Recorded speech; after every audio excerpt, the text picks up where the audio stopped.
The TireRack.com Champ Car Endurance Series brings real affordable endurance road racing to you on North America's most prestigious road courses. With live flag-to-flag coverage of America's best grassroots motorsports racing, AutoZone presents ChampCar.Live.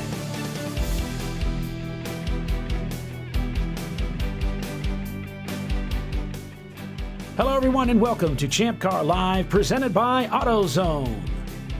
It's the TireRack.com Champ Car Endurance Series. This weekend's race, it's the TireRack.com National Championship at Michelin Raceway Road Atlanta. I'm Paul Veltum, along with Bill Strong, Tiffany Alexander, and special guest commentator Bob Varsha. Bringing you full-length race coverage again this weekend. So let's take a look at the thrilling Road Atlanta. As we head out onto the front straightaway, exiting off of turn 12, we're really hauling the mail as we cross that start-finish line and barrel into turn 1 with a lot of speed. But that's good because turn 1 is a very fast, sweeping corner. Climbing the hill, it's so easy to get lost with the continuing crest that never seems to end. And then suddenly turn 2 appears. Drivers have to be ready to whistle through the 2, 3, 4 complex. And car position is so critical here as they'll then dive down the sweeping S's, the car barely hanging on as they accelerate to the hard left-hander turn 5. A quick gear change and you're headed downhill to brake hard for turn 6. With a quick squirt of the power, it's time for the all-important turn 7. We're always seeing a lot of action in this corner as drivers fight for the driving line. And then it's time to see who has the real power under the bonnet. It's a drag race around Kinks turns 8 and 9 as teams row up through the gears, racing towards turn 10. But wait, now we have to slow this car down and we're braking downhill, super steep and slow into the 10A, 10B complex. Again, a lot of argy-bargy to get the line off of 10B because it takes us up the steep hill under the bridge for turn 11. But wait, it's not over yet. Turn 12 is very fast and can be tricky over the bumps, upsetting the car. And it's back onto the front straightaway, and that is a lap around the famed Road Atlanta. 2.54 miles is the distance, 12 corners, and that's what our teams will be facing this weekend. Yeah, there is plenty of excitement on tap here at Michelin Raceway Road Atlanta. Welcome, everybody, to Champ Car Live, presented by AutoZone. So glad you're joining us today with special guest commentator Bob Varsha. Bob, good morning. Good morning, Paul. Great to be here at Road Atlanta, my home track. And what to my wondering eye should appear but a national championship. A new development this year. We have a new class for a total of 6 in the race. A huge field and a great day. Sunshiny, really cold right now, so everyone's going to have to be really careful in those opening laps on cold tires, but I'm really looking forward to this. 14 hours of fun here at Road Atlanta. Nearly 95 teams joining us here at this event. And get this, guys, the field is stacked. 901 Motorsports is here. AOA Racing brought both of their cars. Atlanta Speedworks, both of their cars are here. Average Joe's, Brew Crew Racing, Danger Racing is here. Cone Crushers is here. Clark Motorsports, Floridian Motorsports, Freddie Mercury, GMS Racing, Good, Bad, and the Ugly, that really strong and fast Corvette. If they can keep it out there, you know they're going to be strong. Hong North is here. Both John Allen Special and JSK Racing, multi-winner teams. We've got Pinkies Out also. They're back since 2019, and you know they're going to be vying for the win, and they could certainly get it done. Prefect Racing, NLS Racing has brought both of their cars out here. OFIC is here. Team Infinity, they've brought out the shock car. TR Motorsports is here as well as Valerian Steel, and get this, as Bob already pointed out, Vissel Racing Group is here. Will they be able to defend the national championship that they won at the Ozarks last year. There's plenty of excitement on tap. The weather is set to be beautiful out there, mid-40s. It's going to be dry again this year. And boy, oh boy, have we got a race on tap for you. So glad that you're joining us today. Welcome, everybody. It is the TireRack.com National Championship at this beautiful racetrack. It is Michelin International Raceway. We've got plenty of cameras in various cars here, and the drivers are getting ready. They're getting ready to roll off the grid here as we speak and head out onto the track for this 8 o'clock start. 14 hours of endurance road racing on tap here at Michelin Raceway. And Bob, your home track, you've done a lot of laps out here. You've done some schools, at least one school out here. Of the tracks, you've been all over the world. What's your take on Road Atlanta? It's just a wonderful track. I mean, I'm very proud of my hometown. When we think of major racing cities around the country, you think Indianapolis or Charlotte or Daytona or something like that. Atlanta, from my mind, has more world-class racing facilities than any other city in the country. We have Road Atlanta, world-class road course, Atlanta Dragway, where the NHRA made a home for a long time, Atlanta Motor Speedway on the south side of town, hosts NASCAR every year, and half a dozen short tracks, paved and dirt. I mean, any kind of racing you like, you can find here in Atlanta. And with regard to today's race, I've got to say, Paulie, let's call this racing run in a professional manner, but not necessarily aimed at professional drivers and teams. And yet, every year it seems to get more professional when you've got people like Randy Pobst and Pippa Mann among the driver's strength up and down the pit lane. Bill Riley from the famed Riley car building family working on that almost called it a Cobra, a Corvette, bearing the car number 427. But don't worry, it's not a big block. It's a 350. But that car is bad fast. I mean, this is going to offer something for every taste. Yeah, it really is. And I think we're all excited to see this thing get started. And the teams are beginning to make their way out of the pits just now. Yesterday, a full day of practice. I got a chance to take my wife out for about a half-hour session, just touring the track, and she found it very exciting, even though we were only doing about 35 miles an hour. So it's quite a surprise if you've never been on a professionally built, purpose-built road course, a classic, a legend like Road Atlanta. If you haven't been here before, well, just look at the number of entries we have. This is a place to put on your bucket list and get out to. No question about it. And as I look at this old pavement, emphasis on the word old. Now, that's not a bad thing. Most racers will tell you they love a seasoned, well-worn-in pavement. I'm just kind of wondering how long it's going to be before they'll start thinking about repaving Road Atlanta. That'll be a controversial subject when it comes up. But for right now, the sun rose just about 30 minutes ago. The track will be warming, shadows moving. Yeah. We'll finish in the darkness tonight, hopefully without the 2 or 3 inches of snow we got 2 years ago. Yeah.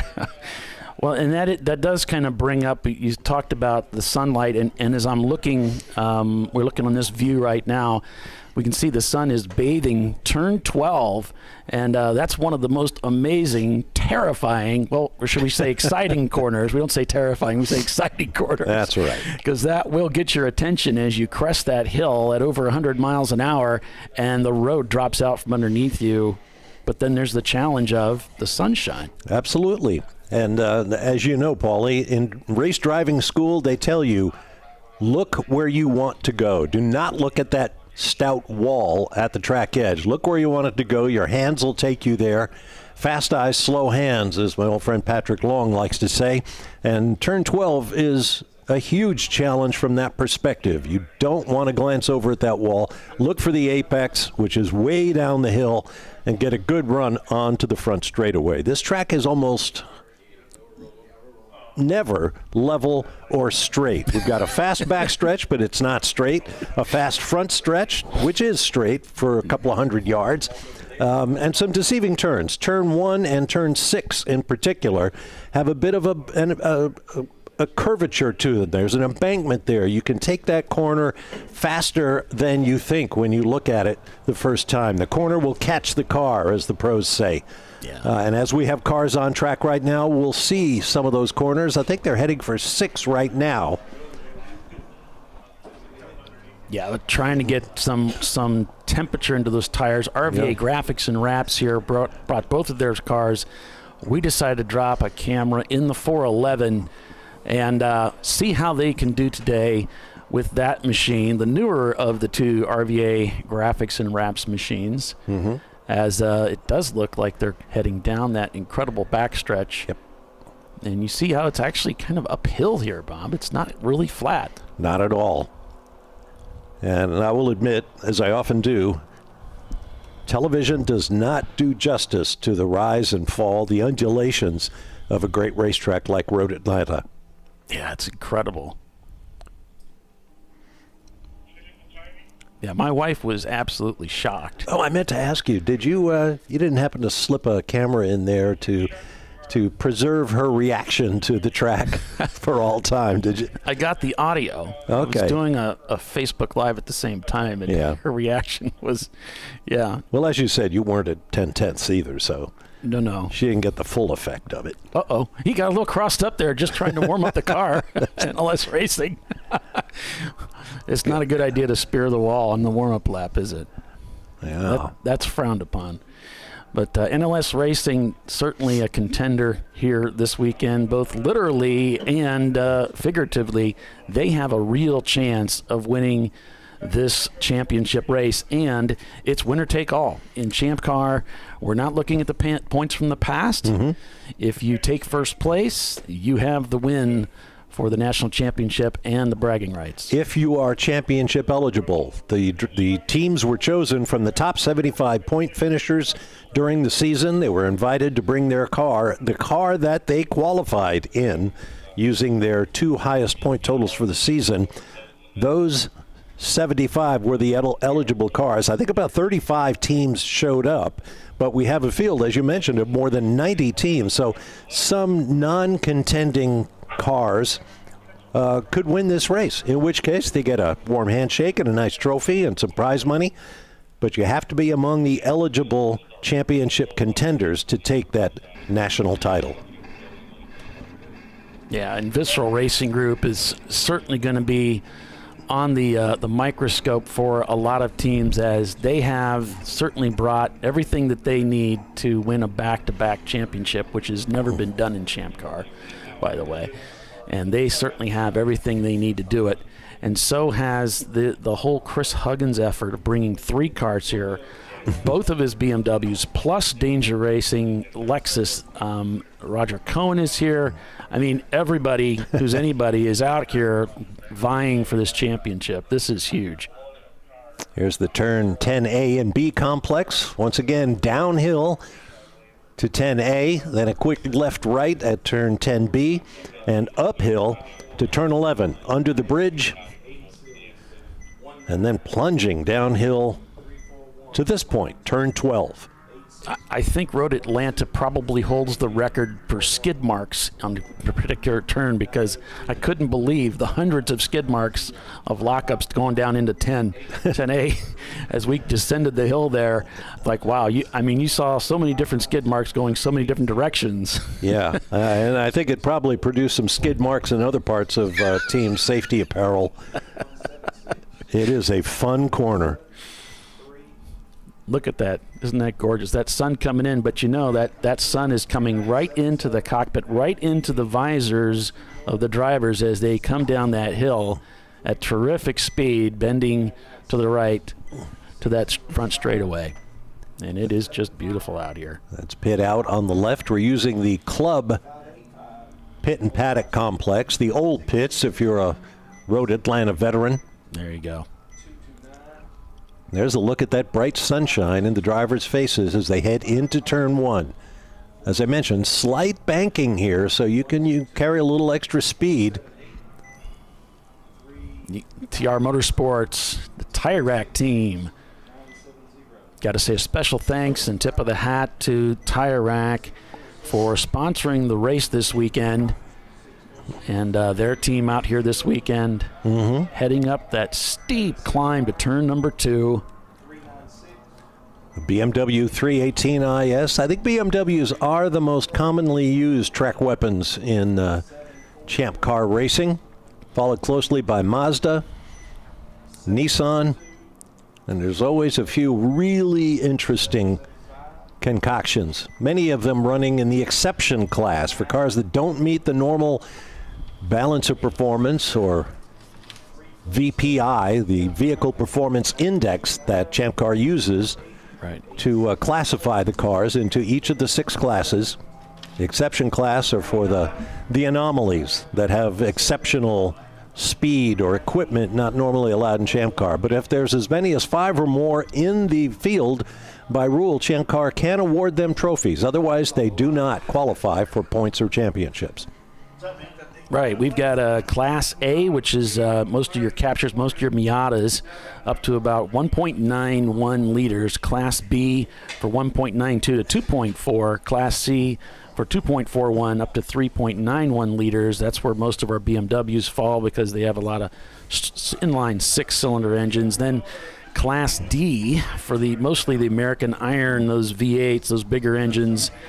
Then, of course, EC, as Bob, you mentioned about the cars that are exception, and a new class this year, Class F, which being that we're not going to see too much of that here, certainly not in the contenders, but Class F for cars that are running at that baseline points of 300 VPI points or less. In case you're new to Champ Car racing, those points are critical because Champ Car rates each make and model of car that a competitor desires to enter in the championship. It's assigned a performance value, and anything you do to change that performance value by way of modification adds points. And there is a limit to how much you can do before you are penalized by laps. We'll talk about that as we go forward, but right now we've got a green flag and we're beginning 14 hours of racing here at the Tire Rack National Championship. The teams are barreling down that turn 12, heading into turn 1 past the start-finish line. As we're on board with Second Thought Racing in their Mazda Miata. So many Miatas out here this weekend. Visceral Racing Group on the charge. You can follow along with your favorite teams at race-monitor.com. We'll see if we got Race Hero up and running. It'll take a few laps for everything to kick in. Hey, Polly, can you hear me? Hey, we can hear you real good, Tiffany. How are you? Wow. Playing troubleshooting, not my strong suit. Yeah, you got a little bit of echo going on there, so something doubling up on you, but Tiffany Alexander joining us here for this race, too.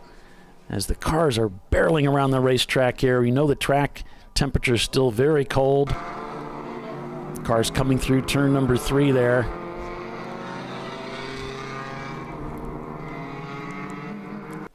Yeah, some drivers. Yep. Okay, great. Hi, Tiffany. Hi. How are you, Bob? I'm doing great, thanks. And now that we're racing, I'm doing even better. It does make the morning more exciting. Well, we could see that a number of drivers are taking a very conservative approach to the start of this race, a sort of after you sort of track strategy. Already a wave in the roof there. And maybe a yellow. Yep, there's a yellow in that corner there, Bob. That looks like 10A. Let's see if we can switch to that camera and maybe we can get an eyeball on what's going on there. Stopped car. Yes, that's indeed. in 10B. Looks like they're to the driver's right. And we go full course. That didn't take long. No, sadly. It's pretty chilly there, though. I would imagine guys are struggling to get any heat in their tires to start out this morning. Yeah, I don't know if you were able to join us for some of the warm-up laps, Tiffany, and several drivers found a lot of push in that car, a lot of steering input, and the car was not changing direction. Oops. That's always scary.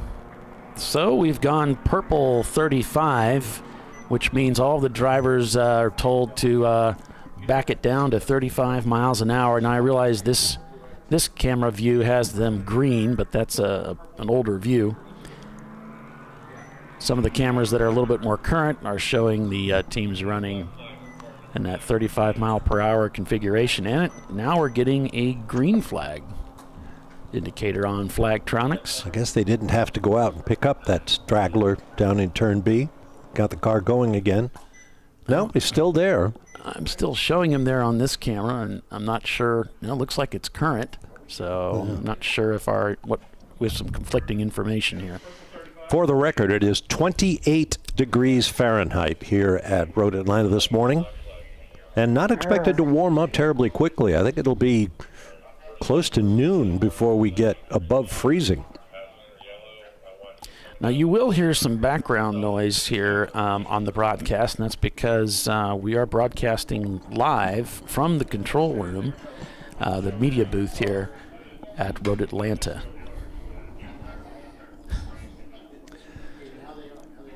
Back to a purple condition, which is the equivalent of a virtual safety car for those of you who follow Formula One or sports cars at Le Mans, where you don't put an actual physical safety car on track, but all of the drivers are required to maintain a slow, constant speed, 35 miles an hour in this case, with no passing. Right, and they have Flagtronics in the car, so it'll tattle on you if you go over 35. It'll flash at you and tell you to slow down, and if you don't slow down, I've actually seen people get black flags after the track goes back green for speeding during the purple 35. So that's a legit 35 miles an hour you have to maintain, with or without a speedometer. Yeah, I'm not getting any. Most of us kind of put it in second or third and try to figure it out. Right, just put it in a certain gear and hold a certain rev. Exactly. I'm not getting any information from our timing and scoring, so I'm just waiting to see something come up there. I was about to ask you discreetly about that, but what the heck? I have no timing and scoring. I think they're working on that over there. Things get pretty busy at the beginning of the race, so we don't usually ping them about that until things settle down just a bit. But the beginning of these races are so hectic. There's often someone getting stranded, and then they have to go to yellow, and there's a lot of communication. And if anything goes wrong, as you can see, they're picking up that car now, and they've got to deal with that too. So purple 35 here at Road Atlanta. If you're just joining us, welcome everyone. It is the TireRack.com National Championship race at Michelin Raceway, Road Atlanta. And I'm seated here with Bob Varsher. We're watching the tow vehicle pull in a wounded traveler down pit lane. It's a silver Miata. I'm not sure what the car number is, but we'll be able to bring up that information later. And that's a pity. A 14-hour race, lots of drivers waiting for their turn in the car, and you run into trouble in the first 10 minutes. Yeah, hopefully he'll be able to get together. Yeah, a quick fix. So, Tiffany, while we're at this break, and I imagine we're going to go to green very quickly here, I'm wondering if you wanted to say something about the new F class that's being introduced this year. Yeah, I mean, it's 300 points or under, and then you can do, you have 200 points or more, depending on what your car BPI starts with, to modify it in whatever ways to make it better. F-Class will race against itself, like the other classes do, but still eligible for any overall win or anything. I've heard about several folks on the forum talking about some interesting builds they're going to try to put together for F-Class. We're just trying to make sure that, on the board that we left room for some of the older cars or some other builds or, a lot of creativity. Yeah. So we'll see how it works out. The response so far that we've got about adding the additional class has been real positive. So I'm really looking forward to seeing it really be rolled out. It seems like it's been really well received, and so that the response has been very positive. So that's great. It's great. And one thing that Champ Car is always searching for, it's more class.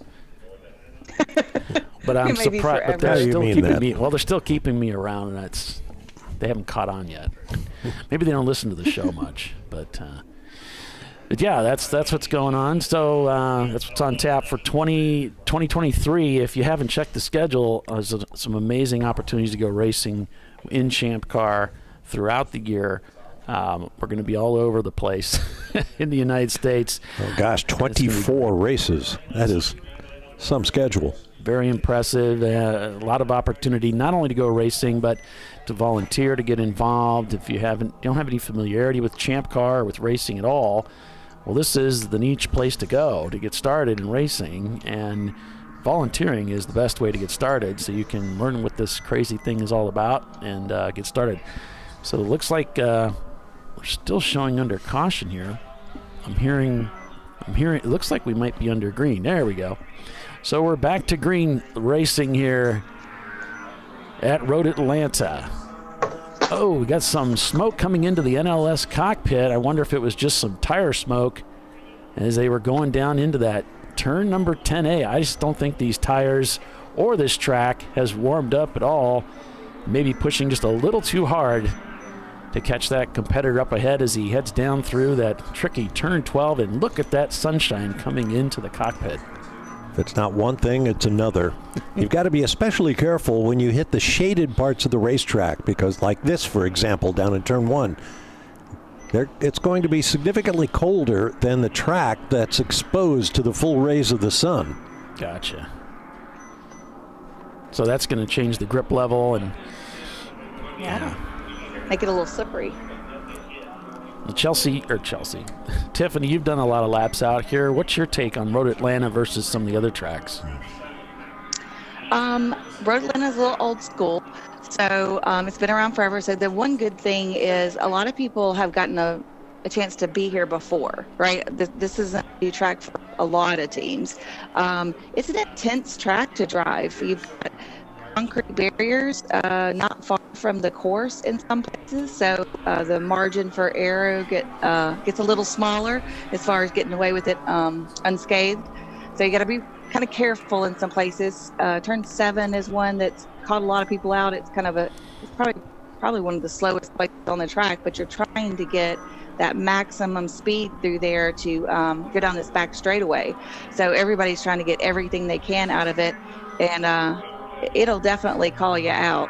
A lot of people go off and then come back on and hit there where you're showing on the inside, just trying to get everything out of it and get a little too much.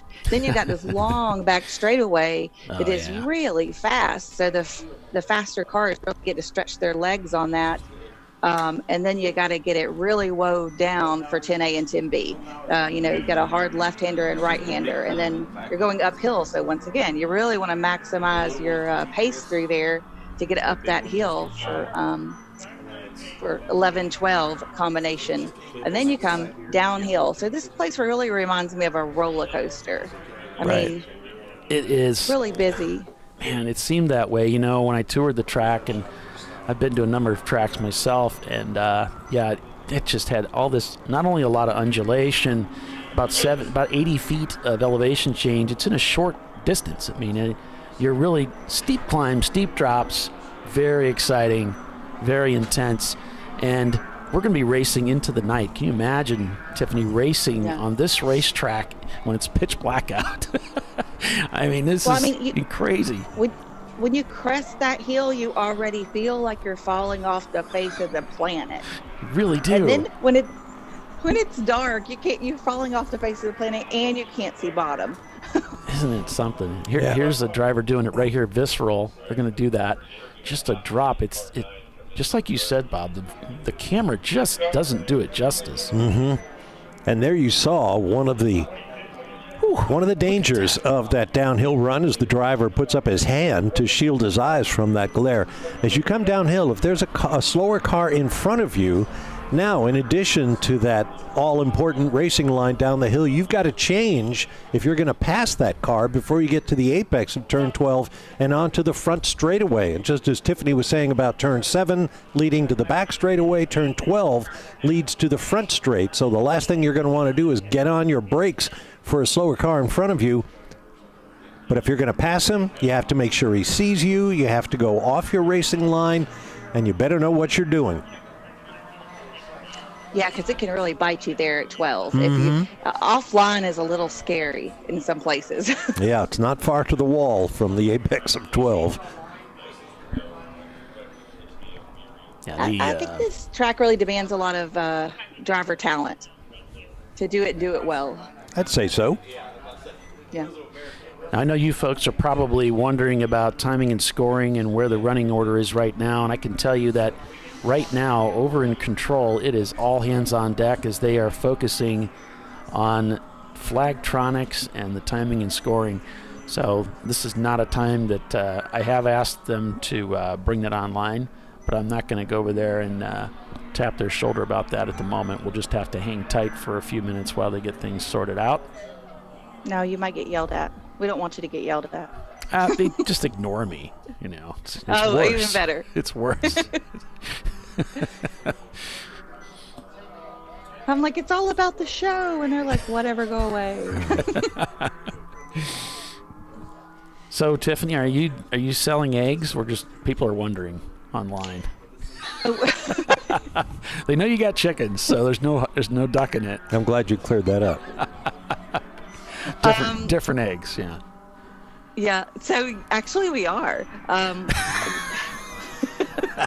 We've had several people come to us and want to get the eggs. So that's funny. We've got like 25 girls, so they've been busy. Busy harvesting the chicken eggs. That's funny. Yeah, we actually this fall when they went through like their molt and they slowed down in production, my egg fridge got the lowest I've ever seen it before, and I was like, actually cut off selling for a little while. I was like, okay, no, Really? I got to keep some for me. But they're back to busy now. And what's your price point?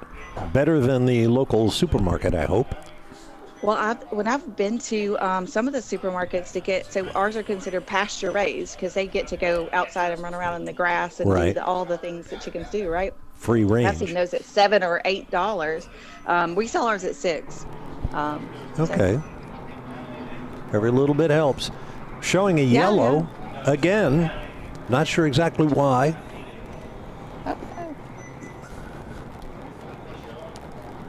Yeah, I know they're working on the Flagtronics system right now, and yeah, because I don't see it on the dash of the car we're looking at. And now purple. Maybe we're just running through all the programs. Checking all the colors, make sure they work. You know. No, actually, they do that on purpose. So when we're going to a purple 35, you're taking the cars from full race pace down. So what they want to do is take them down to a yellow because that's going to slow them down, but not to 35, right? So that everybody can kind of slow down a little bit. Ease and then they'll go it. purple 35, 35. Oh. And when they resume back to the race, they go to yellow first to get the cars up to pace, then going green. It looks like 901 Motorsports is bringing their machine into the pits, Tiffany. So one of our contenders coming into the pits now, 901 Motorsports. Certainly not a scheduled pit stop. No, and they're one of our contenders. We would think will be there at the end. Yeah. I've also got one of our contenders, the Rotary Rocketeers. I've been talking with them today and yesterday, and they've got Jeremy Lowe in the car as their first driver, and they said they are on the hunt for the championship. Yeah. So good luck to those guys. I think a lot of teams, being a long race like this, they brought in, their big guns. Their shoes. They called in some favors. Yeah, nobody's holding back on this race. No. There's a look at our Flagtronics I believe the 251 then would be our leader. There's a pretty good chance of that being the case. Watching everybody come down the hill, some folks have a different interpretation than I was given about that code 35 mile an hour virtual safety car speed limit. Some folks are closing right up, which is not the idea.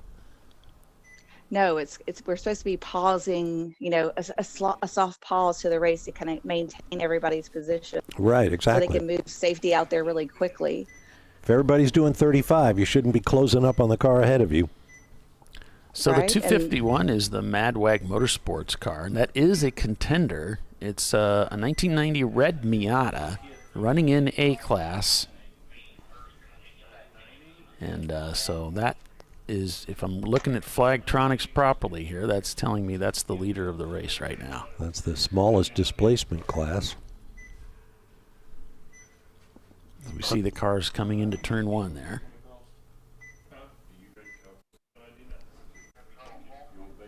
Pit exit on the left. Some of those cars are pushing the limits of the 35. They may see a speeding penalty when we go back to green. Mm-hmm. At Sebring, I saw several cars get to, sit around and wait for a little bit of a speeding penalty. The opposite of what you want to do as a driver in a race car, right? Sitting on pit lane as a timer clock counts down at the slowest possible pace you've ever seen in your life.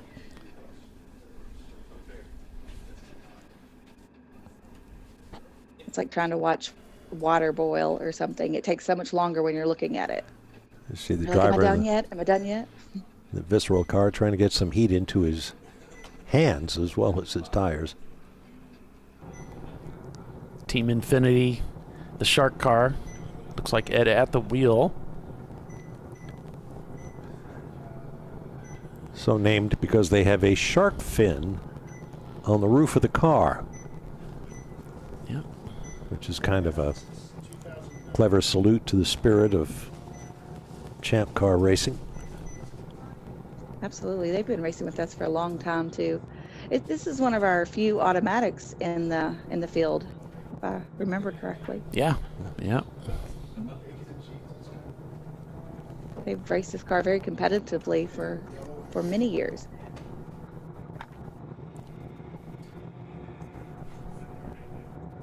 So we'll see what they can do with that car. Last year's Daytona winner. Can they come out and win here, too, starting off the 2023 season at Road Atlanta? So under caution again at this moment. Not sure exactly what the cause is. Coming up on 25 minutes into the race. People ask me often, where's your favorite racetrack around the world? And I have to say, in a general way, I love tracks with history.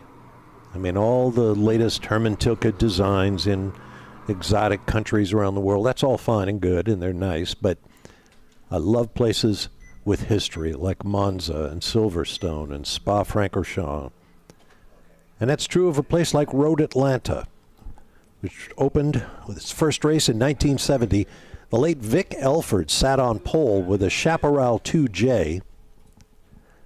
And over the years, virtually all the great names in American racing have raced here. This is where Mark Donohue had his crash testing the Penske 917-30 Can-Am car, the Panzer. And he injured himself. George Fulmer took over the car and went on to win the championship. I started coming here for the old Camel GT series in 1982, I think was my first year. Porsche 962s, what have you. Great race cars, great drivers, great fun.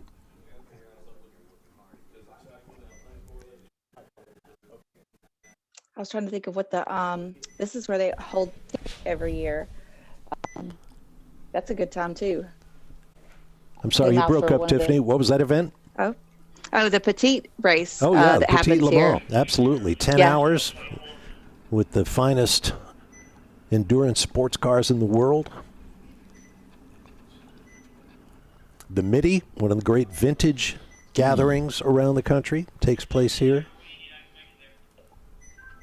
The AMA Moto America races motorcycles here, which is really breathtaking, watching those daredevils.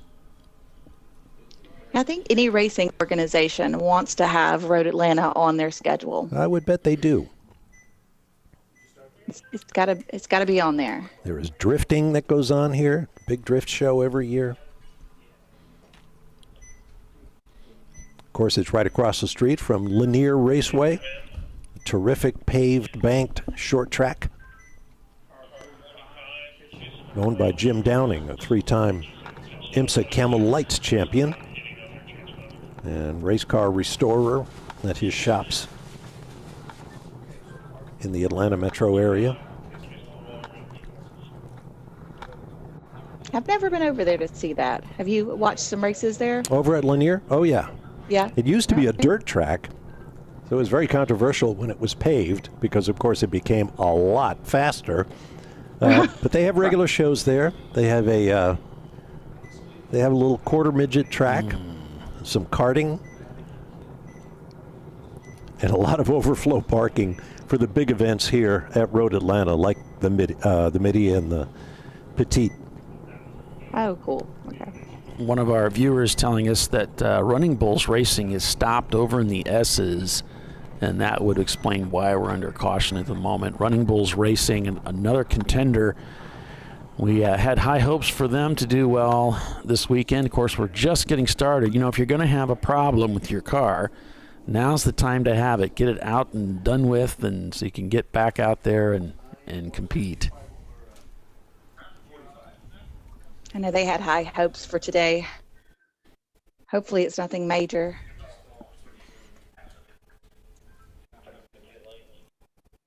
Of course, this has been a kind of a long purple 35 comparative. There goes an emergency vehicle there by our turn 7 camera. Good. It looks like he's going behind the wall, which is always a good sign.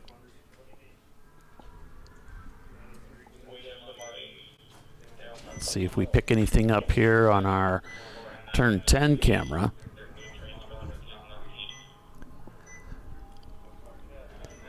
Thinking of our old friend Doc Waldrop as we look around this racetrack. Gone for several years now, but nobody loved Champ Car racing more than Doc. That's true. Very true. And this was his home track, although he claimed Barber too. He always loved this race. Mm-hmm. Look forward to the beginning of the season, you know.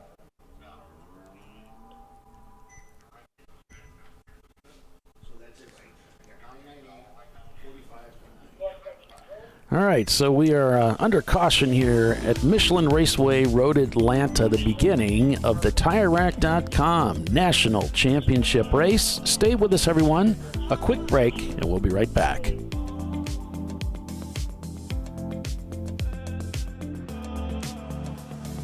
I probably need new tires. You do. What if they sold tires online?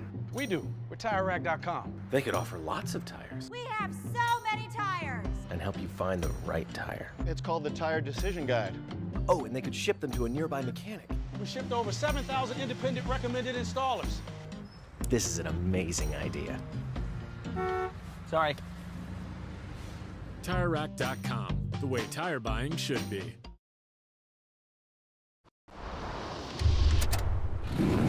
Bring on the frozen tundra, the grinding gravel, the cratered concrete, the rain-soaked streets. Come on, road. Do your worst. We'll be at our best. Reliable performance in unreliable conditions. Designed to meet or exceed original equipment performance. That's why more auto technicians choose Duralast parts. Exclusively at AutoZone.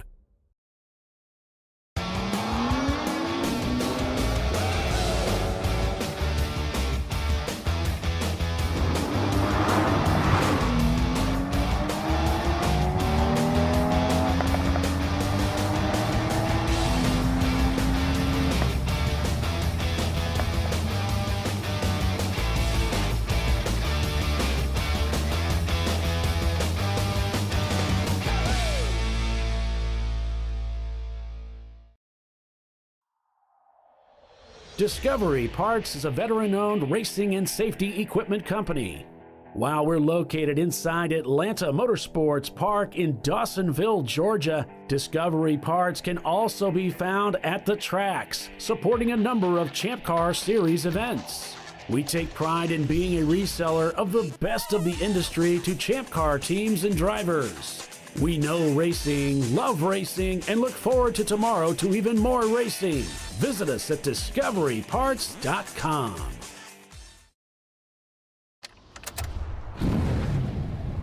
Come on, Road. Do your worst. We'll be at our best. Stress tested to meet or exceed original equipment performance. Exclusively at AutoZone.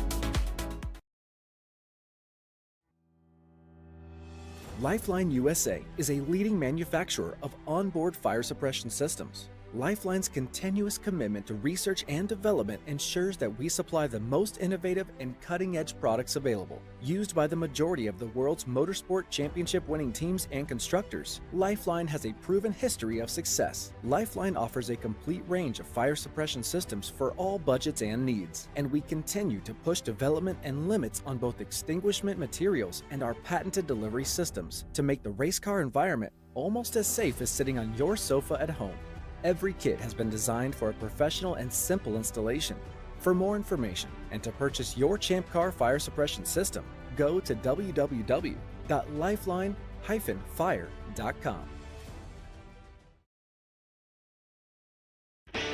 Located in Northeast Ohio with 40 years of combined experience, Money Shift Racing knows how to deliver performance and safety, offering everything you need to get your vehicle and drivers ready for race day.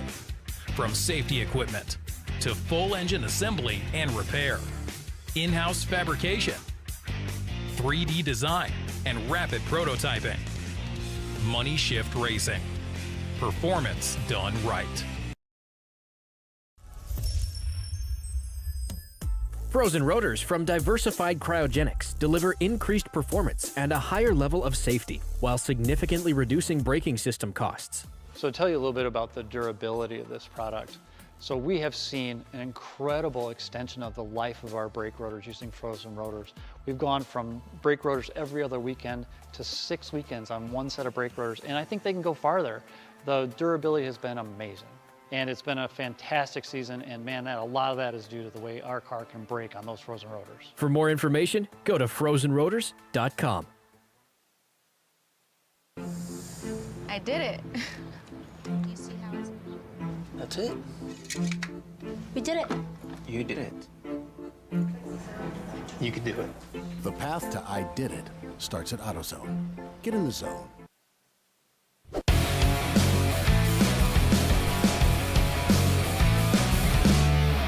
All right, we are back to Green Flag Racing here at Michelin Raceway, Road Atlanta, on board with Average Joe's as they head through Turn 10. Welcome back, everyone, to ChampCar.Live, presented by AutoZone. I'm Paul Veltum, joined by Bob Varsha and Tiffany Alexander.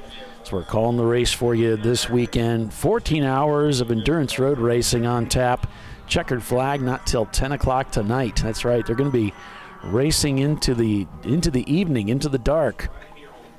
And we're just going to have to wait and see how this thing plays out.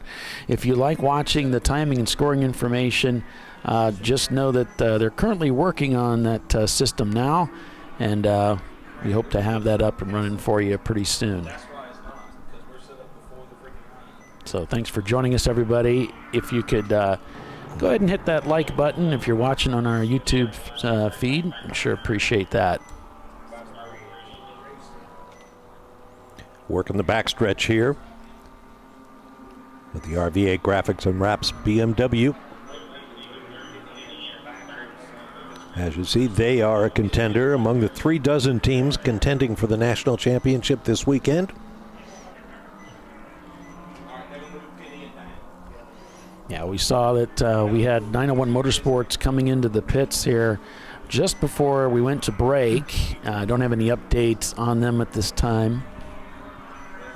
Our vantage point, we're right at the edge of the track, but that's actually, because we're so high, it's actually difficult to see down into the pit lane. We're up on the 4th floor of this beautiful tower at Michelin Raceway. And we have a fantastic view of the racetrack in front of us, but that's about it. Yeah, we need to sneak over there and open some of those blinds over in the hospitality section so we can see down to turn 1. Yeah. Yellow flag. All right. Down in turn 4, we're told.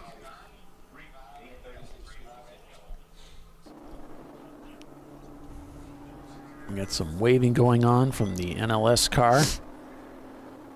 And now we are code 35.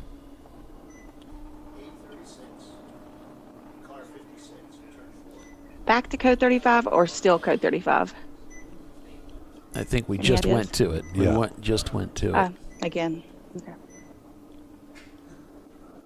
Let's see if we see anything here. Here we have a car that is stopped there. And this looks like the pit lane area, though, so I'm not sure that's very helpful. Everybody stops on the pit lane. Early like word they're was going on caution on the turn downhill 4. S's there. Yeah. Yeah. You see turn 4 with the flag motif. Yeah, I guess Got that's a car off they there. are yellow, but I don't see a car represented there. No. What does that number 50,304 represent? I wonder. Being Maybe computer. the electronics board. Yeah, probably something A couple technical. of them around there. Something technical.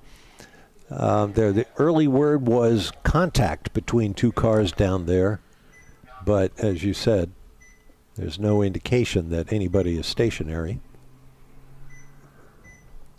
On board with the Second Thought Racing team. They are a contender in their 91 Mazda Miata. You see their flagtronic indicator at the top of the instrument cluster, flashing purple. That is just a dynamite system. All the cars. It works exceptionally well. Yeah. And those indicators within the cars are matched by large 12 by 12 or so light screens around the track at the flag stations. So we have double warnings at the flag stations, both the flaggers and these illuminated screens, such as we see in Formula One and IndyCar racing and so on. See how this one's flashing slow? That means he's going over 35. So it's giving him a warning to slow down. Once you get it slowed down enough, it'll stop flashing at you. And you see extraction vehicles to the right down in turn 4. So somebody's definitely stopped down there for whatever reason. I do believe this is our first race where we have required everyone to have electronics in the car. Mm-hmm. Well, theirs didn't seem to be showing much of anything. How do you like that?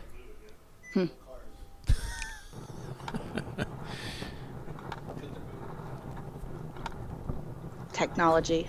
It's great when it works. Never does what you want. It only does what you tell it. I don't speak that language some days. So then we just, it does what it wants. Or maybe what it thinks I want.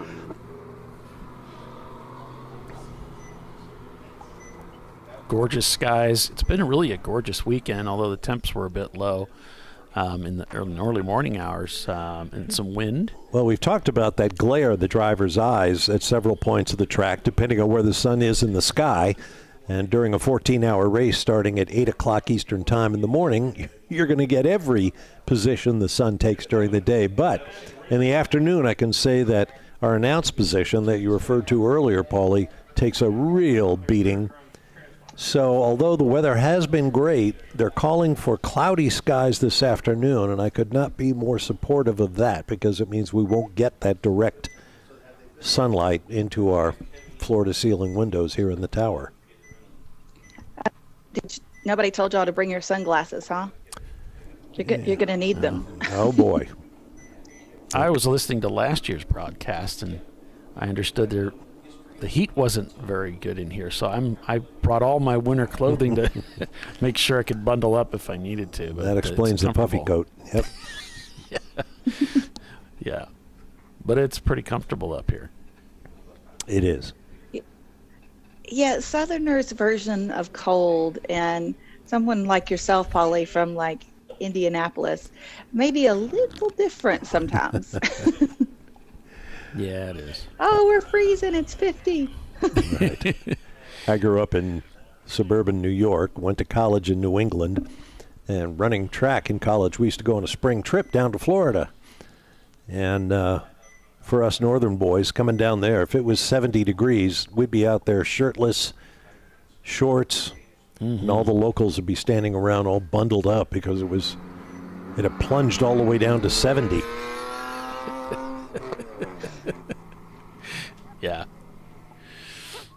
It's funny. It's a matter of what you're used to. Mm-hmm. On the Floridians team, they have one of the few 944s out here. Well, a whole 944. So, as opposed to? A half of a 944. Half of one. Well, we're pleased to announce that 11 drivers have fulfilled the participation requirement for the ChampCar iRacing season, who to be entered into a random drawing in order to win a second grand prize, the ChampCar credit of $1,500. And just after the top of the hour at noon, when we come back from break, Bob Varsha is going to draw a random name from a box, I guess we call it the hat, from those that qualified for this. And we will announce the winner of that drawing just after the break at noon. So how much do I get for that? Oh, I'm sorry, Bob. Let's see. I've got an apple I brought with me. I'll give you that. $1,500 is really generous. That'll cover your entry fee for a lot of stops on the Champ Car National Tour. Now we have a car being towed in right now. They are just coming down pit lane on the hook. It looked like it might have been an EC car though. So that car brought behind the wall. And looks like we've gone back to yellow. So we may be going green here, Charlie.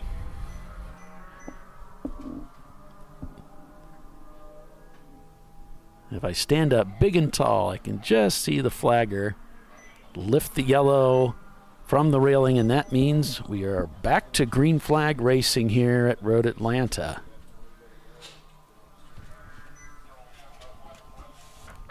Let's see if these boys can make a couple of laps before we go back to another purple tire. I have faith in you. It's the curse of running at the beginning of the race. So many teams out here, 95 cars.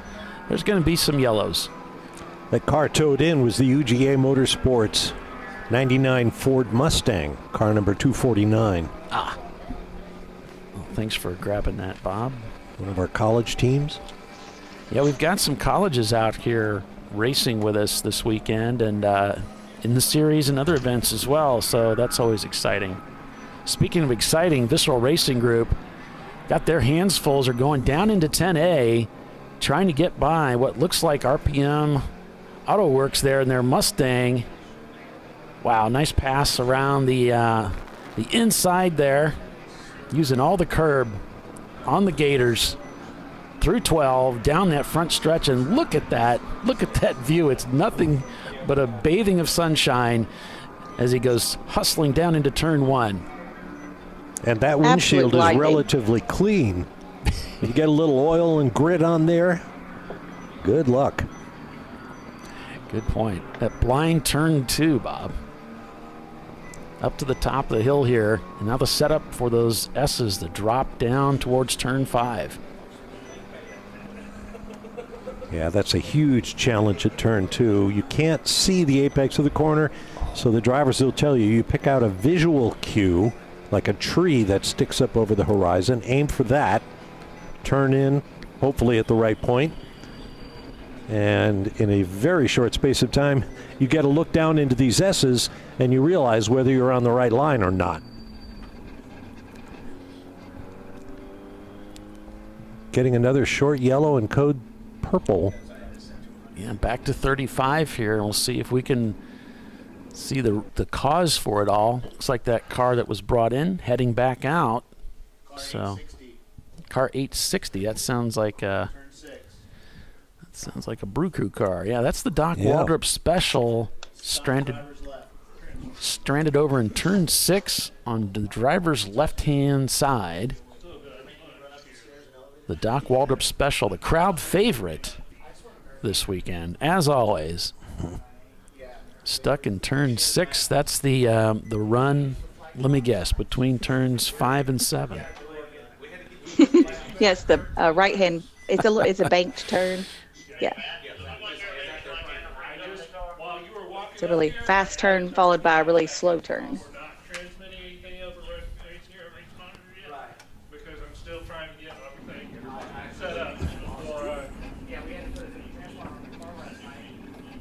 And the crew in the back, I don't know if you can hear or not, they're layering their workload to get to a Race Hero and Race Monitor. I thought we were approaching a fist fight there for a minute, but they are working hard with intensity. Don't know, Timothy, who's driving Doc's car. I don't have a list from Matt, but it wasn't something that I approached either. Let's see if I can get us in the info. Yeah, that'd be helpful, Tiffany, if you could do that too. Thank you. I'm pleased to announce, too, the final results for the 2022 Champ Car iRacing Series, continuing his dominant form with an impressive 8 wins for the season. Justin Hall, wait a minute, I missed a line. It's Mark McCormick has once again triumphed in an impressive 8 wins for the season. Justin Hall and Ian Giebler both had similarly consistent results throughout the year and finished up 2nd and 3rd in the championship, respectively. And you can find out more about that article if you want to read through it on the Champ Car forum. So congratulations to Mark McCormick for taking the championship again in the iRacing Series, the Champ Car iRacing Series. Way to go. Kind of pulled a Steve Harvey there. And the winner is? No, actually, it's this person. Yes, I did. That Doc Waldrop Special, the number 860 BMW, is being crewed by Barry Zurbrücken, Lee Winters, Michael Temple, and Richard Bratton. I'm not sure who was in the car, but they are stationary.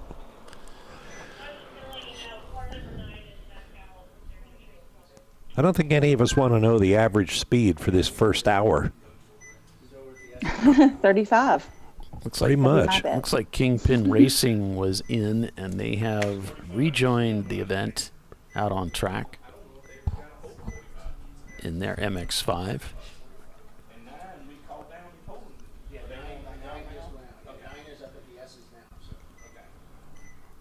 And we're just keeping an eye here on the timing and scoring for the guys to get an opportunity to bring that up. This just ain't natural, watching race cars going so slowly. But we have no choice. It's our slow-mo view. Right. This is the pre-race parade where we all get a nice look at liveries and some pretty astonishing interpretations of the rear wing aerodynamics. Now, I understand Champ Car is instituting a full silhouette regulation, so you can't take big chunks out of the fenders or whatever. Right. You got to race the car the way it came from the factory. Yep. There's a few things you can remove, but not very much. Most of the car needs to be there. It needs to look like, Right. it needs to be recognizable as the factory car within the silhouette. Yep. Of course, with regard to the inside, as you can see from these onboard cameras, just about anything goes. Take out everything that's not needed. Make sure all the safety equipment that you do need is in the car, and have at it.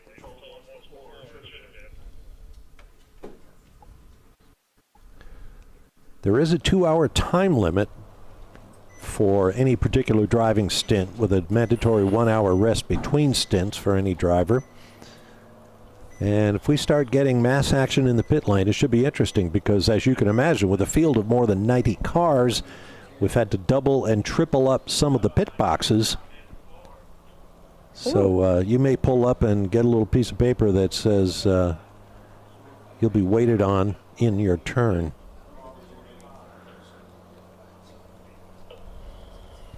That's a lot of people trying to do a lot of things in all the same places. Right. Fortunately, if you're fueling, it's a mandatory 5-minute stop or longer, but no quicker than 5 minutes. No more than 5 personnel over the wall. Everybody in full safety gear. And no pneumatic tire changing equipment this year, which is interesting. You've got to go out one person with a lug wrench or similar, one tool, one jack, and so on, to replace the tire. And if you're doing all 4, you can imagine you'll be a while. And that's mainly just to, it's mainly focused on what we call the tire wars.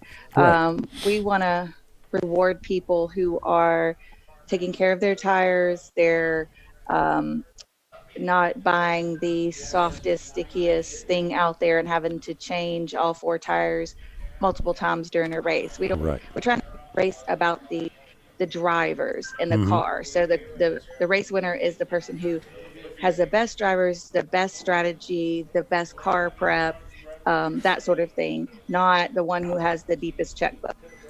Right. So we've tried a few things to adjust that to highlight drivers and strategies in cars versus checkbooks. Right. And of course, racers being racers, you're going to want to look for that unfair advantage. And of course. And that leads to an arms race in terms of the next Trek gadget. And new gadgets mean more expense. And Champ Car wants to avoid that. You won't find an easier way to go racing, I can tell you that. It certainly is the niche for Champ Car, is making it easy to go racing. So many other clubs require so much more before you can put your car on track and actually compete in wheel-to-wheel racing, and Champ Car gives you the opportunity to avoid all of that. So it's pretty special to be able to race with Champ no Car. Professional license required. Your driver's license is your license to drive. Yeah. Isn't that cool? I think it's cool. That is very cool. But, of course, you'd be well advised to take a racing school, know what you're doing out there, because for all of the safety reasons we've talked about in the last hour, you're not going to be allowed to go out there and race if you're reckless or even just absolutely uninformed about the proper etiquette on the racetrack. And there is etiquette, yeah. Lots of, understood things between drivers. Right. So much better to do some track days, get some familiarity with that, and race school, something like that. Yep. Yep. Learn how to read other drivers, take care of them so they'll take care of you. Right. Yeah. It's never a fun race if everybody crashes out. And you don't even need a car. I mean, a lot of these teams are happy to rent seats. All you need is, as Tiffany said, a valid U.S. driver's license, all the appropriate safety gear, Hans device, helmet, gloves, so on, and off you go. And off you go. And if you need that kind of your personal equipment, you can always call Ron at Discovery Parts, and he will hook you up with a suit and gloves and shoes and all of the things. Yeah, they've got a truck here to supply all those last-minute needs. And there's always a need in motorsports. Always. Well, you show up and there's so much prep involved in getting to a race. And most people are having to travel to the track. They're not leaving their house in the morning. They've come from, you know, hours and hours away. Mm-hmm. So you get to the track and you have everything you need except one glove. Everything but one sock or one shoe or both of them. They got left at home. I had to get a cool shirt at Sebring. I was like, hi, I'm going to need one of those, because everything was in my bag except that, because I still had it hanging up to drain for the last race and forgot to grab it with everything else. Yeah. So Danger Racing Group, one of our contenders, and certainly one of the favorites. There's so many out here this weekend, trying to keep those tires warmed up so that they can be prepared to head back to green racing. Got a few updates on who's in what cars. In the RVA car, the 111, Travis Litchford is driving, and in the 411, it's Austin Dodge behind the wheel. In the 901 car, we have Brett that started out this morning, but their stop was to change out their transponder. It was not working properly, but the car is running properly, so good on that. John Hurley is in the 146 for the Pinkies Out. Alex Albert is in the 246, and Chip Shanick is in the 464, which is I think that's the Danger Racing car. So 146, 246, Pinkies Out, and then 464, I'm double checking, is Danger Racing. Yep. So John, Alex, and Chip are up there. Back to green here at Road Atlanta as the yellows have come in. And Team Infinity on board with them here as they're winding up the hill to take turn 11 and back down onto that front straightaway.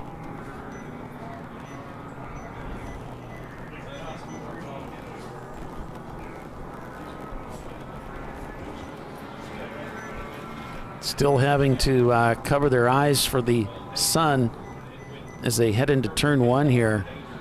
Cars both on the inside, on the outside. Several cars heading into turn 1 now. With Team Infinity, we're up at the top of the hill here.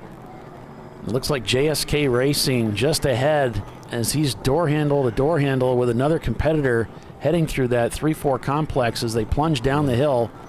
Now they line up single file through the S's towards turn number 5. Up into that curbing, Bob. 5 is another tricky corner.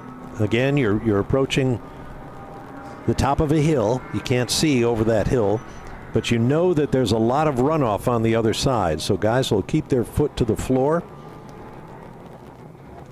and use all of that runoff, including the curbing. Oh, look at all these cars going down into turn 6. NLS Racing right there in the mix of it as they come out of 7 onto that long backstretch. Where do I go? Where do I go? Where do I go? And of course, they're all thinking about the far end of this high-speed straight where they're going to get on the brakes for turn 10A, and you want to be in position to gather up all the positions you can. The 411 of RVA Graphics and Wraps up ahead. Look at them. Here we go. In and out through traffic. The Team Infinity car is so strong with that big engine. Around the inside of 10A, looking for a way by. It's not going to be here as they head up the hill for 11 again. Oh, they're side by side through 11. Here we go down to 12. Oh, NLS. Here we go. In there. Back down the front straightaway, Team Infinity. Ed at the wheel goes by JSK. This gets a nice run out of 12 as he heads into 1. Wonder if a darker face shield on that helmet would help him with that glare from the sun. Checking his mirrors as he crests the hill here for turn 2.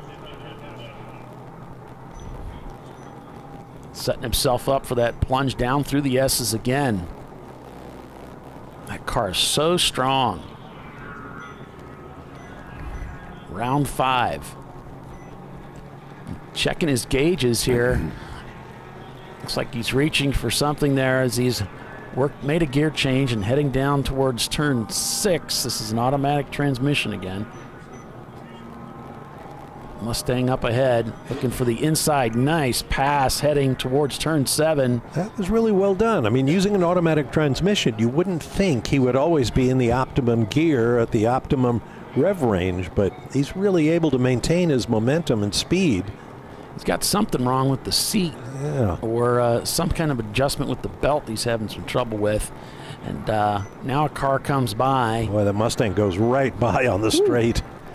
Maybe one of our EC competitors. Yeah, there's some grunt in that Mustang. Here we go. Downhill braking as fast as the car can possibly be going into A. Look at him close the gap on the Mustang.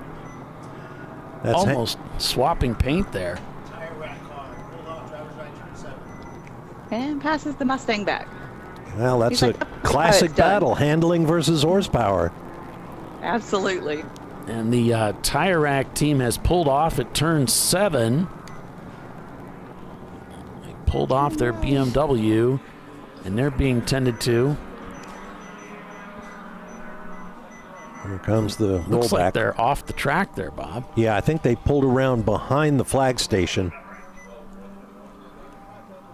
That's a hugely popular spectator area down there. At turn 7. There's a skid pad down there for the driving school here at Road Atlanta. Well, it looks like he's lost power or gearbox or who knows what, but it's going to be a tow back to the pit lane. So we're going to take a quick break. We're back in just a few. Stay with us. You're watching Champ Car Live, presented by AutoZone. We're at Michelin Raceway, Road Atlanta. Stay with us.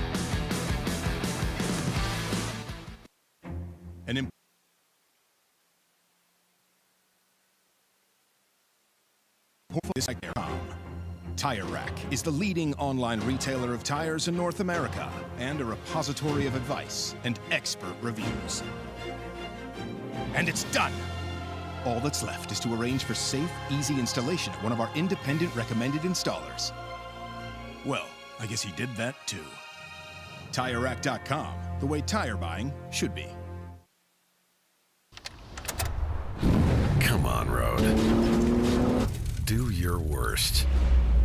We'll be at our best. Engineered to meet or exceed original equipment performance exclusively at AutoZone.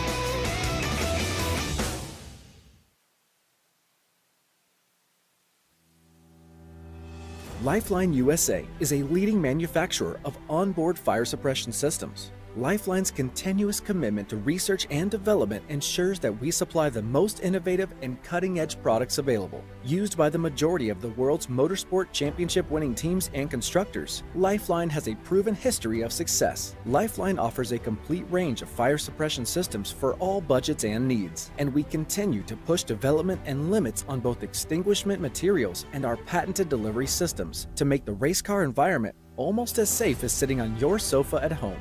Every kit has been designed for a professional and simple installation. For more information and to purchase your Champ Car fire suppression system, go to www.lifeline-fire.com. RVA Graphics and Wraps is a full-service design, signage, digital graphics, and wraps company located in Richmond, Virginia. With over 20 years of experience, RVA Graphics and Wraps offers premium signage options for your business. We are dedicated to offering our clients best-in-class service in all aspects of graphic design and application. For more information, visit us on the web at rvagfx.com.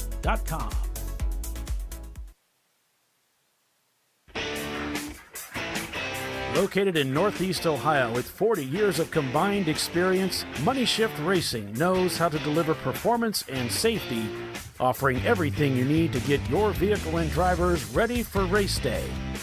From safety equipment to full engine assembly and repair, in-house fabrication, 3D design, and rapid prototyping. Money Shift Racing. Performance done right.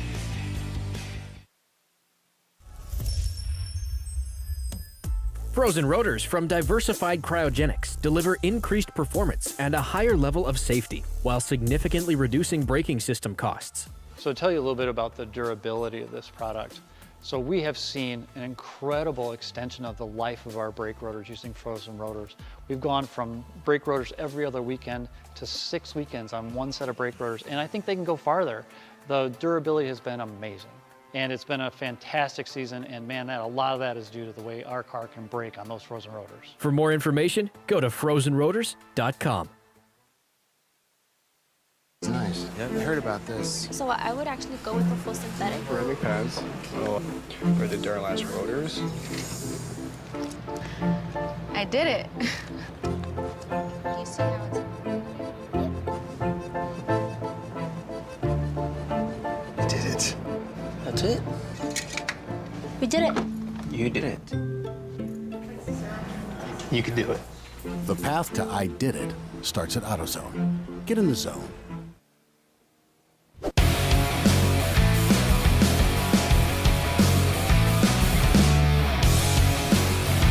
All right, welcome back, everyone, to Champ Car Live, presented by AutoZone. It is the TireRack.com National Championship this weekend at Michelin Raceway Road, Atlanta. We are 24 laps in, as it looks like the number 80 of JSK Motorsports is bringing their Mini Cooper into the pits as Rockwell Autosport Development crosses the start-finish line to continue their lead of about a lap. Probably not quite that much, over Visceral Racing Group. So we're on board with them now, really mixing it up here on the backstretch. It looks like Freddie Mercury in third place, Visceral Racing Group number 918 in fourth place, the sister car of the reigning national champion. JSK Racing in their Nissan in fifth, with NLS Racing in sixth. The number 411 of RVA Graphics and Wraps is behind them, followed by Team Infinity in the Shark car. Then it's 45th Parallel and Mad Wag Motorsports. That is the top 10 according to Race Hero. Thanks for joining us, everybody. Welcome. And Tire Rack being towed right now. That contender machine, I guess they had a vacuum leak issue, and they were tuning against the vacuum leak, found the vacuum leak, fixed it, and then they've had some drivability tune issues ever since. On board with NLS Racing as they're climbing the hill for turn 11. And here they come down that hill again to begin another lap here at Road Atlanta. If you're just joining us, welcome. I'm Paul Veltum, joined by Bob Varsha and Tiffany Alexander as we're calling the race for you this weekend. Both Race Hero and Race Monitor looks like they're up and running now, so if you want to follow along timing and scoring with your favorite teams, you can do so over there.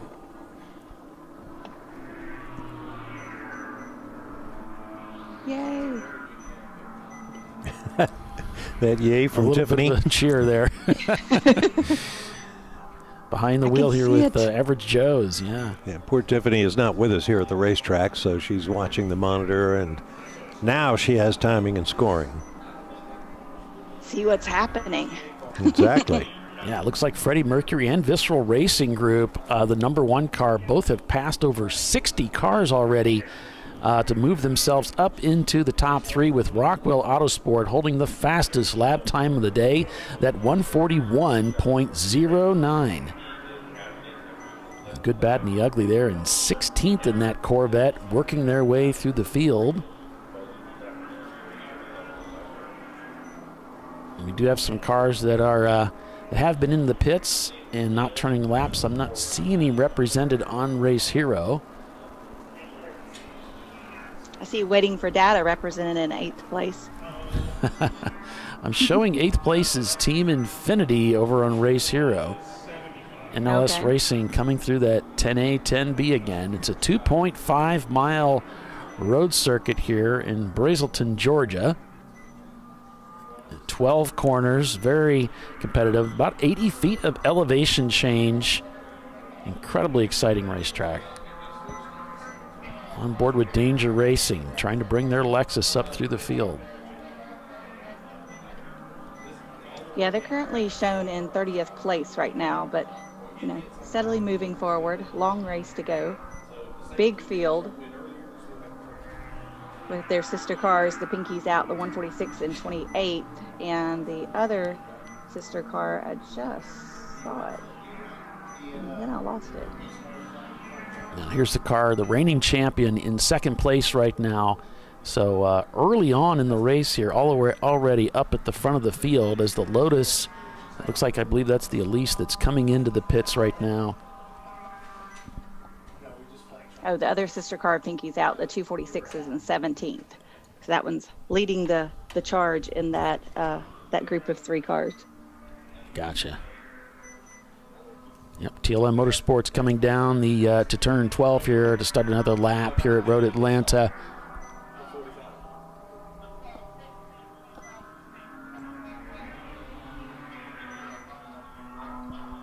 Impressive field of cars that came here to start the race today. Over 90 cars out here this weekend. The Chandler School in the pits. Looks like the full course caution may be thrown right now according to the Flagtronics system that I'm looking at.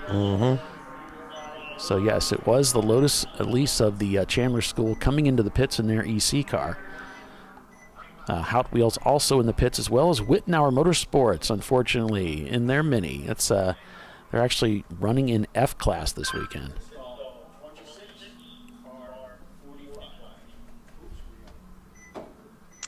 Mark Kruger Motorsports says that they're not sure who's driving right now in the RAD car in the lead, but Tom O'Gorman is racing with them today.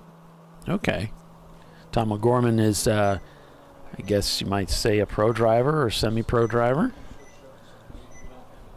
Races in multiple series. Yeah, I've seen that name before. There's a flatbed rolling out of the pits. And it might be the number 45 of Kiss the Wall Motorsport in their 328i. That might be the team that they're going after. We'll take a look at Flagtronics and see if we can make heads or tails of that. We saw we saw 2 cars stopped on the run between 5 and 6 there. The little. Yeah, see car 7, which is Hungry Geckos. I'm having a little trouble identifying the other ones there. Looks like there's a party happening down there. Yeah. Everybody's gathered up. Can I pass him? Can I pass him? We saw that white Mustang with the blue racing stripe that flew down the backstretch a handful of laps ago, I believe is also stopped there.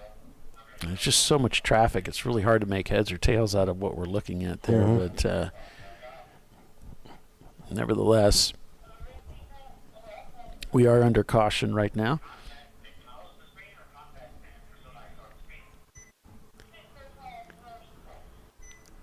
OST Racing.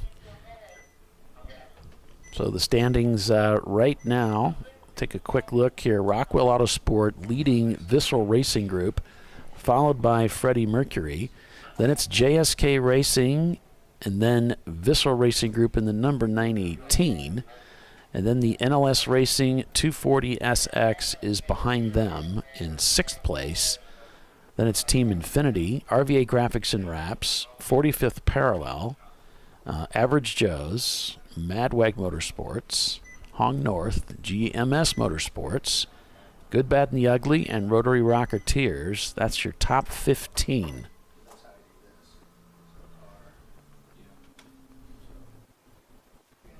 So thanks for coming to the broadcast today, folks. If you'd please give us a like and a subscribe. If you're not subscribed to the channel, you won't be able to get those notifications when we go live, and you won't be able to comment in the chat.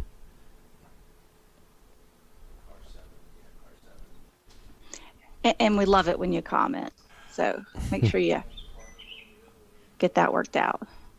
You got birds in the background there, Tiffany? I do, but that one wasn't mine. You're not laying claim to that, huh?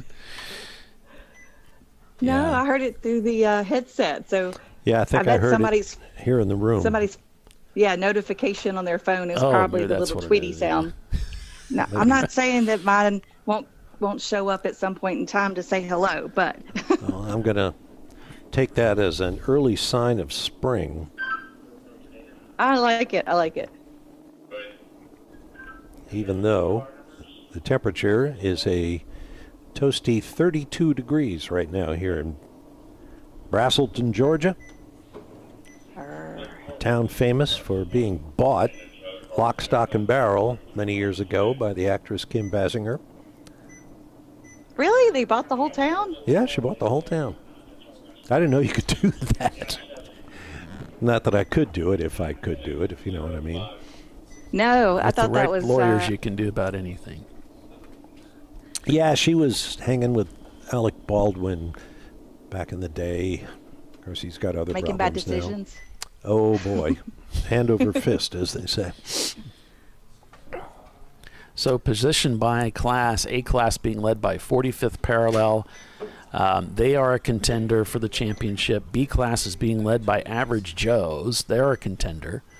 And when I'm saying contender, I'm referring to the national championship. This is the 2022 national championship race for the TireRack.com Champ Car Endurance Series. C class being led by Rockwell Autosport Development. They are also the overall leader at the moment. D class by Freddie Mercury. They are a contender. The remaining classes are not able to contend. That's EC being led by Goodhart Racing. And F class, I'm not able. There we go. Whitnauer looks like the only entry into the F class so far. So there you go, Tiffany. We already got someone running an F class. Yay! This year. There's a 1.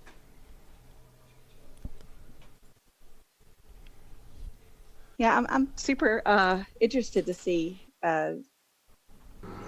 what we're going to get out of that class. I think it'll be fun, and you know, we kind of understand the basics about the structure, but maybe we should talk about the why a little bit more. What was the heart of the idea of bringing a new class into Champ Car? You know, I mean, the goal of many of the board members is to keep racing affordable as much as we can. Obviously, it's an expensive pastime. Takes a lot of time, but you know, we want to give those cars that might be a little older or a little lower points, you know, a place to come and play with us as well, and have their own class they could go after one another in. Maybe some older Champ cars that maybe someone didn't feel were as competitive as they used to be. Maybe just you know, to let people exercise some creativity, taking a lower point car and trying to make it more competitive. Just to open up the door for some other folks. Right. You know, maybe you could take that 300-point base Miata, put the safety gear in it. You don't have to do anything fancy for performance. Just, you know, get that stuff in it and come out and drive and feel as though you can compete in a class and you have some measure of opportunity to score well. So you don't have to have a completely developed and combed out machine to come racing and feel like you can, you know, vie for some hardware. In fact, absolutely, any car other than the EC class, of course, any of the other classes can vie for the race win or the national championship here, assuming they are a contender and eligible for the championship. Mm-hmm. Right. The system and is based. Go ahead, Tiffany. You could. Oh, sorry. And you know, if you start off with that 300-point class and you really enjoy it and you want to go compete in the other classes, you're already, you know, 3/4 of the way there. You could add stuff to performance, but you don't have to come in that high end of the performance field to get started. Right.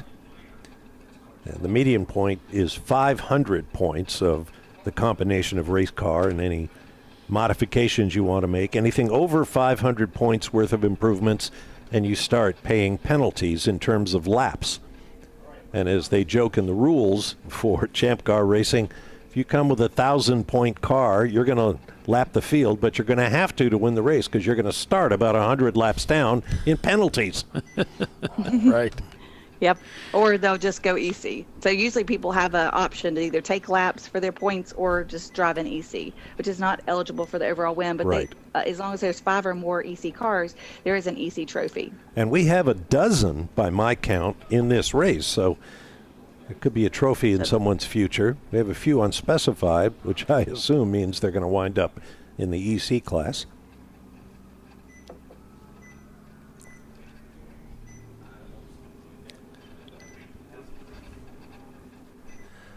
Another one of our competitors this weekend, you talked about some of the more unique cars, Bob. We have a Honda Accord competing here this weekend. Uh-huh. And on board with them now behind the wheel, it is Fat Crack Racing.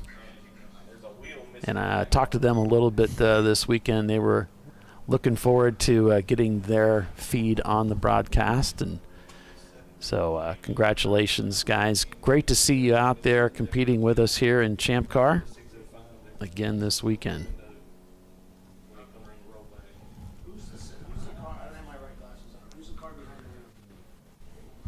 Now, he's got the blue gloves.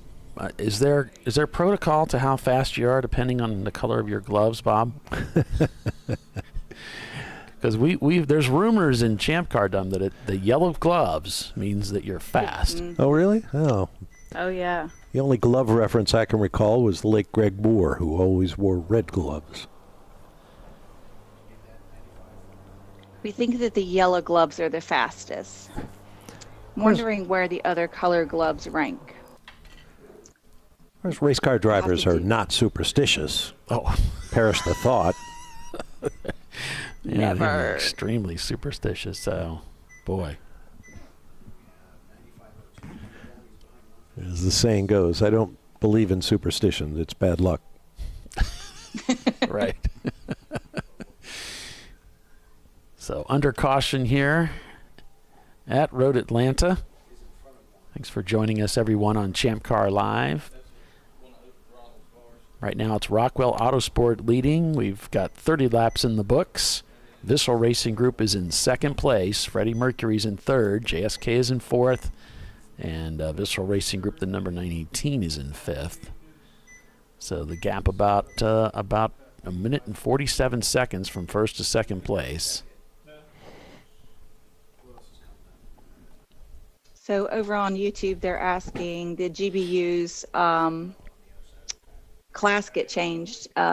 I think they just ran out of letters on timing and scoring to get that in there, would be my guess. But no, not as far as I understand any class change on that car. Oh, because it says unspecified, right? Mm-hmm. Mm-hmm. Yeah, I think you're right. Now look here, because I've got the timing and scoring sheet. What's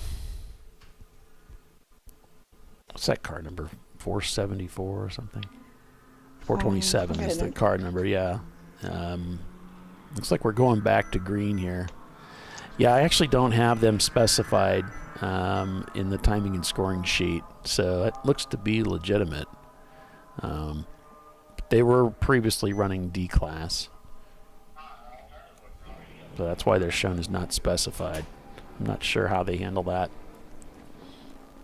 Yeah, I think there's some of these didn't get the class didn't get updated. Gotcha. And so then that roster was used to do timing and scoring, would be my guess. Look at this run down the hill here, and look how close we get to the competition. And they are really moving right now. But where are you going to go? It looks like you're going right into the sun. Try to get into the fast line. Slight aero modifications on that car being passed. Yeah, that's the 918 of Visceral as they head up the hill for turn 2. He passed on the outside down in turn 1, which you can do. I mean, it takes a lot of commitment. Yeah. And guts. But it is a banked corner. And now coming up to 5.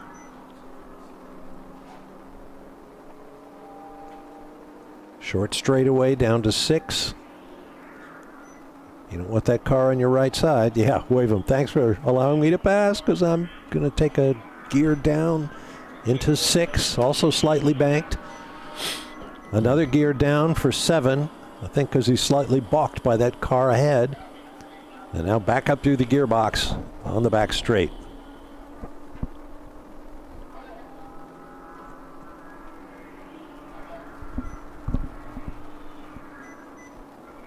He got a little crossed up. Oh, fat crack. Off track. Catch the end of a spin there? Yeah. Well, he pointed in the right direction. Bravo.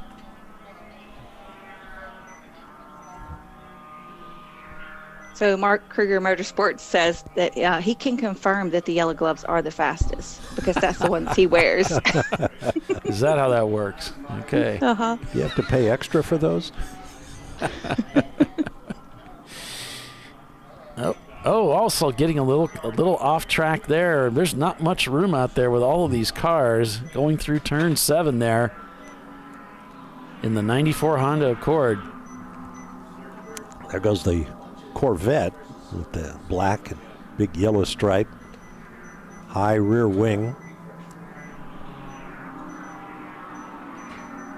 We heard from the Riley folks that car they thought was lifting at the front end at top speed, but it was actually the back of the car that was causing the problems, and that's why that great big wing is there. There's somebody off on the left, turn 10B. Yeah, we got a car off track, it looks like, and they're still there, facing the wrong direction. Looks like the back end came around, and they parked it there in the grass. Drivers left between A and B there. Yeah, I'm facing the wrong way, unfortunately. Oh, wait, it's moving. It's moving. I see motivation. Yeah. He's not in a gravel. Well, yeah, I think he is in a gravel trap there, and they are very hard to get out of. But he did it, or she. Yeah. There we go. You know, we're tempted to say they're losing grip and spinning, but boy, with all this traffic, I got to believe some of these cars getting off track and bringing out yellows are getting an assist into the gravel, as it were. Little help so much from a traffic friend. down there. And what do we have here? This is Average Joe's Racing, coming down into that same area, and this footage might be a little dated, so we might see that car. Nope, they're not there. What is that device just above the shift lever on the dash? Looks like somebody's been practicing their macrame skills. I don't know. I'm sure it adds extra speed to the car, whatever it is. I had actually an invitation to race with these guys this weekend in this car. Really? Yeah. I said, well, I'm kind of busy. They said, can't you do the show from the car? I said, Yeah, you could do that. I said, no, I can't really do that. I don't think so. I think they'll do fine without me. I really do. Uh-huh. None of this is possible without Polly. Thanks, Tiffany. True Exciting racing. Thanks, Bob. Exciting racing here at Michelin Raceway Road, Atlanta. It is the TireRack.com National Championship. Stay with us, folks. We'll be right back.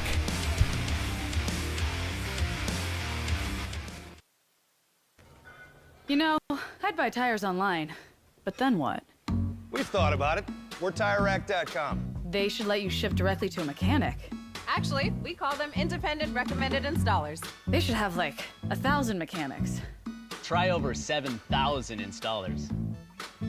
Then you just make an appointment. At a time that's convenient for you. This could change tire buying forever. TireRack.com, the way tire buying should be. Come on, Road. Do your worst. We'll be at our best.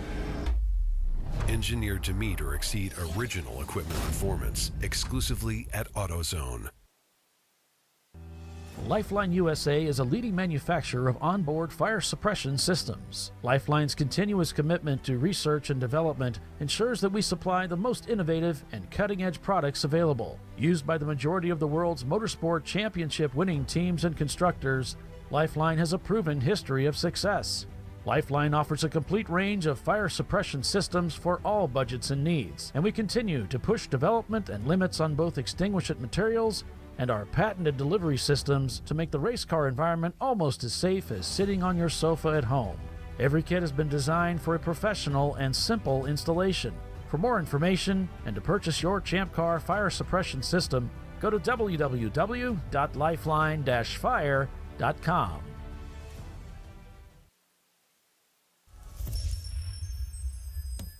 Frozen rotors from Diversified Cryogenics deliver increased performance and a higher level of safety while significantly reducing braking system costs. So to tell you a little bit about the durability of this product. So we have seen an incredible extension of the life of our brake rotors using frozen rotors. We've gone from brake rotors every other weekend to 6 weekends on one set of brake rotors, and I think they can go farther. The durability has been amazing. And it's been a fantastic season, and man, a lot of that is due to the way our car can brake on those frozen rotors. For more information, go to frozenrotors.com. Located in Northeast Ohio with 40 years of combined experience, Money Shift Racing knows how to deliver performance and safety, offering everything you need to get your vehicle and drivers ready for race day. From safety equipment to full engine assembly and repair, in-house fabrication, 3D design, and rapid prototyping. Money Shift Racing. Performance done right.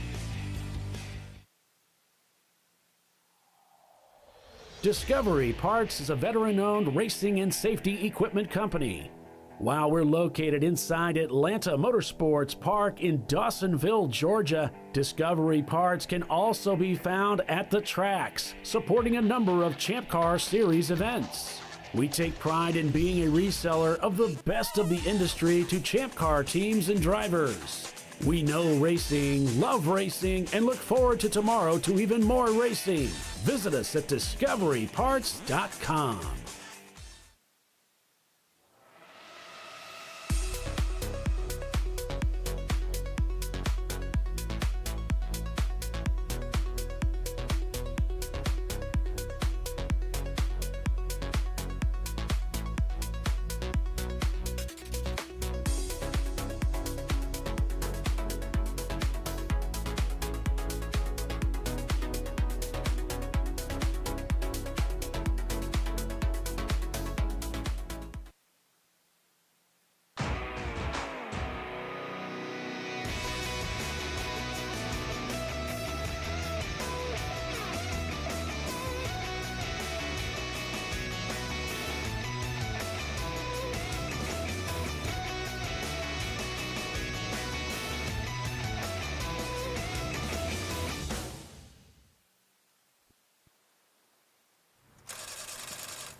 No.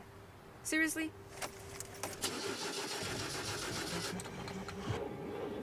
Come on. No. You for real? Dale. Really? Wow. So maybe just a cable? We can help you.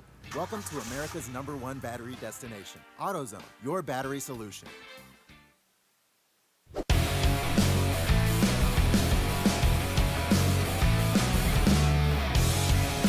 All right, we're back here at Michelin Raceway Road Atlanta, continuing the live coverage of the TireRack.com National Championship here on board with Vissel Racing Group.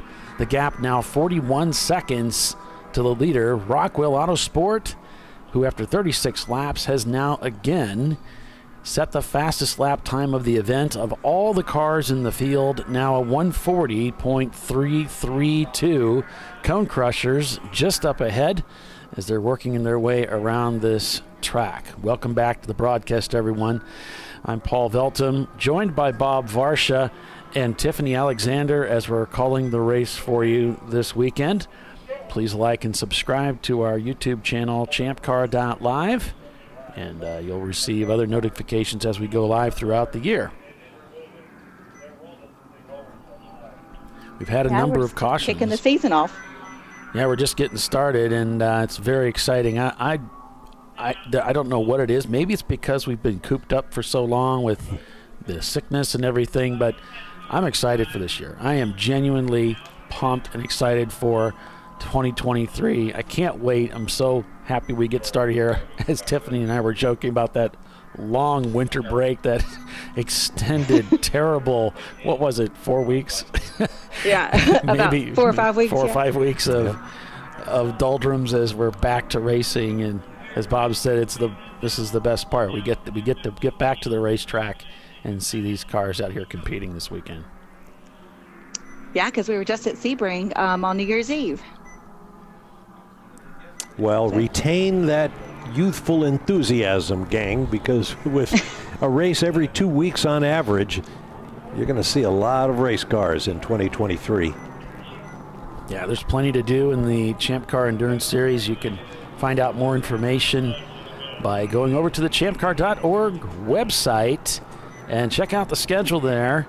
There's plenty of opportunity to both compete and volunteer, and you get paid to volunteer too. So it's a lot of opportunity there to come out and join us here in this crazy sport and learn a lot about how you can get involved in it. Isn't that oxymoronic, getting paid to volunteer? Yeah. If you get paid, you're not a volunteer. You're an employee. Right. Or a contractor. That's right. It sets it on the website. You're called to volunteer, but you're actually getting paid. Awesome. And fed. Yeah. As Doc would say, it's the most fun you can have with your clothes on. That's right. And right now, there's so many cars on track, Tiffany. You can't swing a dead cat and not hit a race car. Nice. A double Docism. Yeah. Good, bad, and the ugly heading down the front straightaway to start another lap out here. They've just set the FTD for the event, a 139.6. So those lap times continuing to fall. As I look at Race Hero, we're seeing a lot of green showing up here in these lap times, which means more and more teams setting their fastest lap times of the day. This racetrack getting faster and faster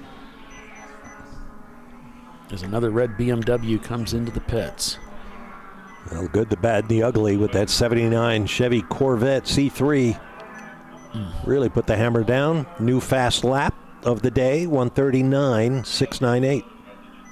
Yeah, and they've moved 35 positions up into 10th place now as we've working lap 39 here at Road Atlanta, working their way up the field. Next in their sights is the 45th Parallel Motorsports Contender for the championship, their A-Class car.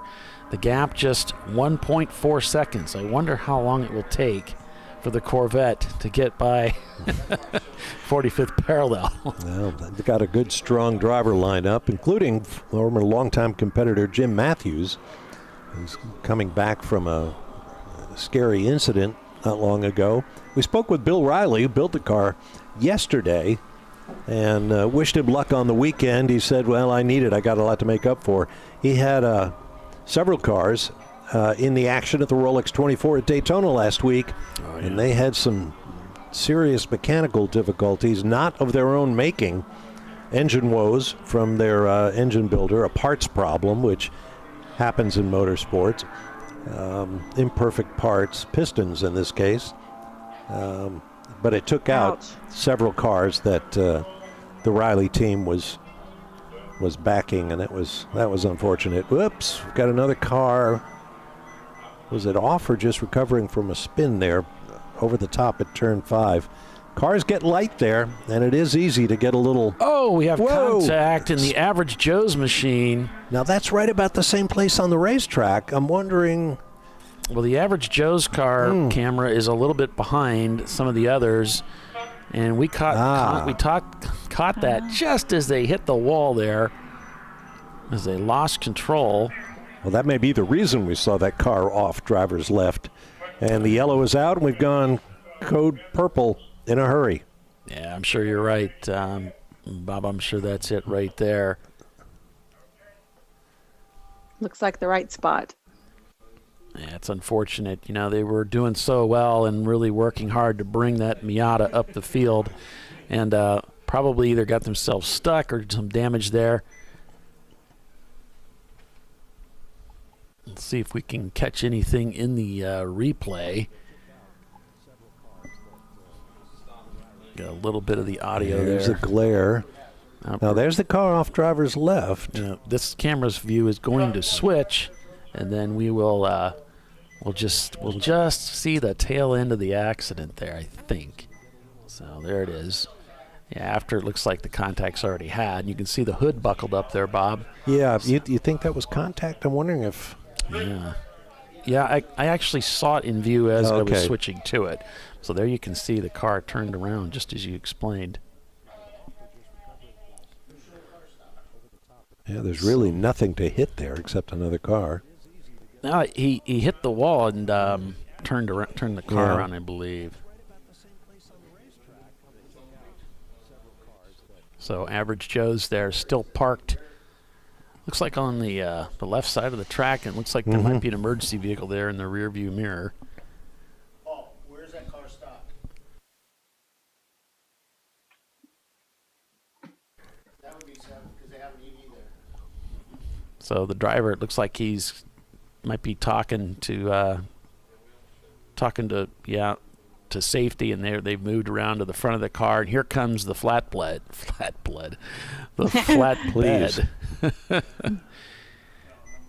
As RVA is making a driver change, they're taking this opportunity in the pits. At 9:42 local time, we went green at 8 o'clock. They're going to go ahead and make that driver change while we're under caution again here at Road Atlanta.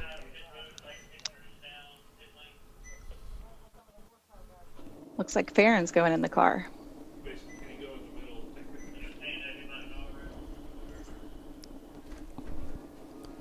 So several cars now ducking into the pits.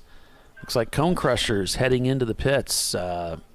Quite a few machines rolling in right now, as others are electing to stay out to push to that 2 hour. If they can get the race done in 6 stops, then that's what they're going to do. But there is a 2 hour time limit on driver stints. So I believe I'd be pitting now for a driver change too.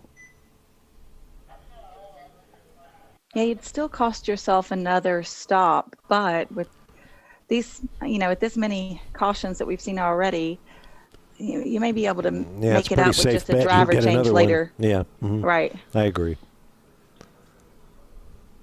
I guess everybody's rolling different dice and working different strategies, so we'll see which strategy wins.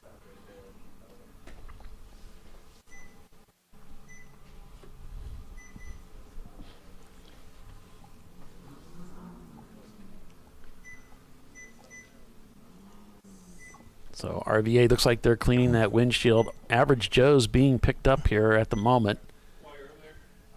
So that's a tough break for those guys. Definitely. They really hustle that Miata around these racetracks, and don't know if they might have got into contact with somebody. It's very possible. There's so many cars out there, or just lost it. It's our first real incident. Everything else has been basically mechanical issues and harmless spins into gravel traps. But this one involved heavy contact. Mark Kruger Motorsports over on YouTube thinks that there might have been contact with the silver Miata. I can't speak to the truth of that, but just reporting. He may have been watching a different feed than we were at the time, maybe. I don't know. Yeah, so we're purple 35 here. Yeah, it was pretty big contact. Here's a technical question. What are our pit entry requirements? Because one of the competitors on track made a last-second dodge over the curbing into the pit entry. Do we care how they get into the pits? I know in certain other series, if you're not already committed to the pit lane, a late change like that one can earn you a penalty. So watch this feed from inside Average Joe's moments before the crash happened, and you'll see here. Look at how the car got up in the air. That looked like wheel-to-wheel contact, which I think lifted the side of the car up and, of course, lost control of the car at that point and spun the car around. Yeah, he took a lick from that white car. You can see the body panel on the right of the car is loose now. So Average Joe's now live up on the rollback.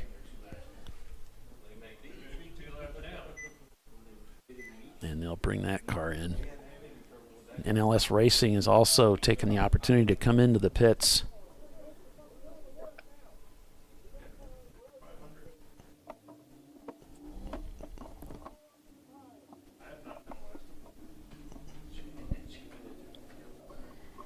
So several teams deciding to go ahead and pit and get this done right now. Well, when you have an incident and someone's got to be loaded up on a flatbed, you know that it's going to take you a little bit longer than if maybe some other Purple 35 situations in which are quicker back to green. So I'm guessing that's part of the logic of going ahead and doing it now as well. Right, Floridian coming in.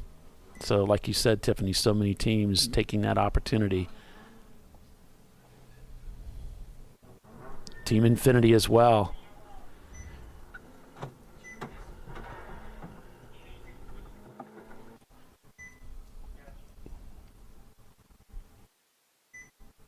And it may be like so many other motorsports that you see your competitors all taking it, and so you might as well go ahead and take it.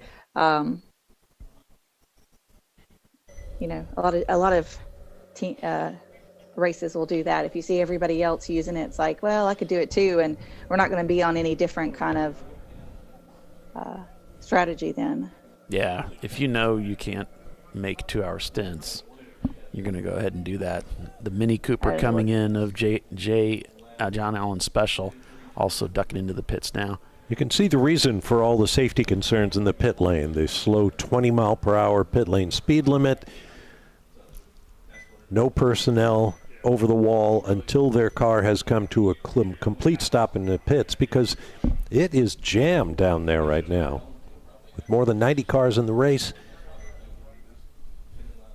the pit gets really busy. And you don't want cars flying in and out. Yeah, it's not an extraordinarily long pit lane either. No. So they're... No. Wonder if they considered using the Pro pit lane, which is a little bit more commodious. I don't know that we may have used that one year when they were doing some construction. Yeah. Yeah, I think Seems we like did. that might be better, but Was that the construction of this Michelin tower? Yeah. I believe so. Yeah, we were pushed over to the other side. That was the year that Cone Crushers caught fire over there in the pits. Ew. You never want to see that. Boy, howdy.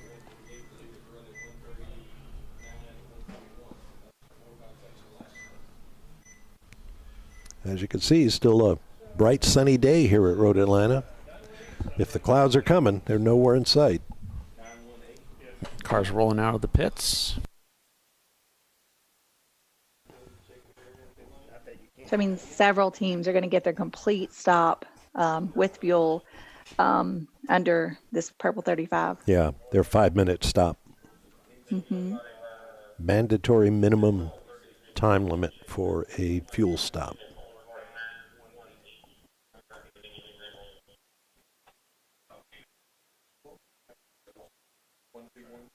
Which is way better than trying to do it under a green flag condition.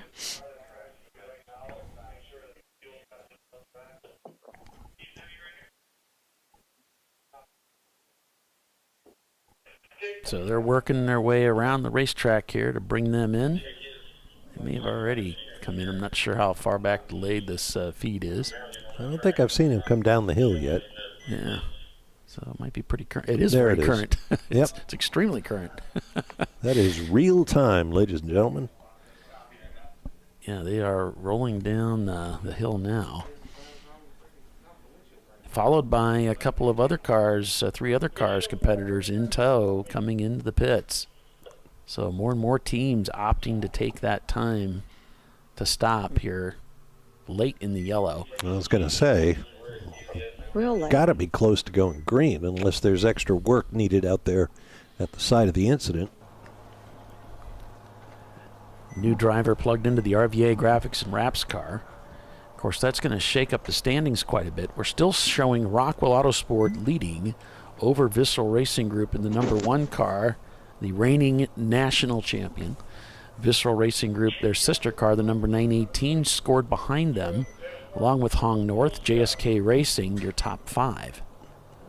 And the looks standings like are still during shifting. those pits, yeah, Visceral and Rockwell swapped spots.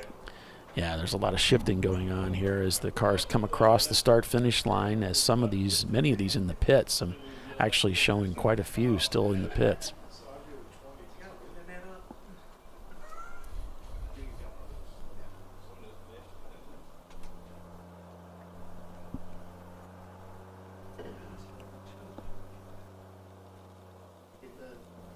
And that could be just simply because Visceral's pit box is in a different place than Rockwell's, being, one over the start finish and one behind it. That could be all that is. Maybe.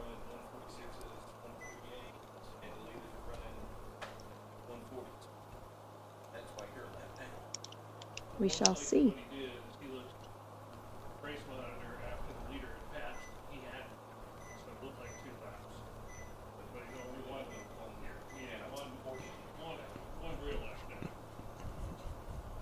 Yeah, now timing and scoring, a lot of those pit alerts are starting to clear. Good morning, Bernie.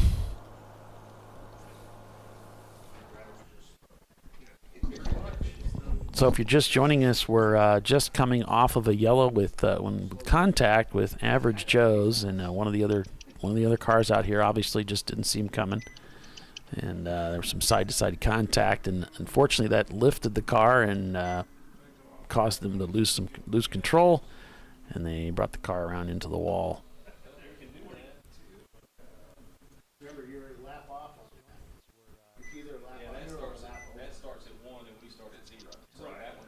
So we should it looks kind of like a silver Miata, maybe silver or white. Yeah, they were. Let me go back to that view. They were behind GBU's up ahead there as they're coming through the corner here, and this looks like it's actually over around turns 2 and 3. I think I had them originally over in 7, but no, this is up at the top of the hill. Mm-hmm. But since Average Joe's was the overtaking car in that situation, they're more likely to be classified as the aggressor. Yeah. Our rule typically is whoever is doing the passing is responsible for making a clean pass. The overtaking car much better, has to be. Mm-hmm. Yeah. Better if your competitor sees you and doesn't pull in front of you, but still your responsibility, right? That's one of the nuances of race driving, though, particularly in a series like this where you don't necessarily have the chance to know your competitors as well as you would, say, in a professional environment.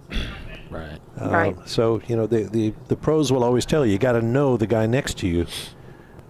I mean, the story goes, K.K. Rosberg, the 1980 Formula One world champion, was asked why he never raced at Le Mans. He said, well, I thought about it, and I decided I didn't want to go 200 miles an hour down the Mulsanne Straight in the dark around a bunch of drivers that I don't know. Now, eventually he did go to Le Mans and won with Peugeot, but you get the idea. Right. You want to know who you're racing with and what their style is. Right. How much they use their mirrors. Going back to yellow here, we might be going green. Yay. And in our form of racing, we have multiple drivers driving the cars. In a race like this, you may have 4 or 5, teammates that are driving the car. So you may be familiar with the car, but who knows who's behind the wheel? Who's driving it? Yep. Right. And with less experienced drivers, it's even more likely they're not going to be paying a lot of attention to their mirrors when they're in a place like that turn, where they're more concerned with their line than whoever may be approaching from behind. It's all part of the craft and the responsibility. Absolutely. And that car was really close to another car, so it's it's easy to make the mistake of being looking at your opponent, the one in front of you, and not realize you're being passed as well. So as the third car in the line, you've got to kind of keep that in mind, that they may be looking at that other car more so than the one that's approaching them. There's our view from the booth. Somebody, a yellow, I think it might have been a Miata, came down the pit entrance at 1,000,000 miles an hour. I hope they got that car stopped. Otherwise, he'd be approaching the Tennessee state line about now. He was really booking down the pit entry.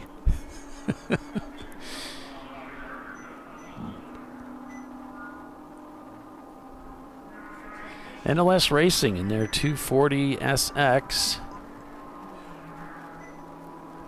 Behind the wheel with them. Bernie says the China balloon is headed towards Road Atlanta. All Champ Car teams are advised to start hiding all their cheaty parts. And now we have a very slow car entering the pit lane. Maybe an issue there. Can't tell. It's a silver BMW, I believe. Number of cars making a late pit entry after we've just gone green. Wonder if they've been called to the pits for some kind of infraction. Well, if we're back to green, then anybody who is serving a black flag penalty that was occurred during that long purple 35, that's when they would be called. Right, so yeah. I'm not going to call you in under yellow. We're going to get you under green. So that's always a possibility.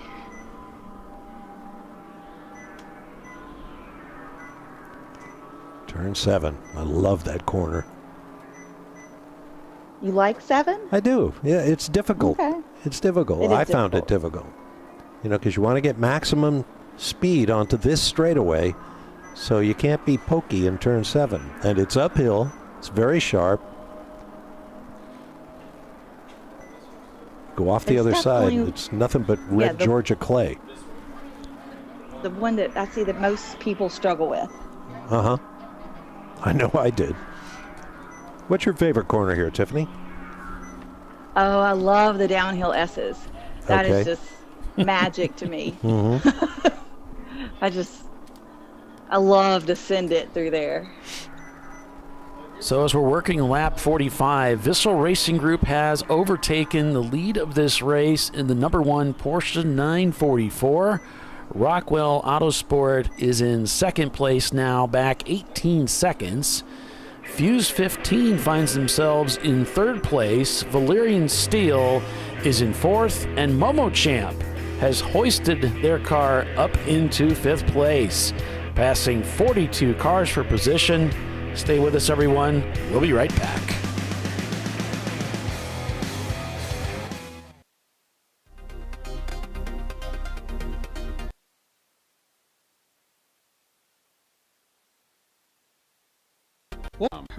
With our unmatched selection of branded products, finding what fits your vehicle and is right for you and how and where you drive has never been easier.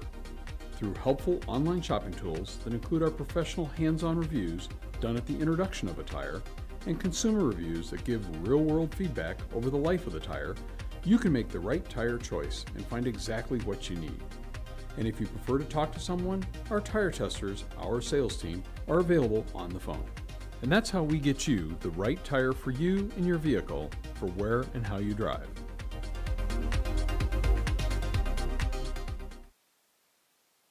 At AutoZone, you get what you need when you need it. Got a today job? Pick it up free same day at your local AutoZone. More of a tomorrow project? Order as late as 10 p.m. with free next day delivery. Getting the job done just got easier.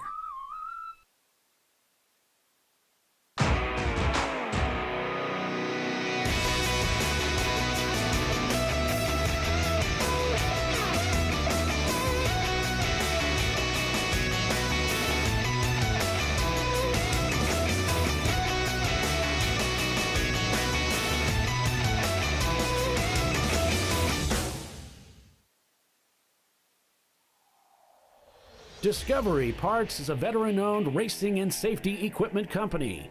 While we're located inside Atlanta Motorsports Park in Dawsonville, Georgia, Discovery Parts can also be found at the tracks, supporting a number of Champ Car Series events. We take pride in being a reseller of the best of the industry to Champ Car teams and drivers. We know racing, love racing, and look forward to tomorrow to even more racing. Visit us at discoveryparts.com.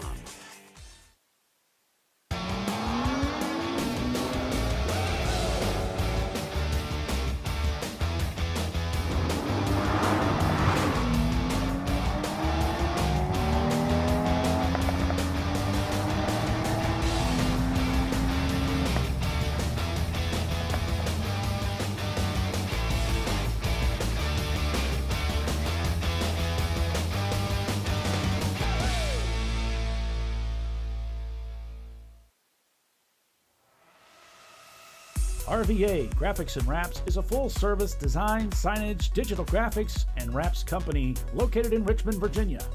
With over 20 years of experience, RVA Graphics and Wraps offers premium signage options for your business. We are dedicated to offering our clients best-in-class service in all aspects of graphic design and application. For more information, visit us on the web at rvagfx.com. Lifeline USA is a leading manufacturer of onboard fire suppression systems. Lifeline's continuous commitment to research and development ensures that we supply the most innovative and cutting-edge products available. Used by the majority of the world's motorsport championship-winning teams and constructors, Lifeline has a proven history of success. Lifeline offers a complete range of fire suppression systems for all budgets and needs, and we continue to push development and limits on both extinguishment materials and our patented delivery systems to make the race car environment almost as safe as sitting on your sofa at home. Every kit has been designed for a professional and simple installation. For more information and to purchase your Champ Car fire suppression system, go to www.lifeline-fire.com.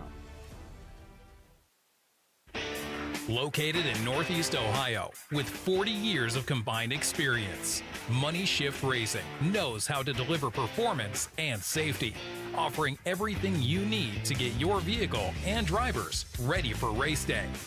From safety equipment to full engine assembly and repair, in-house fabrication, 3D design, and rapid prototyping. Money Shift Racing. Performance done right. Frozen rotors from Diversified Cryogenics deliver increased performance and a higher level of safety, while significantly reducing braking system costs. So to tell you a little bit about the durability of this product. So we have seen an incredible extension of the life of our brake rotors using frozen rotors. We've gone from brake rotors every other weekend to 6 weekends on one set of brake rotors, and I think they can go farther. The durability has been amazing. And it's been a fantastic season, and man, a lot of that is due to the way our car can brake on those frozen rotors. For more information, go to frozenrotors.com.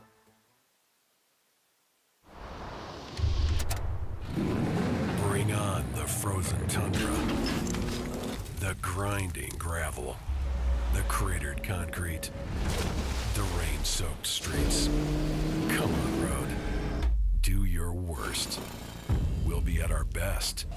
Reliable performance in unreliable conditions. Designed to meet or exceed original equipment performance. That's why more auto technicians choose Duralast parts. Exclusively at AutoZone.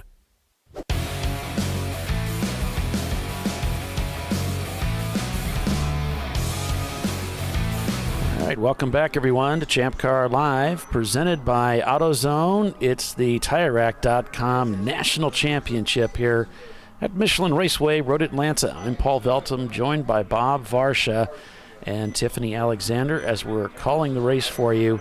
Visceral Racing Group, your leader. Fuse 15 has pitted, tumbling them to 7th. So now we've got Visceral leading over Rockwell Autosport, Valerian Steel in 3rd, JSK in 4th, and Freddie Mercury is 5th.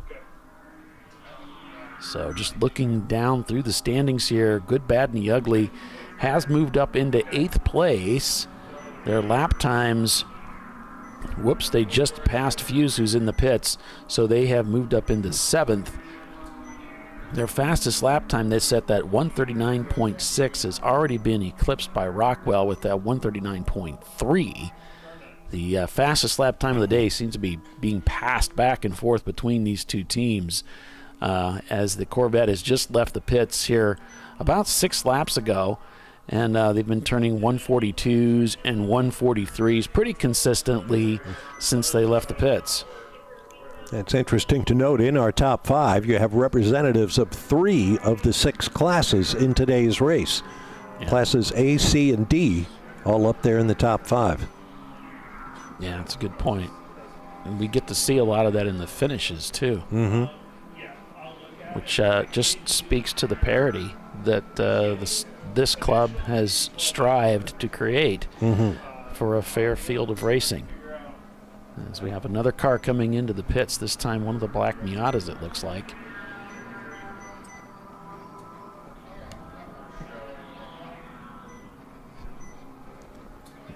And TR Motorsports still behind the wall. They've removed the camera from their car, so they must be fearing the worst for that machine to remove the camera.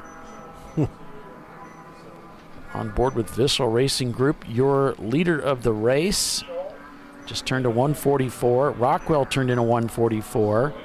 JSK turned a 147 there in 3rd place. Rockwell just turns another 144. Very consistent lap times for the Rockwell Autosport Development number 12. Freddie Mercury with that 143, an 8-second gap up to JSK Racing. Will they be able to catch up? Unknown.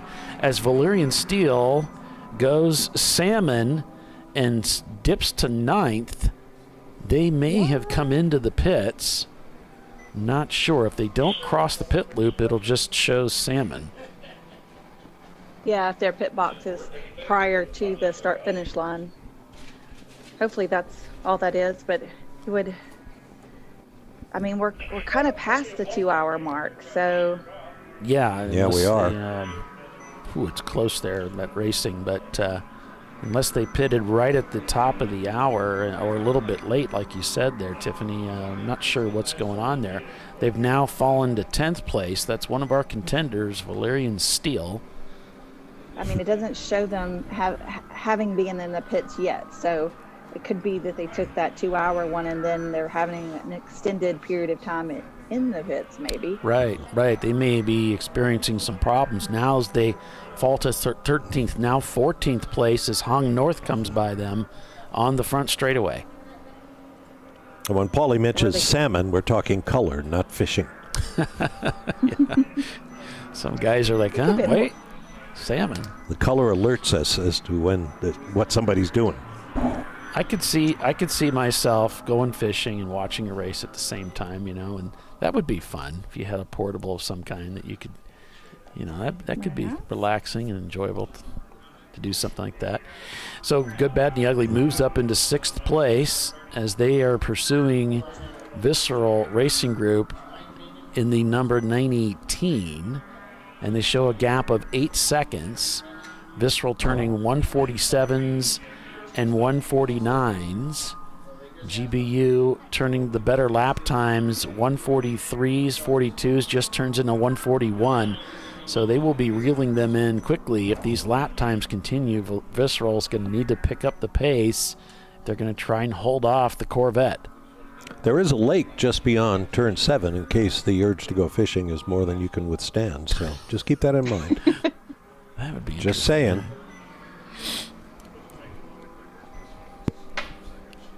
Meanwhile, back at the ranch, up front with the leader. It looks like that might be... subscribe. Yes, remember to like and subscribe. Looks like Rodney Earwood's car, the OFIC machine, going by. A little friendly wave there as they go down into the braking zone for 10A.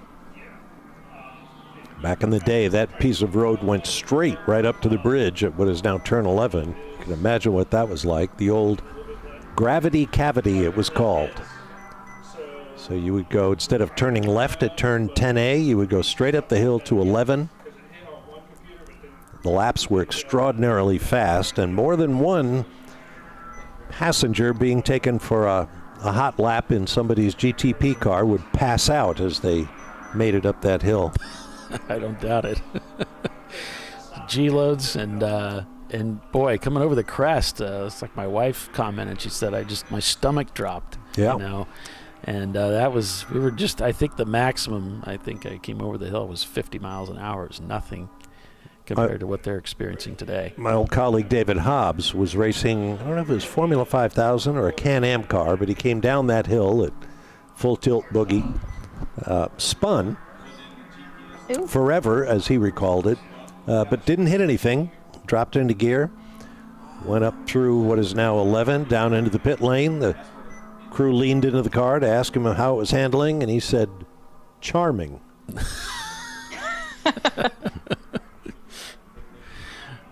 Old Hobbo. Yeah, he's always had a way with words. Mm-hmm. Charming. I love it. Yeah, he's a funny guy. He's like, but I'll need a new race suit. Yeah, right.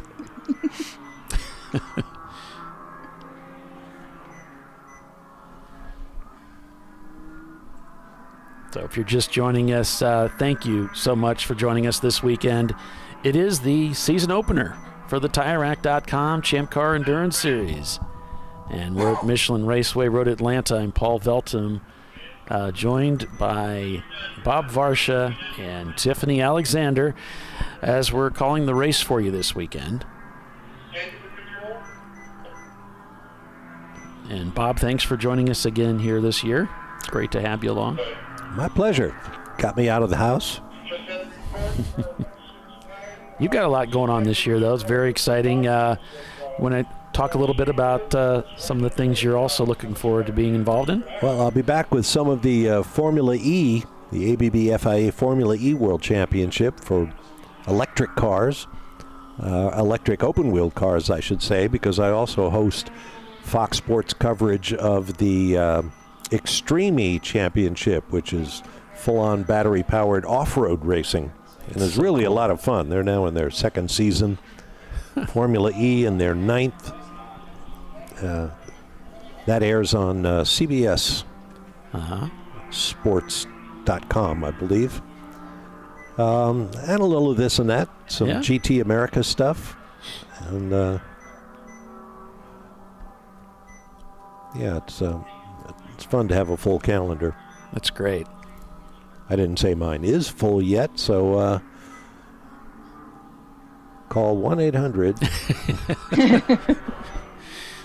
This is the part of the show where we put in a plug. That's right. I also do a Formula One radio show, lest I forget. I didn't want to say anything because I didn't know if you were still involved with Speed City Radio. Speed City? Yeah, it's growing larger and stronger all the time. We may wind up calling races down the road, which would be really exciting.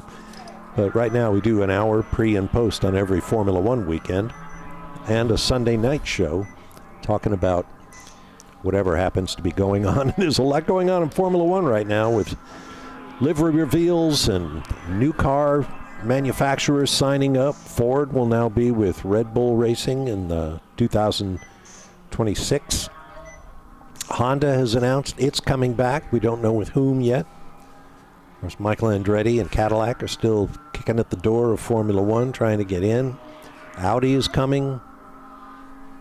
Isn't Porsche supposed to be getting in all the action? Well, yes. They've had a couple of deals fall through. And they would like to be in Formula One, but it's as you know, it's a very closed community. Mm-hmm. But the FIA has recently announced they're going to accept applications from 2 more teams. The limit in the Formula One pit lane is 13. Right now there's 10 teams, of course, and FIA wants to pick up 2 more. We'll see what happens with that, because as you may know, with regard to Michael Andretti's Andretti Global Formula One effort, the teams have been very, how shall I say it, snobbish when it comes to, well, would we allow, I mean, the Andretti family, what could they possibly bring to the series? Come on. Anyway, exciting times. That Ford announcement with Red Bull and AlphaTauri is that's a big deal. That's really a big deal. So if you're not I subscribe to Speed City, and so if you're not a subscriber of Speed City, it's the YouTube channel. Yes, I would recommend it for you because it's fun to get that inside. There's times when Bob here is interviewing some of the team principals like Gunther Steiner, and you're getting some of the interviews and some of the talk that you won't get anywhere else. So I'd recommend it because it is fun. If you follow those series, it's fun to get some of that insider conversation. And it also airs on race weekends on Sirius XM channel 81, which is an ESPN Plus channel. Okay. And it's a lot of fun. I had a great interview just a couple of days ago with Pietro Fittipaldi, Emerson Fittipaldi's grandson. Now, he's just 26 years old, and this kid has raced everything. NASCAR, he was the track champion at Hickory Speedway up in North Carolina a few years back. Wow. He's raced Brazilian stock cars. He's raced Formula 4, Formula 3, IndyCar. He is the test and reserve driver for MoneyGram Haas F1. It's amazing. He's been to Le Mans in sports cars. He's a terrific all-rounder. I don't know why he's not a regular in F1, but he had a lot to say, and it was interesting. It's cool, so cool. Okay, now in the Rotary Rocketeers car, after that pit stop, they have Mike Lowe in the car, and the RVA car, I'm sorry, that's Farron Davis in 411 and Charles Reed in the 111. Oh, thanks for that, Tiffany. This is such an interesting shot. We're on board with the leader of the race, and GBU is just ahead. GBU continuing to clip by various competitors. Now they're up to 5th place, turning in a 1:43 on that last lap. Visceral turned in the same lap time. So this is key. Is Visceral able to get by the Corvette and put them another lap down? That would be important for them.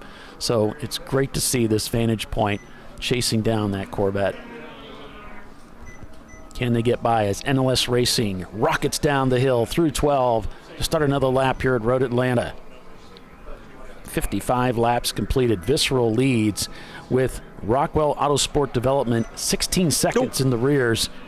Did we have some contact there? Well, no contact, but that's the Corvette up ahead. The Riley-built car had a big twitch down in 6. Kind of wiggly. Oh, boy. JSK in 3rd place behind the Rockwell machine. Freddie Mercury back 13 seconds from JSK's Nissan. Then it's Good, Bad, and the Ugly back 7 seconds. They're actually chasing down Freddie Mercury for the pass. A 1:43 on that last lap for the Corvette to Freddie Mercury's 1:46.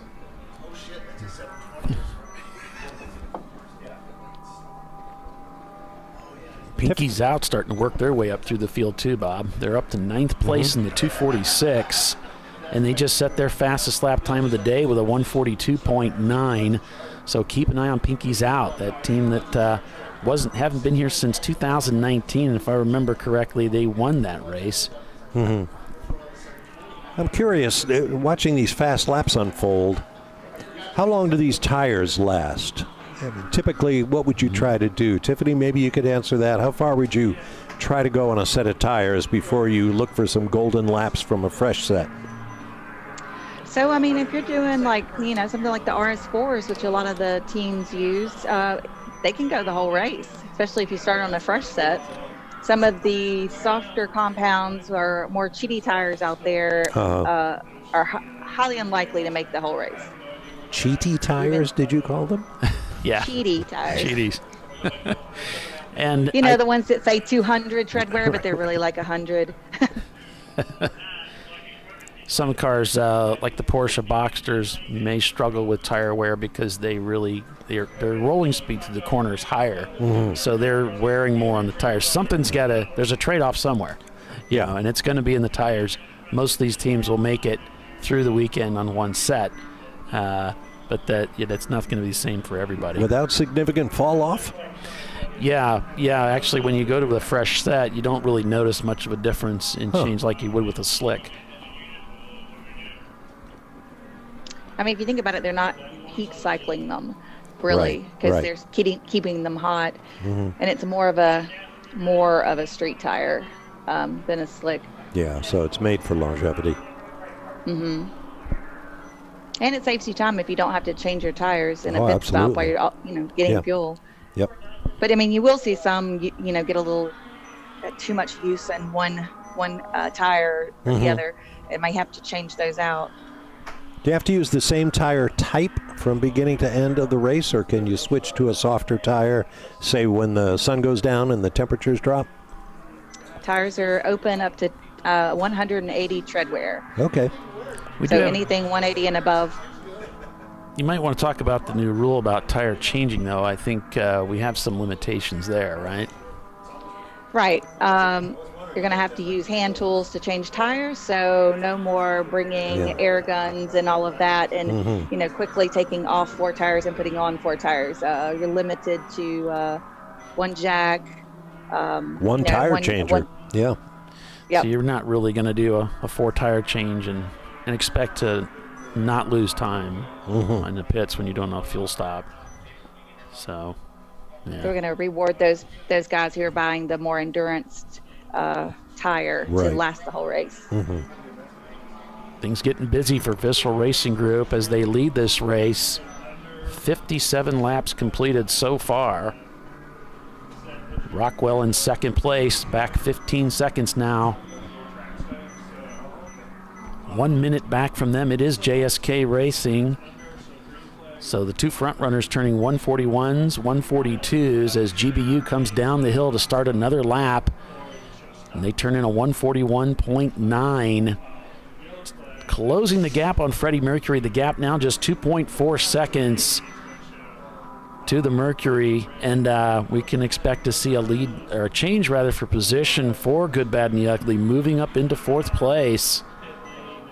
That's going to make our top 4 machines, well, the top 3 are C-class machines. 5th, I imagine, is Good, Bad, and the Ugly. I imagine they will be classed as D. Yeah. There's only 6 B-class cars in the race. It's usually the smallest class. So in the 246 of Pinky's Out, currently running in 9th place, that should be Chris Huggins, the team owner, behind the wheel. In the 146, they've fallen behind quite a bit. They're down in the high 20s. That's David driving. Then the Danger Racing car that is in 21st place, that is Roger Cohen behind the wheel. Yeah, I'm showing Hunger Geckos, spare parts, and of course Average Joe's in the pits not turning laps. So is the Flying Moose. That's the Randy Popst entry down in 70th place. Not turning laps in that machine. We know the Wittenauer Motorsports car was in early. The Doc Waldrop Special did not turn laps today, which is a real shame because they spent a lot of time out there on the racetrack yesterday. But ran into some problems apparently. At least that's what Race Heroes tell me. They may have turned laps and maybe their transponder wasn't accurate, and Timing and Scoring will adjust that when they publish everything to the final standings there.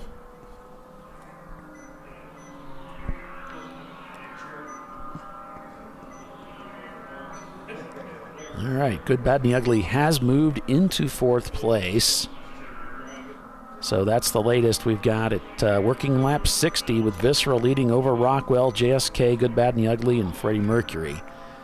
And the number 918 behind Freddie Mercury, they haven't given up. They just set their fastest lap time of the day, a 1:42. That's a full 2 seconds quicker than Freddie Mercury, and the gap is 29.9 seconds up into that 5th place.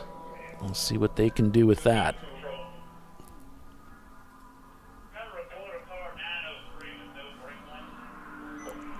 Getting a report that car 903 of 901 Motorsports does not have working brake lights. They're going to have to get that fixed. Unfortunately, that's one of the rules in Champ Car. You have to have 2 working taillights and 2 working headlights at least, no more than 4. And we will be racing this evening up till 10 o'clock tonight, as the weather report shows clear, no precipitation in the forecast, just like last year. So it's going to be clean weather racing all the way to the checkered flag. And that 903 car is actually in 13th place, and they are one of our contenders for the national championship. So I know they don't want to be brought in during a green flag condition for sure. Hopefully they're able to handle that during a regular pit stop. But if they don't have any brake lights or they're down to just 1, they will bring them in. Good, Bad, and the Ugly just gets a nicer, cleaner lap in. Turns a 139.507 on that last lap. That's their fastest lap time of the day. And if you weren't listening to the show earlier or watching earlier, be sure and be here for us after the noon break. Around 12:05, we're going to do a drawing for the Champ Car iRacing Series Special Award. It's a $1,500 race credit, for the Champ Car iRacing Series broadcast. So we're going to, not for the broadcast, but for the series. And Bob's going to do a drawing, and we'll announce here on the air who the winner is going to be for 11 drivers that have fulfilled the participation requirement for the season. Woot woot.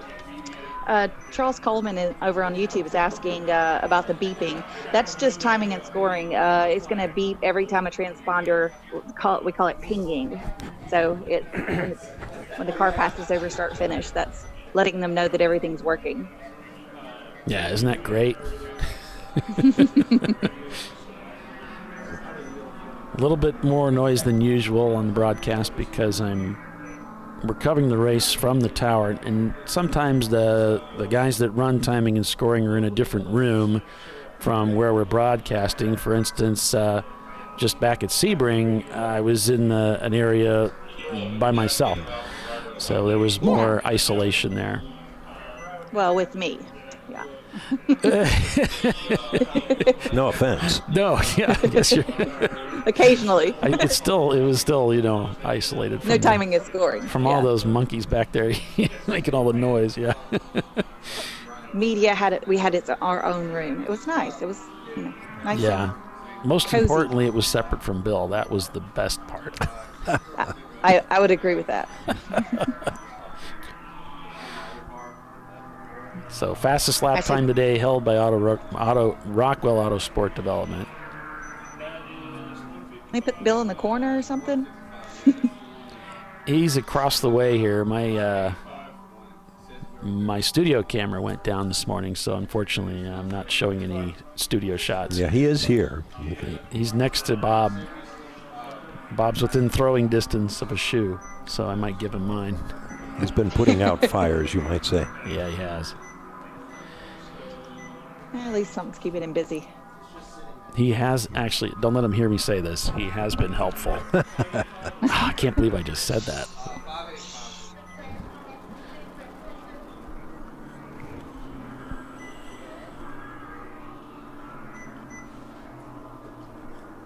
This is the big race. This is going to, we'll be crowning the national championship at the end, national champion at the end of this event. And I've been wondering, could Visceral Racing Group be the first team to win back-to-back championships? And it could be. They now lead this race with that very car. Pinky's out. One of the big threats, there was a lot of talk about Pinky's out. Are they going to be a huge threat for the win? Back in 9th place right now, turning very similar laps to the Porsche 944. So they would have a lot of work to do to get up front there and challenge them. I think anytime Pinky's out shows up, they're always a threat. But Visceral, Rockwell, those are strong contenders. GBU, those are hard teams to beat. Yeah, GBU, not a contender, but in 4th place right now. So if they would win this event, they would carry the points, but they would not be crowned champion.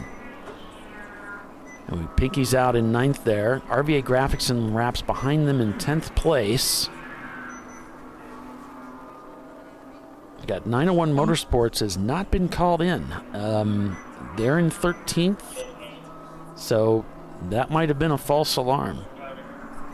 And Polly, you've been keeping up with the points all year that determined who was a contender for this race. So would you like to explain how that worked or what you noticed from that? Yeah, so the way the points work out in Champ Car, if you look at the rule book, it tries to explain, I think it does explain nicely, how the system works. So it's similar to golf. Low points win. That's the best way to describe it. You get 1 point for finishing first place, 2 points for second, 3 for third, and so on. And what's done is it's a combination of your 2 best finishes with a minimum of 2 events started. So you have to essentially race at least 2 different events, and you can race 5, 6, 8, 10, however many you like, and the 2 best finishes will be added together, and that would be your lowest score, and then you would be put into the roster with everyone else, the standings, and if you happen to tie with another team, then you're tied for that same position. You're seated together. And so we have a 75, a soft 75, as Dana likes to call it, is the limit. So in other words, if there's, I think, 5 teams that might be tied for 75th, all 5 of those are welcome to compete today. And so I just lost a train of thought. But essentially, that's how it works. Points? The cutoff, see, that floats a little bit. I have to take a look at it. It's usually right around that 14-point range. So you want to be what I was thinking. Around 12. If you're not in 12 points, you're in trouble. As you near the end of the season, you really want to get up into 12 or lower, because anyone within that 14, 13, 15-point range is in jeopardy. You're getting bumped off the bubble. Right. That was a wonderful explanation. I don't know about that. It's as clear as mud. Somebody else explain that. If you'll stay with us, folks, we'll be back in just a little bit. More Champ Car Live. It's the TireRack.com National Championship. Visceral Racing Group is your leader. We'll be right back.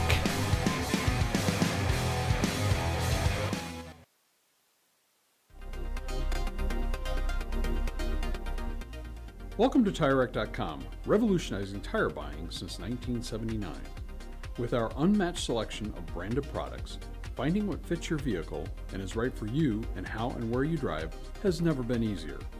Through helpful online shopping tools that include our professional hands-on reviews done at the introduction of a tire and consumer reviews that give real-world feedback over the life of the tire, you can make the right tire choice and find exactly what you need.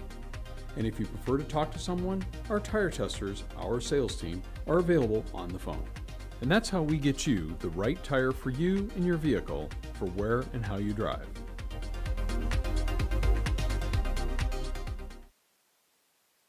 At AutoZone, you get what you need when you need it.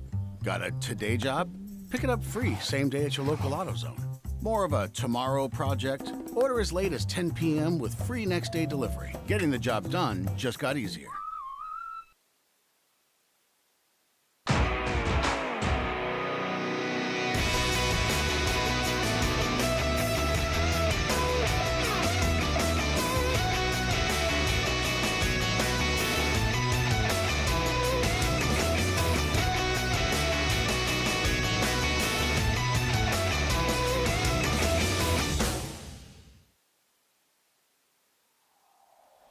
Discovery Parts is a veteran-owned racing and safety equipment company.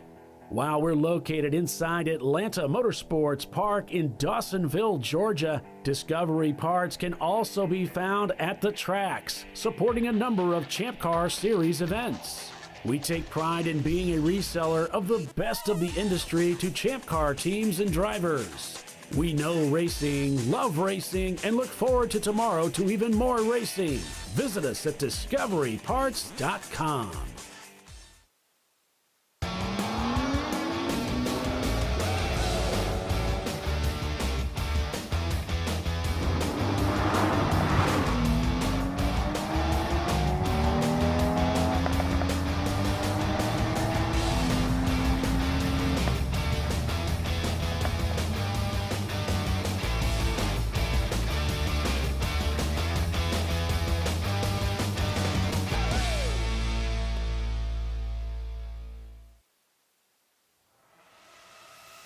RVA Graphics and Wraps is a full-service design, signage, digital graphics, and wraps company located in Richmond, Virginia. With over 20 years of experience, RVA Graphics and Wraps offers premium signage options for your business. We are dedicated to offering our clients best-in-class service in all aspects of graphic design and application. For more information, visit us on the web at rvagfx.com. Lifeline USA is a leading manufacturer of onboard fire suppression systems. Lifeline's continuous commitment to research and development ensures that we supply the most innovative and cutting-edge products available. Used by the majority of the world's motorsport championship-winning teams and constructors, Lifeline has a proven history of success. Lifeline offers a complete range of fire suppression systems for all budgets and needs, and we continue to push development and limits on both extinguishment materials and our patented delivery systems to make the race car environment almost as safe as sitting on your sofa at home. Every kit has been designed for a professional and simple installation.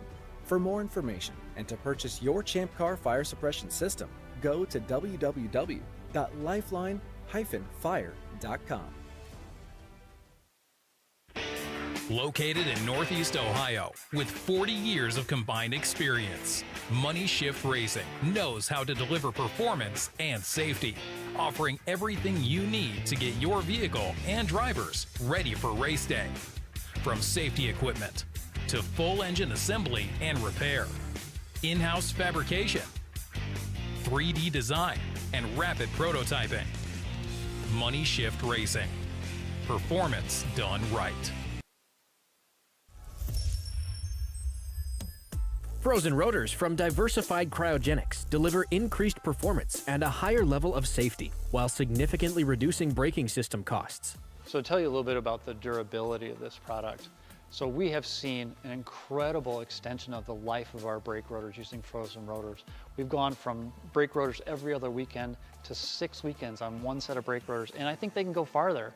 The durability has been amazing. And it's been a fantastic season, and man, a lot of that is due to the way our car can brake on those frozen rotors. For more information, go to frozenrotors.com.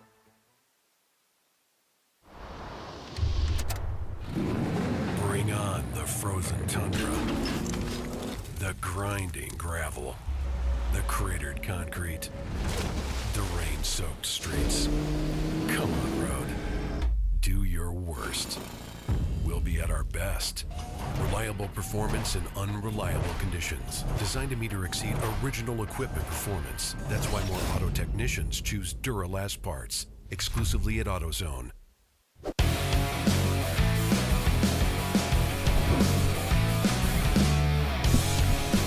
All right, welcome back everyone to ChampCar.Live, presented by AutoZone. Duralast parts, check them out.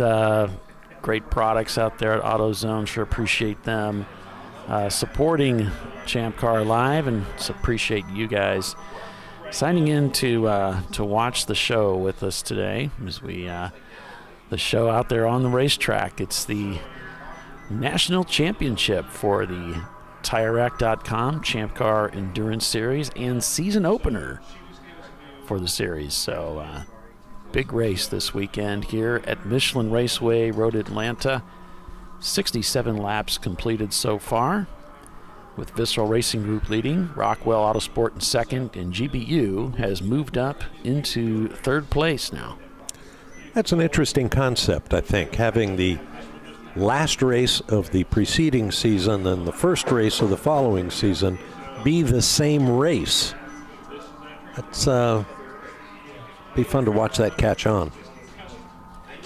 Yeah, I think it's a neat way to do it.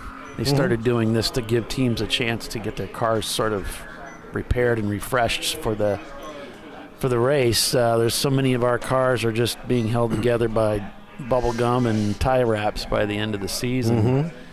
As it looks like the Doc Waldrop Special is out there turning laps. So through the standings here. And typically our national championship is a spring race, so this is a little earlier than we've done in the past. But because if these cars were at Sebring, that was just 4 or 5 weeks ago on New Year's Eve. So getting ready for a national championship is challenging. Yeah, I kind of like it this way too, because there were some teams that were kind of caught in not racing because they were waiting for the championship race. They didn't want to. If they updated their cars to the current rules, they would have to switch it back, or they would lose some advantage they may have had if they update to the most current rules. And so they're waiting for the championship race to race that event under the old rule set. It's just, I see where you're going. It's just so it got a little convoluted there, and this kind of solves that problem. Get it out of the way early. And now the rest of the season is open to you. You can make those mods to be in the current rule set and race all those events, and you're not flipping back and forth. And another rule that we haven't discussed, or if you did, I missed it, is that at least two of the drivers who were in the car during the races in which it qualified to be a contender for the national championship, those at least two drivers have to turn a lap under green in this national championship race. Yeah, that rule I had forgotten about, and that's there to get rid of the whole bring in a hot shoe from some pro driver just to get you into the championship, and no, you're going to have to bring at least two of those guys back. So I can't have Max Verstappen and Lewis Hamilton and Sebastian Vettel drive my car in the championship race? Maybe Sebastian Loeb, but you would just need to make sure your schedule is clear for the championship race too. They would have had to have driven the car in that season. So the 901 car did have to serve a black flag for the tail light. It was a blown fuse, so it was a quick stop, and they went ahead and took that and made a driver change to Mark. So he's in now. Or maybe it was already in. I'm not quite sure. But, yeah, that's fixed. It was a fuse. Cool. Well, hopefully it doesn't blow again as the Brew Crew Racing number 86, the Lager car, shown crossing the pit loop, so they may be in the pits under green. We had all of those cautions early on, and we've had a lot of green flag racing since then, and this is sort of biting some of those in the back if they hadn't taken advantage of those cautions, as many teams did. The Shark car coming down the front straightaway to start another lap here at Road Atlanta.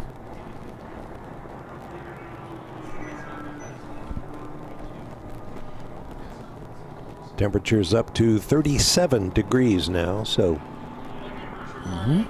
getting toasty. 70 laps completed here. Good, bad, and the ugly on the charge. They've passed 42 cars for position. Visceral Racing Group has passed, get this, 66. Currently holding the lead, 9 seconds ahead of Rockwell Autosport Development. And Rockwell actually turning the faster lap times on that last lap. They put a couple 141 back-to-back there to help reel in and narrow the distance there to Visceral Racing Group. And Ed's up here in the booth. Ed, do you want to put a headset on? Tell us what it was like out there. Just grab this and slip this on. 701 is stock 7. Okay. Yeah, there you go. So Ed's here with Team Infinity, and we've got your team on the view right now. You were out there for that first stint. How was it out there starting in the cold and with all those cars? It was cold. It wasn't real scary. I thought I missed my marks on tire pressures a little bit. It's always kind of a little bit of vague science for us to get tire pressures right when it's 20 some odd degrees, 30 degrees out. Fortunately, it looks like they came around, but it's a little concerning the first 20 or 30 minutes while the car's coming up into itself. Actually, I see good behavior out there. A lot of conservative. The champions know exactly how to do this, and nobody was really going nuts. The behavior, once again, great. Awesome. This track is pretty exciting. About 80 feet of elevation change. What's it like racing? How do you describe it, racing at this track to other people? The guys that come in first that have never raced the track, I tell them about the elevation change, the unexpected part of that, and then basically explain that when you get out of the car the first time, you're going to have to give the seat cushion back to the next guy when you can pull it free of the crack of your butt. It's pretty intense, isn't it? It's very intense. I'll have another cushion, please. Exactly. I'm sorry, I ate that one. Yeah, it's something else. Today our car is turning differently from the right to the left, so I can't get to the bottom of the hill as quickly as I did last year. Maybe the rear toe is a little off to one side.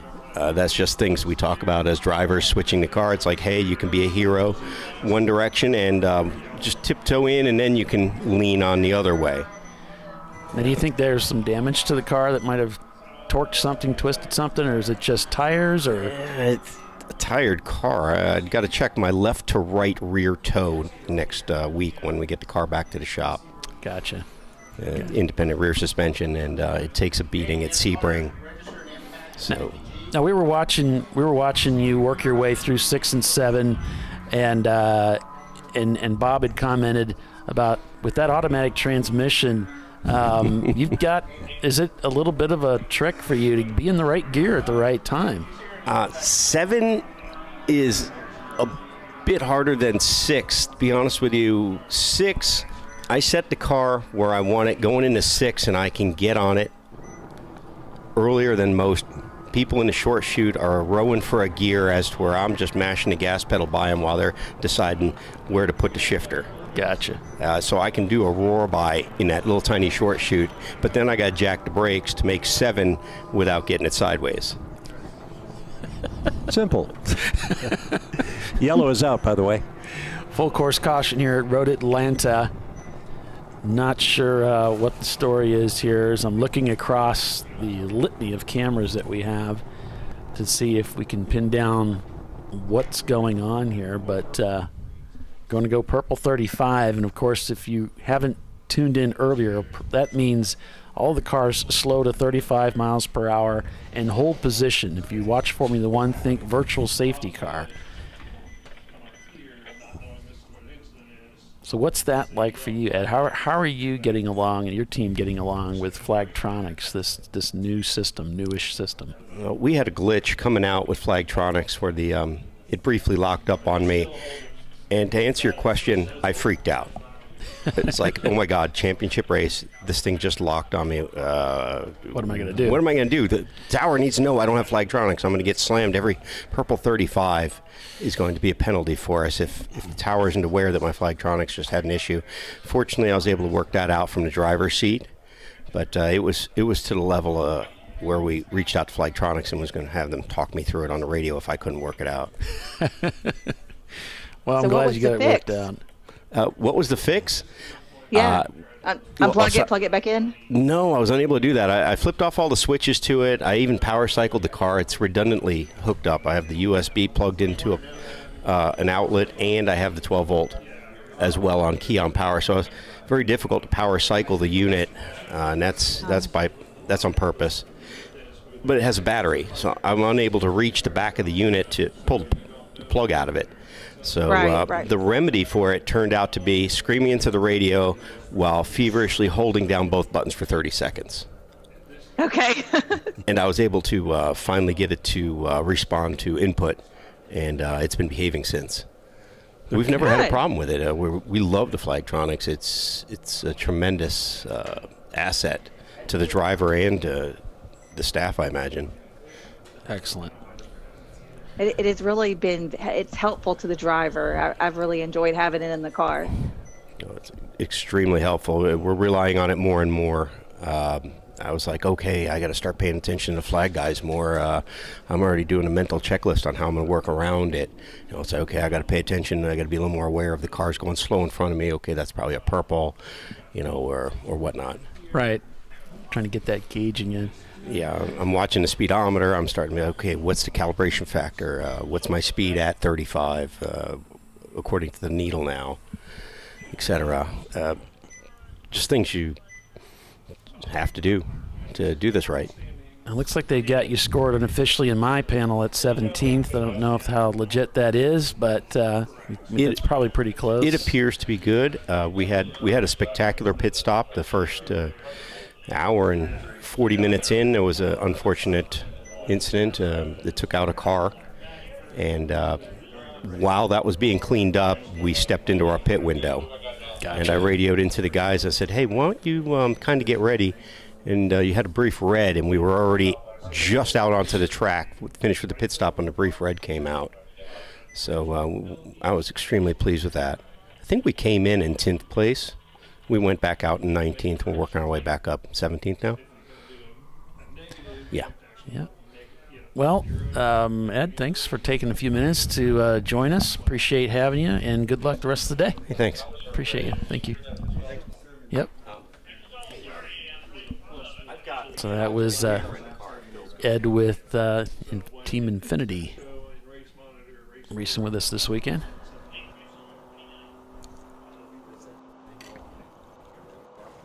Always not. He's just good people's. Always nice to have him around.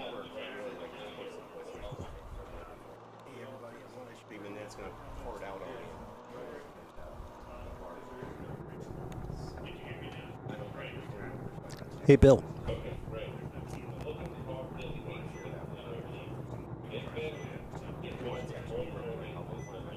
Are we going full course? Gosh, I mean, are we putting out this? Did y'all see the pace car go out? No, I haven't seen it. I haven't seen it go by. Okay. I can't see where they've got it stationed.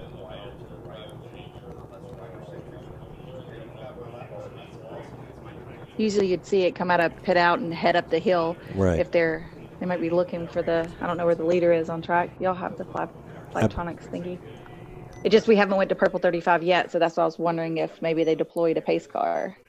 Well, we're showing Purple 35 right now up here in the... Oh, okay. Yeah, in the booth. And the flag is out at the flag stand. Okay, so it is purple. Never mind. I guess on Race Hero it doesn't have a purple. Yeah, it doesn't have an yellow. indicator. Yeah. I have to give them a call, let them know they need to update their system. Yes, It's the new thing, Mhm. you know. Yeah, well, I mean, they were already... we're showing yellow, so why can't they show purple, too? Yeah. And they have purple in their repertoire because purple is the fastest time of the day. So it's Sure. in their Yeah. development. Mhm. They don't have to put in a new color just for us. Just a new place to use it. Let me display my ignorance. Do we ever close the pits? Usually only if there's an incident on the pits or an incident that might be blocking pit in, a safe Okay. entry to pit in, or maybe an incident blocking pit out. They might close pit in, but Okay, that's usually otherwise the only not. time. Whenever the yellow comes out, we don't automatically close the pits. Now, when we have races where you have a red flag in the middle, Mhm. to have a quiet hour or something, they will close the pits usually about 10 minutes before that red flag. So if you come in, you're going to be held in. You won't be let back out. And you'll lose all kinds of time. Yeah. That's typically the only things I've seen. Either if there's an incident blocking or some kind of hazard on pit lane or at the inner entrance or exit, and then coming in 10 minutes before a red flag. In what races on the calendar do you do a quiet hour? Why would you interrupt the race? Is there one of those out there? Barber is not on the calendar right now, but they always have a set quiet hour on Sunday from 11 to 12. It's like a church thing. That's for every event that happens on Sundays. I'm trying to think of who else. Road Atlanta has a quiet hour, but it's on Sundays. But we run a Saturday race here, so it doesn't affect us. I'm trying to think of anybody else. I'm trying to think of where the nearest church is. Right. Well, it's better than Lime Rock, where you can't race at all on Sunday. Oh, really? Wasn't aware of that. And then, like in the past, we've done national championships, Park for May. So like it's 2 separate races, but for the national championship contenders, it's 1 race. So maybe we're doing double 7s. So non-contenders, it's a double 7, 2 separate races. But for the contenders, we've done where it goes a red flag at the end of the first day, and they're not allowed to work on their car or do anything to it. And then they start Park for May. Yep, the next morning. There's a piece of equipment coming down the hill. It's a forklift. What's that doing? Well, if there were some tires that were displaced. Yeah, they think they had to repair a tire wall somewhere. Yeah. Thought it was a brush truck, but it's not. Yeah, they got the hooks on the fork. Yeah, that thing. According to YouTube, Gingerman and Audubon also have quiet hours. I've never raced either of those tracks. So. Yep, they do. It happens. Yeah. So technically, in those situations, the pit lane is not closed. It's just if you come in, you can't leave. So kind of closed. It's one way only. Emergency vehicle coming out of turn 7, and we got another one heading down the front straightaway. So we got a lot going on out there. So while we're doing that, we'll go ahead and take a quick break and be back in just a couple of minutes. So thanks for watching here, Champ Car Live, presented by AutoZone. Stick around. Got a lot of great racing on tap today. Visceral Racing Group is your leader. We'll be right back.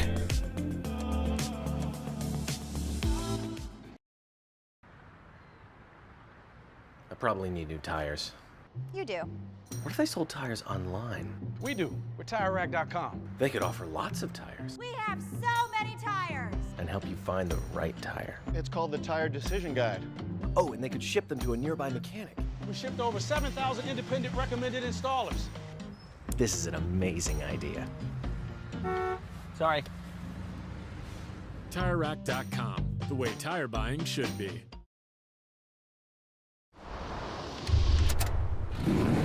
Bring on the frozen tundra, the grinding gravel, the cratered concrete, the rain-soaked streets. Come on, road. Do your worst. We'll be at our best. Reliable performance in unreliable conditions. Designed to meet or exceed original equipment performance. That's why more auto technicians choose Duralast parts. Exclusively at AutoZone.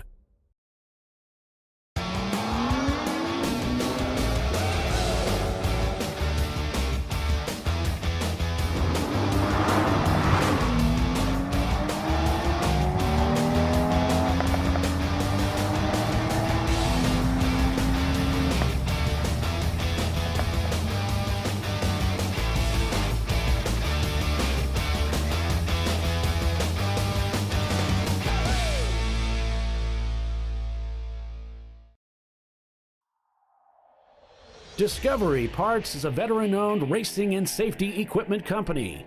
While we're located inside Atlanta Motorsports Park in Dawsonville, Georgia, Discovery Parts can also be found at the tracks, supporting a number of Champ Car Series events. We take pride in being a reseller of the best of the industry to Champ Car teams and drivers. We know racing, love racing, and look forward to tomorrow to even more racing. Visit us at discoveryparts.com.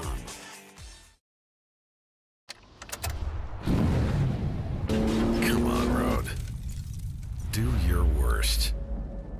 We'll be at our best. Stress tested to meet or exceed original equipment performance. Exclusively at AutoZone.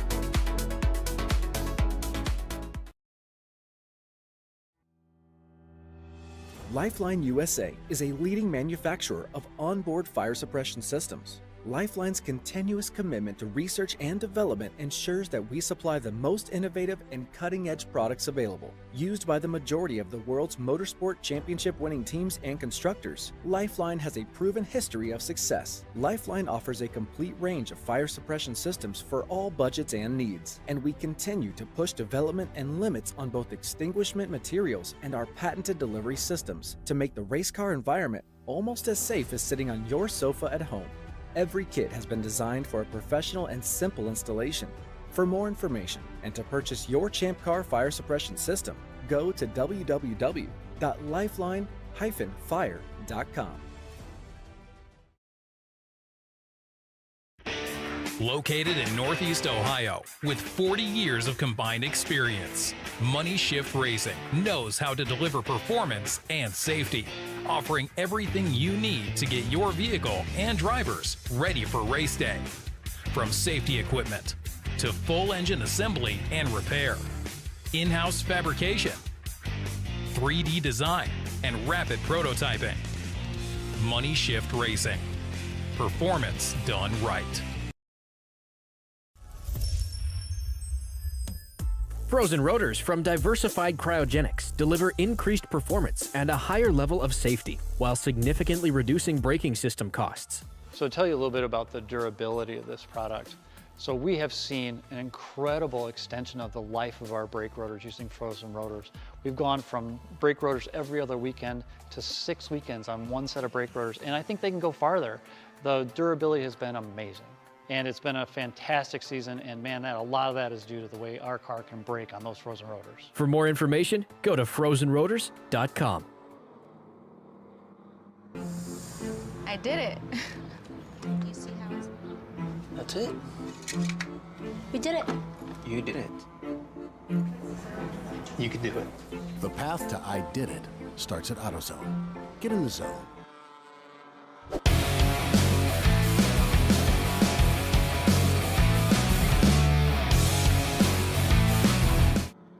Welcome back to Champ Car Live, presented by AutoZone. We're back here with Vissel Racing Group leading the way back to green.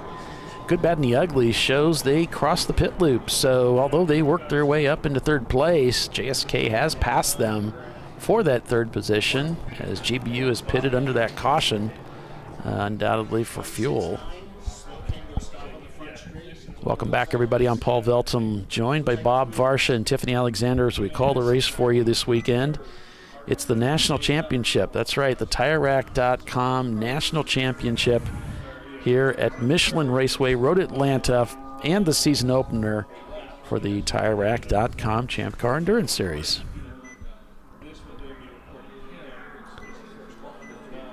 We just had a stopper on the front straightaway. That was the Class B 2008 Acura TSX of Unity Racing. It looks like they got back underway once again, so we're all clean and green. All right, back to racing. And we can barely hear you there, Tiffany. If you can bring up your volume a little bit, that'd be good. No, there's volume to bring up. I had to switch to a different. I hate these Bluetooth headphones because they have to be charged. Oh, I see. Ooh. So I'm swapping back and forth as I charge them. Gotcha. Thought you'd maybe pulled my trick, which is to move the microphone up to the top of your head while you drink some coffee or something, and then forget to move it back down when you start talking again. You know, we talked about the Vissel Racing Group, our race leader for quite a number of laps now, having passed 66 cars to get to that point. That's not unusual in Champ Car Racing because we don't use a typical fast lap qualifying format. There's a different way of seating the grid and a different way they take to the racetrack that often puts fast cars at the back. That's right. So because of that, you got that mixed field. You can have one of the fastest or the fastest car all the way at the back of the field. You know, the front of the field can be taking a green flag. You could be 2 miles back, right. Especially at some of these larger tracks like Road America, where you have a 4-mile racetrack you're dealing with. Mm-hmm. So it does lead to some exciting racing, and that's how we do things. The 146 comes by, one of the Pinkies Out machines, down the hill and across the start-finish line, followed by Danger Racing just a few cars back. We got car number 1 off. Oh, no. Car number 1 off track. Gets it sorted. It's down in 10A, I believe. Yep. Here comes the bridge. A little trailing throttle oversteer or something as he went through 10A. Wound up facing 10B in the right direction, fortunately. Yeah, we can go back to that scene and take a look here. Here you see, it looks like we caught it a little late here. He's turned it around, and he may have stalled it, Bob. Looks like he had to restart that engine. It was very close to the wall, too. Whew. So he didn't even reach the corner before he went around, or at least went off. Oh. Very close. Yeah, very lucky. Yeah. Yeah, and as you can see, it is pretty rough off track down in some of these corners. I'm thinking of turn 7 where going over behind the rumble strip is like falling off a cliff. Crazy. Well, joining us here in the booth is another one of our team owners. It's Halston, isn't it? Yes, Halston Pittman. Halston, welcome to the booth. It's great having you on the show. And we've got, I guess, kind of a celebrity here along with Bob Varsh. We've got a guy that's, Bill says you're one of the greatest photographers in the world. What do you think about that? Kind words. I just shot my 13th Rolex 24 this year. And this will be my 13th full season doing that full time. I do full season of IMSA, full season of SRO, which previously was World Challenge, and then any IndyCar races that I'm not booked. We're on board with, this is the team that you own, is that right? That is us. We are the Mini Cooper. So one of my actual professional clients is Mini USA, for Mini USA. So that kind of helped us switch cars. We used to run E30s. We're doing okay today. We had a boost leak problem in the first stint, which we seem to have fixed. So that about 10, 15 miles an hour loss on the back straight, which is not good for almost a 2-hour stint. Who do you shoot for, Halston? Mostly teams. So I have Mini USA. Some of the IMSA clients I shoot for Gradient, which was CJ Wilson before. Era Motorsports, so LMP2. They won the 24 2 years ago.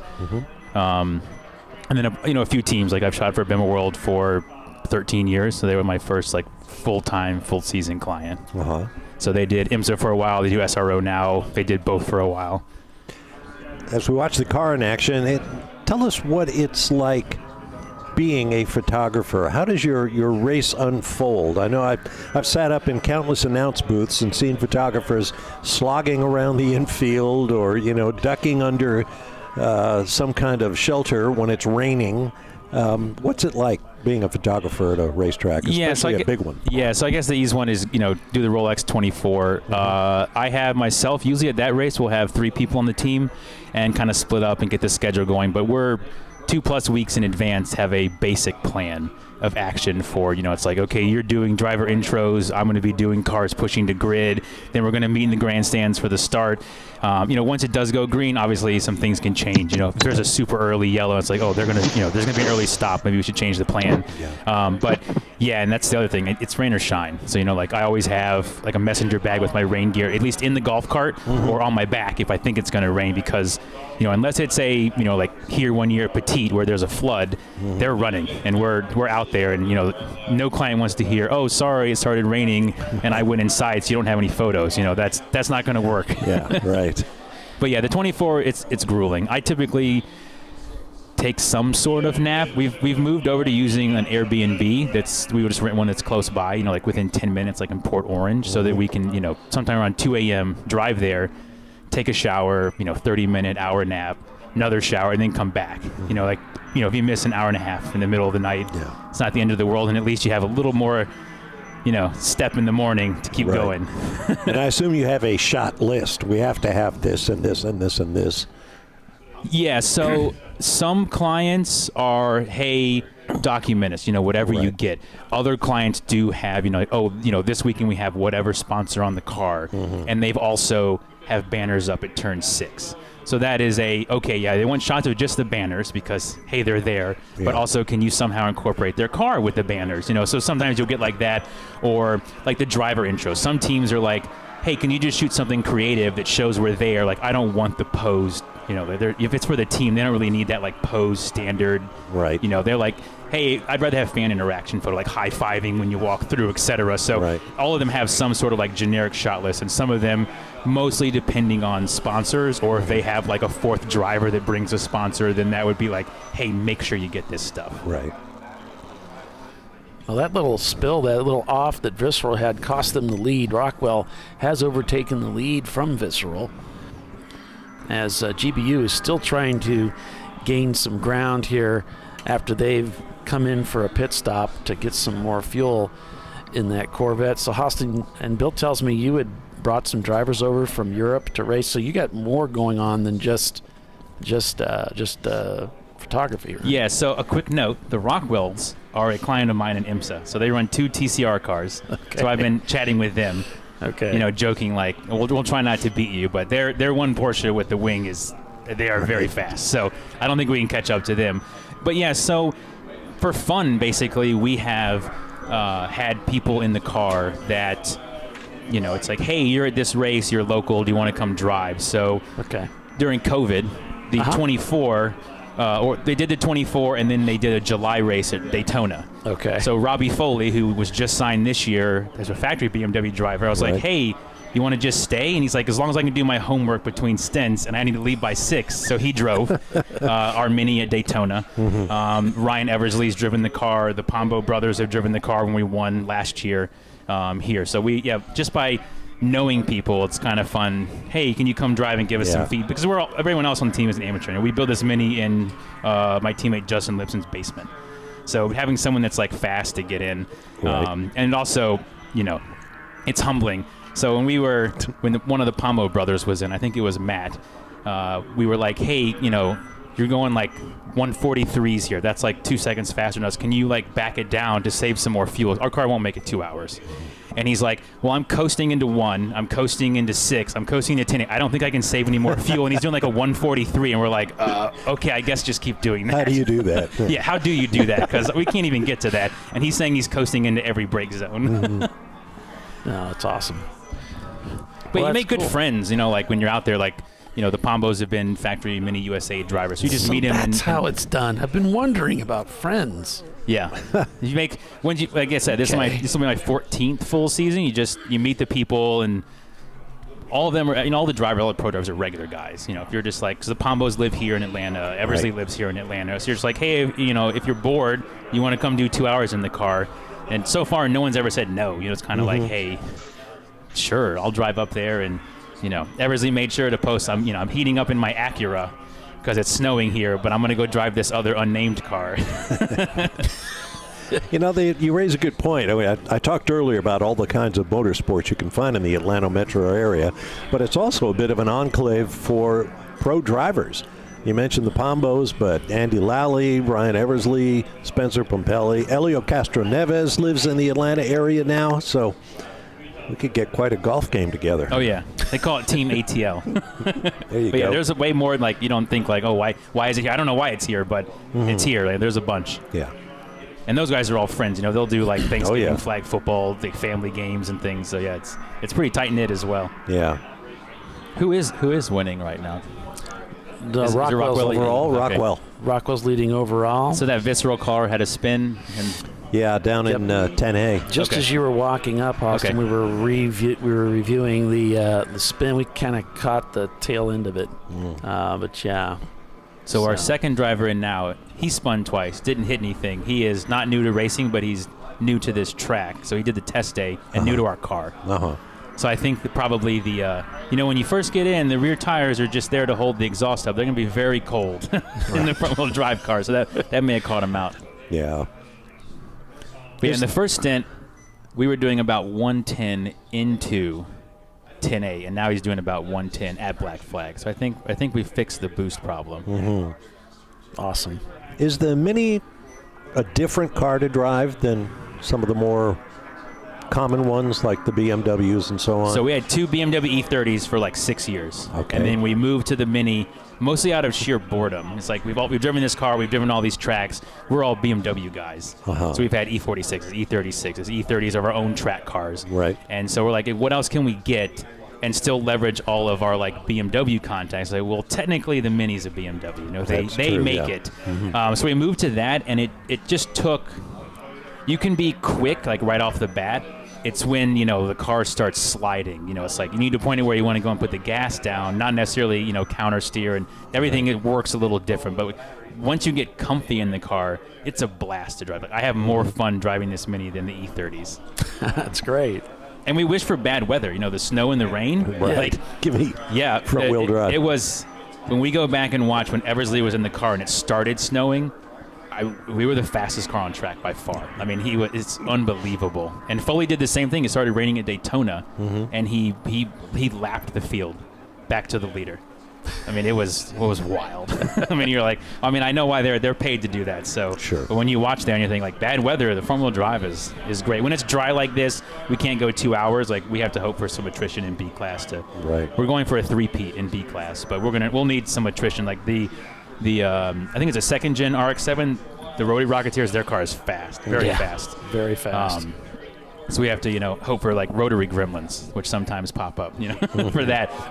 In the wet, you know, we can race them, but in this, it's just that thing scoots. Not fair. They're so solid too, that team, and they take that thing to Sebring and they finish the race. Yeah. Over and over and over again. Yep. It's like, man, that thing is tough. Yeah, those guys need to move somewhere else out of the Southeast. You know? Right. They should go to like the Midwest or something. Kill them, go race somewhere else. That's funny. This is a good view up here. We have a photo room that's in the paddock behind us. We don't. The photographers aren't in here anymore. Oh. When they redid everything. Working lap 85, Rockwell Autosport leads by about 21 seconds over Vissel Racing Group. Turning very similar lap times, JSK Racing in their Nissan back in third place, followed by Good, Bad, and the Ugly. That gap from JSK to Visceral, a 1.9 seconds. Then it's Visceral Racing Group in fifth. Cone Crushers has moved up 49 positions into sixth place. Pinky's out now, working their way up into seventh here just behind them. Then it's NLS Racing, Hong North, RVA Graphics and Wraps in the 411, rounding out the top 10 in this field. And, Halston, thanks for coming up and spending a few minutes with us and talking to us. I'm going to head back to the RV and stay warm. I don't drive till 3, so Justin started, and then we have a couple rentals that are friends, and then I drive at 3 o'clock. So I'm just sort of hanging out. Okay. But thank you. Yeah, thanks. Great day. Good fun. Good to meet you. Good to meet you. Bye. All right. That was Halston Pittman of the John Allen Special Team we're on board with right now. Owner of the 2007 Mini Team.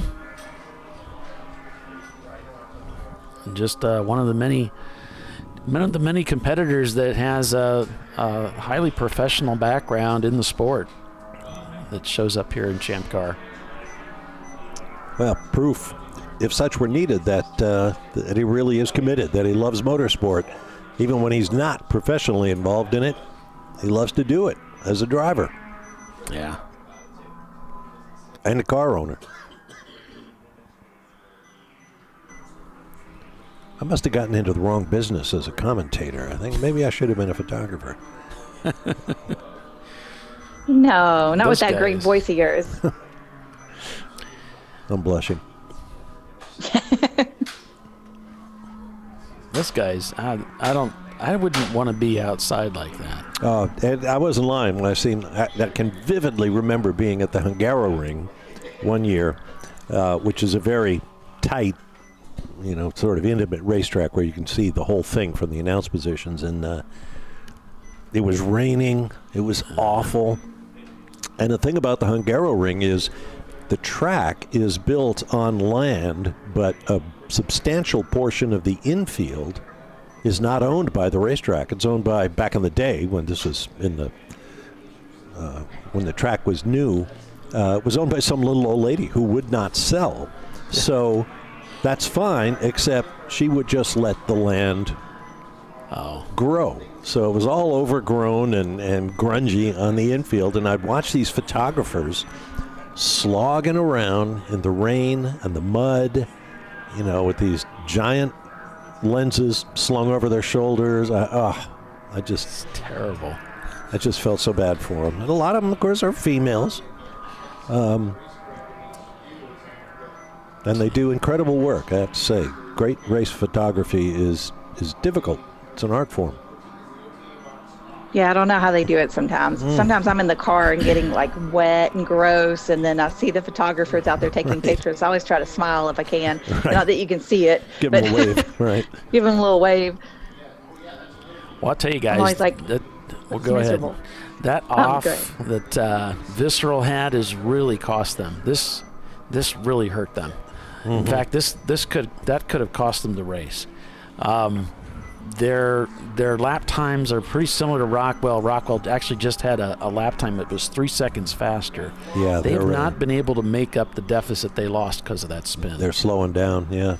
And this really, you don't think about. You think of a race that's this long, but Bob, sometimes it is the mistakes. Yeah. That cost you the most. Assuming the race car is healthy. There's a lot of sins a driver can commit. We've talked about that before, and it's true. You think about just how many decisions a driver has to make just on a given lap. Sure. The gear changes, the lane, the changing from position to position. You're trying to negotiate. You have all this timing you have to set up in your mind as you're trying to negotiate getting by another car. And every driver you ever talk to talks about rhythm, getting into the rhythm in the race car. Absolutely. But the danger of a rhythm is that it can lead, I think, to boredom. You kind of lose the awareness when one of those situations comes up that you have to react to quickly, because you're, your mind is somewhere else while you're going through the muscle memory and the mechanical motions of steering and shifting and braking and. I don't know. I might disagree. I feel like getting in the rhythm is. There are so many decisions you have to make in the car, and if you're doing it well, you're not really thinking through those. That becomes the muscle memory that you're leaving a little RAM open to be able to react to the situation when it changes. You're not thinking about what gear am I in, what gear do I need to go to. I think when you're doing that, what gear do I go to in this turn? Then you don't have any RAM left, so to speak, to deal with a changing situation. That's when it's automatic, it feels better. I had a great chat with Martin Brundle, who's won 1 million awards for his Formula One commentary. But Martin, of course, used to be a teammate of Ayrton Senna, and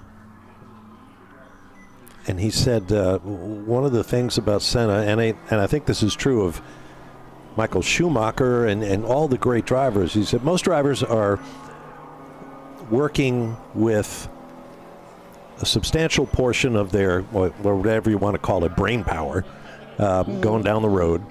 But the great ones like Senna and Schumacher use a lot less of their brain power to perform as a driver, which means they have all that, as you said, Tiffany, RAM. They have that extra brain, if you will, that they can think about other things, like what the rest of the field is doing, and particularly guys like Schumacher, who was so deeply involved in the technology of the track, what the car was doing, what it needed to have done. He said, working with great drivers, you realize right away that they're different. They use less of their brains to actually handle the second-to-second challenges of the car in a racing environment, and that leaves them a lot of brain power to be thinking about important stuff like pit stop strategies and what everybody else is doing and who's doing what lap time on what age of which tire compound. It can get incredibly complex. Not watching the car in front of you, watching 2, 3, 4 cars in front of you and what he's doing. So then when you pass the car in front of you, you're already preparing for, maybe an advantage or disadvantage you might be taking advantage of for that next car. processing a lot more than some of us who are like, am I still in third gear? Right. I would think it'd be difficult to find a rhythm when you've got a 2.5 mile racetrack with 95 cars around you. Yeah. Well, traffic's a big part of it. And you're right about the track. The track is just, this track is just awesome. And then when you go from cautions to code 35 and then back to caution, then back to full speed and back, I feel like that becomes more challenging to get into a rhythm so that you can free up that brain space. That first hour with all of the intermittent yellow flags we had must have been just mind-blowing for these people who want to get on with it. Let's race. Sure, the clock is ticking, but we want to race. We want to drive. We don't want to be tootling around at 35 miles an hour. Well, right, because you're in like race mode, and then you're like, okay, slow down. And then you catch yourself speeding again. You're like, slow down. You're going to get in trouble, you know. And then, okay, now it's back to race. Both of our leaders have pitted, and Visceral looks like they're still in the pits, just finishing up their service. So that's going to mix things up here up at the front of the field. Yeah, they're down to third.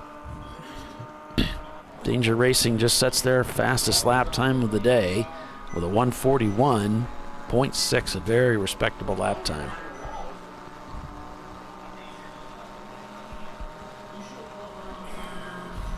Go on board with Danger Racing there. Another contender out here this weekend for the national championship title, which is it's sort of a race within a race. We've got the season opener for 2023, and we have the national championship fight, which Visceral Racing Group is the reigning national champion from last year. So will they be able to capture the 2022 championship as well and go back to back? It's very possible. They're up in the top 5, but boy, there's a lot of racing that has to happen between now and the end of this race at 10 o'clock tonight when they throw that checkered flag. We'll have to wait and see who ends up with the spoils. Good, Bad, and the Ugly still turning in some killer lap times. They're in third place right now. They just turned in a 1:41. They have turned in some sub 1:40 lap times. Now that's an incredible lap time for anybody in this field. Rockwell Autosport, really the only team out there that's been able to match those kinds of lap times. So looks like Rockwell and Visceral with those pit loops shown in the pits. Now, Visceral still shown in the pits is tumbled down to 7th, and it looks like they're tending to the front end of that car. Looks like they're under the hood, actually, checking the engine oil, perhaps. Off you go. And they're going to send them out. So in Champ Car, you need to be in the pits for at least a 5-minute stay if you take fuel. So that gives you a little bit of time to do some other checks while you're in there, because a lot of these guys can get that tank filled much quicker than 5 minutes, plus a driver change. So you've got a couple extra minutes there where you can do some checks, maybe clean the windshield, refill the cool shirt system if you need to, before you send your driver out.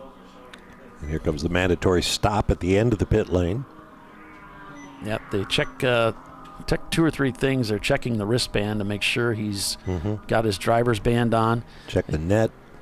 They check the helmet to make sure the gear's been checked, and then they did reach in and check the belts, the harness, to make sure that they were relatively tight and they were going over the Hans device. That's all important.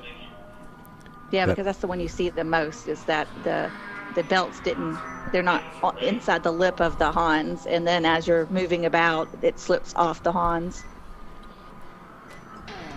So Visceral Racing Group returns to the race with JSK taking over a temporary lead, we suspect, here at Michelin Raceway Road Atlanta. Stay with us. We'll be right back.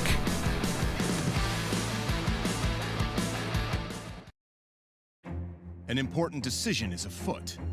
This man is about to buy tires on TireRack.com. Tire Rack is the leading online retailer of tires in North America and a repository of advice and expert reviews. And it's done! All that's left is to arrange for safe, easy installation at one of our independent recommended installers. Well, I guess he did that too. TireRack.com, the way tire buying should be. Come on, Road. Do your worst. We'll be at our best.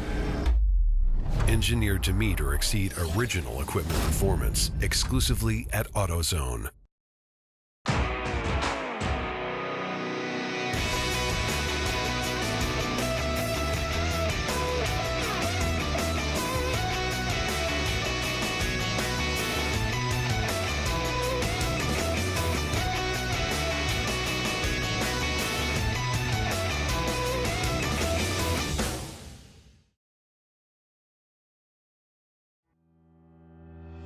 Lifeline USA is a leading manufacturer of onboard fire suppression systems. Lifeline's continuous commitment to research and development ensures that we supply the most innovative and cutting-edge products available. Used by the majority of the world's motorsport championship-winning teams and constructors, Lifeline has a proven history of success. Lifeline offers a complete range of fire suppression systems for all budgets and needs, and we continue to push development and limits on both extinguishment materials and our patented delivery systems to make the race car environment almost as safe as sitting on your sofa at home.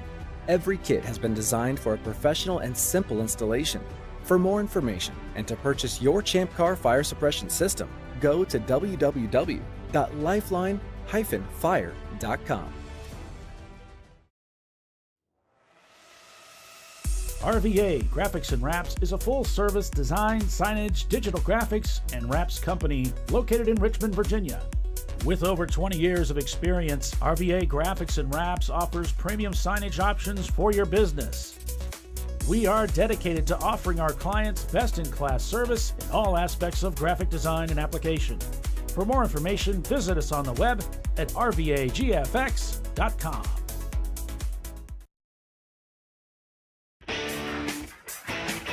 Located in Northeast Ohio with 40 years of combined experience, Money Shift Racing knows how to deliver performance and safety, offering everything you need to get your vehicle and drivers ready for race day. From safety equipment to full engine assembly and repair, in-house fabrication, 3D design, and rapid prototyping. Money Shift Racing. Performance done right.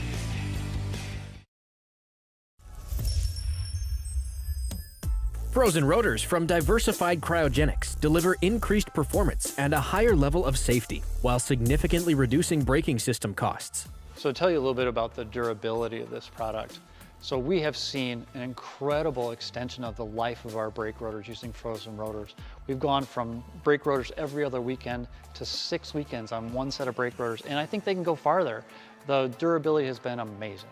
And it's been a fantastic season, and man, a lot of that is due to the way our car can brake on those frozen rotors. For more information, go to frozenrotors.com. Nice. Yeah, I heard about this. So I would actually go with the full synthetic. Brake pads. So for the Duralast rotors. I did it. You see how it's...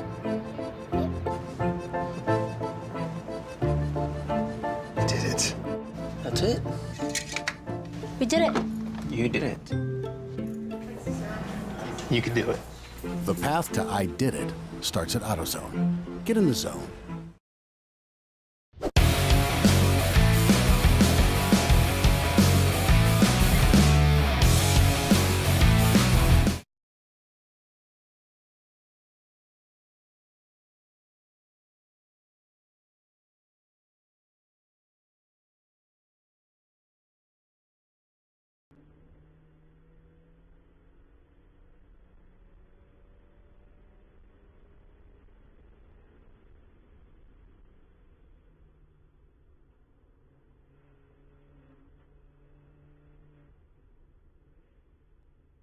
Welcome back to ChampCar.Live, presented by AutoZone.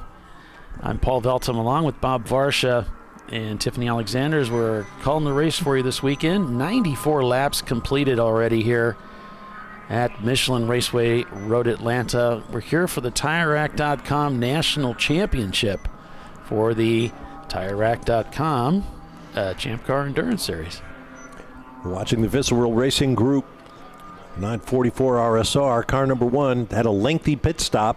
They went under the hood, but appears to be making good progress right now. Fell from the top 3 down to 17th, and their nearest rival, the number 12 Rockwell Autosport Development Porsche, is now, well, they just moved into 12th place. So they're both trying to work their way back up toward the front of this pack. And the number 1 position currently held by the JSK Racing Nissan Maxima.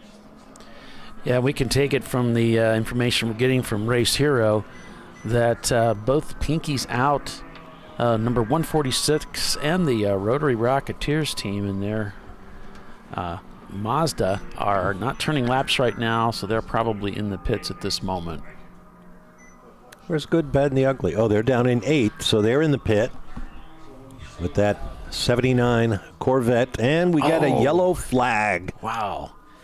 And I'm looking at these pit stop, the gaps here, I think I'm right here. This pit stop for GBU is a bit premature. Their first pit stop at 75 laps. Of course, we've had a lot more green flag racing than we did the first 75 laps, so that can be misleading.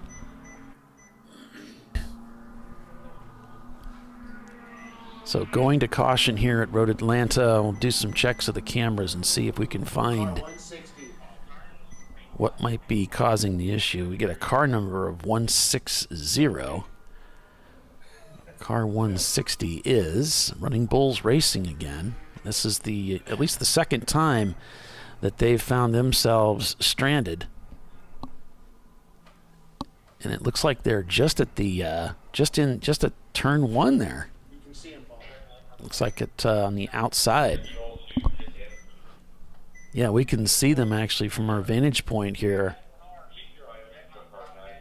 On top of the hill, they're on the driver's left side.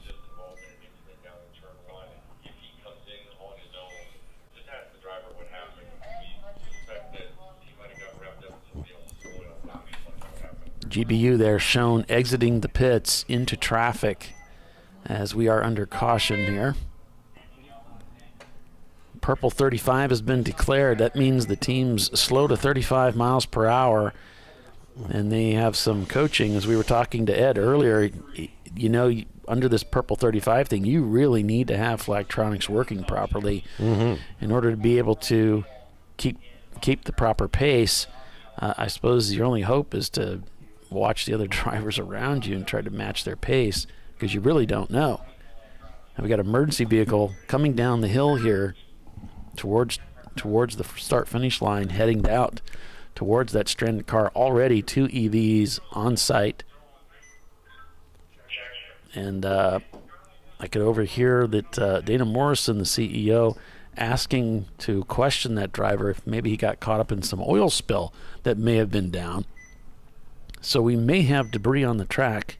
Folks, for those of you listening to the broadcast that have cars out there on the field, you might want to mention to them, or on the track I should say, that there may be oil down in turn number 1, to keep an eye out for that. And it might make for a lengthy yellow flag here while the track crews deal with it, if in fact that's the problem. Now we're also showing a car stopped at turn 2. Yeah. Sure. It sort of looks like 248. The 248? Yeah. 248. Let's see. That is, that's NLS Racing VW. They've got a Volkswagen GTI that's parked there, and I wonder if they've dropped oil, that could be what caused the problem for Running Bulls Racing. The NLS team has got their 240SX in the pits. They're taking advantage of this caution. So I wonder, it's interesting how GBU was in the pits just as that yellow fell, and they've exited under caution, so not quite on the sequence that they would have preferred to pit completely under the caution, but they got a piece of it. Now the flatbed is got a hold of Running Bull's BMW E30, and looks like they're just tugging him out.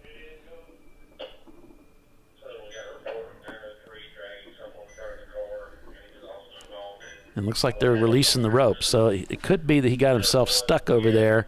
I think Bob had mentioned there's gravel over in that area on the outside of one. Oh yeah. So that gravel trap would have caught him, and he just couldn't get himself out. Yeah, there's a big gravel trap down there. You can see that rope. Your eyes are a lot better than mine, Paul. Oh yeah. I can see the rollback, and I can see I can't see the rope, but I can see the activity of the vehicles, and I can see the corner worker there, or the marshal there helping out. So there we go. Now Running Bulls is underway.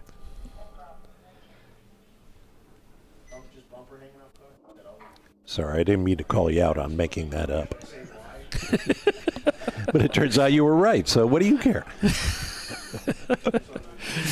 I took it as a compliment. I don't know. Now, Tiffany's having some technical issues, so she's getting a hold of IT. She's had some bandwidth issues, and that's a shame. Yeah, so she'll be back on the show here before too long. It's always great to have her on the broadcast with us. So we've got a lot of pit activity, as you can see. Oh yeah, RVA in there too, taking advantage of this caution to get that thing. Get it serviced and get back out there. NLS Racing, likewise. Having a steering wheel issue there in the RVA car. Looks like Team Infinity is going to take this opportunity.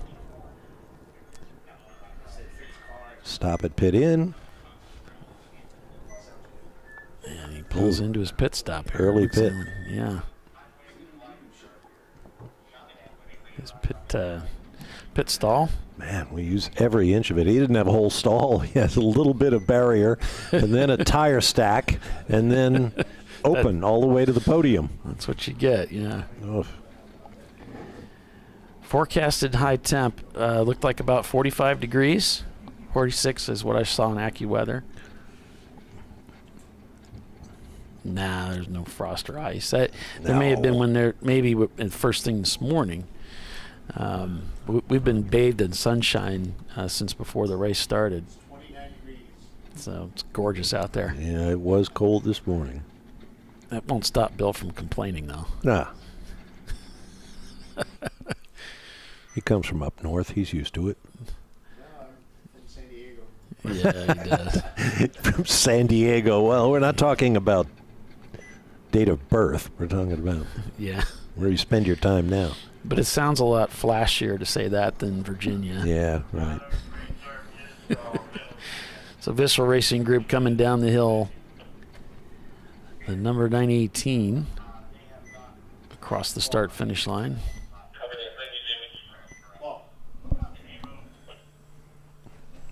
Oh, here we go. Yes, Bill. What's about to happen? No, I just thought I'd come on and take a little professionalism out of this broadcast. Hey, thanks for all the comments on our Facebook page, folks. We're trying some new stuff out, and you can take a look at our channel to view the 2023 Road Atlanta race log, where we're inputting all the black flags and any other details we think might help you during your race. And, of course, sharing the marching ants around the track. Yeah. On my unofficial Flagtronics unit. That's not official. So if you see things on there that look odd, that's not the official one. The official one is next to me. This is just the one we're using for the broadcast. Experimenting at what we can and can't do with it. So we're keeping the good one and giving the faulty one to the people at home. Yes, correct. That's how we do it. That's how we do things That's here. very generous of us, I think. We're trying to keep it consistent, Bob. No, because part of the rules that we had with this broadcast when we first started doing it was that we were never going to interfere with the race. That's why the the cameras that we put in cars are not connected to the car because we didn't want our stuff affecting their race car. But in reality, it was, I don't want their electronics affecting my stuff. Yeah, but we don't tell them that. We're back to yellow flag. Full course, yellow. And now they are turning to green. So we're back to green flag racing. Have at it, boys and girls. Let's get back to the fun. JSK still leading over Pinky's Out now, who's moved up into second place in the number 246. Cone Crushers scored in third, but Cone Crushers and JSK are actually in the pits as Floridian Motorsports comes down pit lane to bring their Porsche into the pits. 6 of the top 10 are in the pits right now. Yep, NLS just cleared the pit loop as they came down to take that start-finish line to complete another lap here. Working lap 97 is the leader. And that's Pinky's Out currently on the track working laps. Not sure where JSK is at the moment. They might be already back out and just haven't come back around yet to trip the loop.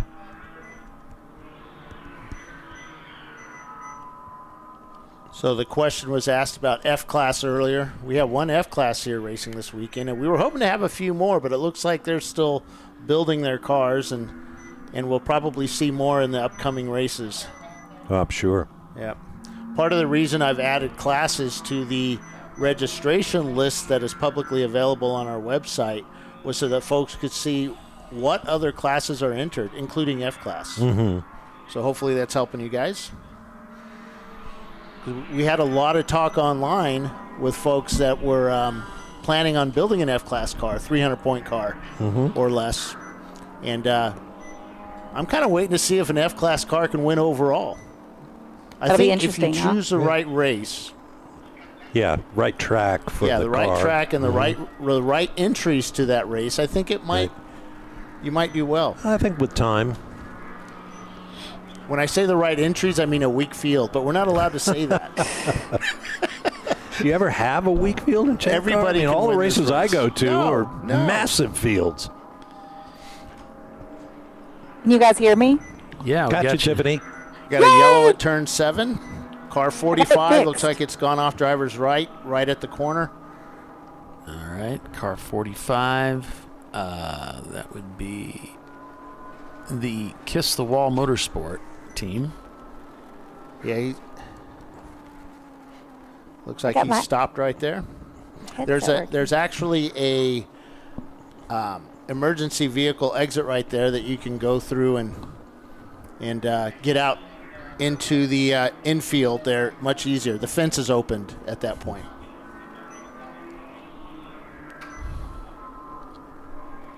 It's either 45 or 46. I can't tell. We've got a car 45, and that's the Kiss. We don't have a car 46. So it is difficult to tell there. Looks like, it looks here on my monitor like it's 46. Who's stopped down in 7? Yeah, 46. That's the one we're talking about. Yeah, I'm sorry. I don't think... I'll be with you in a moment. You can see him right here. And the blue box shows the leader of the race, which... Oh, wait. I have to update that. I'm sorry. Falling behind. We have a new leader. Yeah, Pinky's Out. Assumes the lead by 37 seconds over JSK. 2 C-Class cars. So we'll put a blue box around the leader just to show you where on track the leader is. He's going into turn 1, just coming out, or sorry, turn 2 and 3 right now. That's what that blue box is for. So the boss was really happy with that view out of pit lane there, Paulie. Yeah, it's pretty cool. Talking about this one here. Yeah, it's cool. That's a nice said view, Paul thought that one up. He says, Bill, you have to put a camera right there. No. You can see we're also under crisscrossing air corridors in the metro Atlanta area.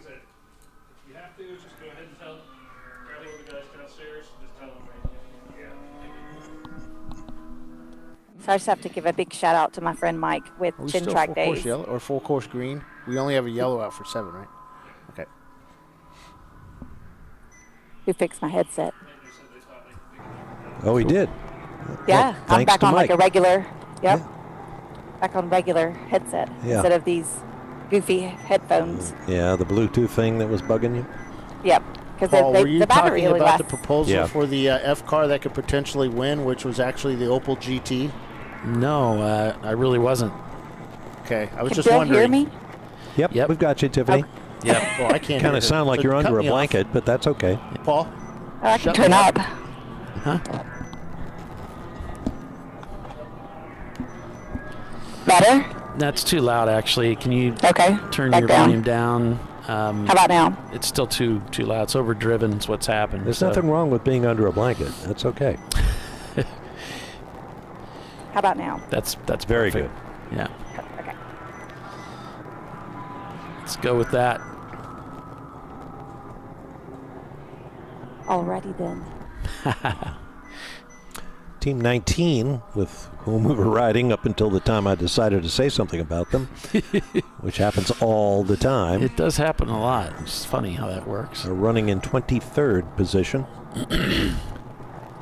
That D-class car. Working lap 100 now of this race. Pinky's Out leads over JSK Racing by 32 seconds.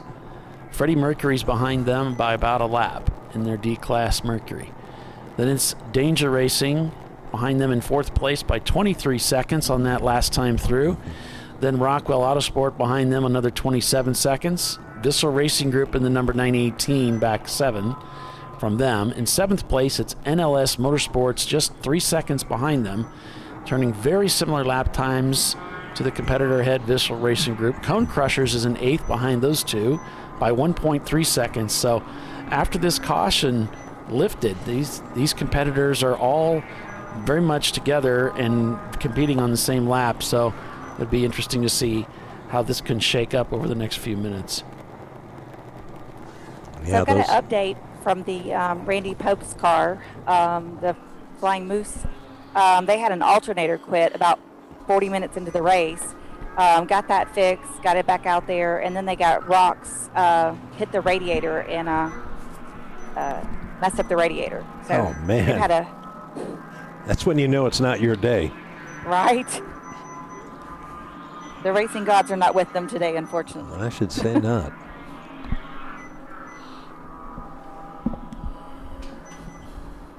But that's what's up with them. Mm-hmm. I saw Randy's going back to Pikes Peak this year. Oh, yeah? Yeah. He's becoming a regular there in the race to the clouds. He seems like he's a regular everywhere. Yeah. He goes. That's right. America's racing guest. Yep.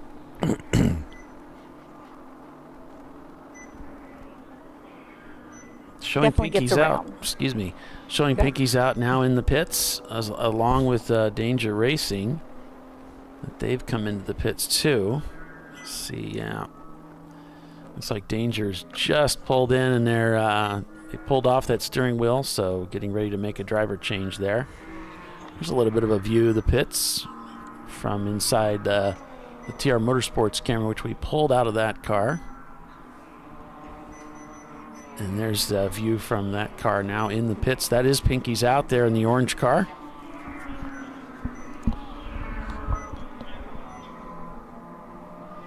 And that should be Chris Preston going in there if they're sticking with their same schedule, going in the 246.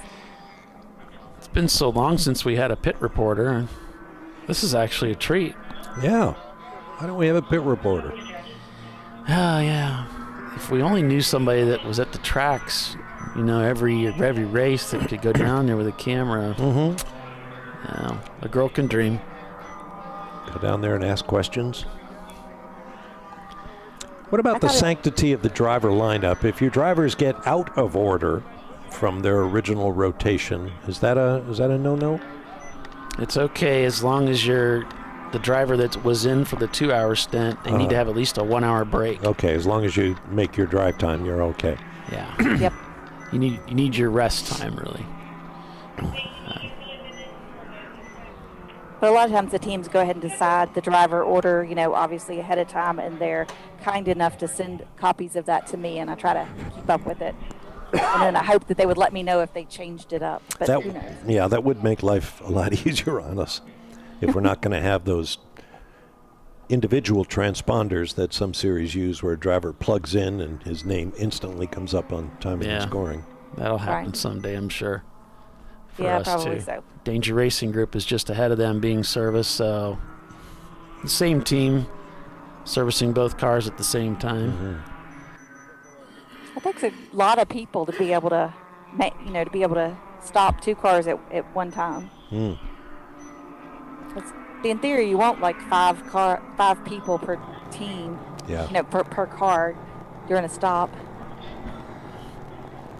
Yep, Danger Racing really tumbling down to 11th now because of this pit stop. But Pinky's out, just down to 3rd right now.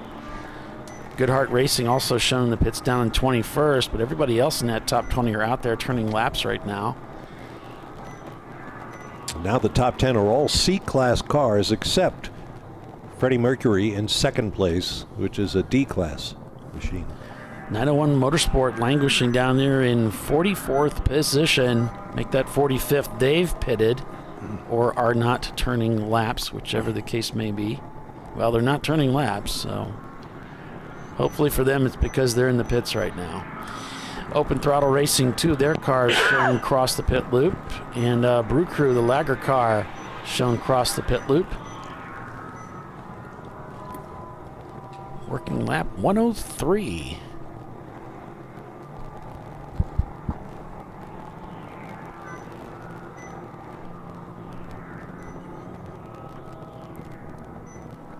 Go on board with NLS in 7th place right now. They just got done with a pit stop back on lap 94.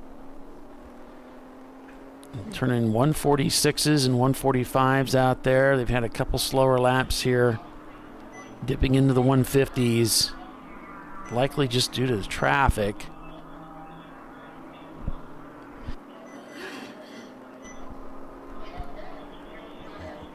Let's see if they can avoid the mistakes that have been plaguing some of the other teams like Vissel Racing Group, and give them an opportunity to get up to the very front of the field.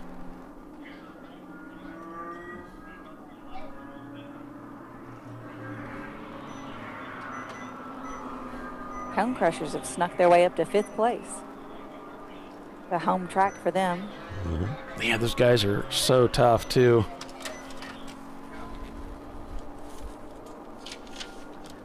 Cone Crushers won this race back in 2021.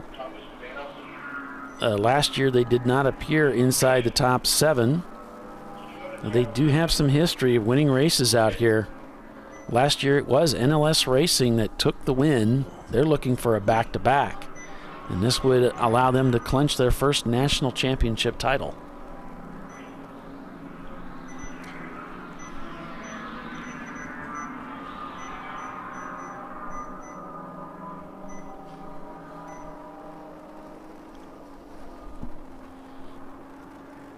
Yeah, I think Roger Cohen drove with NLS. Was it NLS or was it MR2?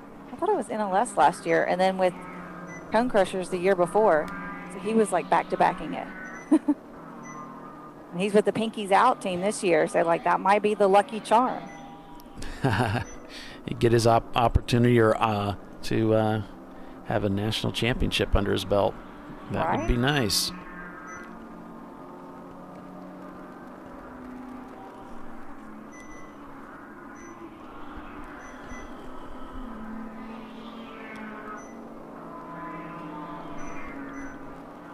So as we're nearing the top of the hour here, we've got JSK Racing now leading this race in the Nissan. Freddie Mercury is in 2nd, and Rockwell Autosport in 3rd place.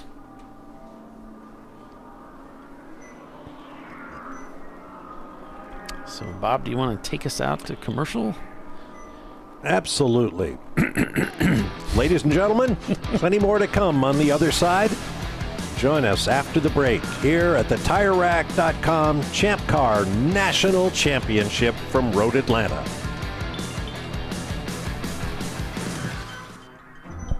important decision is afoot. This man is about to buy tires on TireRack.com. Tire Rack is the leading online retailer of tires in North America and a repository of advice and expert reviews. And it's done! All that's left is to arrange for safe, easy installation at one of our independent recommended installers. Well, I guess he did that too. TireRack.com, the way tire buying should be. Come on, Road. Do your worst. We'll be at our best. Engineered to meet or exceed original equipment performance exclusively at AutoZone.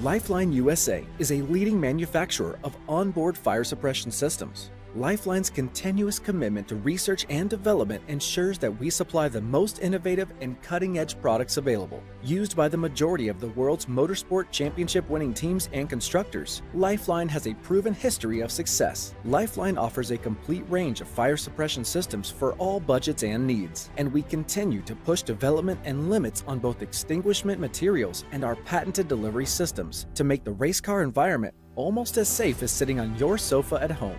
Every kit has been designed for a professional and simple installation.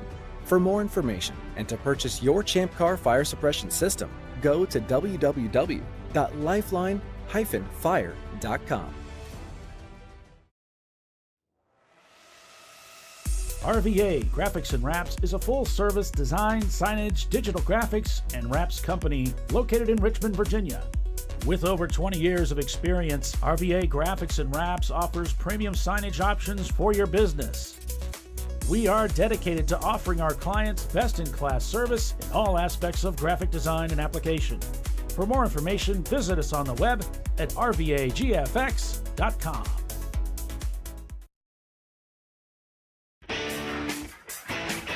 Located in Northeast Ohio with 40 years of combined experience, Money Shift Racing knows how to deliver performance and safety, offering everything you need to get your vehicle and drivers ready for race day. From safety equipment to full engine assembly and repair, in-house fabrication, 3D design, and rapid prototyping. Money Shift Racing. Performance done right.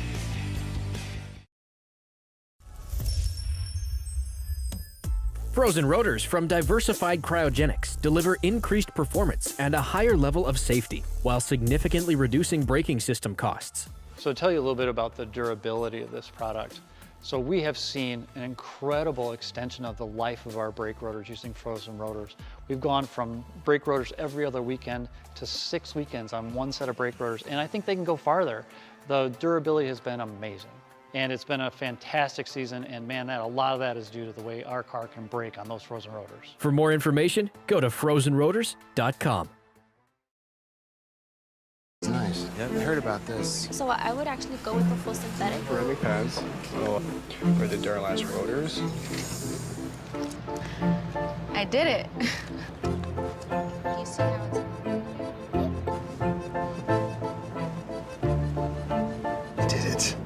That's it. We did it. You did it. You can do it. The path to I did it starts at AutoZone. Get in the zone.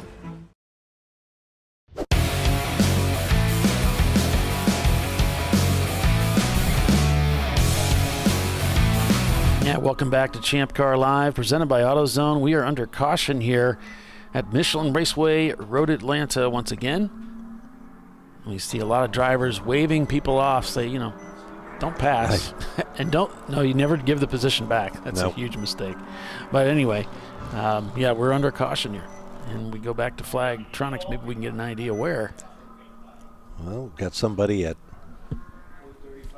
in the S's. Yes, we do. Driver's right in the S's. Looks like a 956 car. Now, would that be visceral?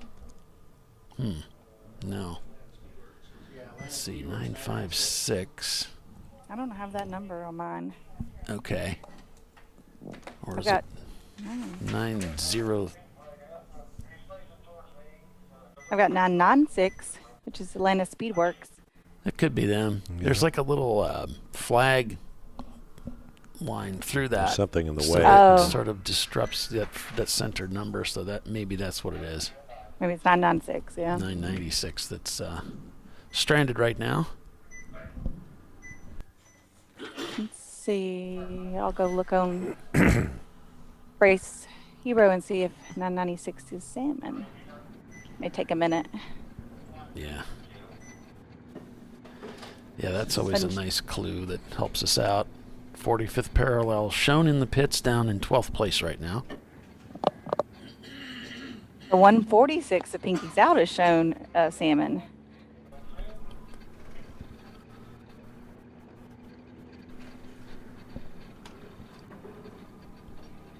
But currently the 996 is still showing in the regulars.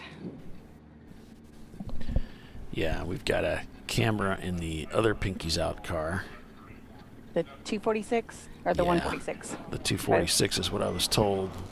Okay. It's the orange one.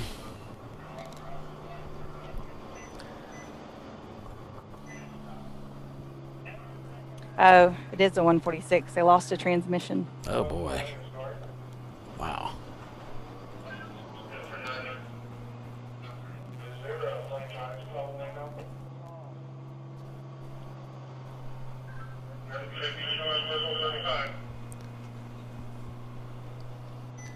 Well, we are code purple. Seems like a good time for a drawing. What do you think? Oh, yes, it is indeed. So what we're going to be doing here is just get this set in here. We're going to be drawing for this this giveaway. There were 11 drivers that have fulfilled the participation requirement for the season in the Champ Car Racing Series. And so they have been entered in this drawing at random. And we're going to take a drawing right now. Bob's going to do the honors for a Champ Car credit of $1,500. And so Bob is drawing the name out of the hat, so to speak. Yes, I'm digging around in this little box looking for the one that I was told would be taped to the bottom. No, I'm messing with you. It's the one with the penny glued to it. Having a little fun. Okay, we have a winner. And the name of the winner is Sean Saputra. All right. Congratulations, Sean. So Sean Saputra is the winner for the random drawing here. You heard it here live on the broadcast. So congratulations, Sean. And thanks for racing with us in the Champ Car iRacing Series. And hope you have an even better year this year. That's awesome. I wonder if he's aware of the condition that his driver to line up has to be Paul Veltum, Bill, and Tiffany. How did one get in that the pool from being chosen? Well, they were drawn, according to what I found on the forum. They were drawn at random from drivers that fulfilled some requirement. So I don't know all the deep details on it, but this is magic. Part of the. I'm sure there was a lot of science involved. But this was part of the iRacing series. Didn't they compete in every race or something? Yeah, I'm not sure. Series regulars. Yeah. And that's another little known fact about commentary. We never get told all the details. I don't have any idea. We're supposed to make that up, right? Yeah, right. Okay. I was told we had to have a drawing for a prize. I wasn't told what it was or anything. I had to find it off the forum. Yeah. It's actually Nice. it's a beauty contest is what it is. That would be Bill Strong's fault. Ollie would have won, right?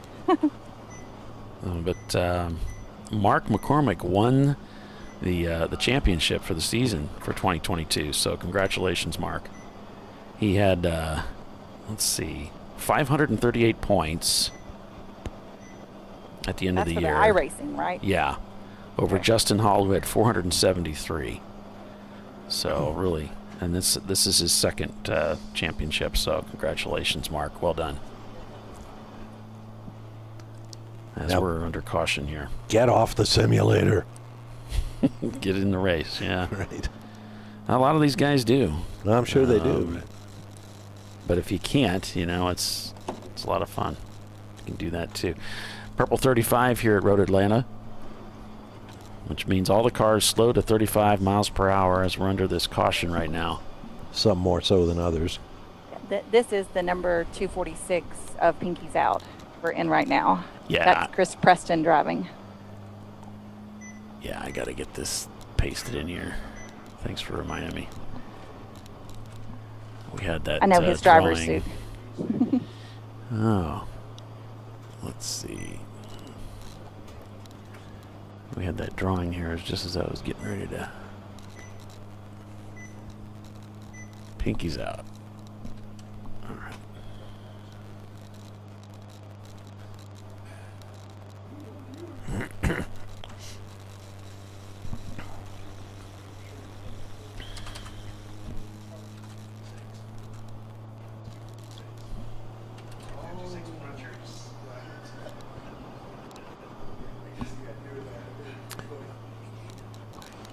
Here comes the brush truck.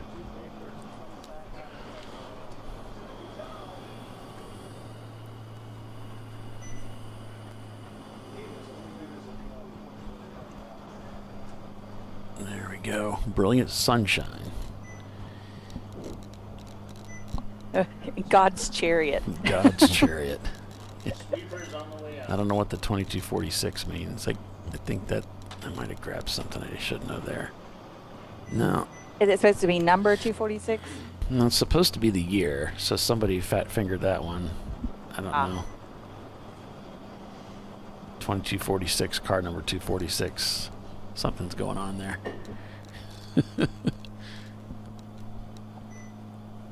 So I'll get that out of there so it's not so confusing. Lord knows we don't need anything to be confusing. We're doing just good enough on our own. Well, we don't want to break this illustrious record of accuracy. Right? Yeah. I couldn't live with myself if I made a mistake. There we go. So 12:13 here at the racetrack. Local time. We started at 8 o'clock this morning with a green flag, and we will check her tonight at 10 p.m. Another beautiful race weekend at Road America. As Freddie Mercury there is poised at pit out to rejoin the field here once his clock runs up to 5 minutes, and they release him. There he goes. Freddie Mercury having a good race of it so far today. They're scored in second place right now. JSK scored in the lead right now, working lap 109 over Freddie Mercury, followed by Rockwell Autosport, who led earlier today. Then Vissel Racing Group, also who led earlier today, and vying for a repeat back-to-back championship title. So they are the reigning champion right now. Cone Crushers in fifth place there, just behind them, who won just a couple years ago, back in 2021. John Allen Special. We talked to Mr. Pittman here earlier, the owner of that team. They finished third back in 2021 in that John Allen Special machine. And he said they were having some issues with the car earlier, so that hurt their race. And they've won a lot of B-class trophies in that car. Yeah, we just we don't have a lot of B-class cars, and I think a lot of that is often it's what ends up in B-class is something like this with that somewhat unusual engine size, or cars that make the swap from the A-class and they put in a a little bit larger engine like a B engine or a K motor, and then you end up in the B-class. So John Allen Special, that car, number 80, that Mini Cooper, now in 33rd place overall. You've got some EC cars in there, so they're actually inside the top 29, 28, 27th.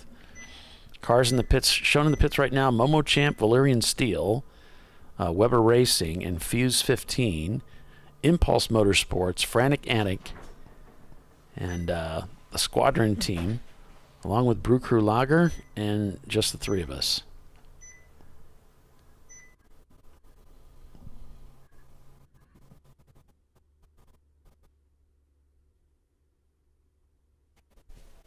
Did I say Road America? I think you did. I think you did. I apologize. Some of our viewers caught that.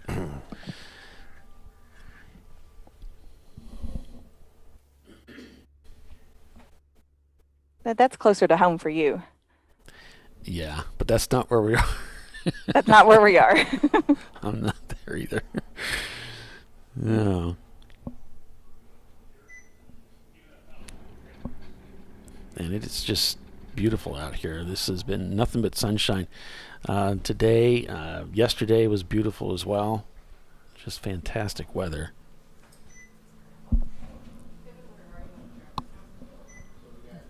The number 111 of RVA Graphics and Wraps coming under the tower here.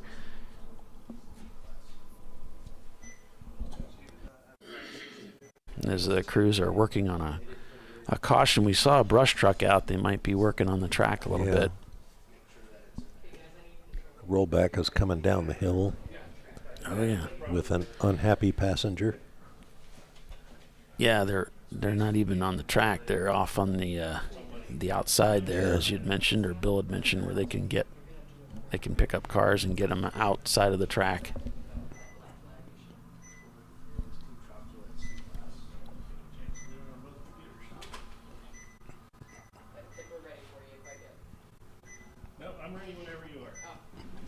Pulled into the track here yesterday with my wife, and just at the gate entrance, we pulled up there to fill out the waiver form, and as soon as we made the bend for that booth, my wife just said, "Oh wow," because you get this incredible view of the racetrack coming down the hill from turn 11, plunging down in towards the front straightaway, and it is quite an impressive sight when you first roll in here. And then, of course, as we round the bend after we pulled in through the gate there, we saw this beautiful, huge new tower that's just been built, with the control tower, which is where we are right now, where Bob and I are up on the 4th floor, overlooking the track. It is a really nice facility. Yeah. Yes, it is. Especially if you'd been in the one before. Yeah, I heard it wasn't that. quite the queen that this one is. Emergency vehicle coming down pit lane, coming into the pits, so that's also good news for getting us back to green. Yeah, the old one had one potty upstairs for everyone. Everyone, just one. So. And they are back on the power. Yep. We've gone from purple to yellow, which usually means the green's about to follow. Yeah. Get the cars back up to speed. Solid yellow now. Green. Green, green, green. Yeah. Here we go. Go, go, go. On the front straightaway with Visceral Racing Group, would love to make up some positions here as they head into turn 1. Yeah, they're currently sitting in 3rd right now.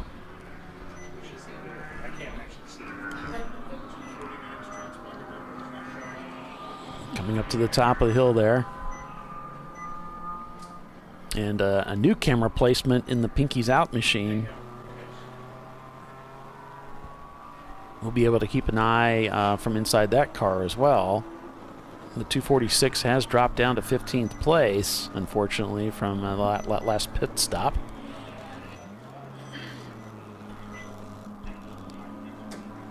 So the car's back up to speed. Good, bad, and the ugly coming down that front straightaway.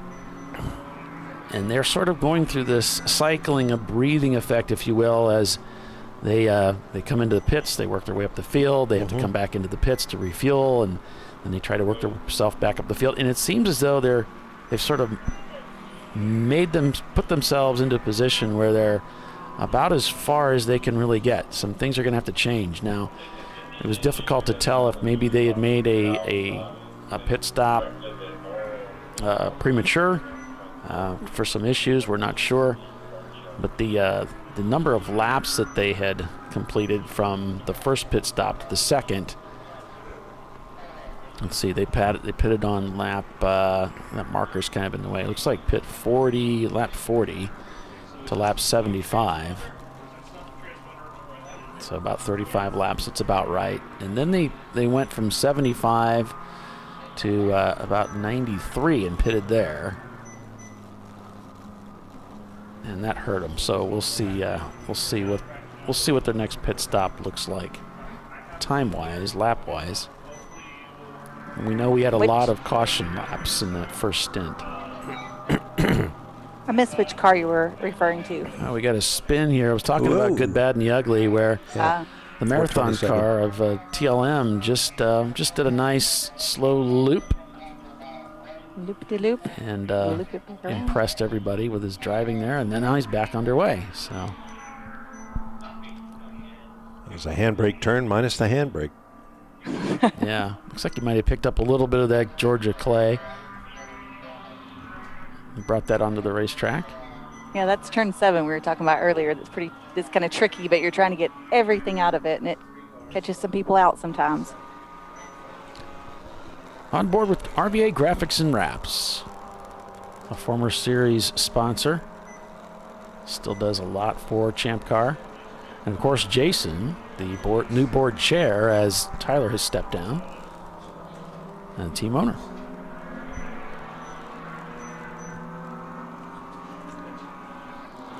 That's the good, bad, and the ugly Corvette just ahead on the road. Yeah. Perfect. Hello, Mark. Welcome to the broadcast. Hi, Mark.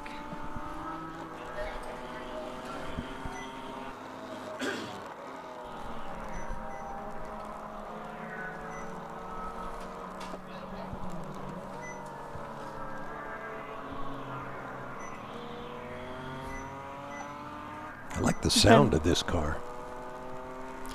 Does sound good, doesn't it? It's BMW sound. Rockwell car in there? Up ahead, I missed it. Yeah, he did have GBU ahead of him there a moment ago.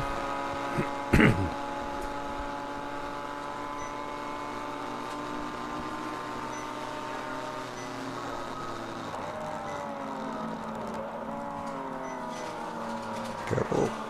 Yeah, I got a slower car there, and fortunately didn't go for the apex of the corner. Was able to get through safely. Heads under the bridge, lines up nicely with that center color box above the bridge there, up above on the bridge. Now onto the front straightaway. Center tracks it, heading into one.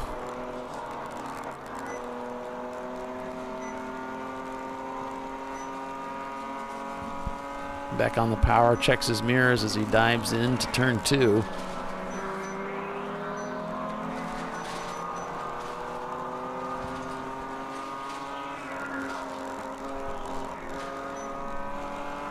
Went for the gear lever and thought twice about it.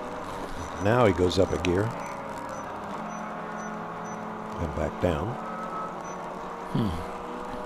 And that's, once again, it's the nature of Road Atlanta. You're going uphill or downhill and turning. Of course, you don't want to be shifting in the corners, so you really have to feel the rhythm of the racetrack. He saw that one coming through. Yeah.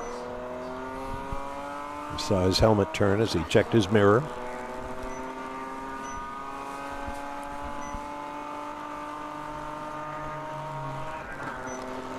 Many times, as my dad had explained, watching our races as a veteran race car driver, really complimenting Champ Car drivers, their ability to avoid traffic, how few crashes we really do have in the series, considering how many cars we have and how many laps we do in the course of a race. You guys really do an excellent job out there. And gals.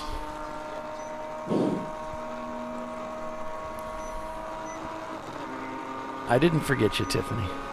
No. Yeah, hey, I consider like you guys just to include me. I do too.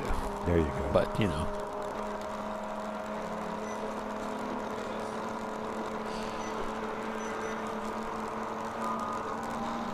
And if not, I'll just include myself. Please do. No shame to my game. I'm not sure how many females we have in this race. I know it's more than a handful.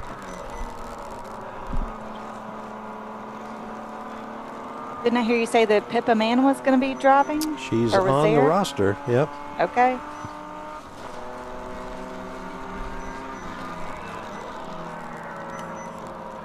And Dan King just mentioned the Visceral just turned in a 139. Now that is a really strong lap for them. That should be their fastest lap time of the day, I would imagine.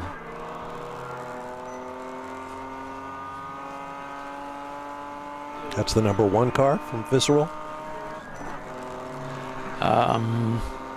He just said Visceral, so okay. I haven't actually gone back and checked it. Well, the number 1's fast lap, although it wasn't. Well, it was set 3 laps ago at a 139 dead. Yeah, that's awesome. That's a really strong time for them.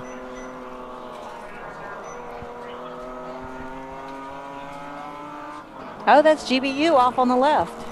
Oh. They're parked. Where was that, in 10B? Let's see if we The can top get of the that hill. back on the replay. Okay, coming down to 10A.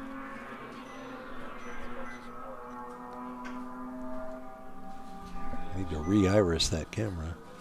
Yeah, it looked like it was creeping, but maybe it's stopped now. Can y'all see it come through, past the hill? No, it hasn't come down the hill yet. Okay. I think I see it right under the bridge. 427. So they've come to a stop. Oh, more mechanical woes for the Corvette. Could have gotten another 10 meters and he could have coasted into the pits from there. Yeah, it's that climb up the hill that got him. Yeah.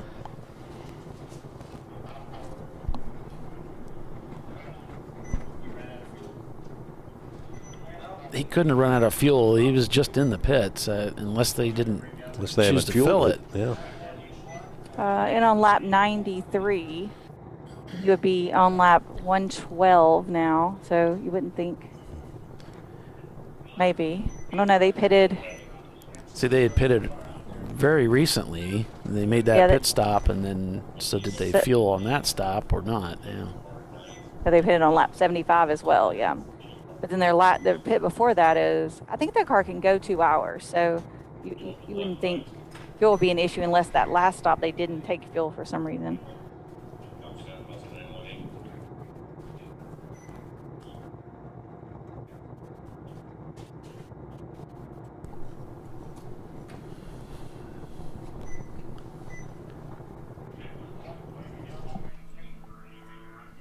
So all eyes right now in the control room up at the top of the hill there as they're looking to assist the Corvette. I think we do have them on screen here. Yeah, we have caught them here on our camera as well as emergency vehicles are arriving on scene.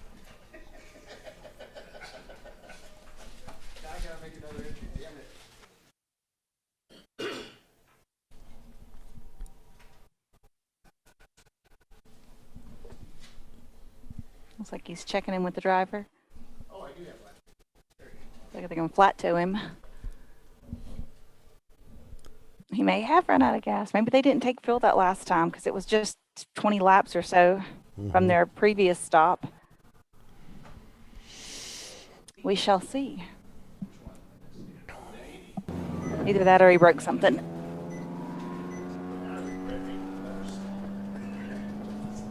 Fat Crack Racing in their Accord. Oh, that must be Chris Nicely over on YouTube. He says, "Miss your face. Glad to hear your voice." Hi, Chris. I haven't seen him in a hot minute. Chris, you need to come Champ Car racing.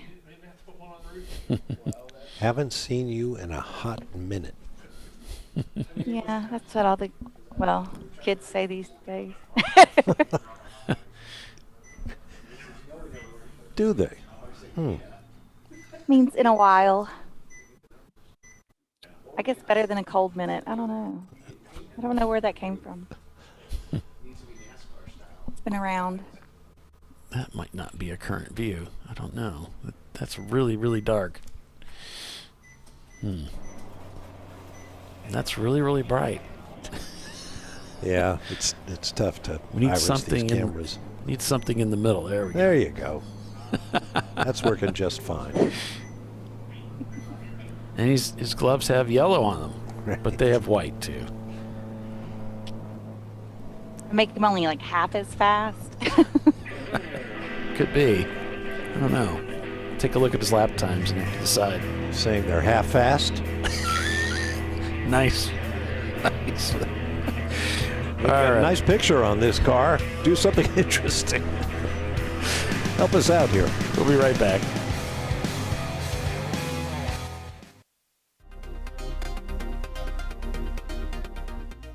Welcome to TireRack.com, revolutionizing tire buying since 1979. With our unmatched selection of branded products, finding what fits your vehicle and is right for you and how and where you drive has never been easier. Through helpful online shopping tools that include our professional hands-on reviews done at the introduction of a tire and consumer reviews that give real-world feedback over the life of the tire, you can make the right tire choice and find exactly what you need. And if you prefer to talk to someone, our tire testers, our sales team, are available on the phone. And that's how we get you the right tire for you and your vehicle for where and how you drive.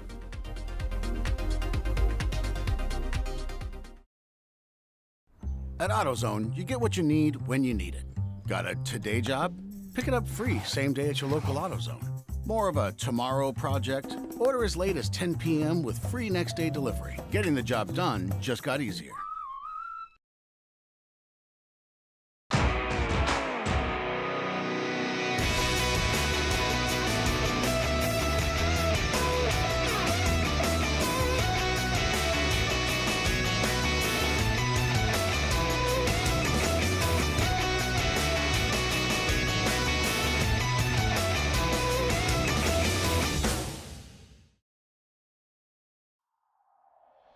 Discovery Parts is a veteran-owned racing and safety equipment company.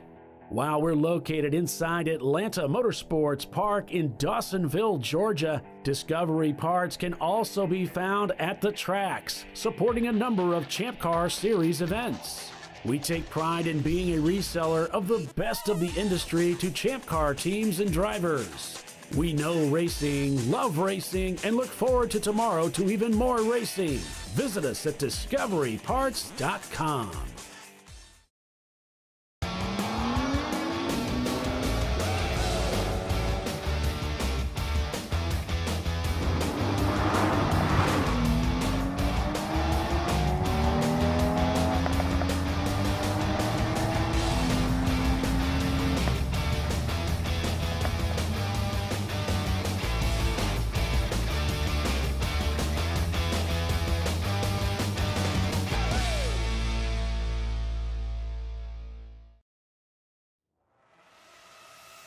RVA Graphics and Wraps is a full-service design, signage, digital graphics, and wraps company located in Richmond, Virginia.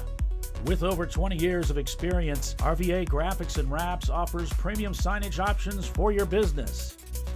We are dedicated to offering our clients best-in-class service in all aspects of graphic design and application. For more information, visit us on the web at rvagfx.com.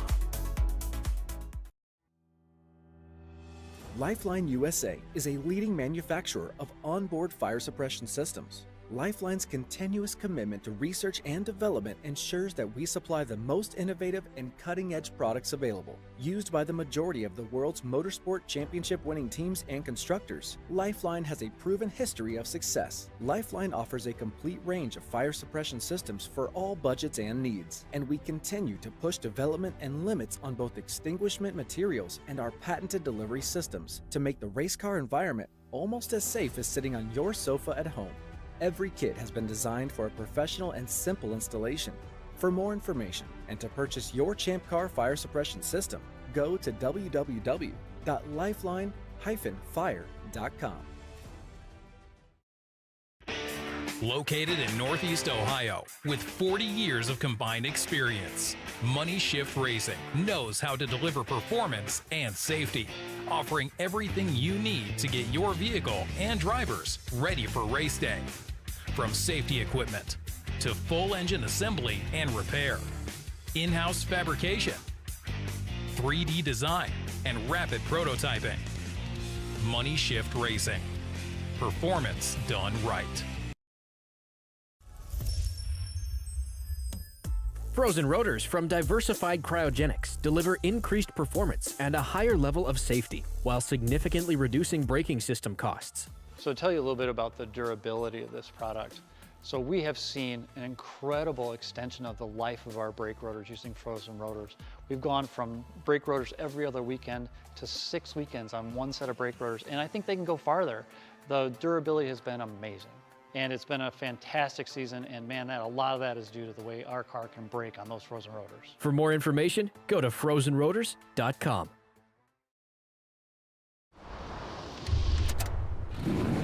Bring on the frozen tundra, the grinding gravel, the cratered concrete, the rain-soaked streets. Come on, road. Do your worst. We'll be at our best.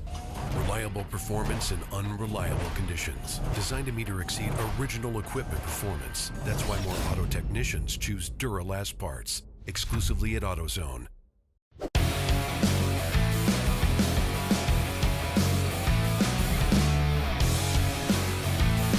And we are back to Green Flag Racing here at Road Atlanta. Welcome back, everyone, to ChampCar.Live, presented by AutoZone. It is the National Championship. That's right, the TireRack.com National Championship for the TireRack.com Champ Car Endurance Series and the season opener for Champ Car here at Road Atlanta. I'm Paul Veltum, joined by Bob Varsha and Tiffany Alexanders. We're calling the race for you. Hey. Working lap 120. Tiffany says hey. She does. JSK leading the race. A mere 9 hours and 21 minutes to go. Sorry, Tiffany. Yeah, we've taken a big chunk out of it. Y'all are so professional, and I'm just here goofing off. A whole different flavor. Keep an eye on those chickens. Yep. JSK leading by 1 minute and 11 seconds over Vissel Racing Group, the number 1 car. Rockwell Autosport is in 3rd place, back 6 seconds.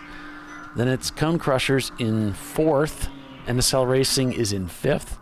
And the other Vissel Racing Group, Porsche, is in 6th, but shown in the pits. Followed by Freddie Mercury, RVA Graphics and Wraps in the 411 car, Hong North, and RVA Graphics and Wraps in the 111 car. Why am I not on something worth watching? Let's try that. There we go. Instead of a blue screen.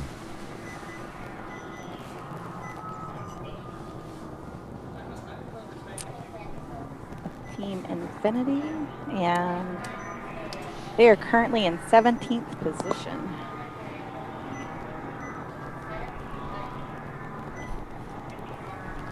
We only have one EC car in the top 20 position, so that makes the math really easy for 17 and above. Right. Yeah, we didn't lose cameras. I did. I guess I don't know if it's just that I didn't get much rest last night, but I've noticed that I'm just not on my game today. So I apologize for that. No, the cameras are fine. So Visceral's in the pits?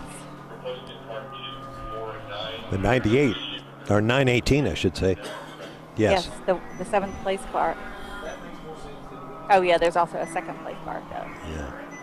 I was noticing also we've got one representative of the 4 A, B, C, and D classes in that top 17 you were talking about before you get to the first exception class car. It just seems a little too soon for them to need to pit again. Uh-huh. They just pitted on lap 95. So they may have an issue or something. Because they pitted on lap 41, then 95, and then now we're just on lap 118 for them. So it looks like Running Bulls Racing has returned to the track. So they're turning laps, but they're way down in 68th place. But they are back out there. Brew Crew Racing, the Lager car, number 86, they're out there turning laps. We know that the 146 of Pinky's Out has been retired due to transmission failure. Now, I say retired, I don't know for certain that they're not going to repair the car and get it back out there. But we know that they're out for at least a while. They're here for the championship, so if I had to guess, I would say they're putting all efforts towards the 246 whatever's right running. now. Yeah. Mm-hmm. Yep. Danger Racing Zone. Well, no, it's Dangle Zone, so I'm getting these two cars confused. So Dangle Zone Racing in 55th. Let's see, 901 Motorsport has dropped down to 51st. We know they had problems early on. We saw them coming into the pits. Yeah, they lost their brake lights, and they had to replace the fuse. Yeah. All right. I don't think they would be down that far for that, but maybe. Seems like it would be more than just that. But.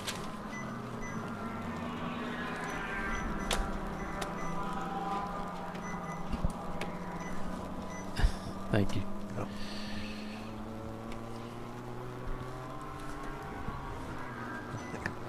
It was fairly early on in the race when they had to do that, like I think shortly after the 2-hour mark. So the field is a lot closer at that point. I don't know if it cost them more because of that or not. Right. It's interesting that when we had Ed up here with boy, I'm just really not on my game today. Team Infinity. And they were in 17th place, and they're still in 17th place. They have not moved. They haven't gained a position or lost a position, and that's where they were when we were interviewing him.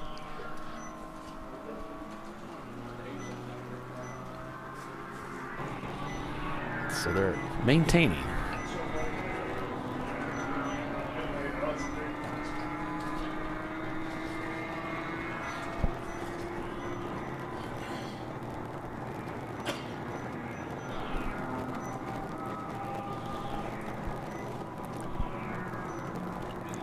Had a number of cautions earlier today, but fewer cautions now.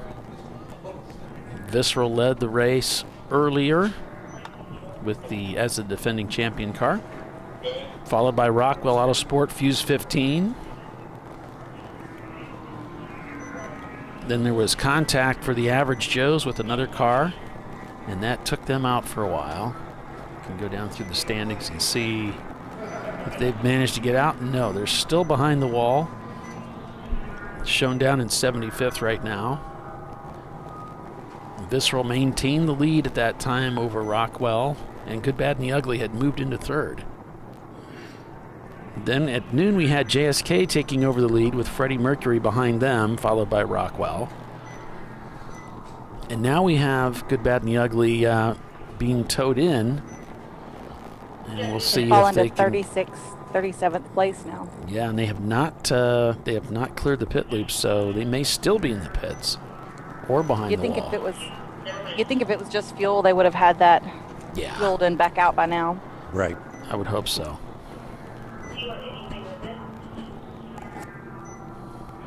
It's like Fat Crack behind the wall. They're looking inside that car, but the driver's staying in the car, so maybe they'll be heading back out here.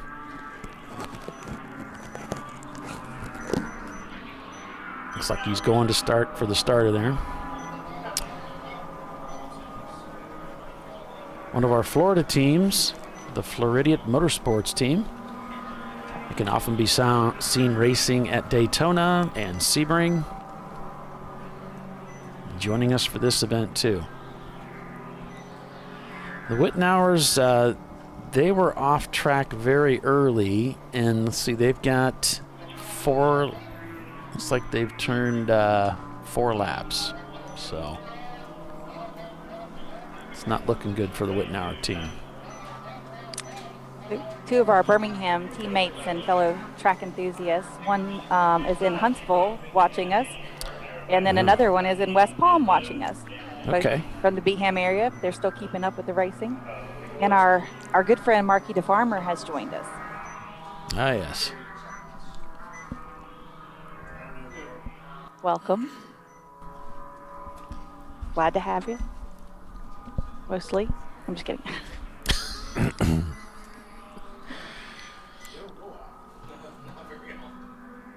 It's a wonder I have any friends left. How can you not have friends? What's not to love? Yeah. You have friends, you have a fan club. I have a whole fan club, huh? Oh. All 3 of them. We used to have a Doc's fan club, the LOLOL, right? That was so funny. The League of Little Old Ladies. Yes. Oh, that was beautiful. Oh, we had so much fun with that. It's like, I'll take any love I can get. Nonetheless, putting the pass on the Miata there.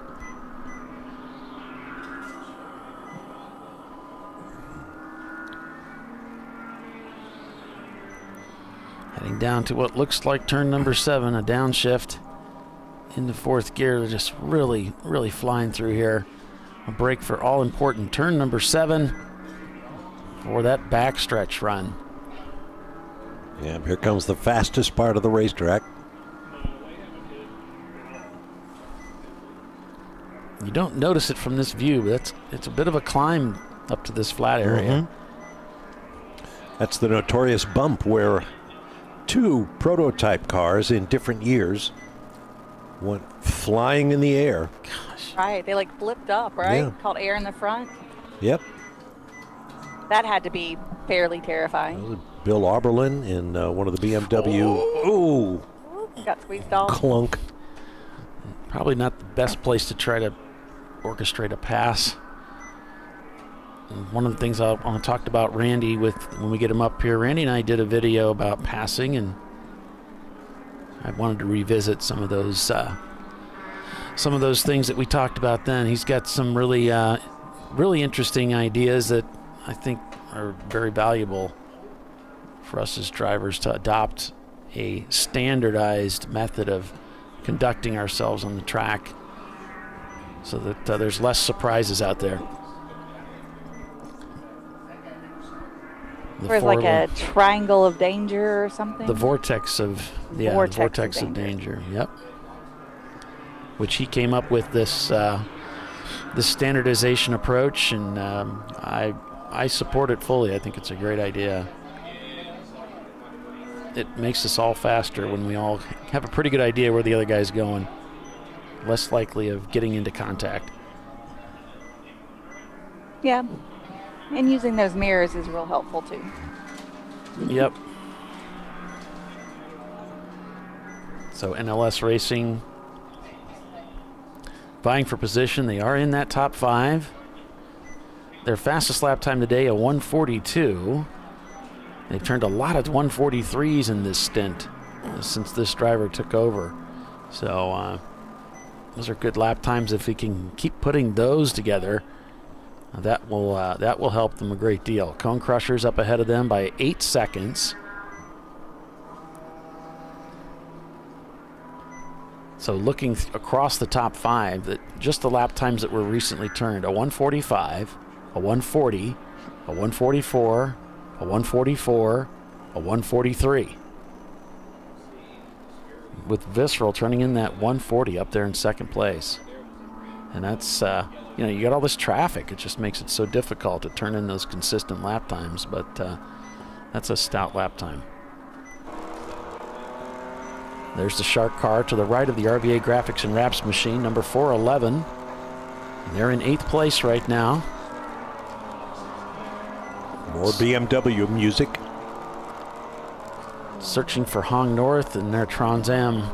That's 1.8 seconds ahead, so they may have already gotten by them, or they might be just up ahead as they bally about with the Shark machine. That automatic transmission Infinity. The J30. Boy, oh boy. That Infinity has some scoot. Oh, yeah. It just disappears up the road. Yep. As did whatever that was it went by.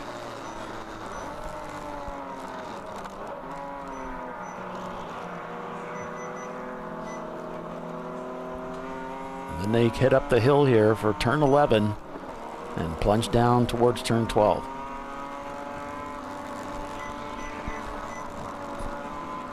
Just feathering the throttle there and now lays into it.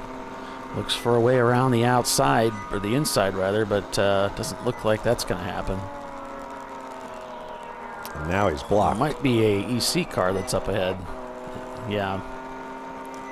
Trying to come around the other side of Ed's car, but to make it a pass around the inside, but this is precarious. You've got to have a big speed differential to get around someone here in the S's. So they single file it down the S's to 5.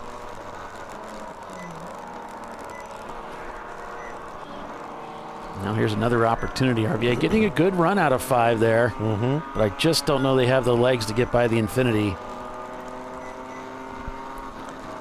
That Infinity is strong. Yeah, it is. But several of the cars that have gone by have been. This BMW just doesn't seem to have any top end. So I checked in with 901, and that fuse only cost them about 10 seconds. But they and the Running Bulls car had a misunderstanding and accidentally had some contact that kind of messed them both up.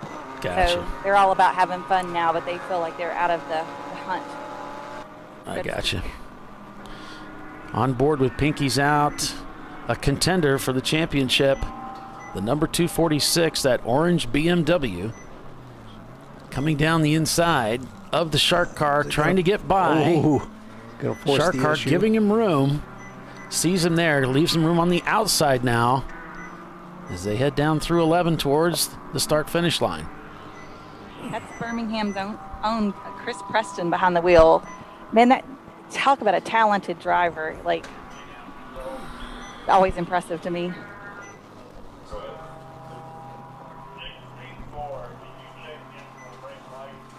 Heading up the hill here towards turn number 2, gets by 2 more competitors.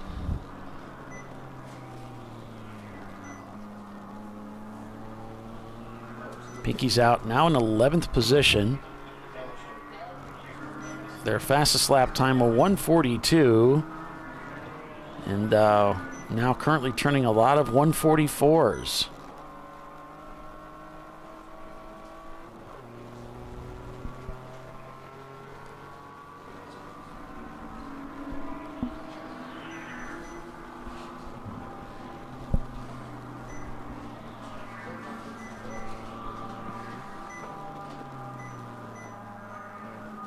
So the Pinkies out squadron, the number 146 car out with transmission failure.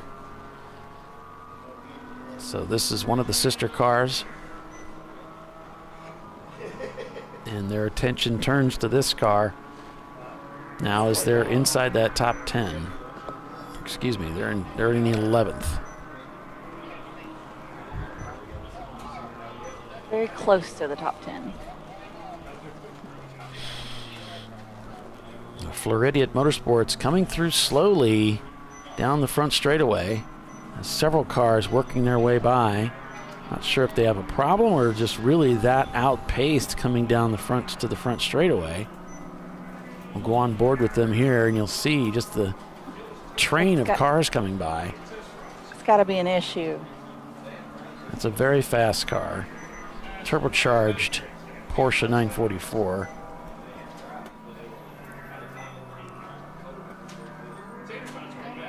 And he's getting freight trained out there.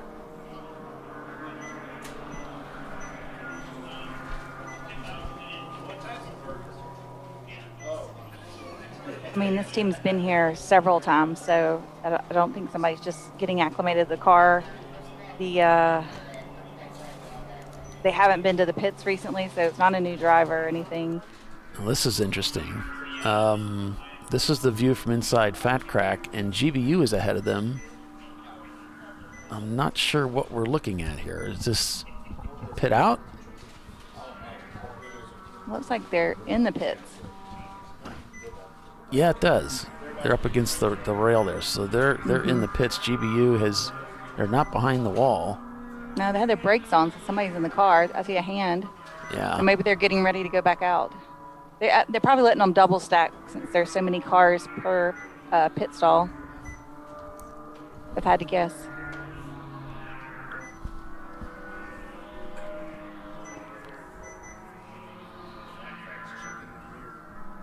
What do they call that? There's a term they use, like you're not allowed to do when you're like parallel parking. You're not allowed to park on the outside of someone parallel parked. Double parked. Double parked. I knew it was something basic that I couldn't remember. So some pit lanes are wide enough, they'll allow them to double park there. Mm-hmm. Team Infinity. Roll Tide. Team Infinity coming down the hill. They've dropped a couple spots since they started the race. They're now down to 19th. 18th if you count the EC, if you take out that EC car.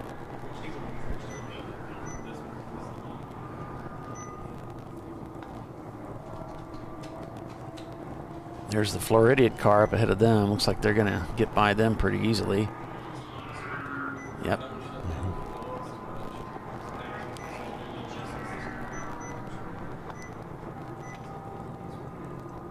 I'd say they're significantly off pace, the Floridian's car, because their last lap was a 2:01. Yeah, that's slow. Here's RVA Graphics and Wraps in the traffic.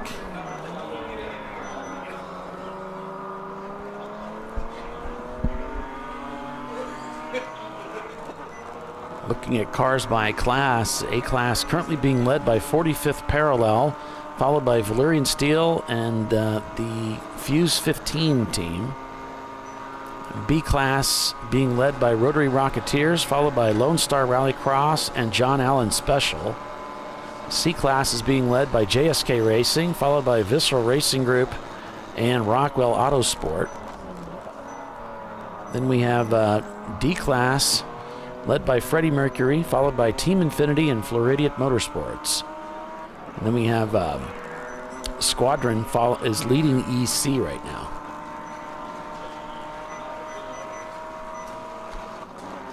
And we're working lap 132, the leader is.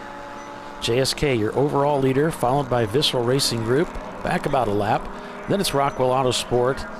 Actually, Visceral just clipped the loop, so we've got 50 seconds is the gap from JSK to Visceral in second.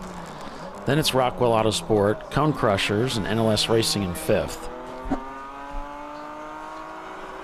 Grabbing gears. Yeah, it was a nice patient move there, having to wait to get by the green car. Cars coming down 3 wide down the hill here towards turn 12. Stacked 2 deep. Sometimes that even works.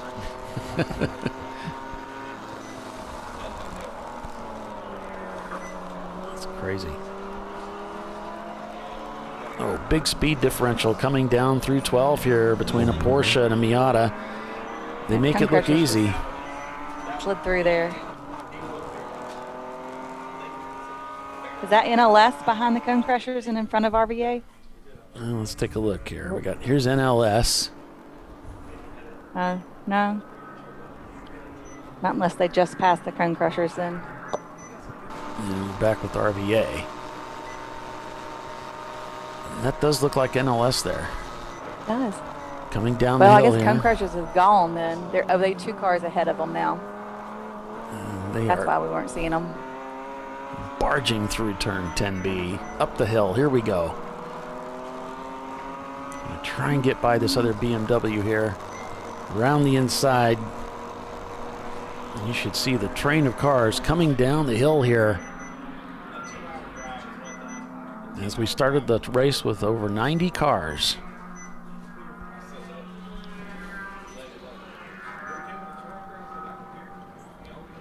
Coming down that front straightaway.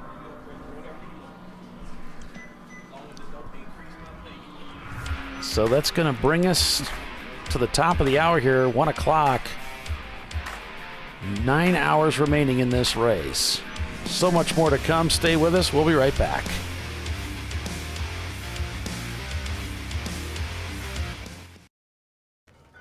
You know, I'd buy tires online, but then what? We've thought about it. We're TireRack.com. They should let you ship directly to a mechanic.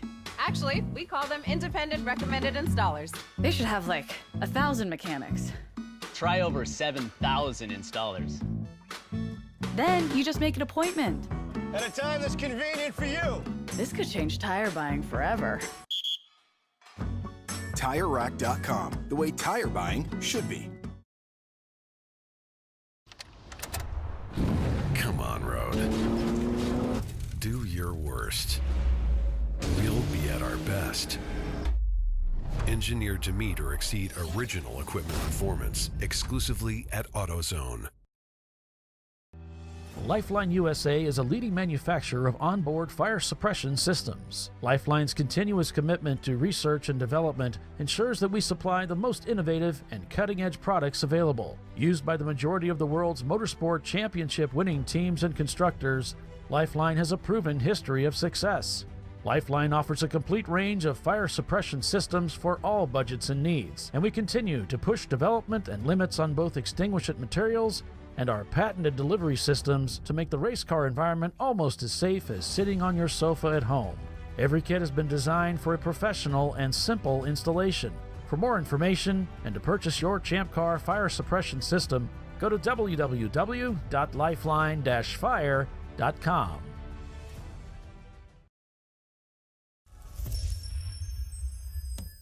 Frozen rotors from Diversified Cryogenics deliver increased performance and a higher level of safety, while significantly reducing braking system costs. So to tell you a little bit about the durability of this product. So we have seen an incredible extension of the life of our brake rotors using frozen rotors. We've gone from brake rotors every other weekend to 6 weekends on one set of brake rotors, and I think they can go farther. The durability has been amazing. And it's been a fantastic season, and man, a lot of that is due to the way our car can brake on those frozen rotors. For more information, go to frozenrotors.com. Located in Northeast Ohio with 40 years of combined experience, Money Shift Racing knows how to deliver performance and safety, offering everything you need to get your vehicle and drivers ready for race day. From safety equipment to full engine assembly and repair, in-house fabrication, 3D design, and rapid prototyping. Money Shift Racing. Performance done right. Discovery Parts is a veteran-owned racing and safety equipment company. While we're located inside Atlanta Motorsports Park in Dawsonville, Georgia, Discovery Parts can also be found at the tracks, supporting a number of Champ Car Series events. We take pride in being a reseller of the best of the industry to Champ Car teams and drivers. We know racing, love racing, and look forward to tomorrow to even more racing. Visit us at discoveryparts.com.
No. Seriously?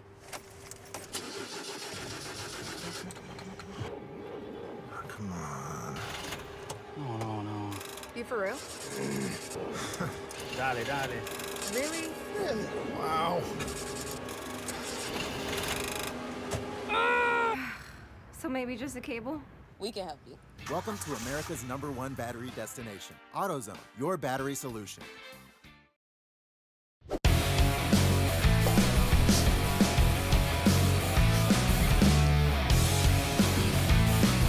All right, welcome back to Champ Car Live, presented by AutoZone.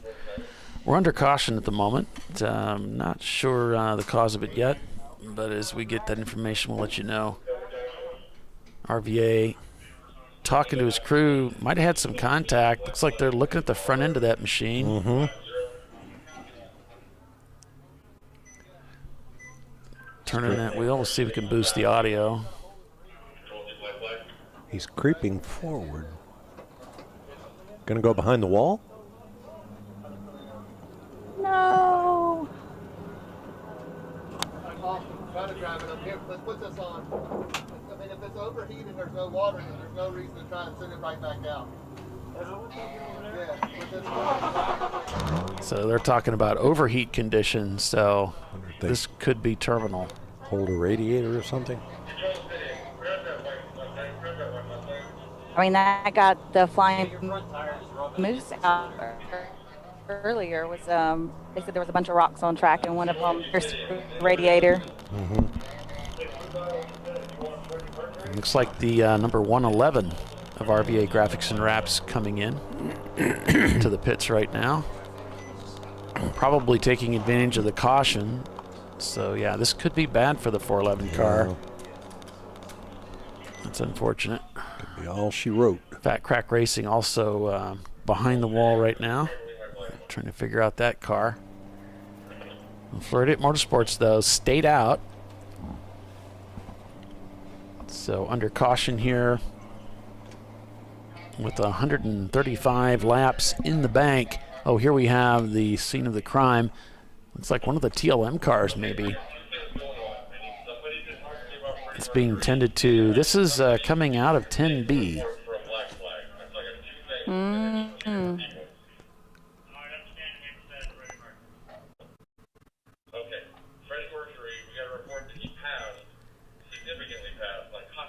It's like the same spot where GPU broke down. So there's some talk on the radio and the chatter about the Freddie Mercury team perhaps passing under caution. So if that's the case, they could find themselves black flagged. You see that extra loop of pavement that was added to the track for the drifting shows.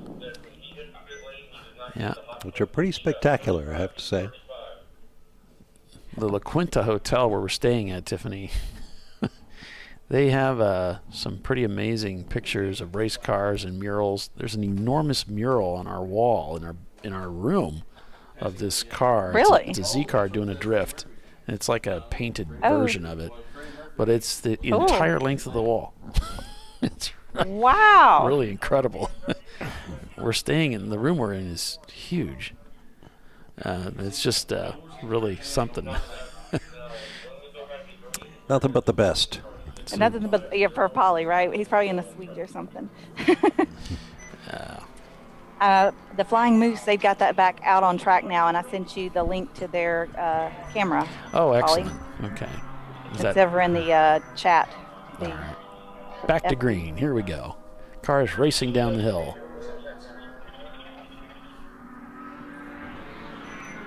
Head on board with Visceral here. KSR up ahead, it looks like, in the Mustang. Mm-hmm. Thought about a gear change? There you go. Uh-huh. Grab a gear, head uphill.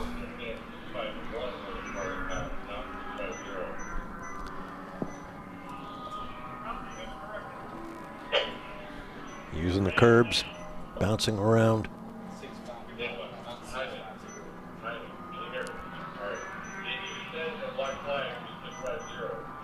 Ooh. Ooh, talk about some closing speed. I was going to say.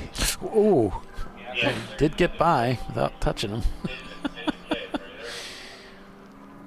So. Had me holding my breath. Boy, it was taking a lot of steering input coming down through the S's, and now it seems a lot smoother.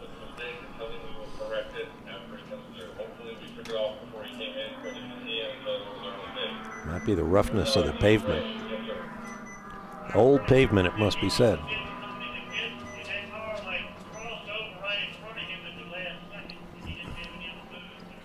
Yeah, it's had to have been a long time since this place has been repaved.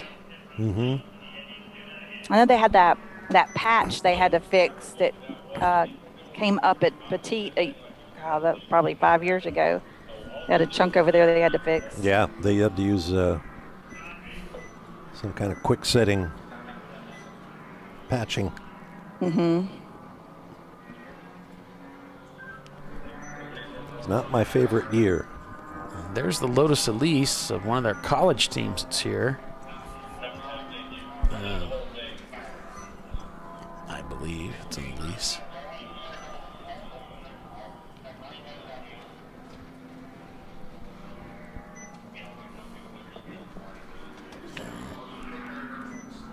If it's a college team, it's probably an elective. Yeah.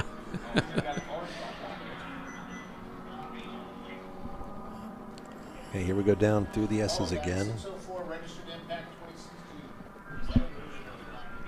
Steering for all he's worth. Pinky's Out has made it back in the top 10, so they're in 8th now, and Freddie Mercury is in the pits, so they may be passing one another in the next few moments.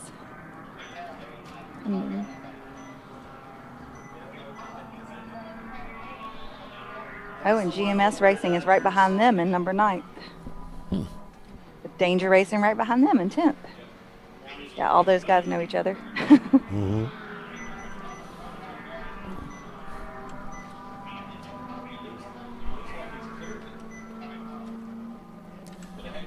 Well, if there's one thing we've learned in the last few years here at Road Atlanta is when the Champ cars are in town, it ain't over till it's over.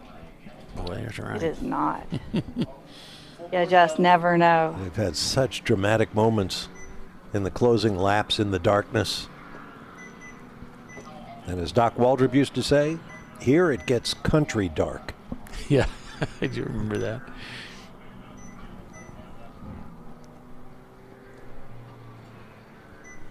Yes, it does. The scariest thing I've ever seen when I was there was I saw a car coming down the big hill, right? And they lost the car, spun, coming into 12, spun multiple times, and then stopped mid-track, and it's at night. Mm-hmm. And then I guess the power went off for the car. So all lights, everything, the car went completely black. Oof. And I was like, and you're sitting in the middle of the racetrack facing oncoming traffic and nobody can see you. I was like, oh my gosh. So Like, we do have a car stranded, Tiffany. It looks like it's right at the top of the hill for 11. Yeah, just past the bridge. Something in white. He's on driver's left. Let's see if we see it when we go by. Yeah, I think it's a Porsche.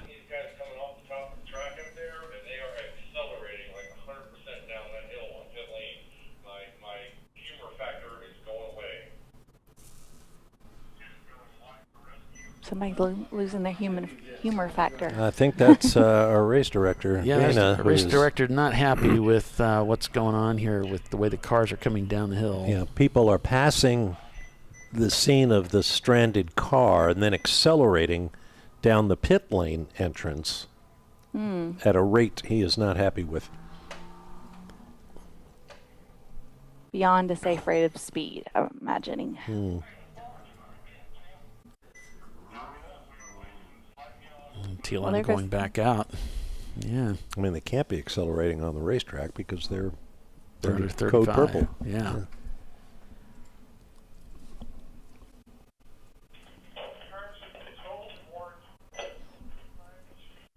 So looking at the standings as they are, we're working lap 140. JSK leads over Vissel Racing Group about 1 lap.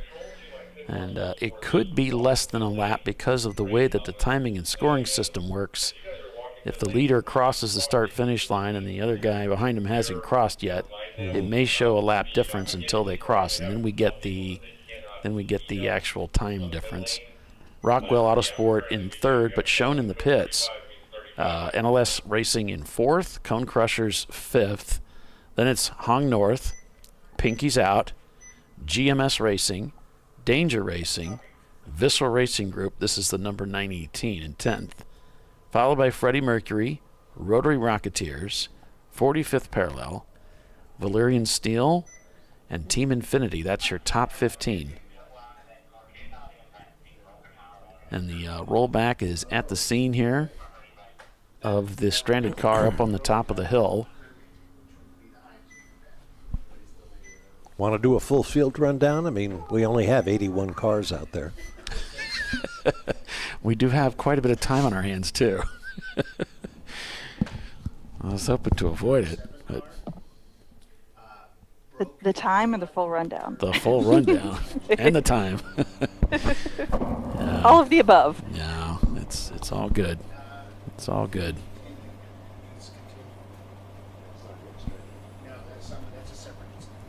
Team Infinity has climbed 2 positions from their starting position. So Visceral still 65 positions, that number 1 car up in second place that they've passed to get there. That's pretty impressive. Behind Team Infinity, it's Black Swan Group, Lone Star Rallycross, RBA Graphics and Wraps number 111, Soggy Bottom Boys, RBA Graphics and Wraps 411. That's the car shown in the pits, and as we go to that camera, the driver did stay in the car, so they're looking at this overheat condition, and it looks like they are under the hood. Let's see if there's something they can do to get this taken care of, to get them back out there. Yeah, I think they're closer to the firewall than the radiator, so they may be looking for an oil leak or well, that wouldn't cause overheating, though. Right. That would just cause your engine to seize up. Especially when you ran out of the oil. Mm-hmm. Fat Crack has returned to the racetrack. I'm not sure why they're pointing somebody by, unless this is old footage. I'll have to go and take a look at that in a minute. Yeah, maybe a lot of delay. Yeah. I want to give a shout out to my good buddy Rick Tier, who's home watching the race, and I've heard he's enjoying the broadcast. So good. Yeah, that feed is outdated, so we'll be using that. Mm-hmm. So I checked in with Ron's wife and Visceral Racing Group. They say everything is going according to plan. So Yeah, good. They've got both cars in the top 10. So, or they have these super big, secrets and strategies that, yeah, they're not going to let me air on the broadcast.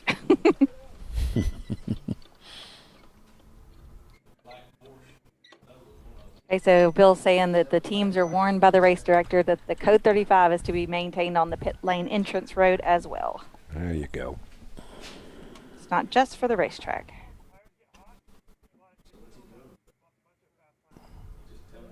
And then it's 20, I think, when you get on pit lane, right? Yeah. Okay. 20 mile per hour on pit lane. That's across the board for Champ Car events. Okay. So the pit lane entrance is 35 while under code 35. Purple 35 or whatever it's called. Yeah. No cheating. So we've Right, got the car that was stranded over there at the top of the hill here, just beyond the bridge, has been loaded onto the flatbed. Still getting a waving yellow there as it looks like maybe they're not quite finished loading it. And then they'll be able to just roll right down into the pits with it. Any Hopefully idea we what go car back to that green. is? Let me see if I can. I'll see if I can find out.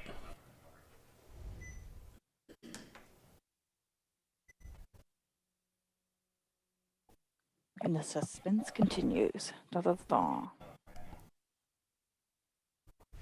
Oh, Marky D. Farmer saying, ever watch an old Indy race when they had no pit lane speed? I bet that's a little crazy. Oh, boy. Yeah. Fast, fast, fast. I mean, how many people did they run over before they instituted a speed limit? Didn't have them in Formula One either, but at least at Indianapolis you have a multiple lane pit, which you don't always have in F1. In places like Monaco, guys that come into the pits at 100 miles an hour, and you've only got one lane. Wow, that's tight. Mm-hmm. It's all in the colorful past, thankfully. Okay. Okay, the rollback truck has made it to the pits. The car that was stranded was Impulse Motorsports, number 867. They have a white Mazda Miata. It's a 90, so that would be an NA chassis. Okay. So we're now moving back to caution. We are green. And there we go. Money Shift says Visceral lost a rearview mirror. Oh. Oops. Yeah, I see Might try Visceral in the pits, so I don't know if that's...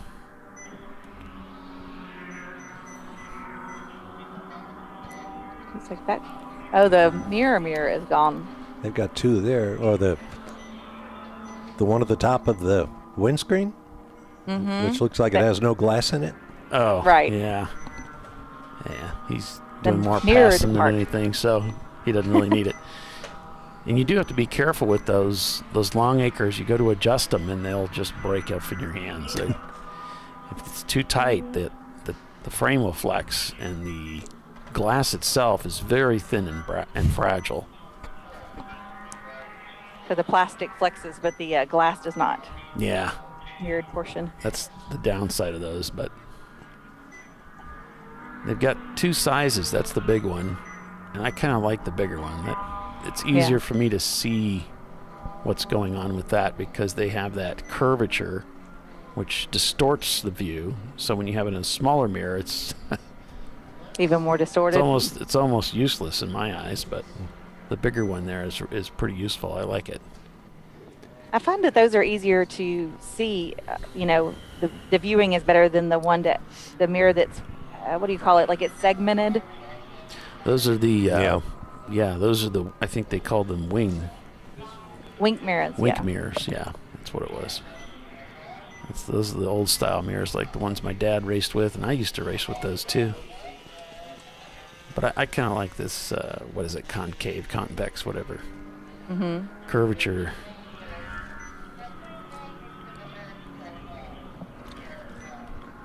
Until they do that and fall off, break. You do have to be careful adjusting them, yeah. The key here is not to set it too tight, but then if you set it too loose, then it's moving around. Right.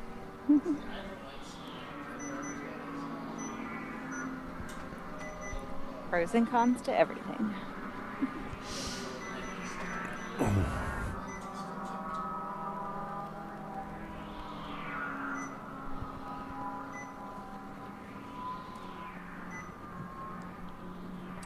So Max is in the 959 now, and Clive is in the number 1 car for Visceral.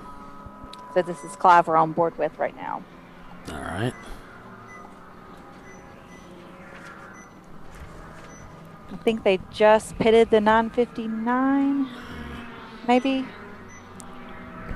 I was looking.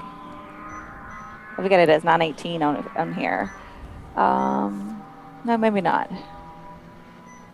Okay, so that they're going to be pitting the 918 soon, and Justin will be getting in. So Visceral just came out of the pits. That dropped them down to 5th, but it looked like a scheduled stop. That was a nice long run they had to the 140th lap. Their last pit stop was on lap 89. So that was a good run for them. Hung north in the pits. Rotary Rocketeers shown not turning laps, so they're probably in pit lane as well.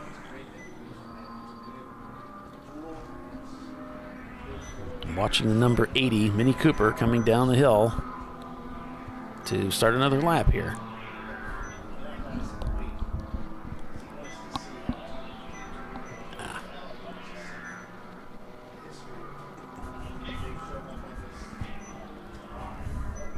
Huge train of cars coming down the hill right now.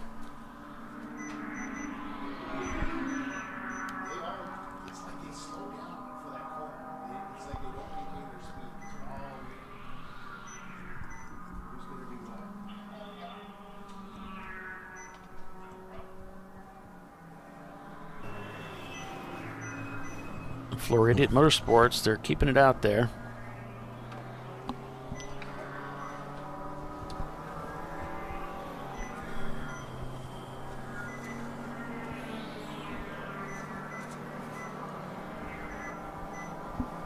JSK now shown 2 laps up on NLS, leading the race.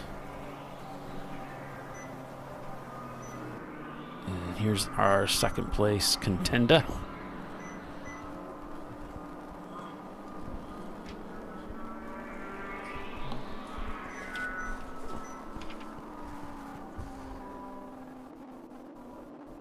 Both of the Rockwell cars are, I shouldn't say that. It's the number 5 car of Rockwell that is a contender. Let's see, I have a number 5 and a number 2. But here it's displayed as number 12, so the 2 is probably the 12, which is not a contender. Meaning eligible for the championship. Yeah.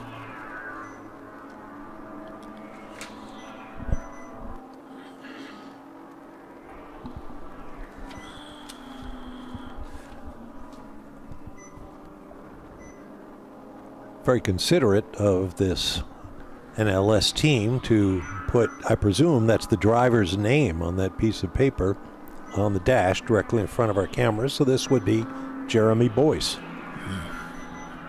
That ought to be a requirement. It is nice when they do that. Super helpful.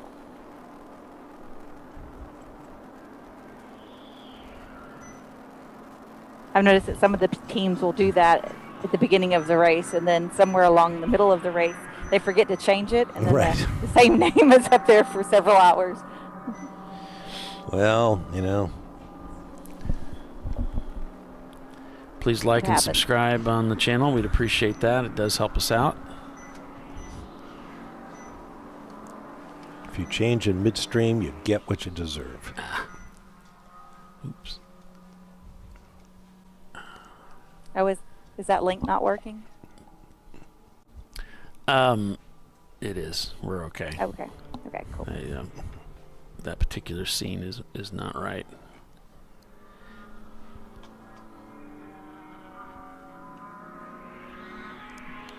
Here's the Flying Moose.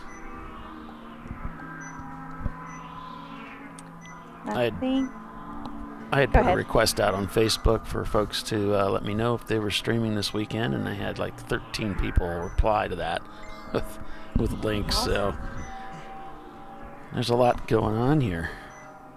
So this is Laura Vernon in the car, in the Flying Moose car. So another female driver.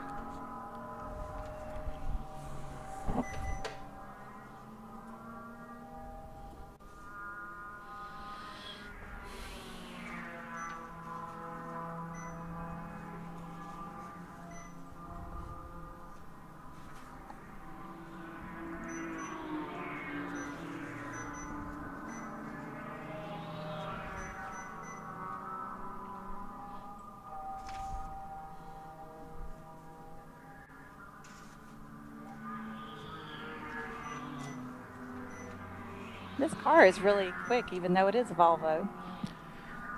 Big old wagon. Hey now. So TR Motorsports has decided to pack it in. They just wanted to thank everybody, and sorry they couldn't see the victory circle. So that's a shame. They broke early on. Yeah. Mm-hmm. That stinks for them. Wittenhauer is back on track. They had to swap the engine.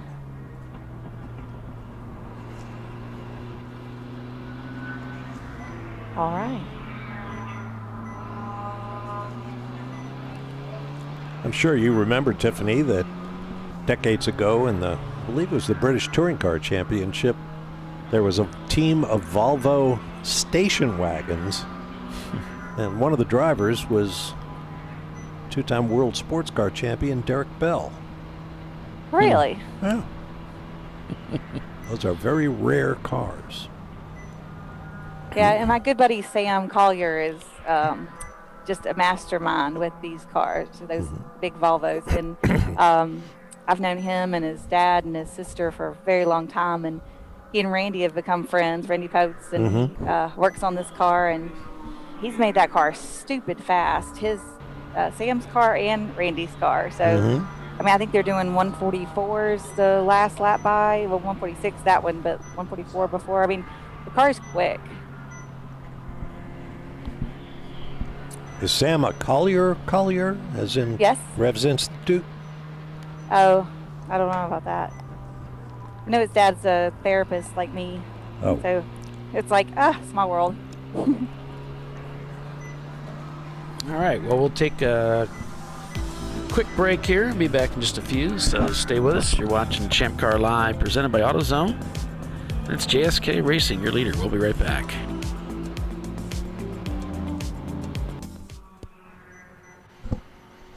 I probably need new tires. You do. What if I sold tires online? We do. We're TireRack.com. They could offer lots of tires We have so many tires. and help you find the right tire. It's called the Tire Decision Guide. Oh, and they could ship them to a nearby mechanic. We shipped over 7,000 independent recommended installers. This is an amazing idea. Sorry. TireRack.com, the way tire buying should be.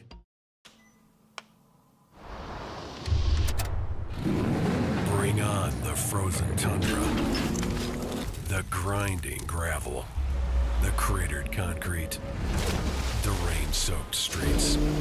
Come on, road. Do your worst. We'll be at our best. Reliable performance in unreliable conditions. Designed to meet or exceed original equipment performance. That's why more auto technicians choose Duralast parts. Exclusively at AutoZone.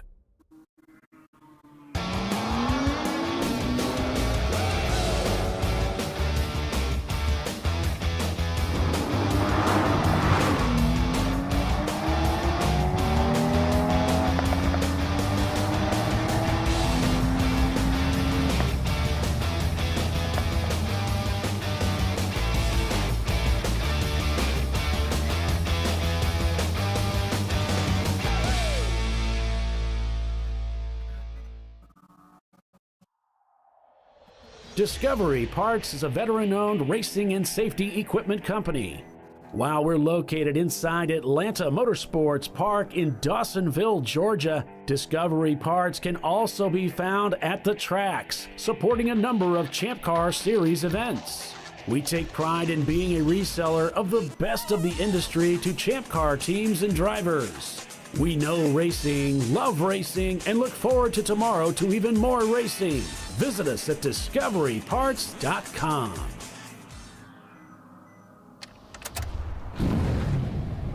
Come on, road. Do your worst. We'll be at our best.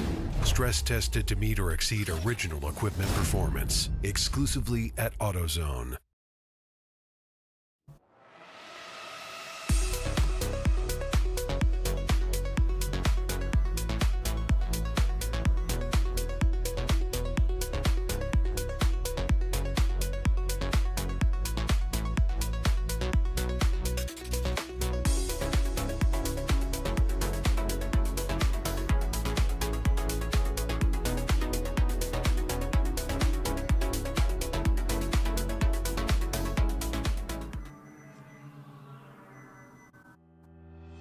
Lifeline USA is a leading manufacturer of onboard fire suppression systems. Lifeline's continuous commitment to research and development ensures that we supply the most innovative and cutting-edge products available. Used by the majority of the world's motorsport championship-winning teams and constructors, Lifeline has a proven history of success. Lifeline offers a complete range of fire suppression systems for all budgets and needs, and we continue to push development and limits on both extinguishment materials and our patented delivery systems to make the race car environment almost as safe as sitting on your sofa at home. Every kit has been designed for a professional and simple installation. For more information and to purchase your ChampCar fire suppression system, go to www.lifeline-fire.com. Located in Northeast Ohio with 40 years of combined experience, Money Shift Racing knows how to deliver performance and safety, offering everything you need to get your vehicle and drivers ready for race day. From safety equipment to full engine assembly and repair, in-house fabrication, 3D design, and rapid prototyping. Money Shift Racing. Performance done right. Frozen rotors from Diversified Cryogenics deliver increased performance and a higher level of safety while significantly reducing braking system costs. So to tell you a little bit about the durability of this product. So we have seen an incredible extension of the life of our brake rotors using frozen rotors. We've gone from brake rotors every other weekend to 6 weekends on one set of brake rotors, and I think they can go farther. The durability has been amazing. And it's been a fantastic season, and man, a lot of that is due to the way our car can brake on those frozen rotors. For more information, go to frozenrotors.com. I did it. You see how it's... That's it. We did it. You did it. You can do it. The path to I did it starts at AutoZone. Get in the zone.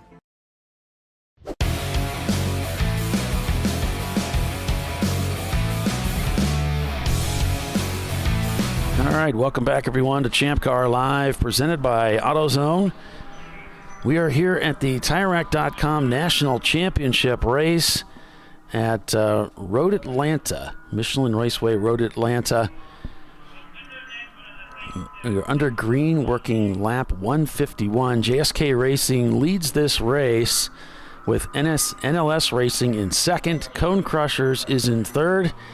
And we have more guests up here in the tower with us. And so I'm going to open up their mics and with the Chandler School, right? Yes. Why don't you tell us a little bit about that? Well, I'm Christy Mason, and this is Chloe here with Hi, me. Chloe. We have a student with us.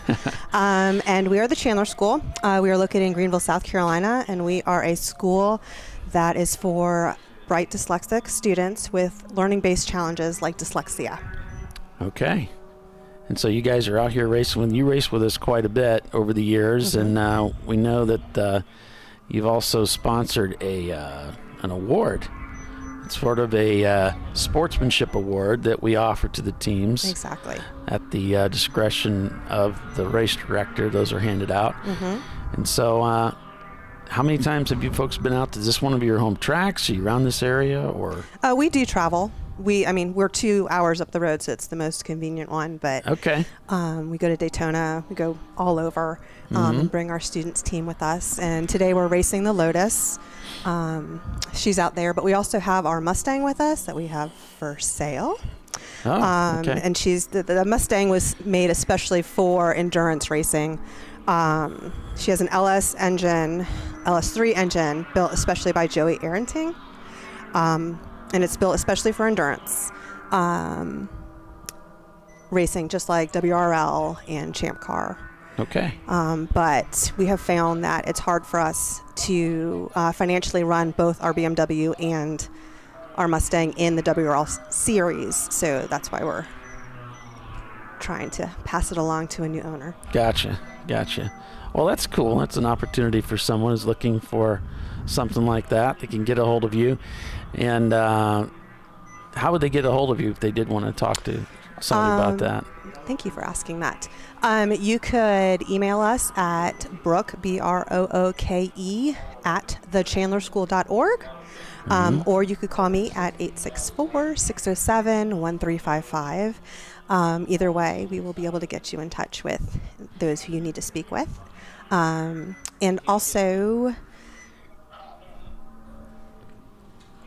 I have our student here. I was going to say, let's talk about Chloe here a little bit. So you're one of the students? Yes, sir. Okay, so Tell us about, is this your first time out on a racetrack or what? No, I was at CODA for about a week with the school on an all-girls trip. Yeah. And I believe this is my third time at the track here.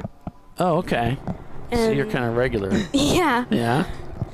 I guess so. And this is, I believe, my second Champ Car race with a Lotus. Okay. So when are you going to start racing? Whenever I can start. You ready to go? Yeah. I like that. I like that attitude. Well, it just so happens that, Tiffany, are you still on the show? Yep, sorry. I was muted. Oh, okay. Does All help right. if I unmute. Well, Chloe here, she said she's ready to get started racing. I don't know what you got going on next week, but she's ready to go. Okay, Maybe you want to let's help do her it, get girl. trained in? Okay. Absolutely. So Tiffany is kind of a local too. How far away are you, Tiffany? Oh, I'm just in Birmingham. I'm about 2 hours from Atlanta. About 2 hours from Atlanta, and she's also a driving instructor. Oh, well. Yep. Yeah. Sounds like you two need to get together. Yeah. All right. So we can get you racing too. Well, that's great. That's great. So you're out here supporting the team and all that. Yep. Do you tell them what to do? Occasionally, yeah. Okay. Do they listen to you? Most of the time. Not really. Okay. Should, most of the time. right? They should. Okay. All right. Well, that's great. I appreciate you guys coming up and talking to us. Anything else you want to pass along? I do. I just want to say thank you to Champ Car because you guys are always welcoming to us and our students, and we have found that this racing community is always open to helping us and supporting us. And it is a really, really great experience to be a part of this racing community. No, great. Well, obviously everybody at Champ Car is thrilled to have you as a part of the club. So thank you so much for everything you do for us being involved. So it's Thank great. you for your time. Yep. Thanks for stopping up. Nice to meet you, Chloe. Nice to meet you as well. All right. Nice to meet you too, guys. Yeah. You're welcome. That was a lot of fun.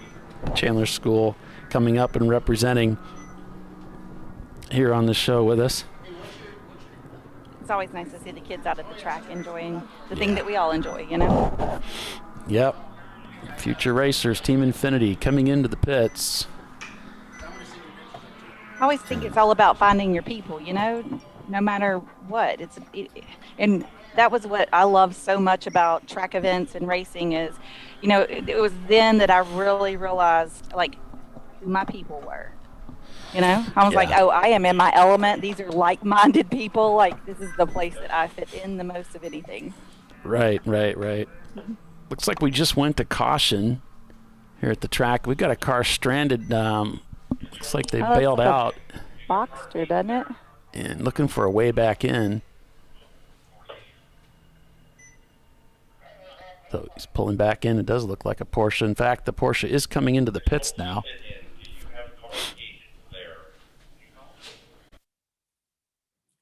We are purple 35 here at the moment.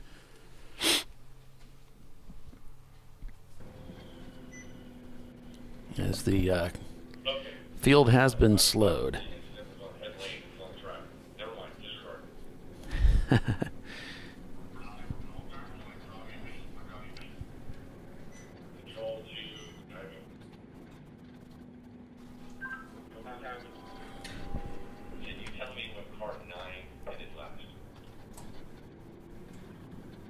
Do we know what occurred, or was it that Boxster that they maybe slowed for?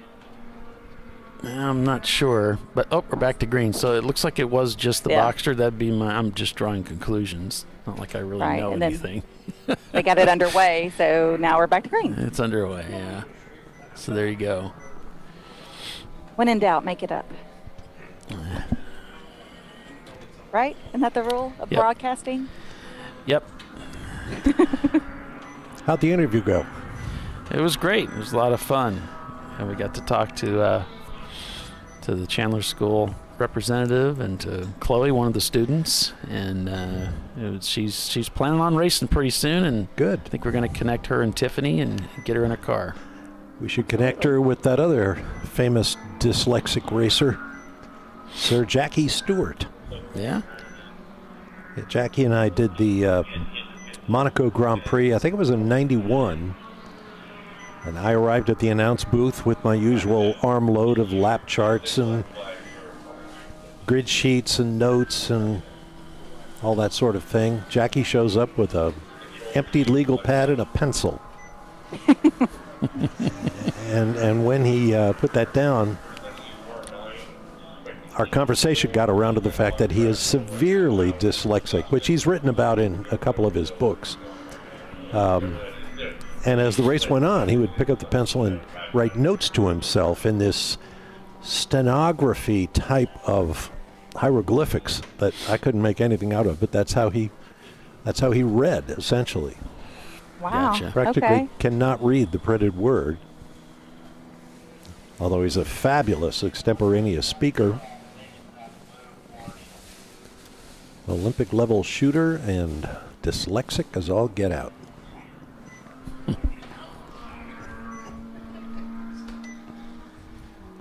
Don't let anything stop you. Right. Looks like our leaders are shown in the pits. That's JSK Racing and Cone Crushers. They're 146 here in the afternoon. Rockwell Autosport Development shown in third place. Vissel Racing Group is in fourth. So Rockwell, the only car of the top five, not in contention for the championship, but still can come away with the win of this race. So that's why we say we have a race within a race, so to speak. That we do.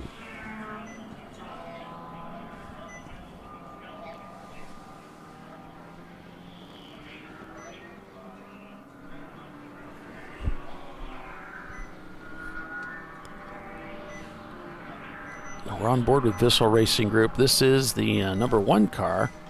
They are the reigning champion from 2021, shooting for the 2022 championship title. They would become the first team ever to win back-to-back national championships if they're successful today.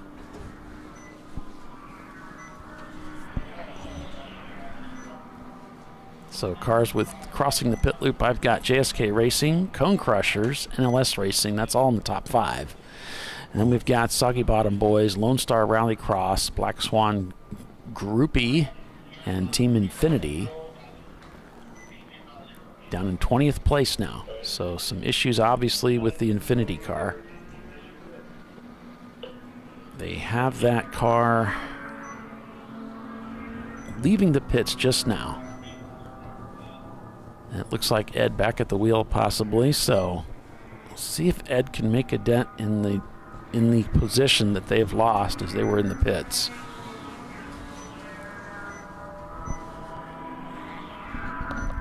Is that the GMS car there?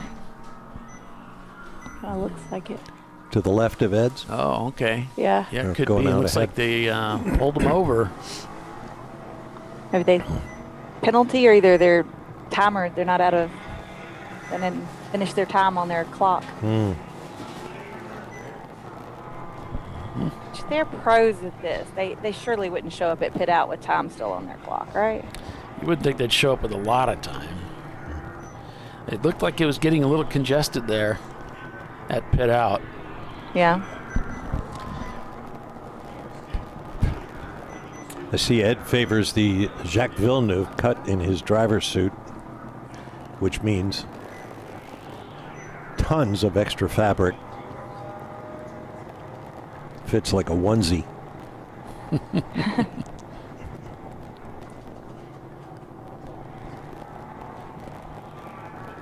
It's not real fun when those things get tight though. No, I wouldn't think so. Especially if it gets hot and tight. Mm-hmm. I remember Villeneuve getting into his race car by gathering up all the excess fabric in his suit. Not like these kids nowadays with those skin-tight racing suits. I've had a suit or two that it cuts into your arms. You don't notice it because you're driving. You get out and you have all this abrasion. Yeah. God forbid you should find yourself in a fire with that driver suit. I think I want everything possible, including air, between me and that fire. Yeah. Mm-hmm. Ed told us earlier about how the car was difficult to turn in a certain direction, so I'm looking for any sign of that. Little tug to the belts, good idea. Yeah, I wonder if they were able to make any adjustments to improve that or not. Well, he Or had even some try. concerns for the rear suspension. I don't know if maybe that's for the delay that they had in the pits, or maybe not.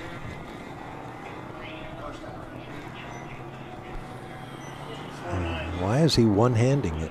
I was thinking the exact same thing. I was like, what's he doing? He's not grabbing the shift lever. He's just.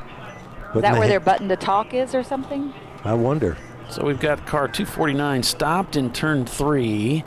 So alert to you teams out there.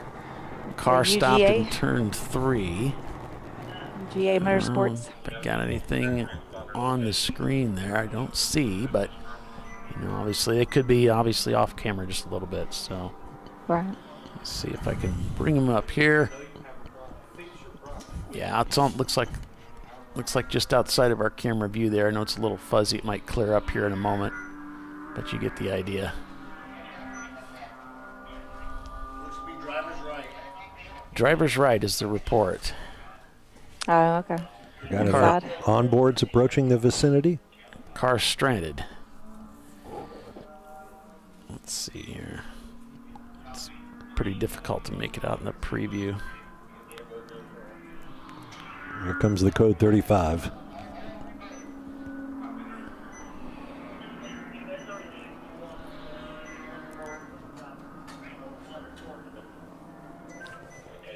Here we go. Ah, Danger Racing. Somewhat near. He's got the fast gloves on. Oh, he does. Mm-hmm. He does. Let's see, who might that be in the car? Let me go look. And he's coming into the pits, so that's not going to be reliable. No good deed goes unpunished. Yeah, that's what my attorney used to tell me. I thought, what a terrible thing to say, but that's funny. It's like the only thing I remember him telling me. No good deed goes unpunished. Don't do that.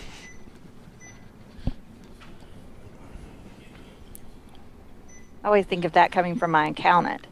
Yeah. Yeah. You're like, you had a really good year. Oh, cool. So now you owe more money. That's I'm like, right. that's not cool. Are you liquid enough to pay for your success? Right. No. And we'll see if we can catch it from the visceral camera on our way up the hill. At 35 miles an hour, no less.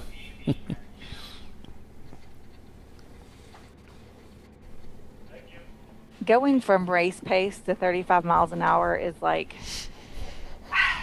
it's hard to put words on it to describe it properly. Yeah. It's just like your world goes into slow-mo. Well, there's the rescue vehicle. Well, I tell you, What you got? That rollback truck has put on some serious mileage today. True. We're not halfway. Yeah, no rest for those guys.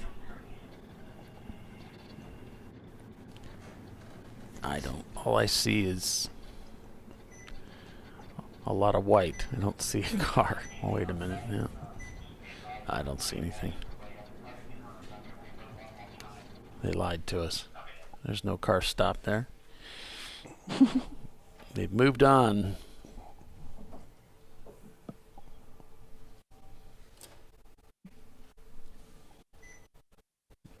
Danger Racing in the pits. Looks like some belt adjustment there as they plug a new driver in.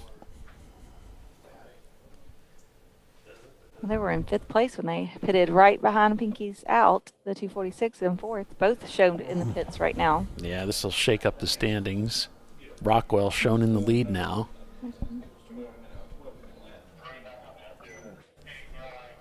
And people taking advantage of this. John Hurley going in the car. And then the 246, it may be changed now with the 146 issue, but the original plan in the 246 would be David going in the car. 742 is stop turn 8. So we got another car stopped. Turn number 8, I believe, is the call. Yeah. And that's the Prefect Racing team in their Lexus. Driver's right. Turn number 8.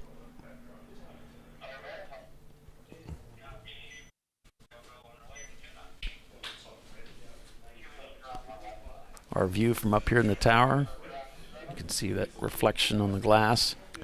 That's not going to get any better with the sun arcing down. It sets just about at the top of the hill there. Mm-hmm. We'll have to send Bill outside and have him move that camera to clear air. I thought you were going to say have him move the sun. I thought I was going to watch this happen. I'm going to go get my popcorn and I'll be right back. Yeah.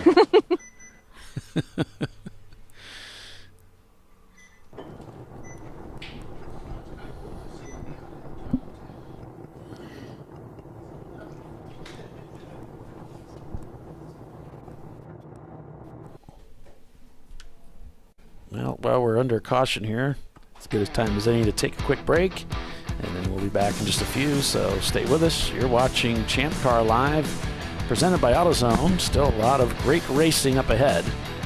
We'll be right back.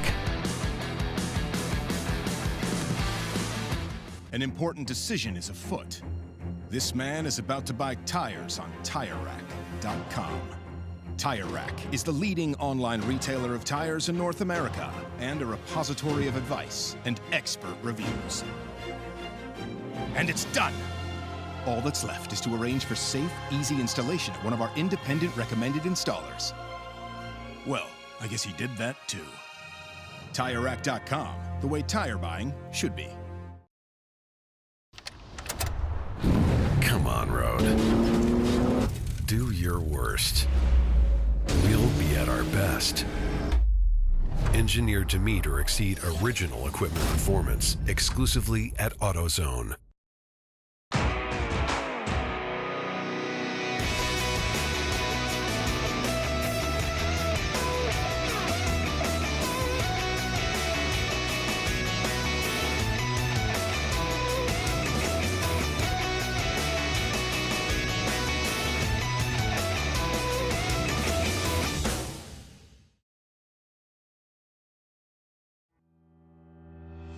Lifeline USA is a leading manufacturer of onboard fire suppression systems. Lifeline's continuous commitment to research and development ensures that we supply the most innovative and cutting-edge products available. Used by the majority of the world's motorsport championship-winning teams and constructors, Lifeline has a proven history of success. Lifeline offers a complete range of fire suppression systems for all budgets and needs, and we continue to push development and limits on both extinguishment materials and our patented delivery systems to make the race car environment almost as safe as sitting on your sofa at home.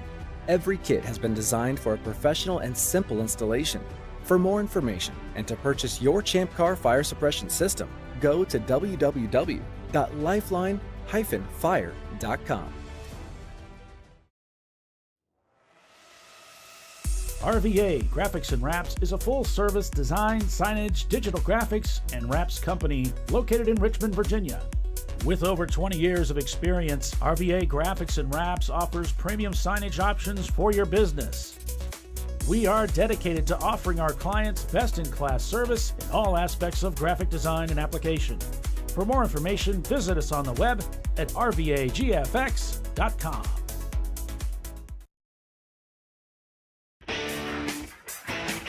Located in Northeast Ohio with 40 years of combined experience, Money Shift Racing knows how to deliver performance and safety, offering everything you need to get your vehicle and drivers ready for race day.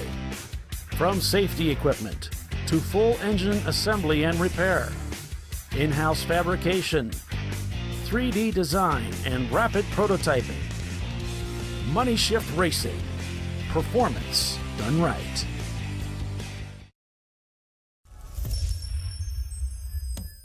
Frozen rotors from Diversified Cryogenics deliver increased performance and a higher level of safety, while significantly reducing braking system costs. So to tell you a little bit about the durability of this product.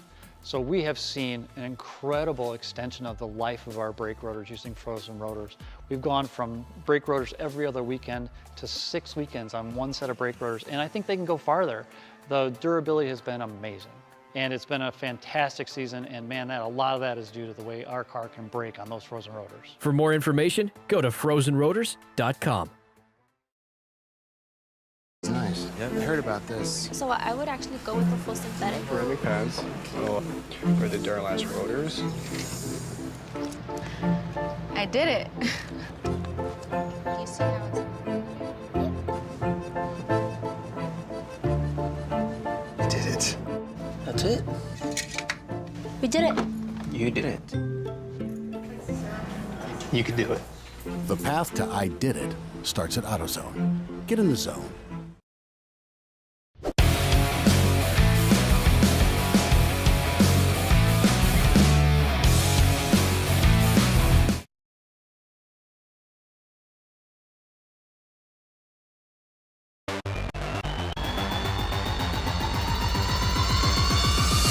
Down here with Alex from Gas. So, explain this iRacing phenomenon to me. About 3 years ago, ChampCar came to us and wanted to put together an iRacing series to help connect with the drivers when we're not at the track together. So for the last couple of years, we've been running a series, and we run on Wednesday nights, run hour-long races. And this season we're running a mix of 3 cars, the Street Stock, the Jetta, and the Miata. And it's been a pretty good season so far. I think we're a quarter of the way through. If you participate in 12 of the 16 rounds, at least 51% of the race, you're entered in a drawing for a free race entry. So that's been helping keep the car counts high throughout the season.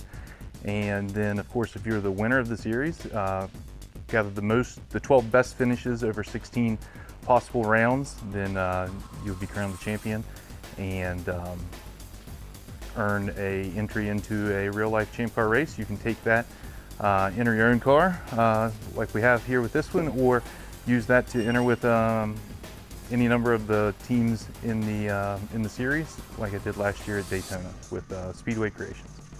So explain iRacing. Is it just pretend racing, or is it? Yeah, it's kind of like Forza, if you've heard of that. So no, it's as real as it can be. You know, I'm sure there's some quirks to it. You know, there's things about it, maybe the way the tires work sometimes, how quick they heat up or don't heat up, that people might complain about. But overall, I think it's a big help for people with their competition, their driving, having good racecraft, being able to work through traffic, that type of thing, make decisions.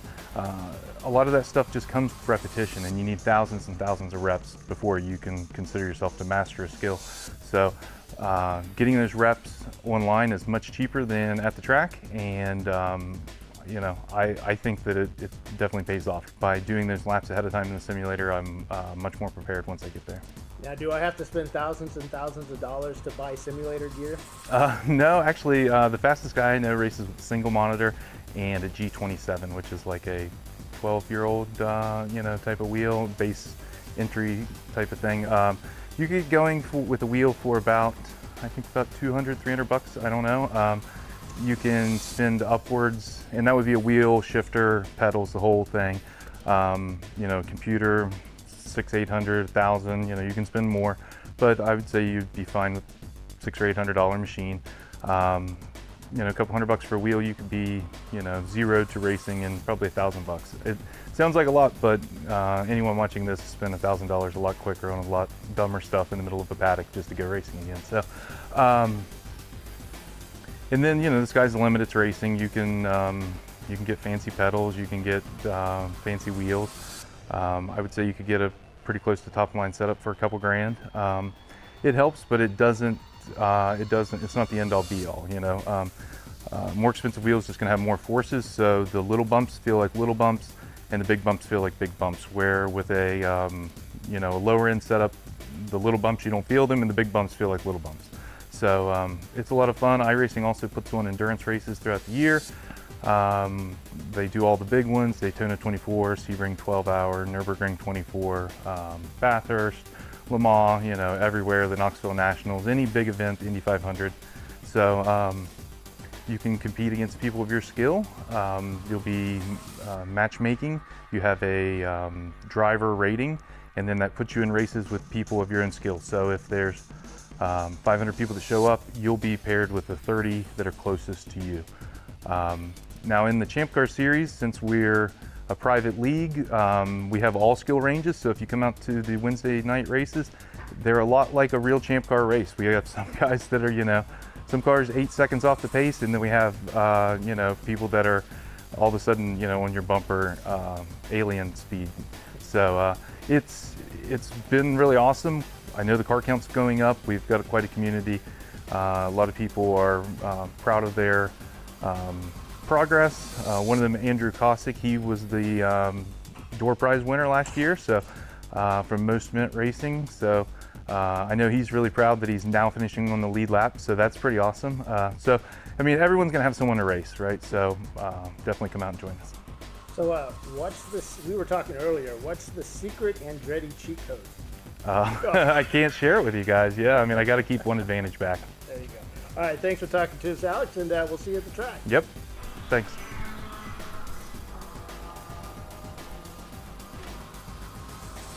Yeah, we appreciate those guys, and so if you're interested, make sure you check them out. They've got a really good write-up that they do on the forum to keep people up to date on what's happening. So make sure you check that out. I got you opened up, Bill. You should be good. Why are you turning me up? Don't do that. There we go. I guess I turn up the one that says Bill. Please don't. Oh, I can kind of hear her now. Let me try that. You can hear me now? Let me, yeah. He's probably going to mute me now. No. So, hey, guys, guess what? What? We have news. Some exciting news. Okay. Our fearless leader, Dana Morrison, was finally able to strong arm Nelson Ledges to give us a date. He is fearless. Hold on, we got a car stopped, turn 6. It's the car number 8, stuck in the sand. Driver's that's Hong left. North. Oh, no. Oh, they've been doing so. They're top 10. But hold on, we're going to probably, because he's way out there, we've got a full course yellow. As we make sure I got the blue box on the correct car that's in the lead, which is Rockwell Autosport Development's Porsche Boxer. But yeah, so we've got a big announcement. Nelson Ledges road course. Traditionally, we've done 24s, 8s, 7s, 10 hours, 12 hours. We've done all kinds of different racing there at Nelson. This year, we'll be doing an 8 and a 7-hour enduro, Saturday and Sunday race. And guess what month it's in, Tiffany? What month is it in? It is in, thanks for asking, it is July 29th and 30th of this year. Oh, that's a good time of year to go. Yep, Nelson's really nice about that time. Yeah. It's not too hot, not too cold, because I think now it's like snowing. I think I saw a picture of Fred, the track manager up there at Nelson Ledges a bit ago, doing some work. Looks cold. But yeah, we're going to Nelson. We're fitting that in between MSR Houston and High Plains, Colorado. So that'll be good. Be right before the VAR 24 as well. I'm gonna put that on my list here then. Yep, that's a good race. That's a good place to race at. It's an old school track, of course, but the great thing about it, it's a fast track, and yeah, there's really no place to rest at that track. Though if you're like me, I'm resting around the whole track anyway, so it doesn't matter. Well, the front straightaway's a little bit of time. Yeah. You have a little bit of time. It's the thing about Nelson Ledges is if you love fast sweeping corners, which every driver does, you're gonna love. Hey, we just had a driver walk up here. He's got splotch. He's got stains all over his race suit. I guess that's by design, maybe, because he looks special. He's got a number 1 on his patch on his shirt. He looks like he's a Porsche racer, actually, which he is. I'd like to welcome to the tower David Twatty from TLM Motorsports. Thank you, Bill. Pleasure to be here. Have you gotten a car today yet? I did the morning stint. Man, that was cold. I was going to say, you're from South Florida, and being from South Florida, I think the coldest, because I lived down there as well at one point, I think the coldest days we ever had was in the 60s, people running around in their down jackets and shorts. Yes. When it gets down to like 68, my wife takes out the parka, the leather jacket, and all this stuff. Yes. Now, you spent the year racing in an international GT with the Porsche 911s. Yes. How is that transition going from the super fast Porsches to the ultra sophisticated and fast BMWs that you're running here at ChampCar? Well, we started our career with ChampCar back in 2008, 9, 10, whenever that was. So driving these cars have always been special and fun, and we're racers.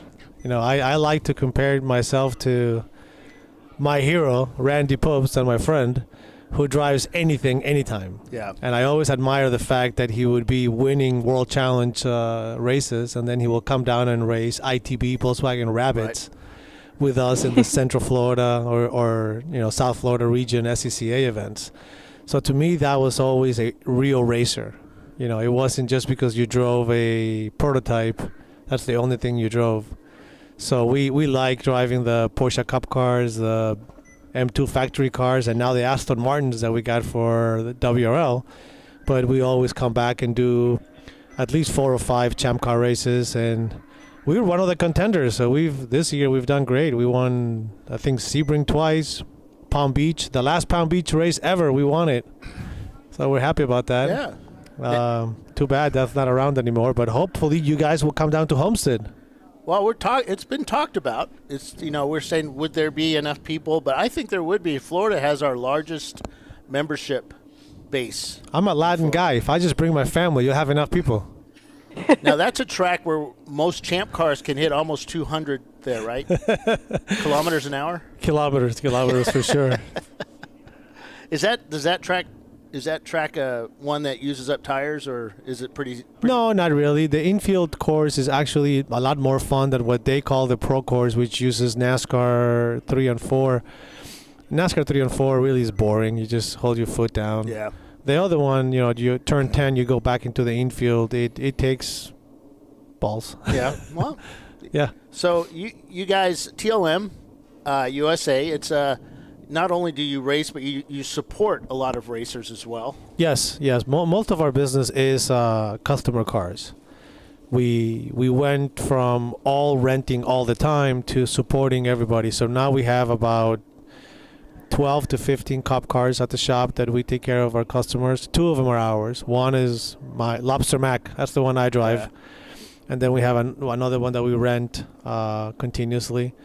And we do the customer arrive and drive for a number of series, including ChampCar. I mean, we have a ChampCar arrive and drive program, if you can actually believe that. And I know there's going to be probably some people saying, what? But there's a good customer base for what we do. People want to come and have a good time. You do a lot of HPD work with drivers, and I think part of the development program is, let's put them in a Champ car.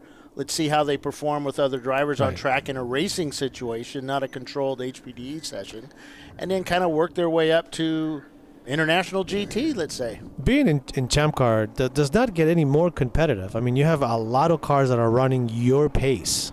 So there's not much else that you can say that, and even if you go to IMSA today, you only have 4 or 5 guys that you're running with. Here, I was running with 40 of my closest friends at any given time. Yeah. It's fun. It's competitive. It really teaches you racecraft. You have to know patience. You have to know what to do. I mean, that first opening stint, when I came back in, my crew is like, oh, you could have gone a little bit faster. I'm like, yeah, but I also could have wrecked like 17 other people did in front of me. Right. And I could see it. Coming out of turn 5, quite a lot of people were checking up, and other people were not, and they were being very aggressive. So it teaches you patience, and that's what I try to tell all my customers. The first 13 hours of the race is just burn fuel and gas, survive, see where you are at the end. Right. It's a long race. I mean, anything. I think anything over 10 hours is you play it differently than the Champ Car Sprints, which are 7 and 8 hours. As I get older, a 7-8 hour enduro is plenty for me. I'm happy with that. Well, as you just surpassed 30 years old. Yeah, just barely. So, what are your plans for 2023? I know that you're participating in Champ Car, and you also have a pretty good WRL effort going as well. Yeah, and to throw fire to the what is it called? Fuel to the fire. We bought the Fata Racing Series down in South Florida. So now we own a racing series, and we're very happy.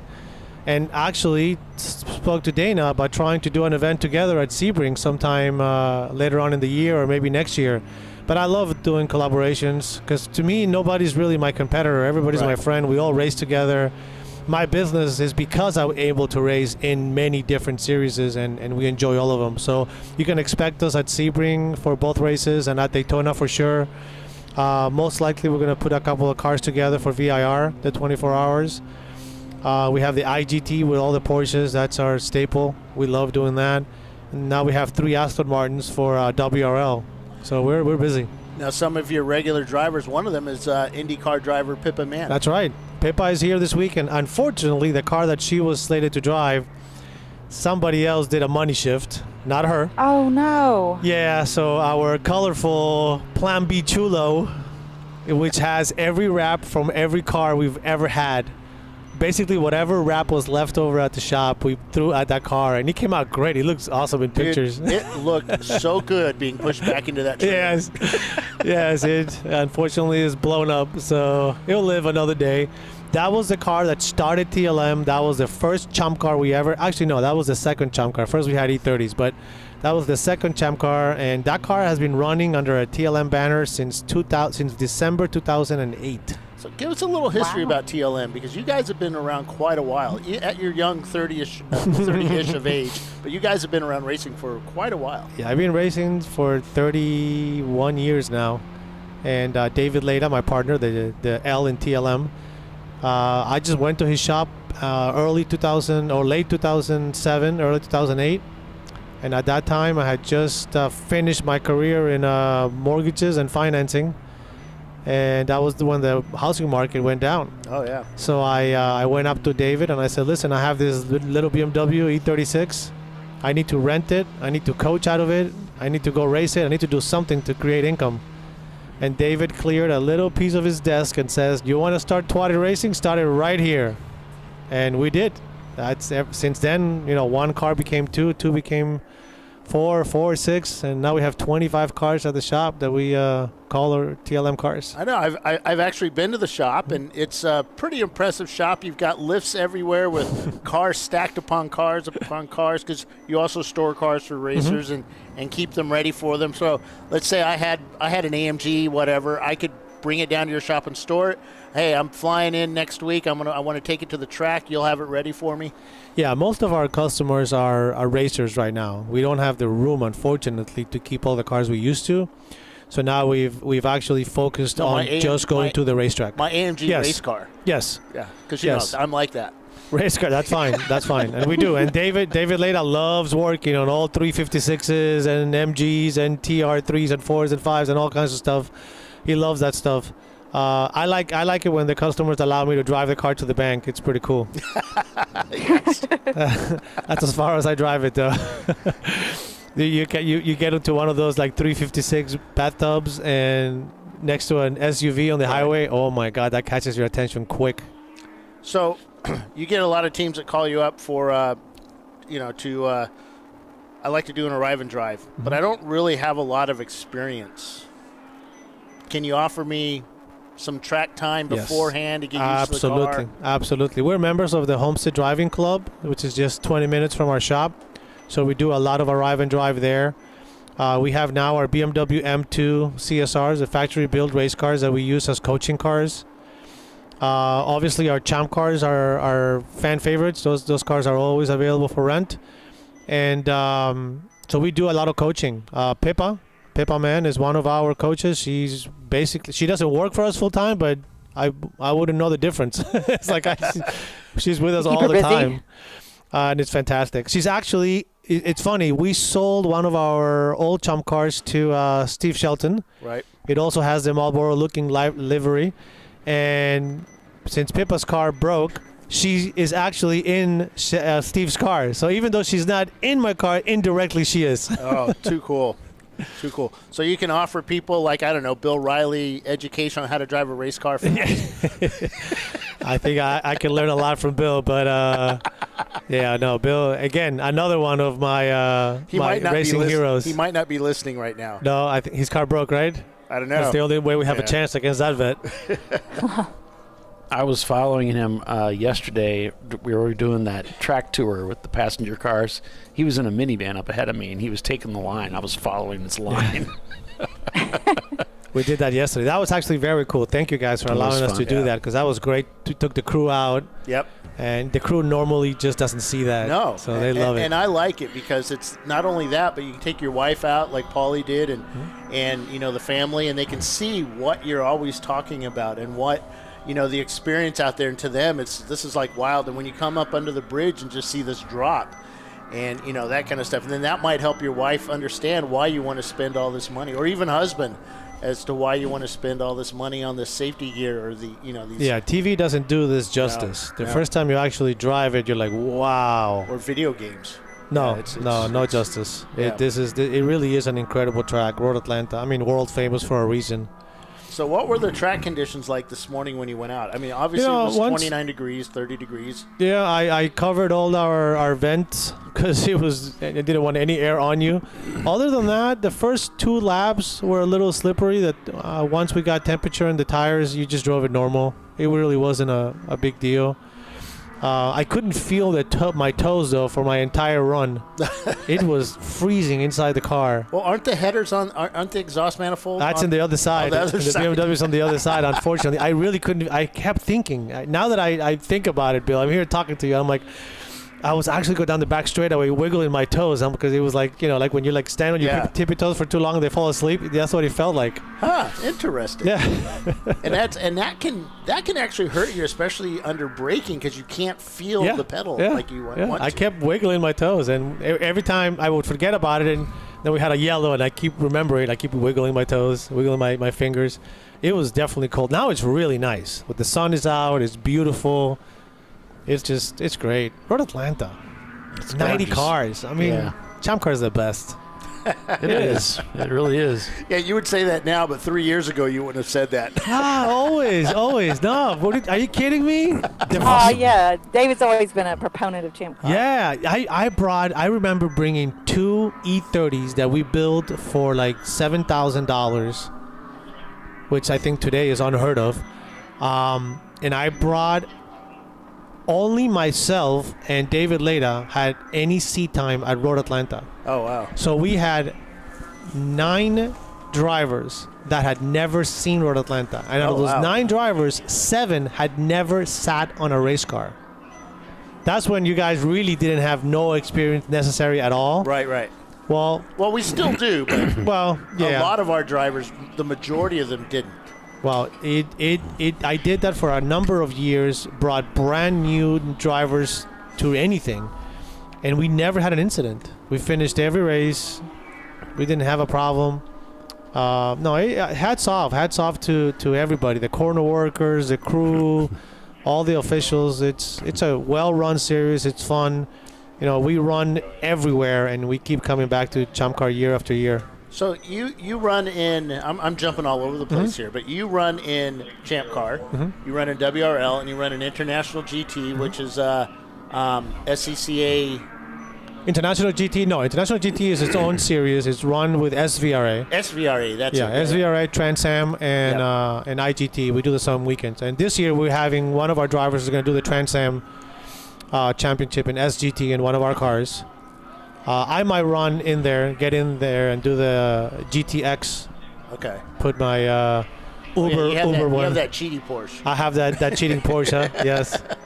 They call it a 4.0 liter improved. Yeah, that's it. So you also have Farah. Yes. Now, what is to you as a driver, what is the biggest jumping point from Champ Car to WRL to International to Farah? I mean, Is it like a speed differential? Or you as far as driving, believe it or not, it's actually harder to make the Champ cars go fast. Like, for example, here at Road Atlanta, there's certain places in which I know where I'm hitting the brake in the Cup car. And my first few sessions, or my first session really in the Champ car, I was like, I don't have to hit the brakes here. So like turn 1, for example, in our car right now, is barely touch the brakes down to 4th and up the hill. In a Cup car, you get there at about 50 miles an hour quicker. You have to hit the brakes hard. It's very different. Very different. Down the S's right. In the Champ car is mostly flat, and you try to do it flat in the Cup cars, and you kind of can, but then braking for turn 5 is a different experience, where here is just brush of the brakes, get up the hill. It's hard. I was talking to this with Pippa. It's harder to make a slow car go fast. Right. Yeah. Yeah, it's a science. It's not. Just these cars are not inferior to anything by any stretch of the imagination. They are just as much fun and as hard to make go fast as anything else. Cool. So you're fit. What do you do to stay? You like that? What do you do to stay fit? Oh, to stay fit. Actually, my wife and I are boxing now on weekends, sparring. Is that legal? Yeah, right. Okay. To hit her, she hits me. No, we have a trainer, and we do a lot of boxing. I don't like doing weights. I don't like doing aerobics. Just it's boring to me. Boxing is fun. It's fun, and it's fun. My wife jumps in. My 12-year-old jumps in and does it too. So that's really it. Other than that, I don't stay away from cheeseburgers or anything. God bless me. Thank you, Dad, for my mom for my jeans, because it's good. Yeah, there you go. I'm jealous. Hi, Tiffany. Hi. How are you? Where is she? She's in the other studio. In the other studio, multiple studio Champ car with Bob. I'm sitting next to Bob Barch. I haven't said a word. This is like a legend next to me. Are you kidding me? You're too kind. No. Oh my God. This is. I mean. The fact I met Pippa 4 or 5 years ago, we became friends. Mm-hmm. You know, it's like life is good. To everybody listening to me, I am sitting next to Bob Barsha. That's it. I'm a happy guy. and Bill. Well, yeah. And for the right price, you too can sit next to Bob Barsha. $59.95. He takes PayPal. Don't sell me short, Bill. Yeah. That's funny. But I've been watching you for years and all your broadcasts, and I'm definitely a fan. Thank you. I appreciate that. I met David at the very first Champ car race I ever went to. We were pitted right next to him. Hopefully I didn't make a fool of myself. You were awesome. Thank you. Well, thank you for joining us, David, and we'll see you around this year a lot, possibly. And when you come out to VIR, I might be there for the, doing what I did last year, and we'll spend a lot more time with you. And great, yes. So please do, and I'll see if I can get Pippa to come by. Yes, perfect. Thank you, please do. Thank you. Please. Yeah, I've been waiting on my invitation. Okay, anytime. I think we're gonna run a crew car. Oh yeah. We're gonna put all the crew guys to run the 24 hours. And if you want more information about TLM USA, you can go to tlmusa.com, and or you can go to the Champ Cars Arrive and Drive webpage, and TLM is listed on there. And phone number, email address, and a website. So send him a message if you're interested. And he is affordable, but he is affordable, but he also offers a heck of a lot for that money as well too. So thank you, Bill. I appreciate it. And a lot of people have called me from the website, and if it's not a good match with me, I send them down the line. There's a lot of friends that I have on this paddock, and I want everybody to do the same thing that I do, be able to get their cars out there. So if my price point or what I offer is not what they want, I have plenty of people to refer them to. Yeah, perfect. Thank you, guys. David. Thanks, David. Hi, David. Bye-bye. And with that, we'll take a quick commercial break and be back in just a few. You're watching Champ Car Live, presented by AutoZone. At lap 173, Rockwell Autosport is your leader. Stay with us. We'll be right back.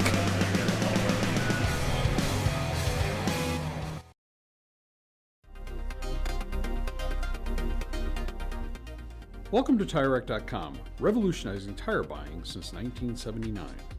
With our unmatched selection of branded products, finding what fits your vehicle and is right for you and how and where you drive has never been easier. through helpful online shopping tools that include our professional hands-on reviews done at the introduction of a tire and consumer reviews that give real-world feedback over the life of the tire, you can make the right tire choice and find exactly what you need. And if you prefer to talk to someone, our tire testers, our sales team, are available on the phone. And that's how we get you the right tire for you and your vehicle for where and how you drive.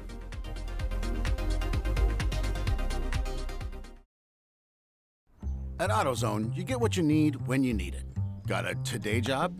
Pick it up free same day at your local AutoZone. More of a tomorrow project? Order as late as 10 p.m. with free next day delivery. Getting the job done just got easier.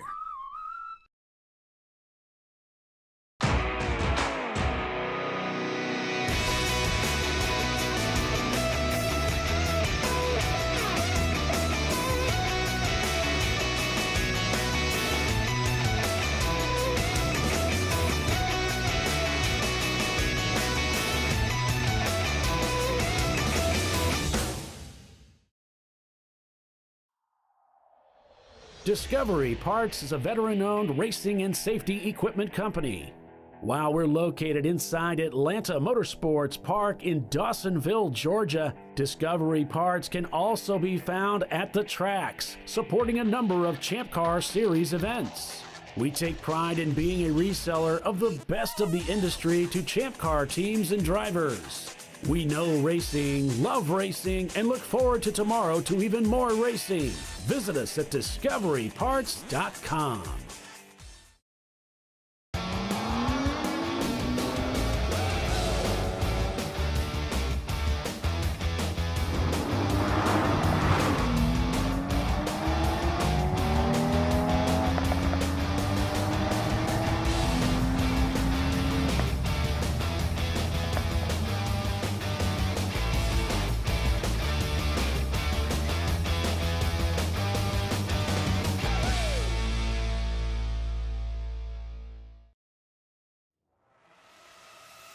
RVA Graphics and Wraps is a full-service design, signage, digital graphics, and wraps company located in Richmond, Virginia.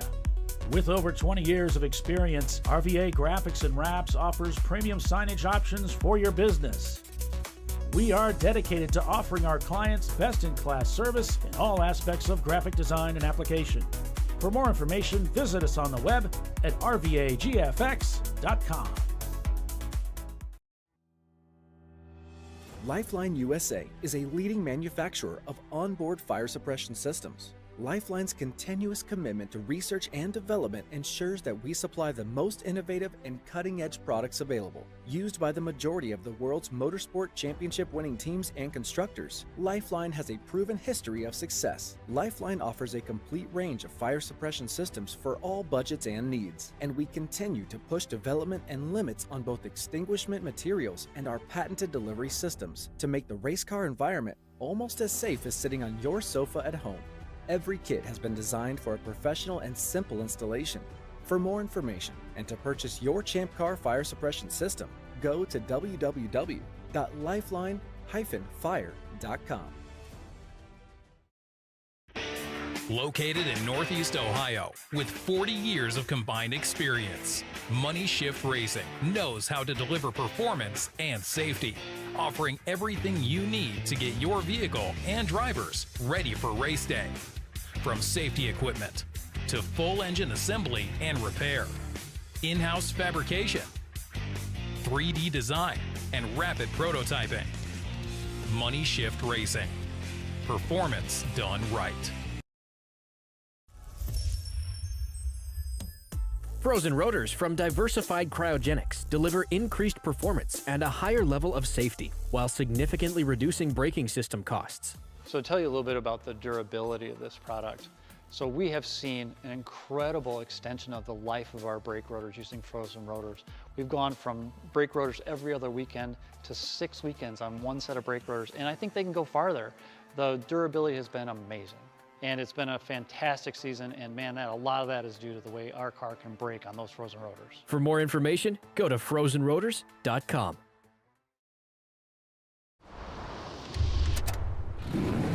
Bring on the frozen tundra, the grinding gravel, the cratered concrete, the rain-soaked streets. Come on, road. Do your worst. We'll be at our best. Reliable performance in unreliable conditions. Designed to meet or exceed original equipment performance. That's why more auto technicians choose Duralast parts. Exclusively at AutoZone.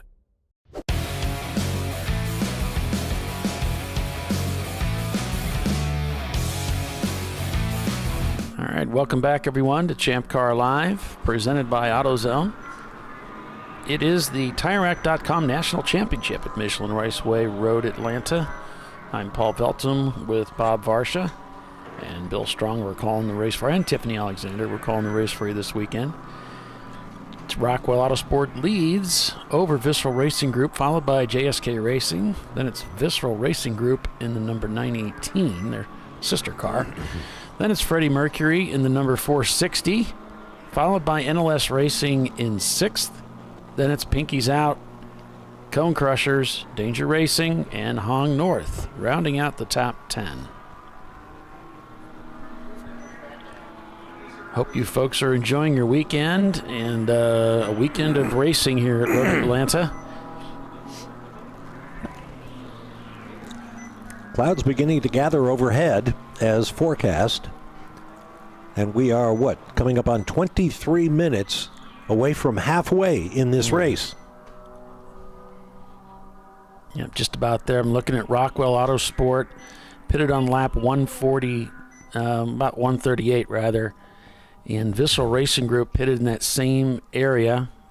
JSK, who's in third place, pitted at lap 154. And Visceral Racing Group pitted back at lap 121. But they've got that huge gas tank, and it seems like they can pit whenever they darn well feel like it and not really suffer from it. So interesting that the top runners around the time of that caution were coming into the pits to take advantage of that. So many of them may be on the same strategy. We saw a lot of them pit this morning for the very first pit. It came about 17 minutes before the top of the 2-hour mark. We saw a lot of them come in together. So I'm assuming they're still on that strategy. It's going to require one more at the end, so they can still pit a little earlier than the 2-hour mark because they've got that wiggle room throughout the day that they're going to have to add that stop in. Yeah. Does that make sense? Yep. Okay. I like it. I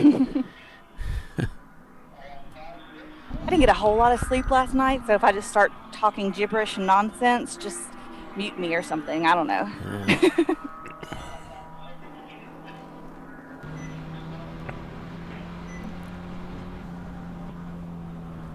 No, thanks for coming on and joining us, Tiffany. It's always great having you helping us out. Yeah. Appreciate that. Can't miss the first race of the season. This is actually the first national championship that I've not been to since we started doing this. Ah. Very first one. So how long have we been doing this? I have a guesstimate, but I'm not sure. Let's Do you remember? see. We did one at NCM. We did one at Ozarks. Okay, you're right. NCM was the first one. This one. We did one at Road America. Yep, Road America. We were there for that. And then maybe the one, it might be all of them I'm thinking of. Because we were supposed to do one at, no, Watkins Glen got bumped. We didn't come there. I'm trying to think of what the last year it was. It went from, there were regional championships. There was the East, the Central, and the West. And then it switched to one complete national championship. I think NCM was the first year of that. We did one at Sonoma. We did one at Sonoma too. And that was how RVA had won 2 championships. They weren't back to back, but they did win 2 national championships. Forgot about Sonoma. I wasn't there for that. Yeah. So I thought we were somewhere around 7. It sounds about right. around 6 or 7. So Yeah. This has been a cool way to do things, to do one solid championship. Oh, and there was one at Charlotte. interesting. I don't remember. We that. had Yeah. BMW won that one. Damson Racing. Yes, that was it. Why do I remember that? But I cannot find my keys in the morning. Right? This is the kind of stuff I do remember that I do not need to know, except for that very moment. Yeah, Damson Racing won that. Yeah. The black Back BMW. in the days when we would crunch numbers for the race winner. Yeah. Now it's just winner take all. Yeah. So there you have a little history walk with Champ Car. Cone Crushers up ahead. First Champ Car race ever in like 2009, I think. Uh-huh. Is that right? No, no, it was closer to. I think we built a car. We were starting to build a car then, and maybe 10. So it was a little bit later, but been following what's been going on with the Champ Car world for a long time. I even still have an old Champ Car shirt. Yeah, my wife's got one of the hoodies, Champ Car. Yeah. She said, should I keep this? And I said, yes, it's classic. In fact, some of that throwback stuff's coming back out. So that's cool. Be vintage and like in a museum one day.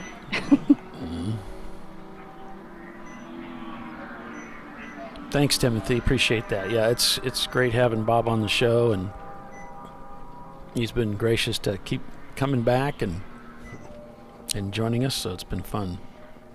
Oh. And actually, this is my 6th year on the board of directors. Nice. It's been a long time. Yeah, it goes by quick. I didn't realize that. Mm-hmm. Visceral getting the pass on Cone Crushers there. Why does that steering wheel look tiny to me for some reason? Yeah. And just as I said that, we had Pinky's Out got by him there as they came across the start-finish line. Look at all this business going on. Wow. Busy. There's so much going on here. Oh, there's Cone Crushers. There's Cone Crushers again. Nope. Sticking with them. Yeah. And I've had good battles with Cone Crushers. I had a great battle at Mid-Ohio with Cone Crushers. A lot of fun. Oh, they're great guys. They're a hoot. I don't know who was driving. I just know that he and I were cutting through the field together, and we had a good time. Well, there for a while it had gotten down to just Rich and, oh my gosh, his name's going to run out of my head right now. They're going to slap me. I can see his face. Mm-hmm. It was just the two drivers there for a long time, and they just, they'd go back and forth driving. I was like, wow, you guys, man, how in studs. the world do you do that? Yeah, that's not for me. Nah. I don't need that much in my life. 2 stints and I'm good. Mm-hmm. I'll be sore the next day. Yeah. That's a lot to ask. The Mini Cooper. It's just so dark, it doesn't even look right. Scott. Rich and Scott. There you go. Okay. I know it was in my head somewhere. You pulled it out. You should probably sit down. Right? Pass Get out. a little lightheaded. Okay. So the 411 car of RVA Graphics and Wraps, driver's out. They're not working on the car, so I don't know. This doesn't look good for the Laura 411 car. I know what's going on. That car is retired. That one's done. I have some updates I haven't went through yet. So the 411's retired. It has front end damage and radiator issues. Okay. Grant is out in the 901 car, 901 Motorsports. He hasn't hit anything or broken anything yet. Is that what he said? That's what Frankie said. I as opposed to his counterpart. And Dave is in the 918 now. I see. Gotcha. And Wyatt is in the 246 of the Huggins Peaky's Out car. Okay, here's Wyatt. And John Hurley is in the Danger Racing. Okay. We've got the Danger car here, too. Here's John. I had all my updates, and then we were talking to David, Well and then done. I kind of forgot about them. No, that's good. That's good. Glad you're getting all that stuff. Thank you. Yeah. I start bugging people if they forget to text me.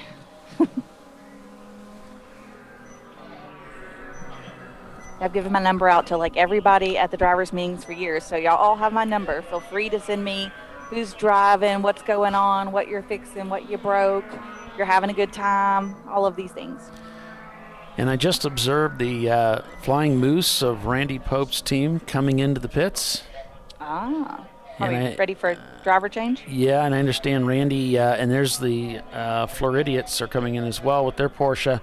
So I heard Randy had already gotten out of the car from the previous stint, and he may be joining us when he gets a few minutes. And maybe after this pit stop, he'll come out and talk to us. Perfect. He's always fun to talk to.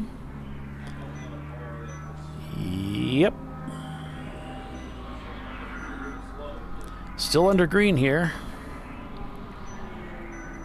We were out at a Chin Track Days event, and Randy got in the car with me in my 981, and we went out and did some laps. So I drove for several laps with him right seat, and then we swapped, and he drove my car for several laps, and I right seated with him. It was a good time.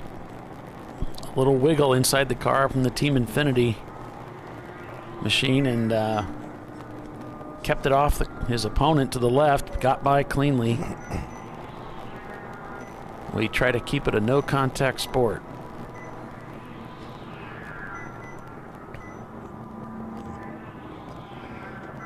Man, look at him. The way he closes down under braking.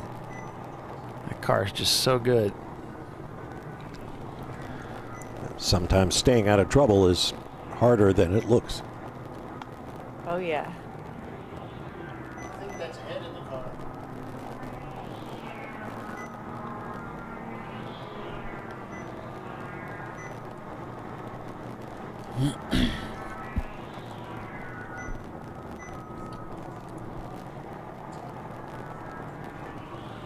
I was going to say these guys are really good at staying out of trouble. Then I thought it might jinx them. And then me and Polly don't believe there's a jinx or a curse. So I'm just going to say it. Yeah. I don't think I have that kind of power. So I don't. No.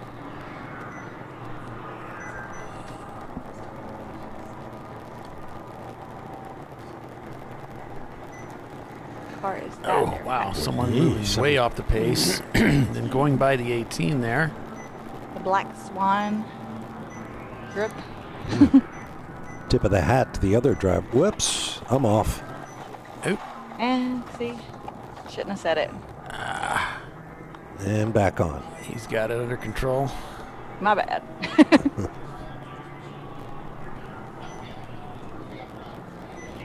I think he just got a little deep there from trying to get by. Yeah. That could throw off your rhythm just enough, and then you're in trouble in that turn. Yeah, I think that's exactly what happened. He had that black car that split the slow-moving car on the back straight, and then couldn't get it woed up.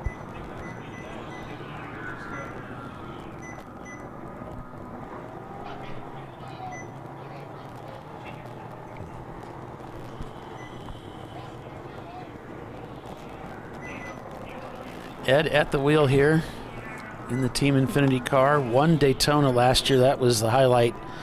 That was the highlight for him for that year, maybe for his whole Champ Car experience, to go out and win Daytona. That was a big deal, and there was a lot of people cheering and happy about that. Ed, one of the club favorites. That's awesome. Yeah. This car really seems to handle well. I mean, aside from that off, very little steering input. And we've seen him driving with one hand. Yeah. He's just trying to make it look easy, huh? Well, if so, he's doing a great job of it. And we know that it's not steering that well. He's having trouble with one of the directions. The old saying, he who turns the steering wheel the least wins the race. He's putting a little chapstick on while he's racing. That or a stick of gum.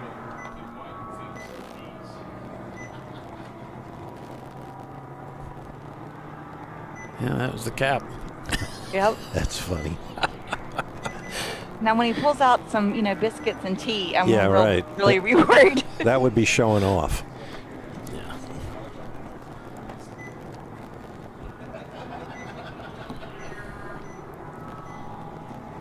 On board with Wyatt here. See how he's doing in traffic. Oh, probably killing it. Yeah.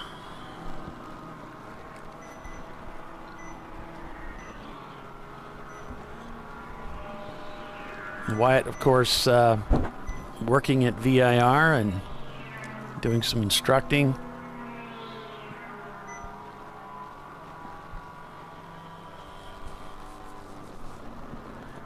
A nice thank you for the pass. Yeah.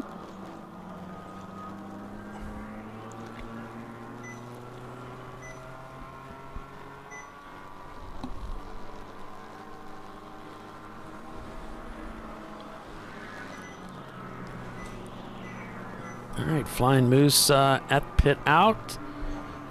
The customary checks before they send him out, and he is being released. So the Flying Moose heads back out onto the racetrack. As Freddie Mercury and RVA Graphics and Wraps comes down the front straightaway to begin another lap here at Road Atlanta. Followed by the John Allen Special.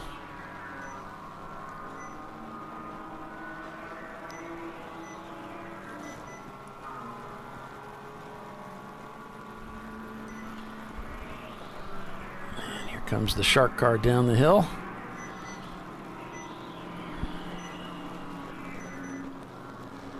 Weather today in the high 40s. Sunshine and dry.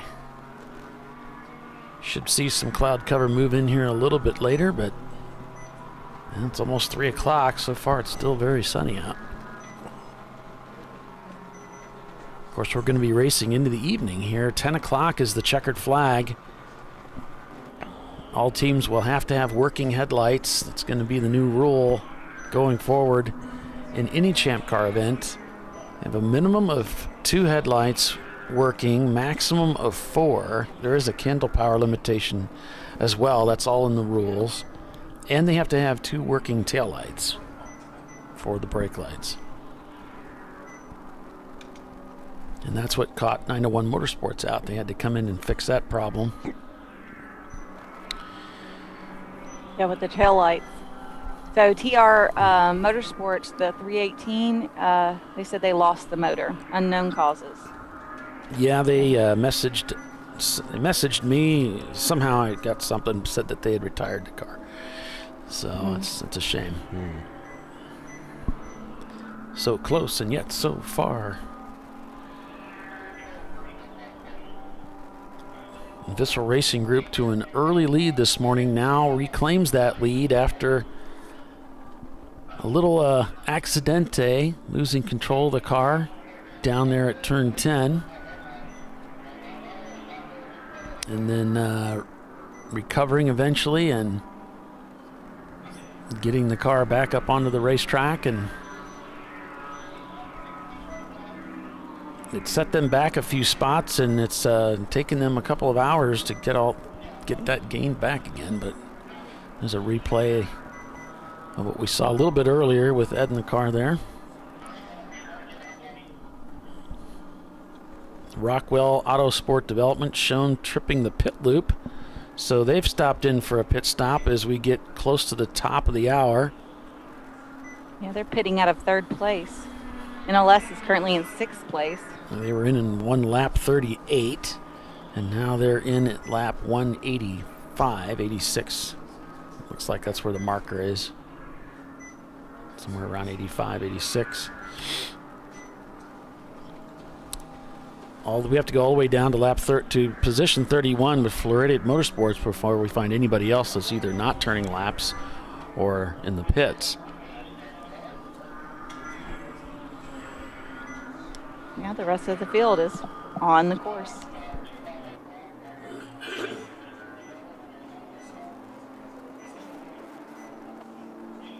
Oh, Freddie Mercury just turned a new fastest time for them at 141.296.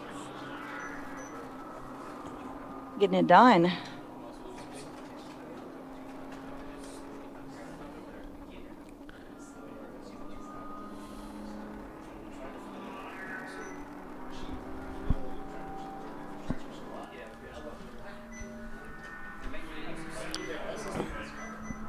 The racetrack is Road Atlanta. It's 2.54 miles around this track.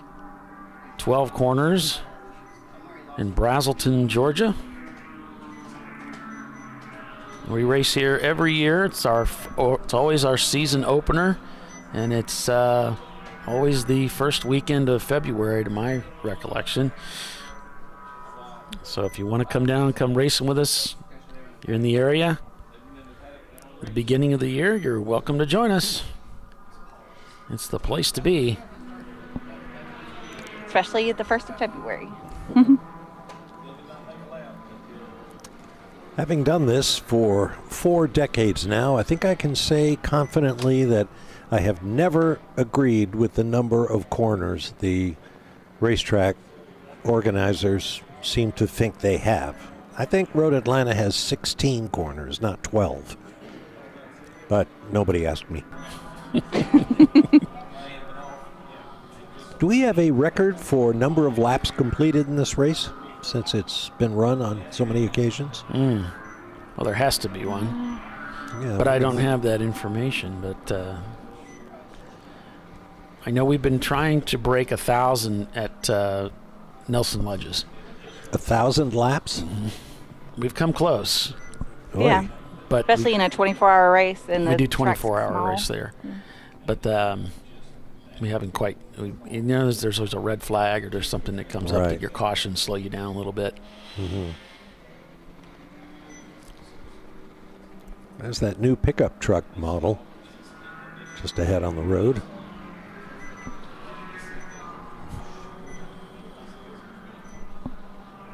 Just kidding.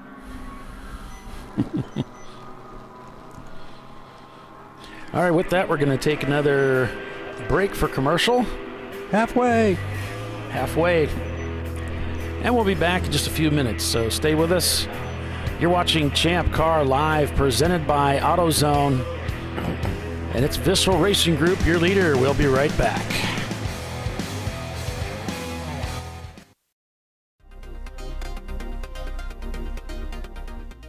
Welcome to TireRack.com, revolutionizing tire buying since 1979.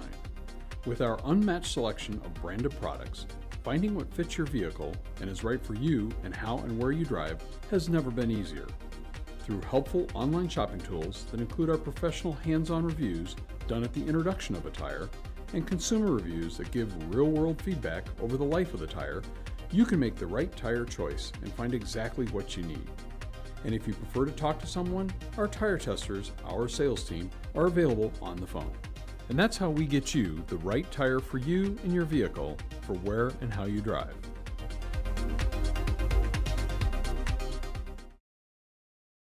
At AutoZone, you get what you need when you need it. Got a today job?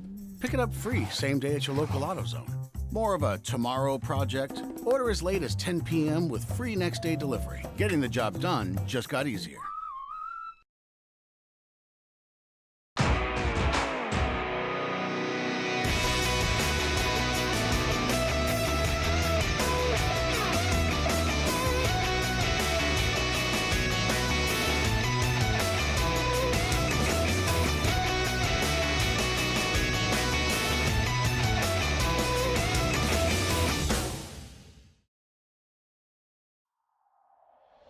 Discovery Parts is a veteran-owned racing and safety equipment company. While we're located inside Atlanta Motorsports Park in Dawsonville, Georgia, Discovery Parts can also be found at the tracks, supporting a number of Champ Car Series events. We take pride in being a reseller of the best of the industry to Champ Car teams and drivers. We know racing, love racing, and look forward to tomorrow to even more racing. Visit us at discoveryparts.com.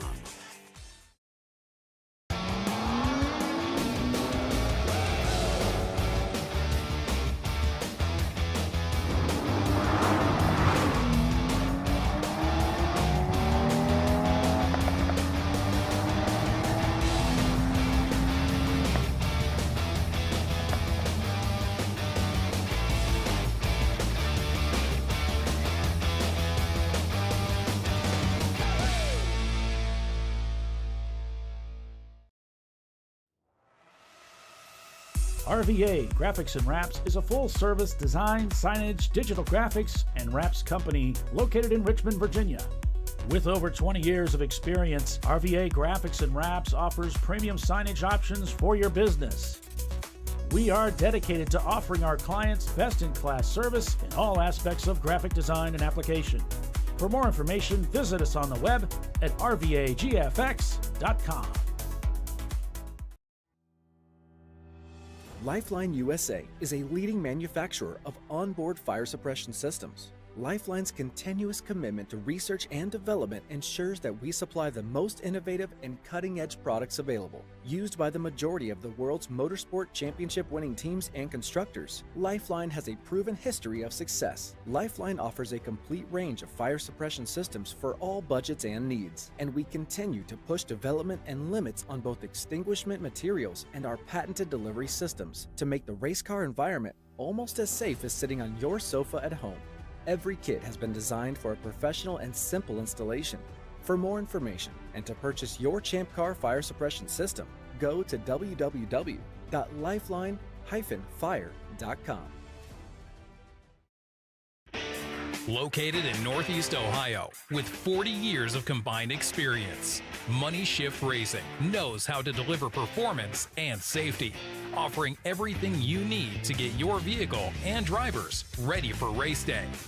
From safety equipment to full engine assembly and repair, in-house fabrication, 3D design, and rapid prototyping. Money Shift Racing. Performance done right. Frozen rotors from Diversified Cryogenics deliver increased performance and a higher level of safety, while significantly reducing braking system costs. So to tell you a little bit about the durability of this product. So we have seen an incredible extension of the life of our brake rotors using frozen rotors. We've gone from brake rotors every other weekend to 6 weekends on one set of brake rotors, and I think they can go farther. The durability has been amazing. And it's been a fantastic season, and man, a lot of that is due to the way our car can brake on those frozen rotors. For more information, go to frozenrotors.com.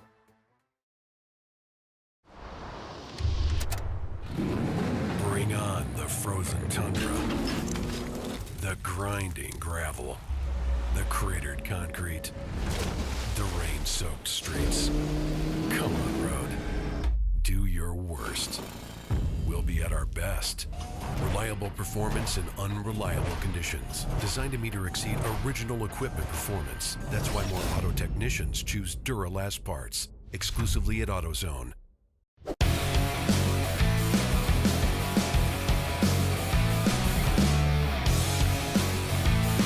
At lap 190 here at Road Atlanta, Vissel Racing Group leads the field with JSK in second place, Rockwell Autosport in third, Pinky's Out in fourth, and NLS Racing is in fifth place.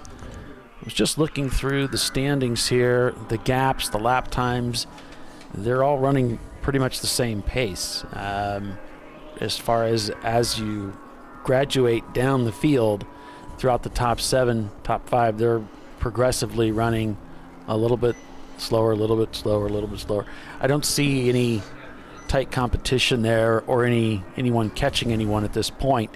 But of course, every time you make a driver change, that change is well, everything almost. That really does mix things up. Freddie Mercury has come into the pits, so is Team Troxel. They're in 14th. And we do have a rather close competition between Danger Racing Group and Cone Crushers. But again, both these teams turning very similar lap times. So the gap's 13.9 seconds. Yeah, Cone Crushers could get past, especially if they put a foot wrong. It wouldn't take long for Danger to overtake them. Valerian Steel back about 2.7 seconds from Visceral Racing Group, turning a lot of 145s there. Similarly for Visceral. So it seems like the field, a lot of the gains have been made, and now it's about attrition. It's about being consistent. It's about keeping the car on the track and keeping the car out of trouble. I agree completely. I think it's dawned on the teams, if that's the right word, that we're halfway through this race. We're into the second half now. As you mentioned, everybody has knocked the rust off, found their rhythm, found out who their most realistic opponents are, and now they're seriously into the planning stage. If they are a contender for the national championship or for the race win, and once again, those two are not the same thing. Yeah, I think everybody's doing laps now, trying to stay in position to get the maximum performance out of their car and team 7 hours from now. Yeah, I mean, you have to be there at the end if you want to win. Right. I mean, you have to make it to the end of the race. Famous old story goes that Graham Hill was driving the 24 hours for Lotus and wasn't too happy about doing it. And so he and his teammate, Jochen Rindt, as I recall, went out and tried to break the car in the first daylight hours of the race. Let's just get this done, go, catch a tea time or catch a plane or a boat or whatever to go home. Right. And so lo and behold, they wind up getting into the lead and leading through the night and leading going into the last 4 or 5 hours of the race. And at that point, it's like, hey, we can win this. Let's be careful. Watch out. Don't try anything. Don't do anything rash. Don't, wear out the car or the brakes or the gearbox or the motor or anything else. Just let's be careful now and try to nurse this baby to the finish. Perspective changes everything. Huh? Right. Yep.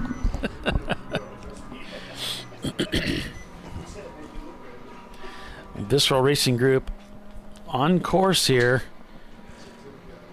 to capture a back-to-back victory now. Can they hold this thing together for another 7 hours? Hard to say. Good, Bad, and the Ugly has retired their car. The Corvette, the official story we heard was grip issues, having trouble keeping temperature in the tires. Really? I don't. Sounds a little odd, but yeah, we'll this go is like with perfect race conditions. I mean, Yeah. when it's cold and sunny, it doesn't get much better than that. So they're on the trailer, I guess, and on we go. All right. 47 degrees. I'm impressed. It's warmed right up. What's the longest race you've participated in, Paul? The 24s. Oh, you've done 24s? Mm-hmm.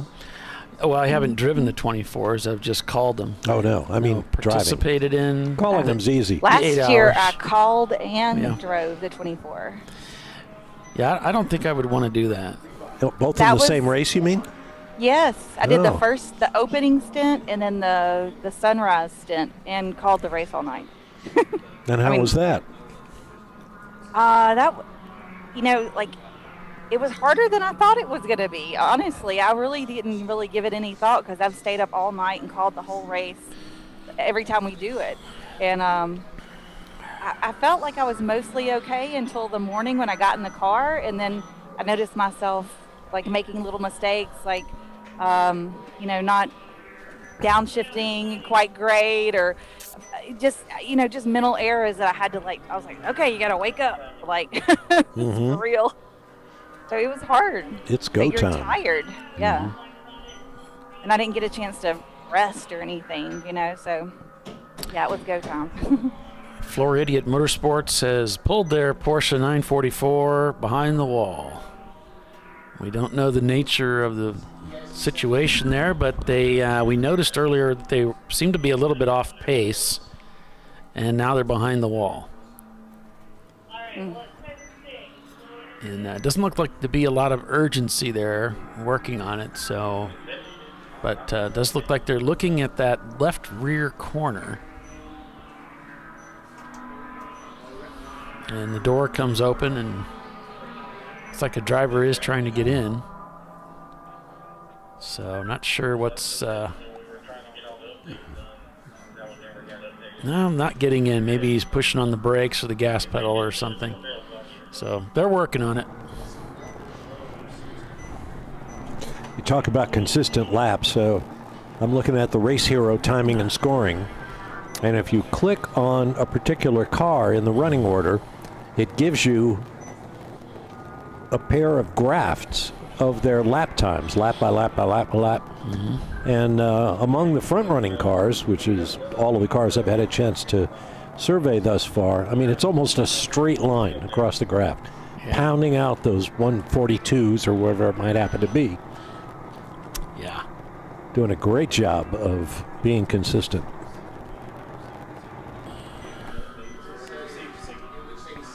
There you go. There's no seesawing up and down like the Dow Jones. It's all pretty straightforward. A lot of consistency out there. So, well done, guys. Is that why it turned to 140.5 in the Pinky's Out car? Getting it done. Show off. That was on lap. Right. That was on lap 181. We're on 197.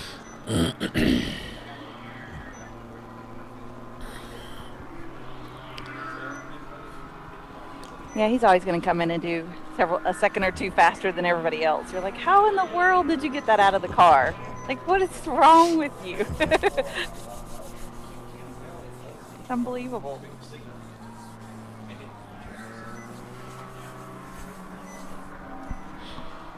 He's not coasting into the corners, I can tell you that. No. The John Allen Special Team brings their Mini Cooper back into the pits.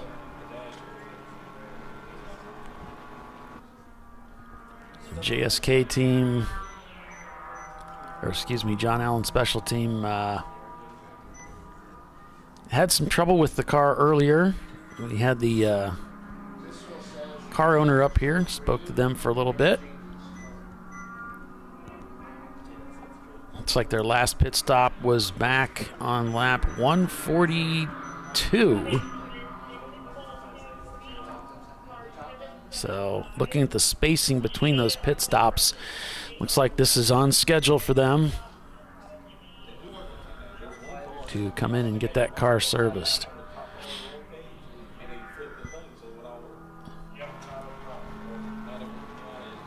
Rotary Rocketeers shown not turning laps down there in 20th place. And we were talking about Rotary Rocketeers with Halston, I believe it was, and they are such a tough team.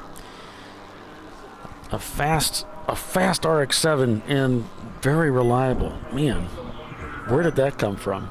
And somehow they've got the fuel worked out, which is usually the weak spot for the Rotaries. Floridians has got their car working, and they're driving it around, and look like they're really working the steering. So there may be some issues with steering, or they're just testing it. I'm not sure what's going on there. It looks like this Lone Star Rallycross car that's sitting in 12th is your B class leader, though. Maybe look. They're well ahead all of the other B class cars. Valerian Steel leading A class, 45th parallels behind them, followed by Black Arrow. That's A class, and then As you said, Lone Star leads B class, Rotary Rocketeers in second, John Allen Special in third, Visceral Racing Group leading C class, followed by JSK and Rockwell Autosport. And D class led by Freddie Mercury, followed by Team Infinity and RPM AutoWorks.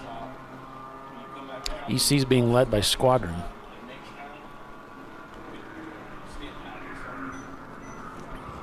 So your overall leaders, Visceral Racing Group, then it's JSK Racing, Rockwell Autosport Development, Pinky's Out, and NLS Racing.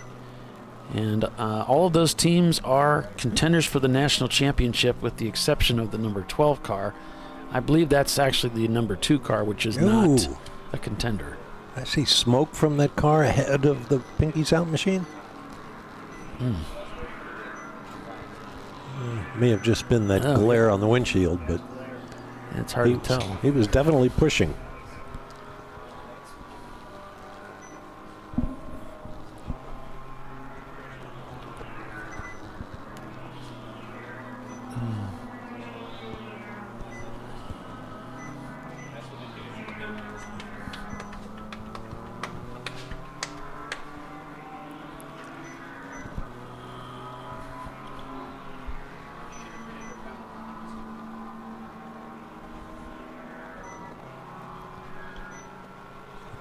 This car has some grunt, no question.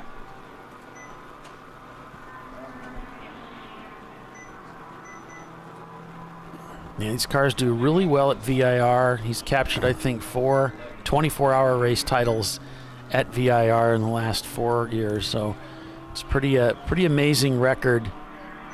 And that's even when these cars get damaged, they carry on and still can win races. This was one of those cars that had some front end damage, and they still, even though the steering was out of whack, brought it home to a victory. Freddie Mercury up ahead here, looking for the pass going into turn number 1. Freddie Mercury currently in 8th place. Pinky's Out up to 4th.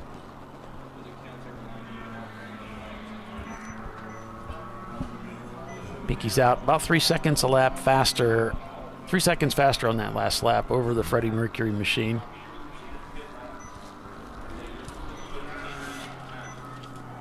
Their return since 2019, Pinky's Out.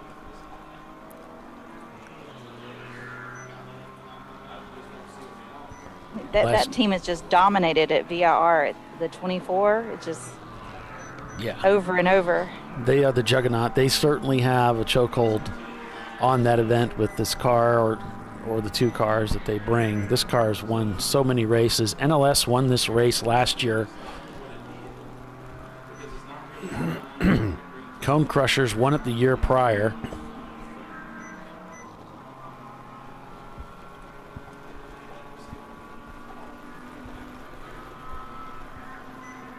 And who will it be this year? For all the glory of the national championship. Yeah. Bragging rights for a year.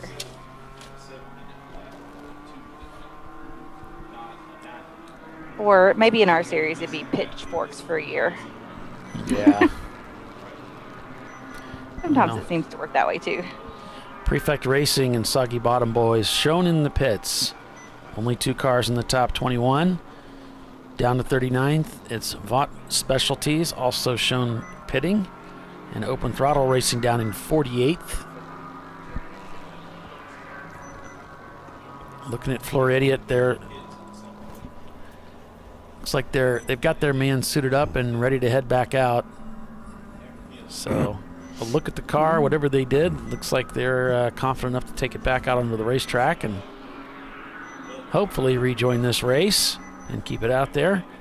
On board with NLS Racing with Team Infinity up ahead. Slicing and dicing. Yeah, just moving through traffic like, nobody's business. Here we go. Corey at the wheel.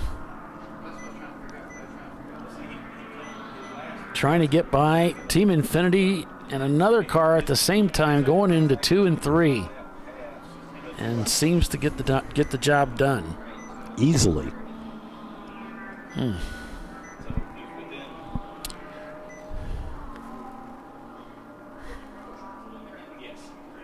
through 5. Using the curbs. Here we go.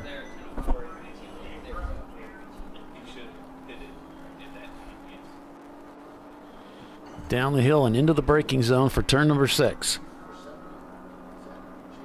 The next car in his sights, just up ahead.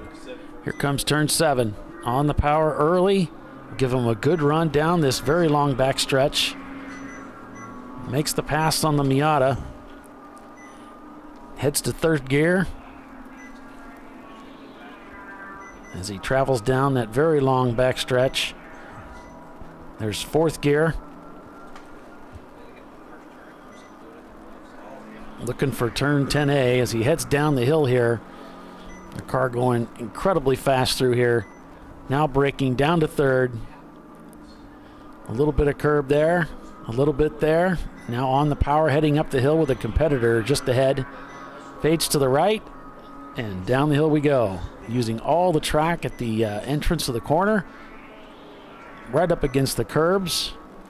And that's a lap around Road Atlanta. Going through traffic like Drano through a hair plug.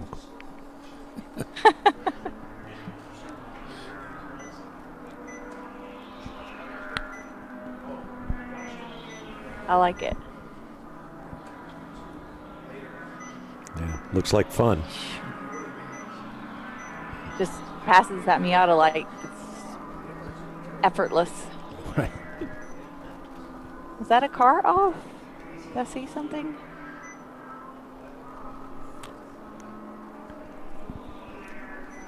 Well, let's go back and take a look. Or maybe it was a corner station. I Who wasn't knows? looking. It could have just passed him so fast it looked like a car off. Yeah, or it may just be one of those blue sections of Yeah, tire wall. maybe that's all it was.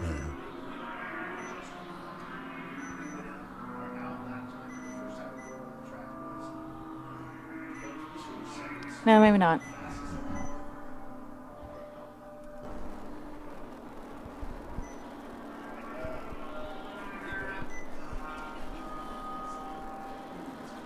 I've got the cutest, tiniest little Yorkie in here with me, and she is snoring like a grown man.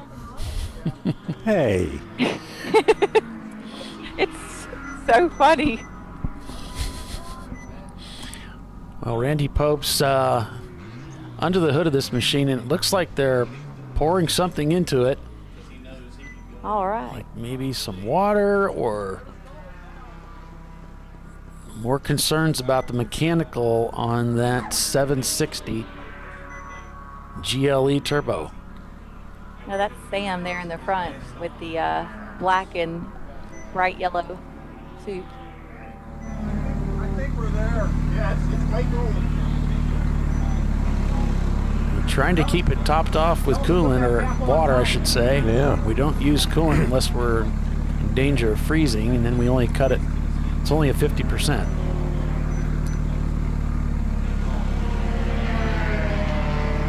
Using spring water from a bottle. Okay, you good? We lost lid to the battery. Yeah, it's behind my seat. Here. It's been flying all over the place. Good job. Randy's hands-on. He's going to get in there and get that battery lid on just for safety's sake.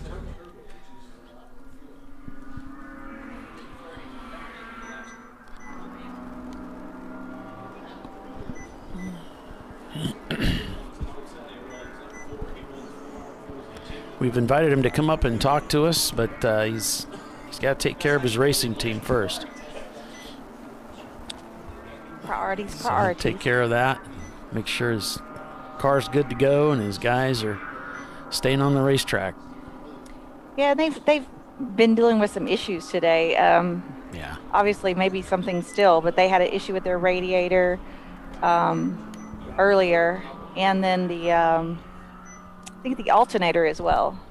Our leader's in the pits. Looks like a standard pit stop. They've got their new driver in. Wheel just went on. Adjustment of the mirror here. Looks like they've got a mirror working now. Oh, they've taped on one of those outside mirrors to it to give them something. But you know, you don't need a mirror if you keep passing people. Right. Who's looking backwards?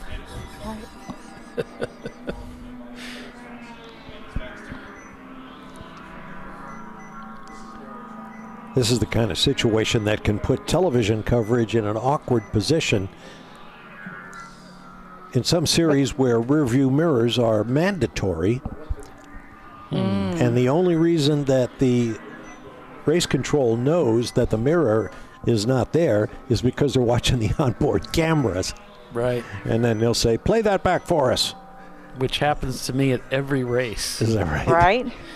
Yeah. They say, no, we don't want to be the, the prime evidence at the trial of the missing mirror. Yeah. It's already happened to me once today. Oh, really? Yeah. It's every race, just about. It seems that way, yeah. Especially when I'm there. Yeah. Cone Crushers falling behind Danger Racing, it looked like. Their 97 Lexus SC300. Danger Racing, always so tough. 7th place right now. Their fastest lap time, a 141.6. They're running a lot of 142s. Very consistent. Good handling, too. Mm-hmm. Very little steering input. Definitely looks like he's got that Lexus, underneath him pretty well. That's the team owner there, John Hurley. Just very relaxed and taking it through its paces. Telling somebody to pass him on the right?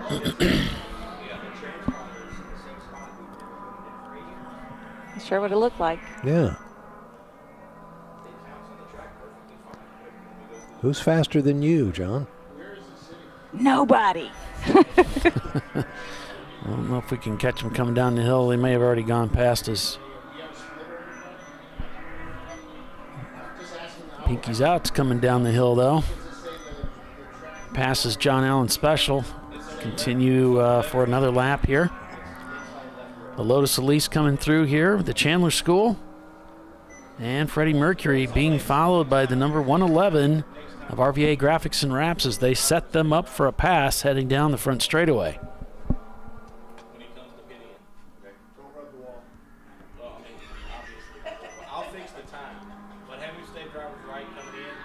And Freddie Mercury makes it to turn 1 ahead of the BMW E30. Cars coming down the hill, and Floridian Motorsports is one of them, keeping that car out there on the racetrack as the number 176 of JSK goes by, leading this race. 14 cars in the space of about 150 yards. Yeah, they were really stacked together there. And just turned in a 144 on that last lap, did our leader. Viscera Racing Group still shown in the pits. Let's check on them and see how they're doing. Well, their driver is back out. He just hasn't cleared the loop yet. Looks like their drink basket's flopping around, but other than that, he's on his way. No. Doesn't look like you put a drink in it, so hopefully he doesn't get thirsty. Yeah, Visceral slips back into 3rd place.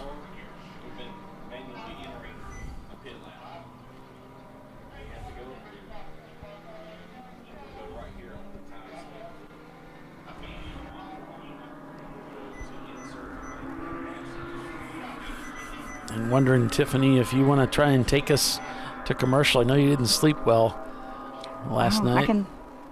I'll still do my best. Yeah, you might as well. We're here at Michelin Raceway, Road Atlanta, for our national championship. We've got about 6.5 hours to go, and we're going to crown a new national championship. We'll be right back.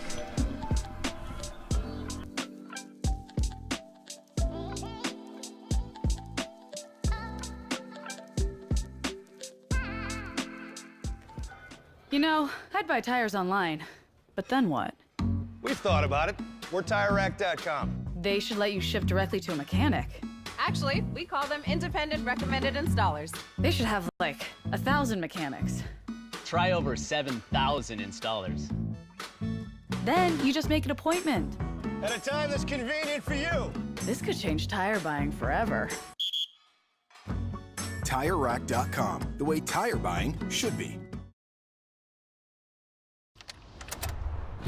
Come on, Road. your worst. We'll be at our best. Engineered to meet or exceed original equipment performance exclusively at AutoZone. Lifeline USA is a leading manufacturer of onboard fire suppression systems. Lifeline's continuous commitment to research and development ensures that we supply the most innovative and cutting-edge products available. Used by the majority of the world's motorsport championship winning teams and constructors, Lifeline has a proven history of success. Lifeline offers a complete range of fire suppression systems for all budgets and needs, and we continue to push development and limits on both extinguishant materials and our patented delivery systems to make the race car environment almost as safe as sitting on your sofa at home. Every kit has been designed for a professional and simple installation. For more information and to purchase your Champ Car fire suppression system, go to www.lifeline-fire.com.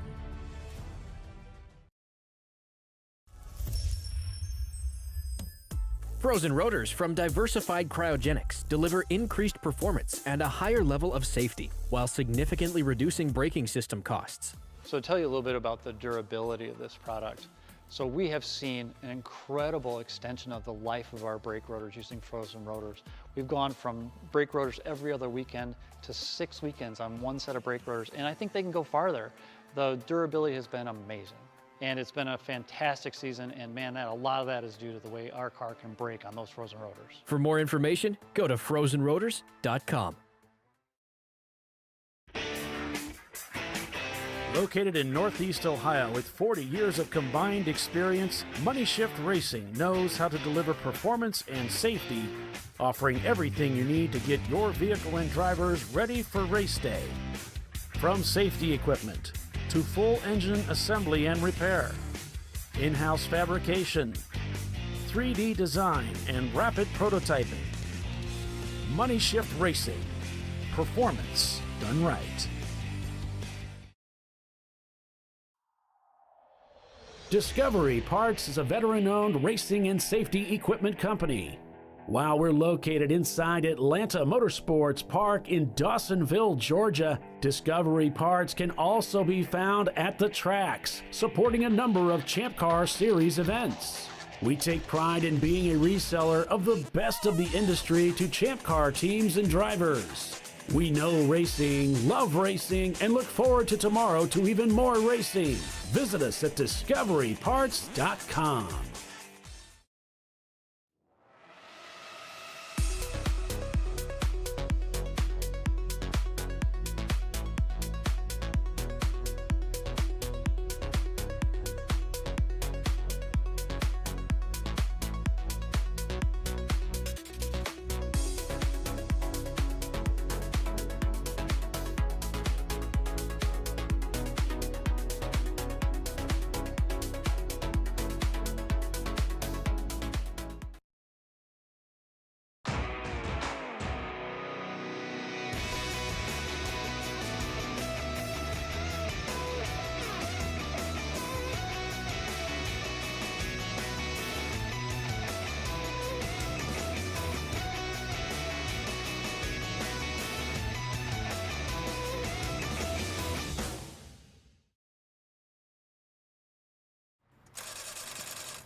No. Seriously? Oh, come on. No. You for real? Dale. Really? Wow.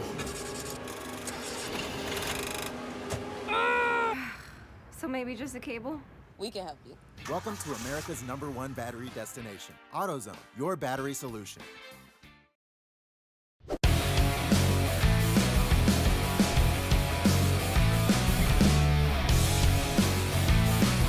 Welcome back to ChampCar.Live, presented by AutoZone.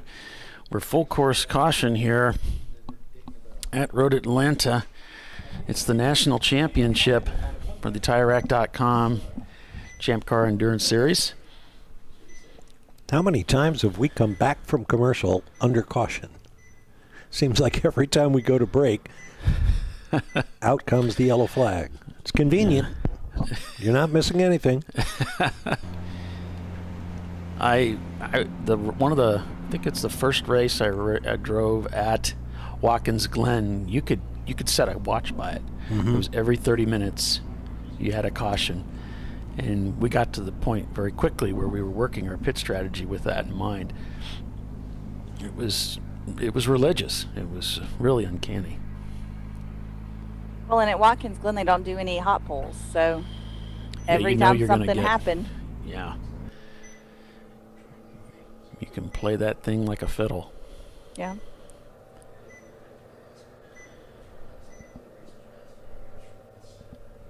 I see more and more tracks moving in that direction, where they don't want to do hot pulls. Well, I can't say that I blame them.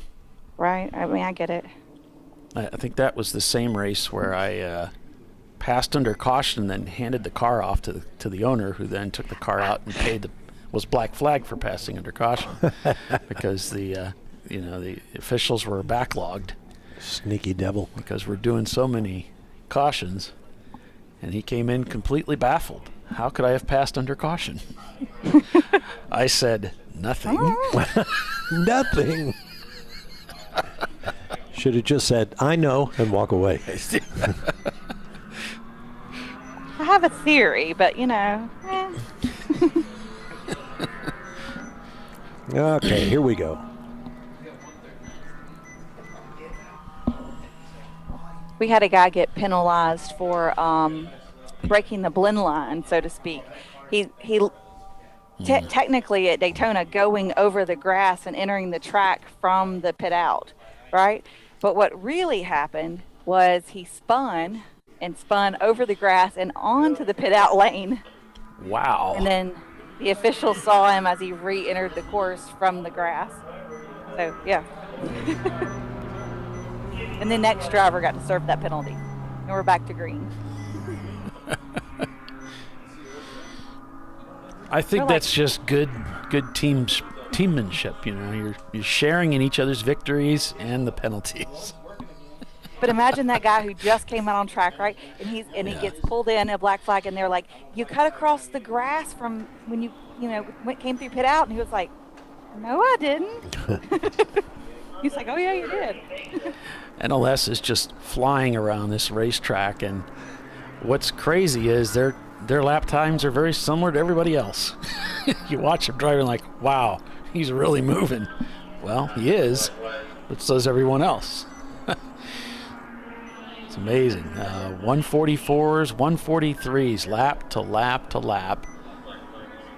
And your leaders are running very similar times, if not just a tick faster. A lot of 42s and 41s out there for JSK Racing. Which is really kind of crazy how fast they have these older cars going around this course. It's kind of mind-blowing a little bit. I know people who bring out nice fancy new Porsches and don't get those times out of them. They're really making a slow car go fast. So folks watching the show, thank you so much. Please be sure and like this broadcast if you appreciate what we do, and we're bringing such talent as Bob Varsha onto the show to help us call the races. Please give us a like. We appreciate that. And go ahead and be thinking Dana Morrison's going to be joining us here in the booth in a few moments.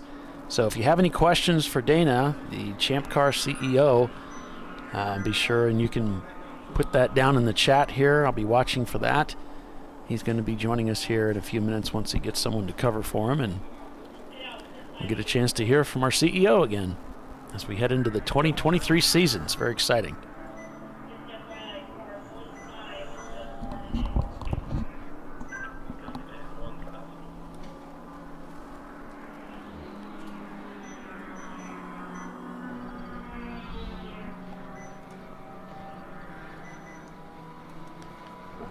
Got 154 likes so far. That could be a record. Appreciate that very much. Thank you. Yeah, let's keep it going. Thank you to everybody that's doing that. Vote early and often. Right? Let's get it to 200. Come on, guys.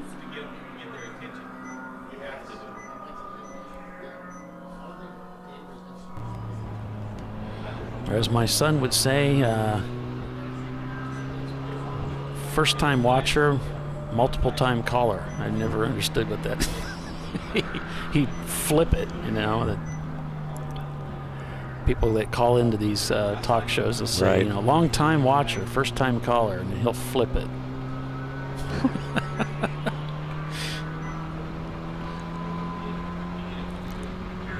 Long-time listener. Dana needs to reconsider a spring race at Road America. Well, these are the questions, you know, we can bring to him, and we'll talk about those things. I mean, we used to have a spring race and a fall race, and I think we For many years, yeah. For many years we have. Just understand that if you go back and look at the attendance, it hasn't been all that exciting. So For the last couple of years. yeah, which, you know, the world's been sick too, but I think we were in a bit of a decline before that. And you know, if we abuse the club in that way, then we can't do all the things that we wanted to do and go to these great racetracks. So it's a business too, unfortunately. We have to take care make of it. sure, keep the club healthy. I had a chat with Dana yesterday about that very subject. You know, club full of passionate people, but it is also a business. Mm-hmm. Ooh. What's the matter for you? Exactly. What are you doing? The Sebastian Vettel. Love it when the car ahead gets about 100 yards away and couldn't see it. If you set off a bomb. Like if I'm watching in the mirror for that, okay, you can get him now. I've never seen a hand gesture inside of a car ever. I'm looking at the car. I'm looking at the attitude of the car. I'm not looking at the window. So, oh well. I've made a few hand gestures in the car. That was another benefit of us putting our camera in the trophy wife car so far forward. Man of the hour here. Oh, we got a guest. Yes, we have our guest, CEO Dana Morrison here, as promised. Good afternoon, sir. Good, yeah, I guess it is afternoon. Sadly, well afternoon. We've entirely run out of guest speakers, and now there's me. Well, thanks for joining us. Appreciate it. Oh no. Oh God. Should I unmute Bill? You can. Let me ask them first. Can I ask the hard questions? Yes. Oh my God. All right, turn me off. If only it was that easy. Hi, Tiffany. Hi, how are you? I'm very well, and how are you? I'm doing well as well. Guess what? I have good news for you, Dana. Oh? Yes. Oh? This race is over halfway done. Yes, we had a small toast in the other room to that fact. Okay. Well, the first question has to be, who's minding the store while you're in here lip-flapping with us, Dana? The ever-reliable and oh-so-talented David Fowler. Okay. The ghost of timing and scoring. Yes. The ghost of timing and scoring. So how has the race been from this side of the room? It's been good. It's been good fun. Good, calm. Everybody was a little punchy this morning. Yeah, we got over that rash of early yellow flags. Oh. We've seen some fun racing. Thought we were going to have to replace the corner workers because they had some sort of elbow injury. Really? From all the flag waving. God. Right. Extra fuel on the tow trucks. They've been busy. They haven't been bored. They have, and I don't know what it is about this race, because it seems to kind of happen every year. Yes, we don't really have a big off season. It's not like we're down for 4 or 5 months like some other series. We're down for like 6 weeks. Yeah. And yet somehow we seem to have a first back new race of the season, first race of the year, mechanical issues in that 6 minor weeks. And honestly, it's, to be completely honest, completely fair, it's not just the racers. We've had our own minor technical glitches up here on our end also, so. Well, I have to say, this is it's a pretty impressive setup for, you had the racetrack for like one day before you put on a 14-hour race, and there's a lot of organizing to do, I would think. There is a ton, and as Champ Car has become more and more embroiled, I guess maybe embroiled is not the right word, but as we have leaped into the technical future, we now have the electronic tech system that we brought out a couple years ago. At the end of last year, we introduced an all online-based participation waiver and gear check agreement system that, even though they're outside vendors that are providing the service, it still has to handshake back to our system, which means we had to update our view, what the racers see and what the staff sees physically on the system, to show that the waiver and the gear check agreement have been signed, and all that handshake stuff, all the data storage stuff. It's more than just saying, hey, it's done. We've had to, make these systems work together, talk to each other, and show it. I'm always a believer that the more people use it, the better it is. And, there's good problems and there's bad problems, and I much prefer good problems. And as an example, we rolled the thing out a little before the Sebring event, and I expected we'd have a few people use it, and that would be, a good barometer of how well it was working. But we had so many people using it, we were shocked at how many people were using it. We had so many people jumping on to sign their waiver and their gear check agreement at Sebring that it literally crashed our website. Wow. So bad, but not a terrible bad, a good kind of bad. Deal with that. Yeah. Highly accepted by the participants. So, but each one of those things comes with stuff. The Flightronix system, it's fantastic, zero complaints, but it comes with hardware.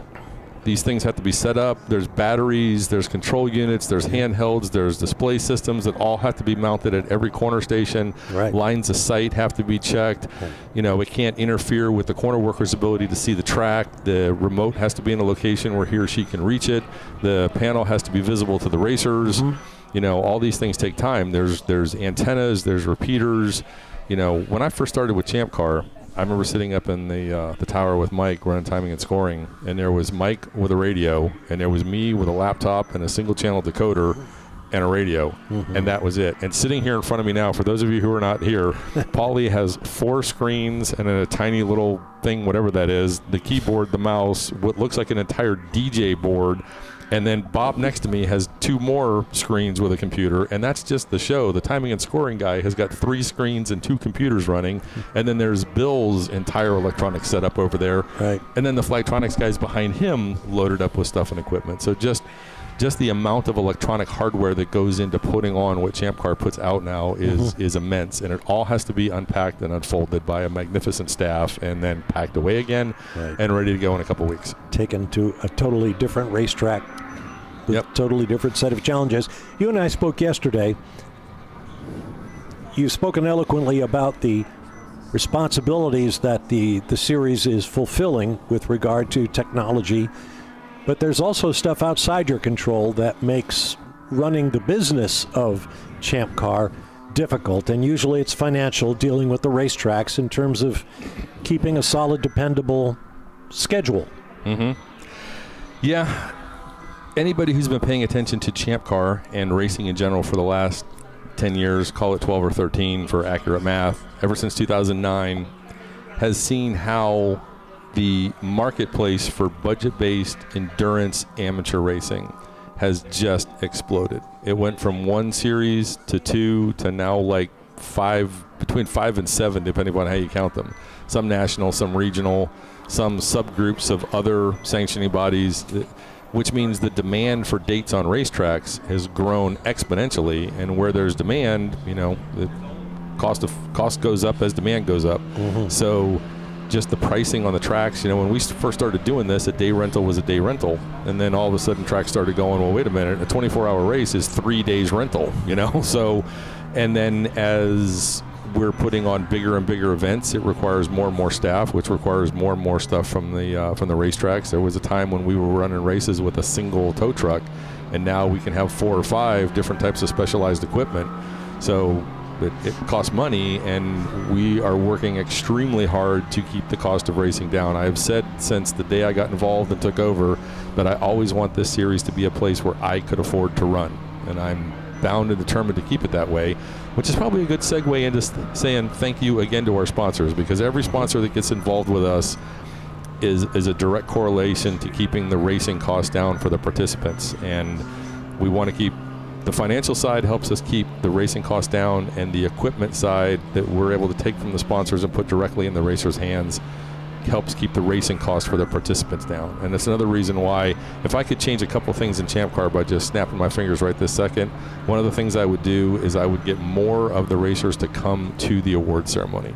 Not just the people who know they're going to get trophies, because we have gift certificates and equipment, all kinds of stuff, and I do my level best to hand those things out to people who are not already going to get trophies. Right. So I would love to see more participation there. It would give me more opportunities to put these things from our sponsors directly in the racers' hands. You mentioned the demand for weekend time at racetracks around the country. How difficult is it for you to put together your schedule season to season?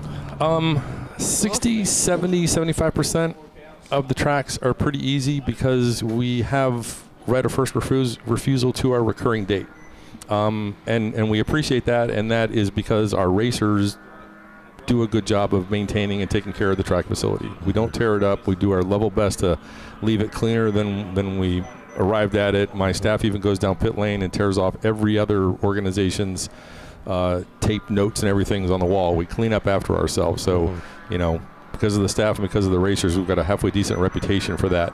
The other 15, 20, 30%, and that's a loose numbers off the top of my head here, it can be challenging because their dates are being driven by forces in some cases way beyond even their control. You know, there's broadcasting stuff for some of the bigger series, there's conflicting dates for them, there's recurring dates for them, and then you throw into that as the calendar cycles each year, there's different number of weekends and different numbers of months.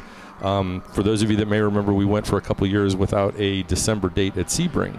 And that was because we had the last weekend at Sebring, but as the calendar rotated forward, that weekend either fell on Christmas or it moved into being the first weekend in January, which another club has nailed down, and there just wasn't a weekend. And it wasn't until just recently that it cycled back through, so there was a weekend in December at the end of the month, which we'll have again for at least the next couple, 3 years or so, where we will be able to put on a year-end event, New Year's Eve event at Sebring, but eventually the calendar will cycle back through where that window will close and we'll probably go a year or two without it. So all these little factors go into it. Right.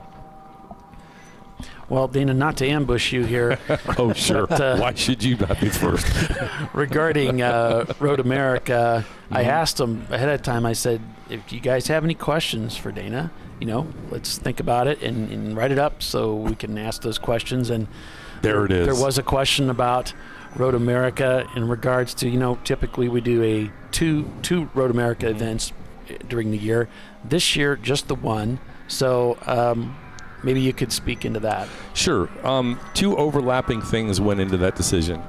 The first was, if you look back historically, and sometimes in my position, I have to take a long, hard look at just numbers. You know, yeah. I hate to say that life is built on metrics, but in some cases it's built on metrics. Yeah. And if you look at the car counts for that event, it was gradually trending down. It wasn't a precipitous drop, but it was gradually trending down, and it trended down to the point where there's a huge difference between being in the red and in the black. It's only a couple dollars, but it makes a big difference.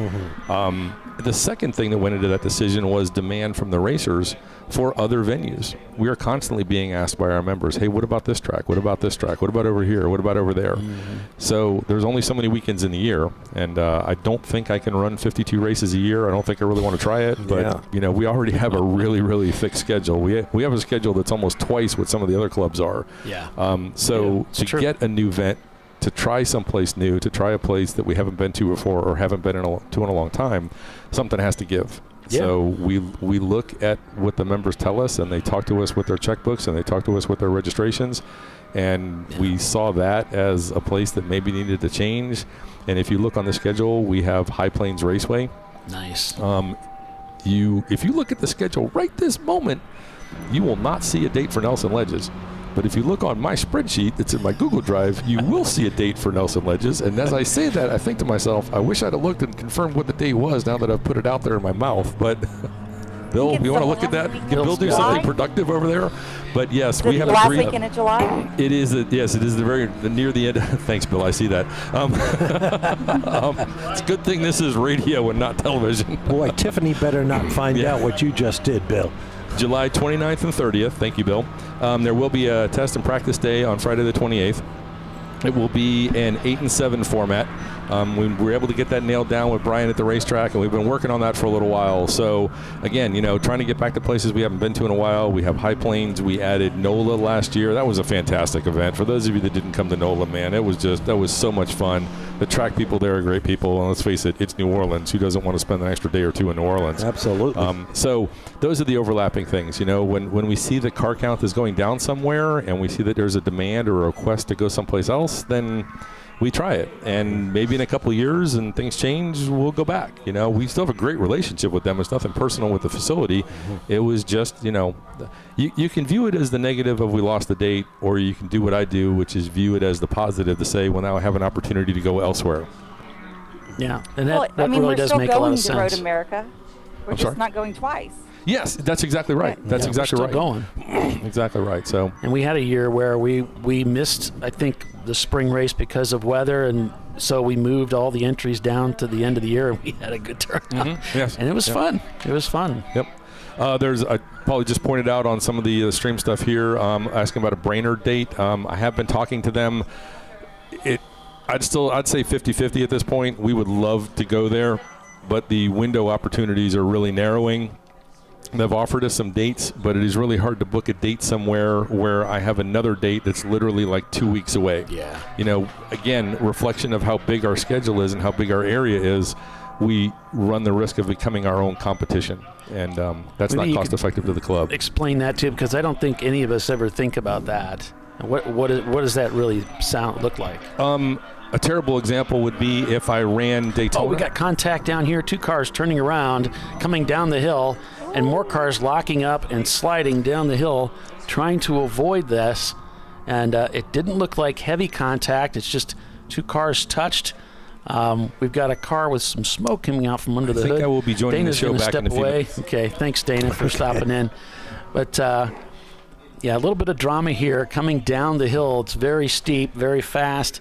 Not heavy contact, just a lot of cars getting crossed up and spinning out of control because they're trying to avoid each other, frankly. Now, we do have a car there that's smoking, and there's some concern there on that machine as the driver is doing what they're supposed to do. You stay in the car unless you have fire, and so he will remain in that car. Now, again, this was not heavy contact, but we do have some fire. Fire. So we do have fire coming out from underneath that car. That's grass on fire, I think. Yeah. So it's an EC car.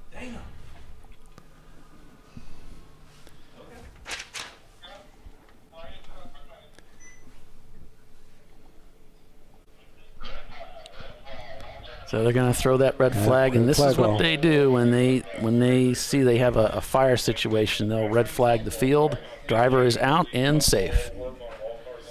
Driver has left the car, and he's gained a lot of good distance there. So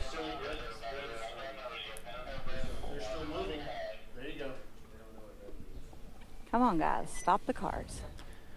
So cars are being brought to a stop now on the track. The driver's hopped up over the cement barrier wall there that protects them from even the pits to the pro side. As the car is got a lot of fire underneath it now. Here come the emergency crews on the scene as they come down the hill.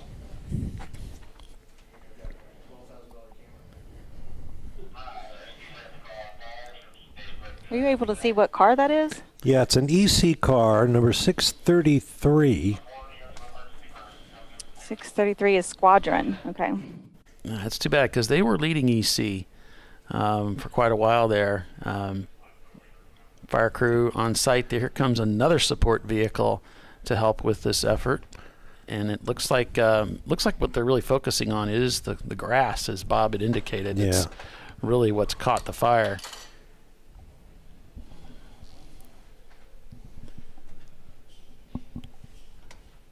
I'm surprised the grass would even catch fire.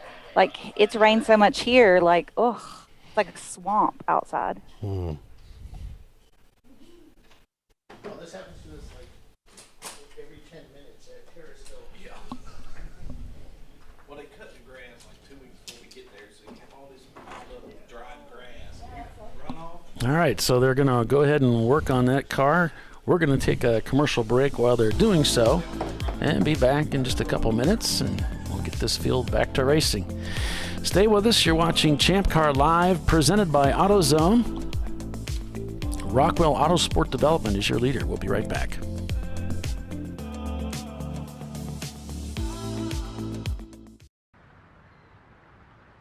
I probably need new tires. You do. What if they sold tires online? We do. We're TireRack.com. They could offer lots of tires We have so many tires. and help you find the right tire. It's called the Tire Decision Guide.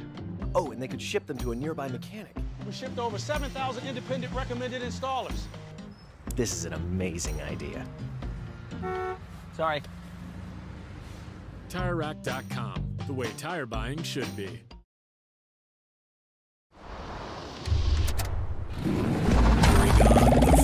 Tundra, the grinding gravel, the cratered concrete, the rain-soaked streets. Come on, road. Do your worst. We'll be at our best.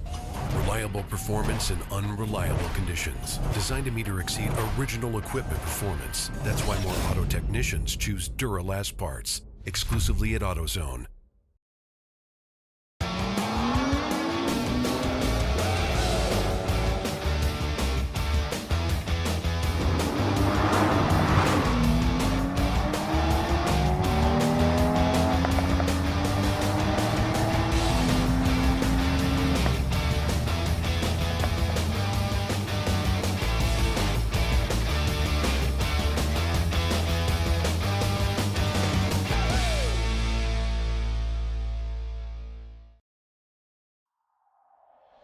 Discovery Parts is a veteran-owned racing and safety equipment company. While we're located inside Atlanta Motorsports Park in Dawsonville, Georgia, Discovery Parts can also be found at the tracks, supporting a number of Champ Car Series events.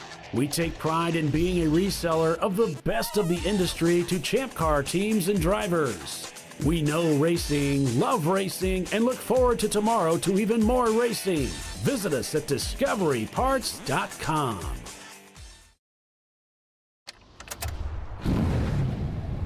Come on, road. Do your worst. We'll be at our best. Stress tested to meet or exceed original equipment performance. Exclusively at AutoZone.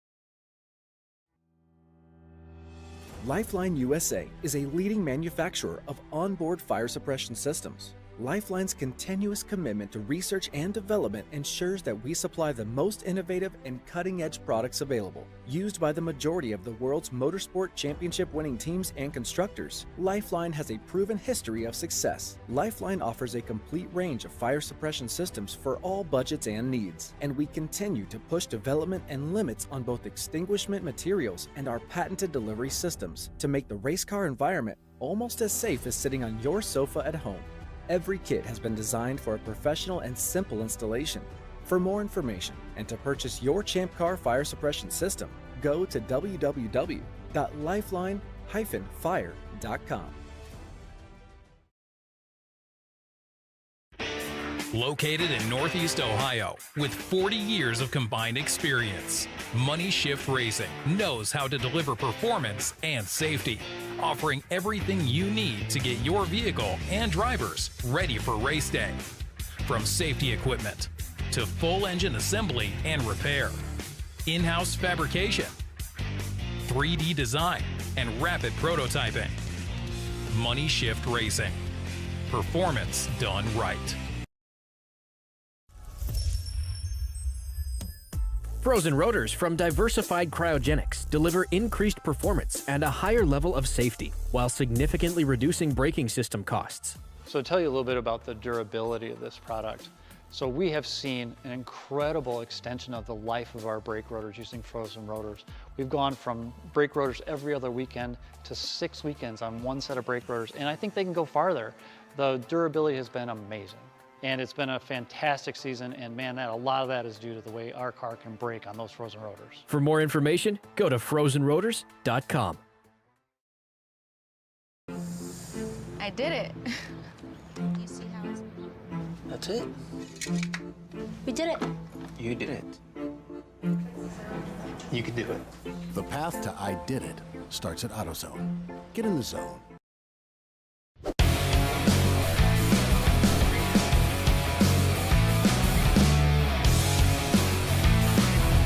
We're back live at Road Atlanta here. The car has been removed from the circuit, and the fire has been taken care of course. So we're just waiting for things to get finished up here, and then we can get these cars rolling and then released back to green.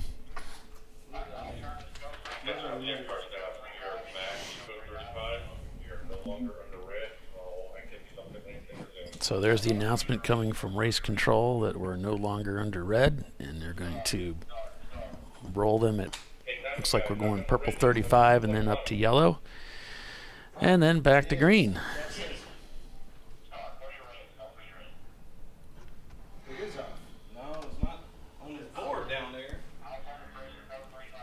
That's flashing purple. That's I heard that's flashing purple. Yeah. Funny.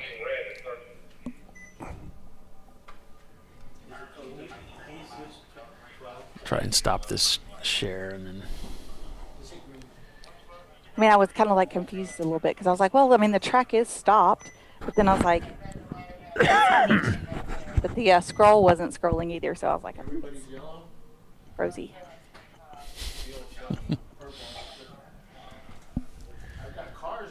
Thank you, Ring Central. At least once per race, right? It was a cool little ride down there on the infield.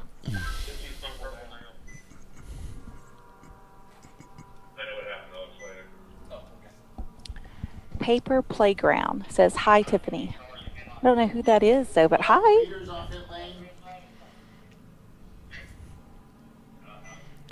Do we know any of these people? Oh, quite a few. I recognize the names and stuff. I don't know that one, though. Well, Of course, it doesn't have a name. I see people asking, why don't we have a race here?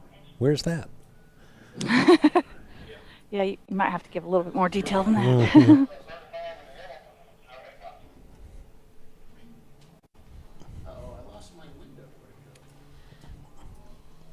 Oh, it's Sister Ann. That's Doc's sister. Oh, okay. I'm going to talk to her in a little while.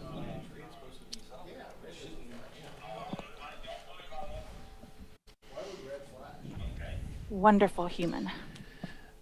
So we Doc's were favorite sister. I'm sorry. That's part of his favorite sister. Gotcha. I always tell my sister she's my favorite sister too. Yeah. Makes it easy. Yeah. All right. I gotta turn off this ticker real quick, and then we're. But if you ever met Doc's sister, you know why that's his favorite sister, because she's awesome. Mm-hmm. So if you're just joining us here from the break, we're just coming off of a red flag for a car that just had a oopsie-doop on the coming down the hill with some other cars, ended up in the grass, stalled, and the grass caught fire. And so they had to come out, put the grass out, and then get it off the grass and behind the wall. Cars are now moving again, as you can see from our screen view here. And I'll try to show you what happened, but it's off at a great distance and difficult to see. But we'll give it the old college try. Give it a go. Yeah. So if we look at display here, we'll go ahead and roll this out. And if you just look up at the top of the hill as the cars come down, you'll see there's several cars that are close by, and a couple of cars come together, and those cars get turned, and or at least one of the cars gets turned, and that begins what followed. The cars, unfortunately, there were a lot of cars coming over the hill right behind them, and they freaked and they locked up and lost control. And here's the beginning of it. Oh, looks like it skipped ahead. I apologize. So right when it got good. Yeah. Yeah, we just missed the whole meaning of this thing. Try it again, see if it's going to do it again. This is just a replay. You can use the scroll bar and wind back and watch these things yourself. Yeah, the rewind feature does work. Yeah. There you go. You see the spinning. Two get together, and then two more behind them. So it's a collection here. And unfortunately, the one car just got stuck there, and then it all went bad. So very difficult to see. I apologize for that, but that's what we got. I think the driver of the 633 car stalled on the grass, so then he tried to fire it up, which usually gets a little pop of unburnt fuel out of the exhaust, and that might have been all it took to set the grass on fire. Yeah. So Rockwell leads the race right now. They are not a championship contender. Vissel Racing Group in second place there. Shown not turning laps, but that's probably just because we're under caution. 220 laps completed. JSK in third, NLS in fourth as we're back to green. Danger Racing scored in fifth place, all unofficially. Actually, that Rockwell car is a contender. Okay. It's their other car, I think, that it's not. All right, so... Then number 12 is. Oh, okay, because what I was showing was they had a number 5 and a number 2. And so the 2 is not a contender, but the 5 is. And since it was a 12, I thought perhaps since Rodney's here racing the 2, they put a 1 in front of it. You see what I was thinking? Right. I didn't print my roster out till late last night, so I have that car, the 12, as the contender, and then the other car, number 5. Is that? I don't see it as 5. I don't have a 5. Okay. Let's see. I had the Boxsters listed. Let's see. I know where it's on my list somewhere. Well, that's the important thing, is that we know which truth we're dealing with here. Yeah, I agree. The 12 Rockwell is a contender. All right. So there we have it. The other one could have been a contender. Instead of a bum.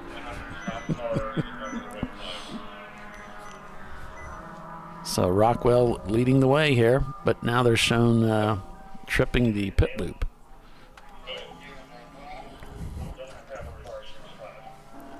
And here's NLS Racing as we're back to green here at Road Atlanta. Well, now that I'm looking for it, I don't see it, but I'm pretty sure the other one wasn't, but whatever. So as Mark pointed out here, when we were just getting ready to, before we went into that scary moment there with the accident, the question I was leading him into was to really kind of go into how you can kind of be your own worst enemy depending on how many races you schedule and where they're scheduled, and you can wear out your customer base to the point where you've made some bad choices as to where you've picked. When you're going out to a nice steak restaurant, it's great, but if you schedule that 4 times a day, would wear thin pretty quickly. So you need to make sure that you space these out in the right way. There's a wave. Yep. This corner might be under caution here, or it may have been just a thank you. That's kind of the mentality. You can actually become your own worst enemy depending on how you schedule these events and time-wise, where they are. Your client base can only do so much for you. Mm-hmm. Yeah, and then people start picking between races. They're going to go to this one or that one because they're too close together to do both. We've got a car off track, slowly moving in turn 3. 732, the Wittenauer Motorsports Mini Cooper. Well, that was the one they did a engine change in, motor change, whatever. Well, now being reported that they're back up and moving again over there, turn 3. That's that top of the hill. And that would be pretty alarming, coming up over the crest there, and suddenly there's a car stranded. It's interesting. If you're a contending car for the national championship and you do an engine swap the day before the race, you better make sure that it's inspected and proven to be identical, at least in terms of performance dynamics, to the original engine in the car. Yep, has to be fairly the same. Yeah. In fact, this weekend we've had an entire race car. One was crashed in practice, so the team brought out an identical backup car to put it through tech, and even use the same car number to compete in the race today. Oh, nice. Okay. Yeah, well, Nice to come prepared. The goal is to keep as many cars in action as you can. Right.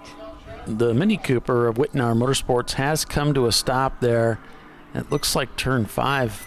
Yeah, I think I'm right about that. Bob is there coming down to the base of the hill there in the S's. Yep.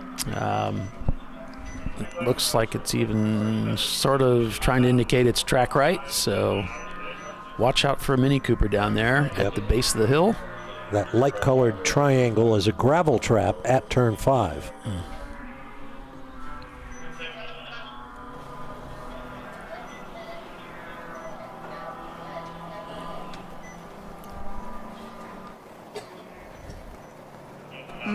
The other Rockwell car is the number 10. I don't know why my brain couldn't see that. And they're back in 18th place. That car is not a contender.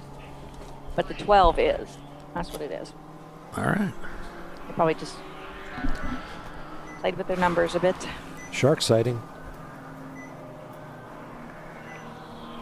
All right. Yep.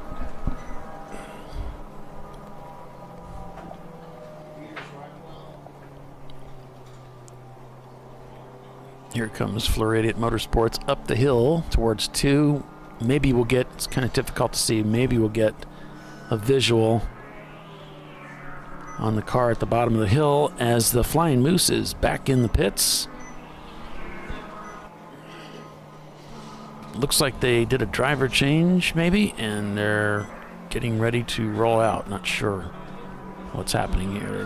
They're behind another car in the pits. I saw the Wittenauer car off to the right there. Perfect. Okay.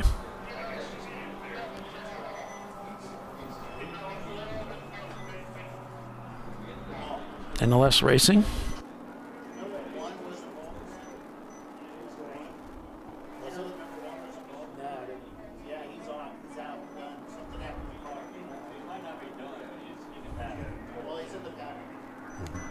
So Toast and Jam is saying hi all from Cleveland. I can't wait for Nelson Ledges. And it's great to hear Bob Varsha, that he's been a big fan since the days of F1 coverage with Hobbs and da-da-da-da-da. Oh, that's very kind. Do you have a fan? I have a fan. Thanks. Finally. You got one more than me. After 40 years, I have a fan. You're a fan. So I'm being told that the number 1 Visceral Racing Group, that was one of the cars that was involved in that melee there, coming down out of 11 and they were knocked off the track. Now, I'm looking at their camera, and they are now turning laps. They're back out, but they were caught up in that, unfortunately.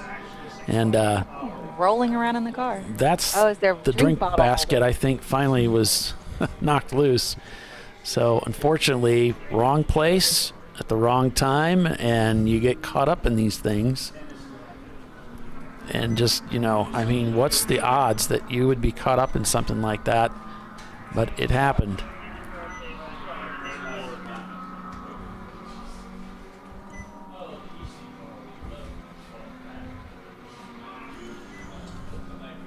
Well, it's a shame. It's a shame for them to have to work their way back up to the front and only to get caught up in a little tangle like that.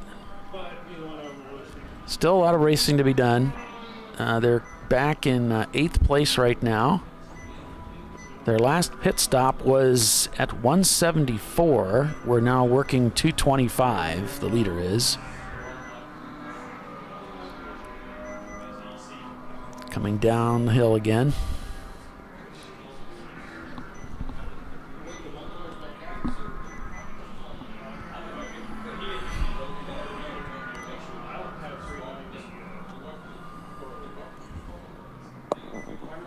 Yeah, that's got to hurt. But they're back out there turning laps, going for it.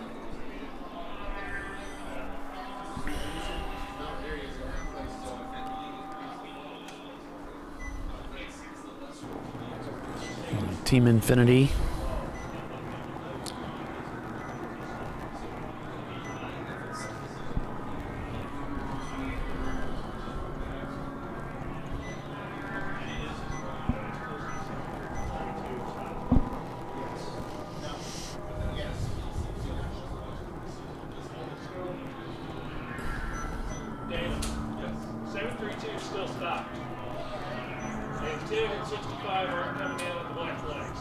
So the Mini Cooper is still sitting there.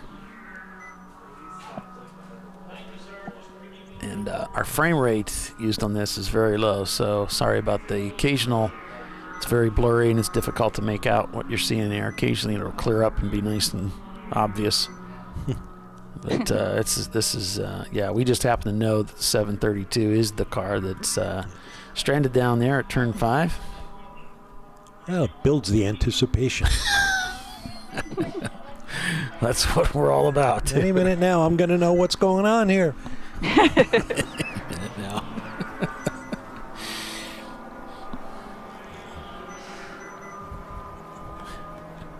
The suspense is killing me. All right. So it looks like Danger Racing has passed Pinky Outs to take 4th place. Yeah, sister cars. Wonder if there's an agreement there. Uh-huh. Any agreements how that's going to play out? Uh-huh. Yeah. Well, let's see. Pinky's Out is well off the pace since this last pit stop, so I'm not sure what's happened there, but they're turning 148s, 150s, 147s. Danger Racing still with the program, though. Turning low 140s, so not much that can be done there. If your sister car is on pace with you, that's one thing, but when they're 3, 4, 5 seconds off the pace from you, there's not much you can do about that.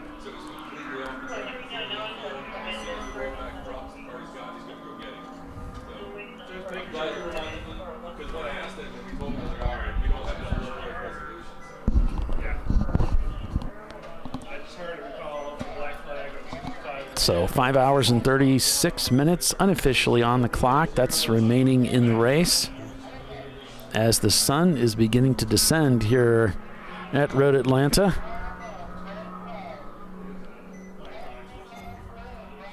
And there you can see it's beginning to try to shine in through the windows. It's still above us, but beginning to drop in the sky. The shadows are going to start to get long here. We can expect the temperature to come down.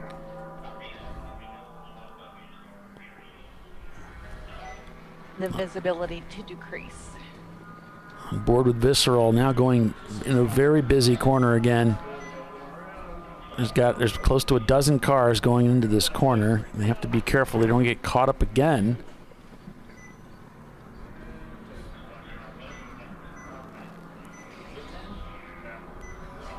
The Rotary Rocketeers might be the car just up ahead as they're looking for a way through here as they head down the S's.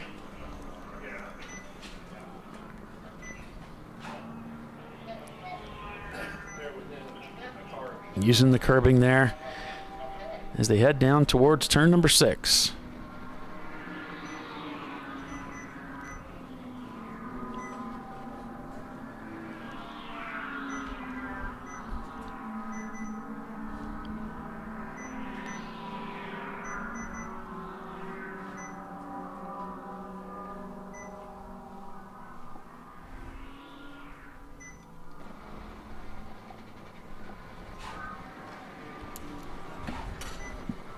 Visceral Racing Group trying to outpower on them as they head down towards turn 10A. It's getting dark enough now with that sun shining right on us that might not be distinguishable as the cars are coming through. It's a bit difficult to see what we're looking at, really.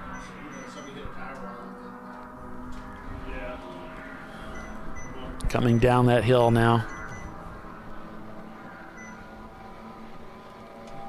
Visceral turns in a 144.5. Their sister car right there with them.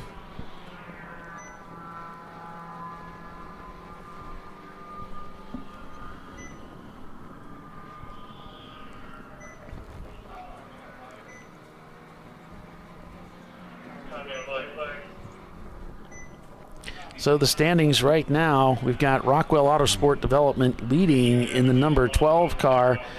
I do see Porsche Boxster coming in. I'm not sure if that's our leader or not. We've got NLS Racing in second. JSK Racing is third, 5 seconds behind NLS. 2 laps back, it's Danger Racing, 26 seconds back. Then it's Pinky's Out. Then 3.7 seconds behind them, it's Freddie Mercury. Followed by Cone Crushers, Visceral Racing Group in the 918. Their sister car shown back about a lap behind them in the number 1 car is 9th, and then it's Hong North in 10th place.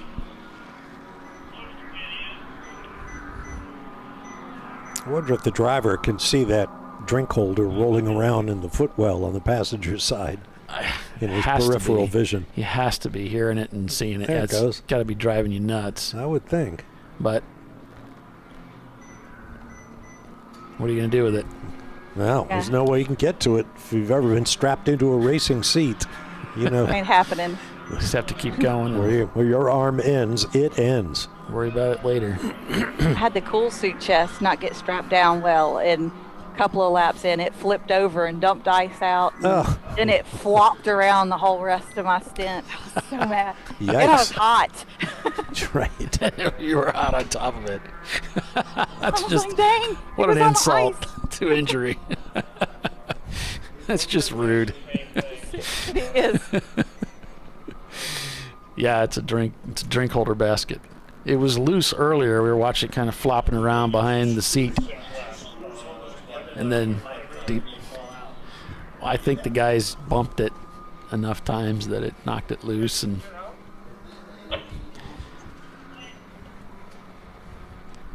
you'll have that. As Doc and I used to say, if it's not one thing, it's something else. What are you going to do? Rockwell Autosport Development leads this race after 229 laps. 5 hours and 30 minutes remain. Stay with us. You're watching Champ Car Live. We'll be right back.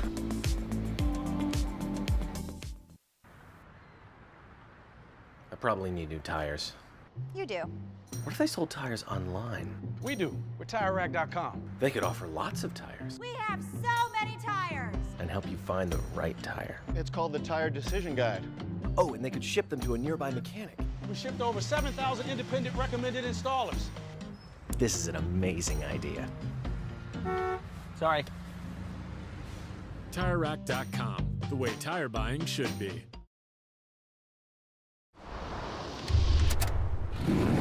Bring on the frozen tundra, the grinding gravel, the cratered concrete, the rain-soaked streets.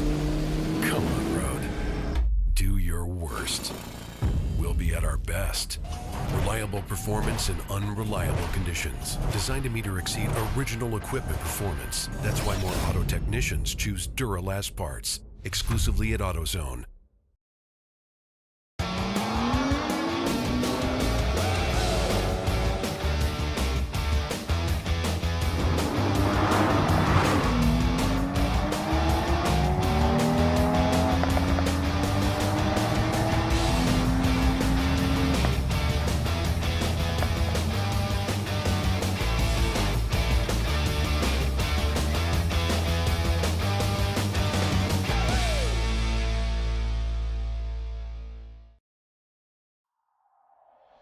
Discovery Parts is a veteran-owned racing and safety equipment company.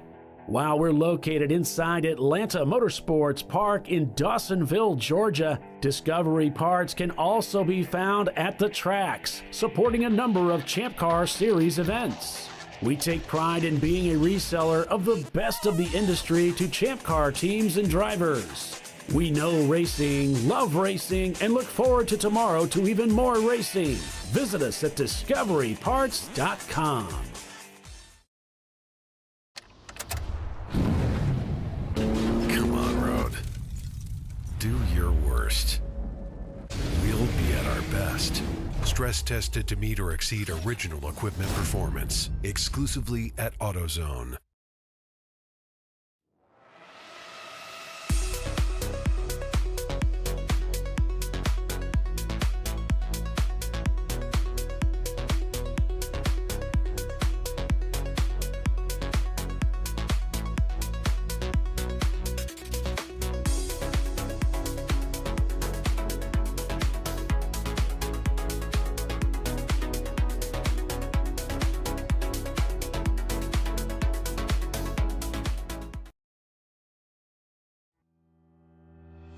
Lifeline USA is a leading manufacturer of onboard fire suppression systems. Lifeline's continuous commitment to research and development ensures that we supply the most innovative and cutting-edge products available. Used by the majority of the world's motorsport championship-winning teams and constructors, Lifeline has a proven history of success. Lifeline offers a complete range of fire suppression systems for all budgets and needs, and we continue to push development and limits on both extinguishment materials and our patented delivery systems to make the race car environment almost as safe as sitting on your sofa at home. Every kit has been designed for a professional and simple installation. For more information and to purchase your Champ Car fire suppression system, go to www.lifeline-fire.com. Located in Northeast Ohio, with 40 years of combined experience, Money Shift Racing knows how to deliver performance and safety, offering everything you need to get your vehicle and drivers ready for race day. From safety equipment to full engine assembly and repair, in-house fabrication, 3D design, and rapid prototyping. Money Shift Racing. Performance done right. Frozen rotors from Diversified Cryogenics deliver increased performance and a higher level of safety, while significantly reducing braking system costs. So to tell you a little bit about the durability of this product. So we have seen an incredible extension of the life of our brake rotors using frozen rotors. We've gone from brake rotors every other weekend to 6 weekends on one set of brake rotors, and I think they can go farther. The durability has been amazing. And it's been a fantastic season, and man, a lot of that is due to the way our car can brake on those frozen rotors. For more information, go to frozenrotors.com. I did it. You see how it's... That's it. We did it. You did it. You can do it. The path to I did it starts at AutoZone. Get in the zone.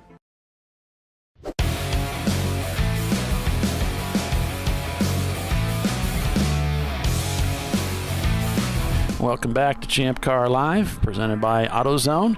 It is the National Championship, the TireRack.com National Championship for the TireRack.com Champ Car Endurance Series and the season opener here at Michelin Raceway Road Atlanta. I'm Paul Veltum, joined by Bob Varsha and Tiffany Alexander and occasionally Bill Strong, calling the race for you as we head into the wee hours of the race. Still unofficially 5 hours and 25 minutes remain as this race went green at 8 a.m. this morning, and we're looking for that checkered flag at 10 o'clock tonight. As we go back on board with Visceral Racing Group, trying to unwind the damage that was done to their position after a tangle coming down out of turn number 11 with other cars, and trying to get that car back up to the front where it was. They've got a lot of work to do.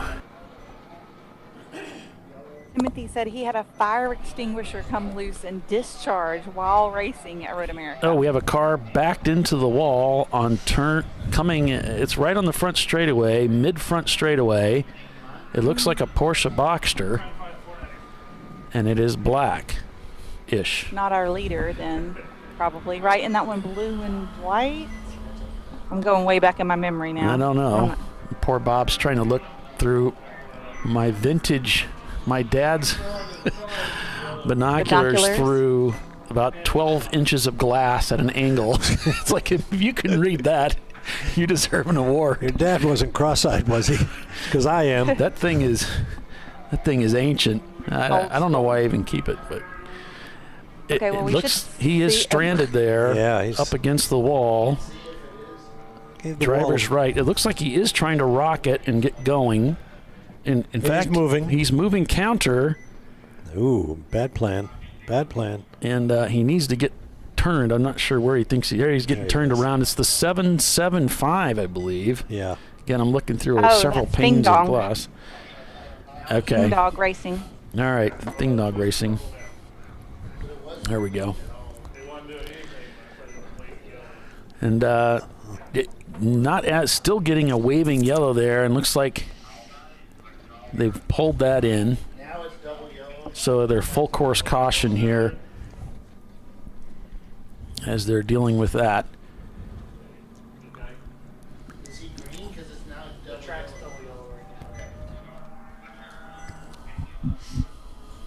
So a little bit of drama there. The car got turned around and backed into the wall. It didn't look like a big heavy hit, and the car was able to pull away under its own power. Yeah, I don't think he was damaged much. Probably flat spotted the tires, though.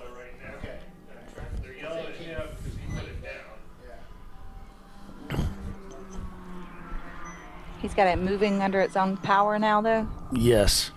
All right. Was able to pull away from the wall and turn back around and get headed in the right direction without any assistance.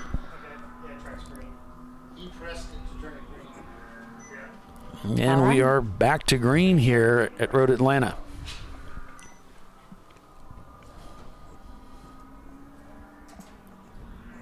NLS Racing, a bit of a squeeze down there with Danger Racing, but gets it done coming down the hill through 12.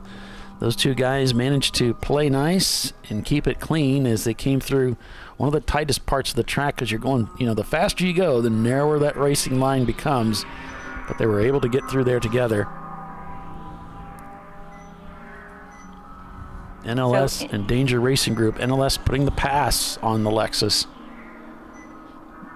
So that's Huggins in the Danger Racing Lexus.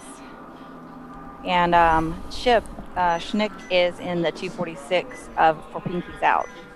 Yeah, we've lost that feed. Their feed went down, unfortunately, so that was a camera that we put in there. So we've got Huggins in the Danger Racing Lexus. Alrighty. Showing the 918 of Visceral Racing Group in the pits, and Troxel Racing also shown in the pits right now.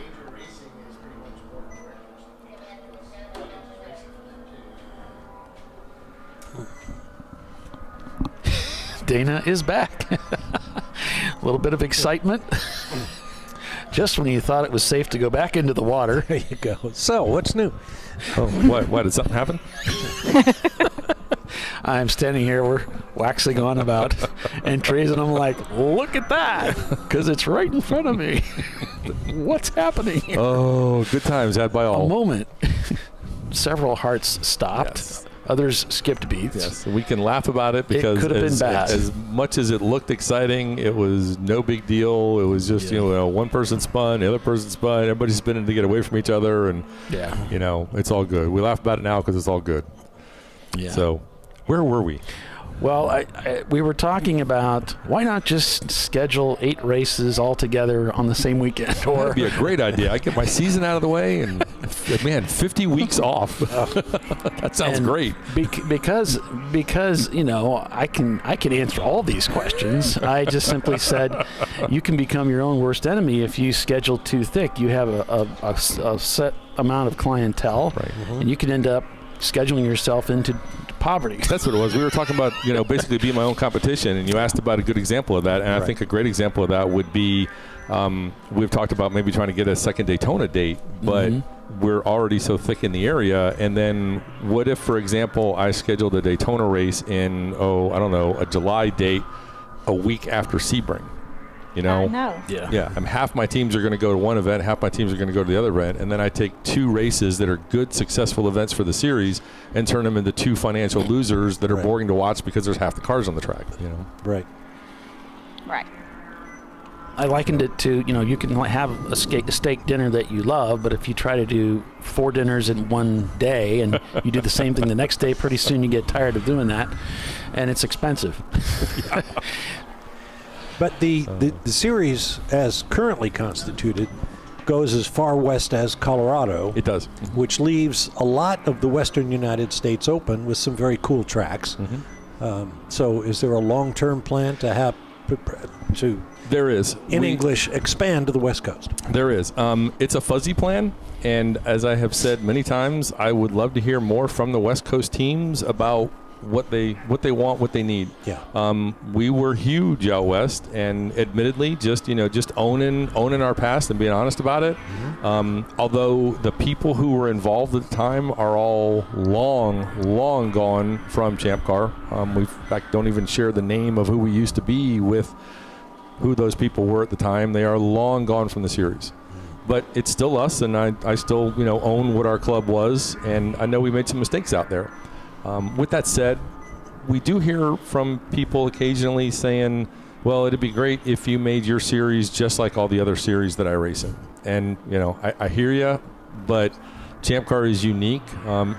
For example, we run for the overall win. Our classification, our points values on the car is all predicated around the idea that every car out here, if it's properly developed and properly driven and a proper race strategy, can be made competitive for the overall win. And that's borne out by the fact that we've had winners from all 4 of our standard classes last year. So to say make your club just like everybody else would be akin to telling Burger King, well, you'd be great if you were just like McDonald's, right? And I don't mean to sound facetious like that, but what I need is some feedback on what we can do with Champ Car, understanding that Champ Car is going to remain Champ Car. True to our, yes, Champ Car, right? I was looking for a word other than that, but yes, true to our culture, So, again, being responsible for the club financially, I couldn't keep going to races out there that were, losing the club itself, and just being honest with everybody, losing the club a lot of money.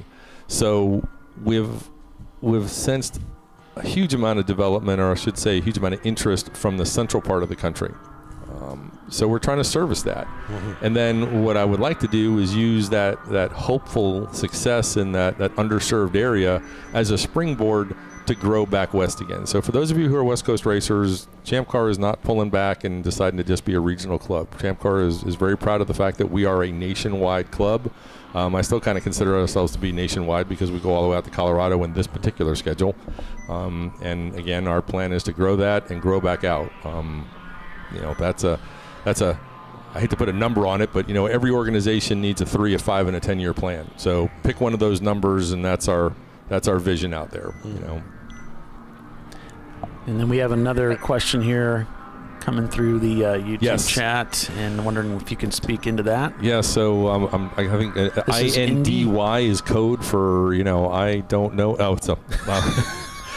We had talked about this last year, actually, and my plan, full disclosure, was to get Indy back on the schedule this year as the championship race. Many of you have asked why Road Atlanta was announced as a championship and why it was so late. It's because I worked really hard to get Indy on the schedule for 2023, and I wanted to get it early enough so that it could be the championship race. And to segue off into that, the championship event needs to be early enough in the season that it's still relevant to last year's championship. It wouldn't really be fair to tell the team, keep your car in last year's configuration until November for a championship. It just doesn't, it's not relevant. So talking to Doug up at Indianapolis Motor Speedway, we were just not able to work out a date. And it was not for lack of effort, but like I said earlier, we know where we are in the pecking order in the hierarchy. And I was even kidding with Doug. I was like, so got any dates in May? He thought that was downright hysterical. But we were just not able to work it out. And we left it with, look, let's try again for 2024. And we've always wanted Indy to be one of those special events. It's a pricey event to put on. It's pricey for the members to go and race at. And we didn't want the uniqueness of it to become boiled down to, we go there every year. And, so the plan all along was to do it every other year, every third year, something like that. And I'm trying again for next year. It is all about the scheduling. It's not for a lack of desire on our part or their part. And for those of you that don't know, Doug Boyles, the president of the Speedway, normally drives in our races. So it's certainly not for a lack of desire on their part. It was just simply trying to get a schedule that would line up early enough in the year to be the championship event, and that was the hang-up for it. And that's why I had to announce Road Atlanta so late in the planning, because it was literally a drop back and punt decision. How far in advance do you work on a schedule? Does it depend on the racetrack, or? I have got dates tentatively scheduled in for 2024 now with probably a third, maybe more of our tracks, and I've got discussions going on about maintaining those dates out to 25 and 26. So, yeah. There's a lot more future planning and future state involvement in Champ Car than perhaps some people realize. That's crazy. I'm sure that's true. Blows my mind, too. I still can't believe that this is actually what I do. Well, thanks for that information, Dana. I appreciate that. Appreciate you speaking into that and giving us a clearer picture, maybe bringing some things into focus. So we talked about this on the podcast recently, and so I'll jump into it for need of a topic. But they asked me kind of what I was really happy and proud about, and throw a blanket over it. I would say the electronic future state IT-based side of Champ Car. I was so happy when we brought the electronic tech form in. I know this has been out there going on 2 years now, but it was in the quote-unquote development phase for a couple of years, and I finally said, listen, we're never going to make it perfect. Let's just get it out there and get it working. And it has, we had a few fits and starts the first month or two, but it has been adopted now, and everybody seems to like it, and we're doing that same thing.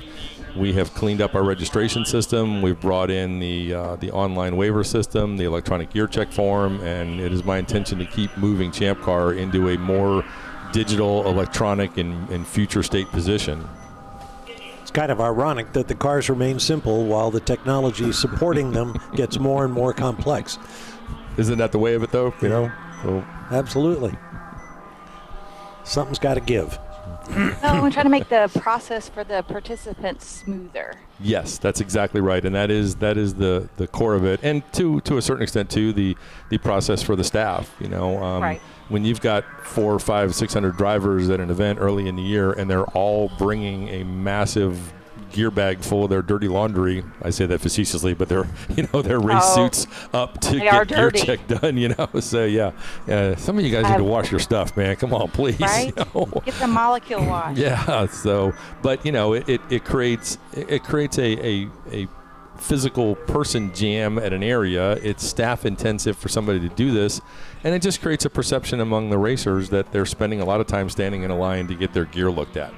And we want you guys to come to these events and have a good time. We want you to run a good race. We want you to have the time to work on your car. And frankly, I want you to have the time to socialize with your fellow racers. And remember, I harp on this all the time, but Champ Car is a club owned by all of you guys. These people out here are your fellow club members. I've met some really good friends out here. I would like you to meet your fellow racers and have fun with them and not spend all your time standing in a gear check line. So every everything we can do to speed that process up and make your experience, as Tiffany said, make your experience better for you, we're going to keep trying to do. Sounds good. Absolutely. Awesome. Yep. Sounds good. Because everybody needs beverage time. Yeah, Adult including me. beverage time. Yep, especially me. All right. Well, I left the other side of the room kind of unattended while I came over here, but I just wanted to wrap up. Bob, it's great to have you back on again. It's lovely to have you here. Appreciate your time. Appreciate you being here. Paulie, I know you don't get to travel to all the races in person all the time, but I know you're always a voice on the other end of the line, but it is great to see you guys here at the event. I know the staff likes to go to the events almost as much as the racers do, so it's good to see you here. Thanks for you guys for traveling down and setting up your little mini studio here for us. So, well, thanks for having me down. Appreciate it. Yep. Tiffany, it's good to talk to you. It's good to hear you on the show again. You too. All right, Hey, all right, everyone, bye. signing off. Thanks now. Cheers. Bye. Okay, thank you. So that was the TireRack.com Champ Car Endurance Series CEO Dana Morrison bringing us up to speed on club happenings there about our future in the scheduling realm and some of the tech things that have come along. As we're working lap 242, the leader, Rockwell Autosport, up front over NLS Racing. JSK Racing is in third place, 29 seconds behind NLS. And then 2 laps back from them, it's Danger Racing, followed by Freddie Mercury, another about a lap back from them. They are the lead D-Class car. A-Class being led by Valerian Steel, B-Class by Rotary Rocketeers, C by Rockwell Autosport, and EC's being led now by Squadron. So maybe they got the car back out, I don't know. But Freddie Mercury has come into the pits there out of 5th place.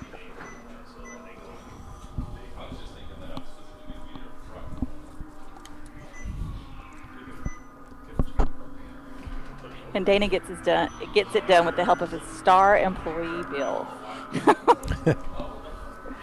Oh, that's funny. They don't know what they don't know. Bill does do a lot of things. No, he does. Not all of them, But is he ideally. doing what we want him to do? He's doing with things, a smile on his face. But is he doing what we want to do? No. Right. No. Headlights are starting to become effective. Yeah, they often have a mandatory time, and it's often around 5 o'clock. And so, it's always a good idea this on the pit stop that's leading into that time to just, that's when the lights go on. Flick them on. If you have a problem, that's the time you want to find out about it and deal with it before your man gets out there. Looks like we're getting a message on our Flagtronics units that we're going to go to caution.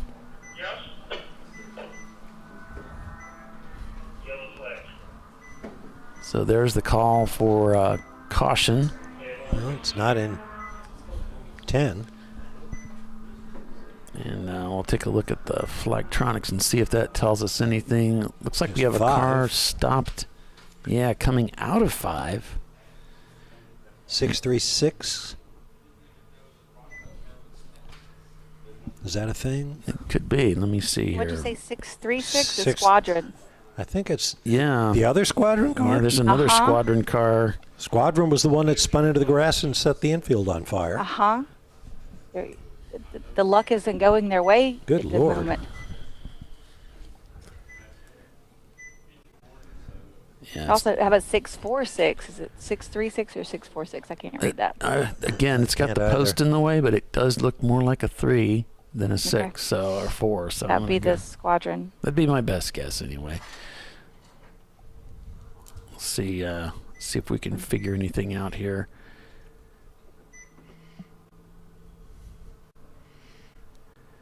Squadron, the 636 leading EC, as I just mentioned. We need to get those posts out of the way. As I look around, I can't tell any car number because the middle digit is partly obscured.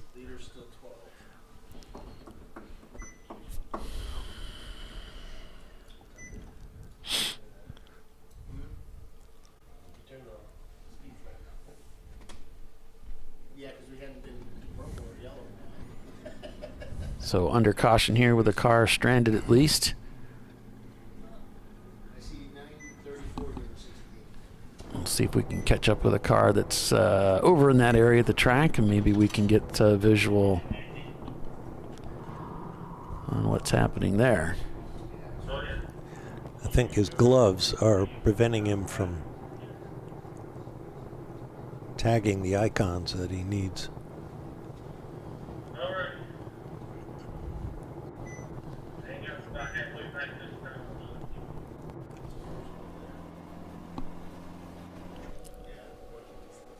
Not quite sure where these cars are located. This just looks like the back stretch.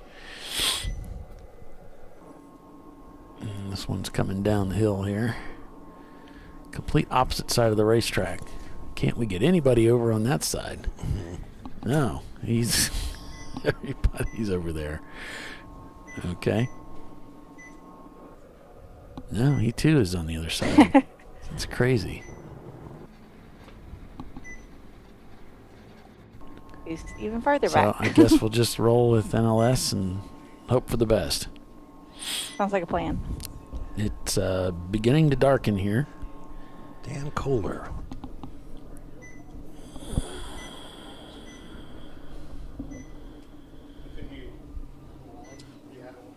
How much does anybody know what the temperature is supposed to drop to during the race?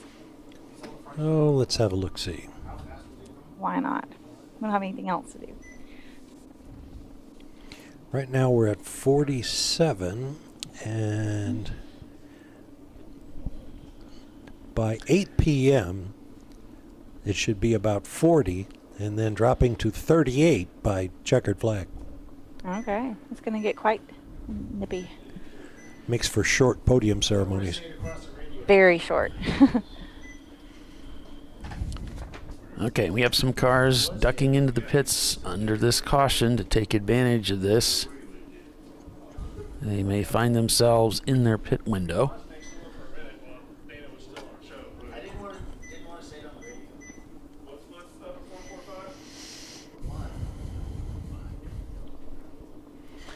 So, Freddie Mercury has pitted, or is pitting. Yeah, out of 5th place. Out of 5th place, yeah.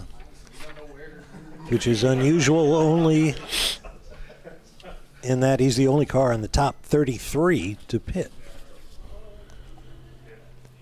Everybody else rolled past pit in, huh? Well, Thrive Racing, number 866, pitting from 34th. AOA Racing, I should say, from 38th. And Rad Racing from 41st.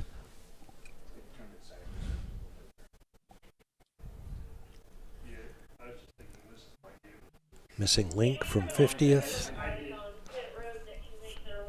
Flying Moose from 57th. A lot of cars on the back half of the running order.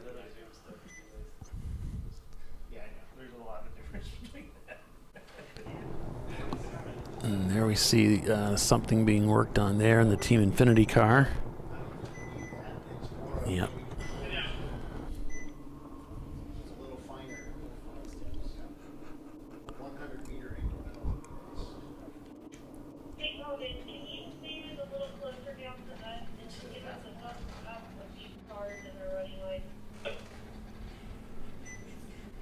Something sounds rather rattly in that car. Yeah. And Timothy made the comment, I'm surprised he isn't going for that drink holder. And I'm like, well, what would you do with it if you had it? I mean, right. When I have something come off loose, that's where I put it. I put it on the passenger side floor, let it roll around over there. Do like NASCAR, throw it out the window. See, I wouldn't do that, but you could, I guess, Only if you want a yellow flag. If you want to get in trouble, yeah. I mean, this is something where you probably want to put that back on. NASCAR, they don't care about anything.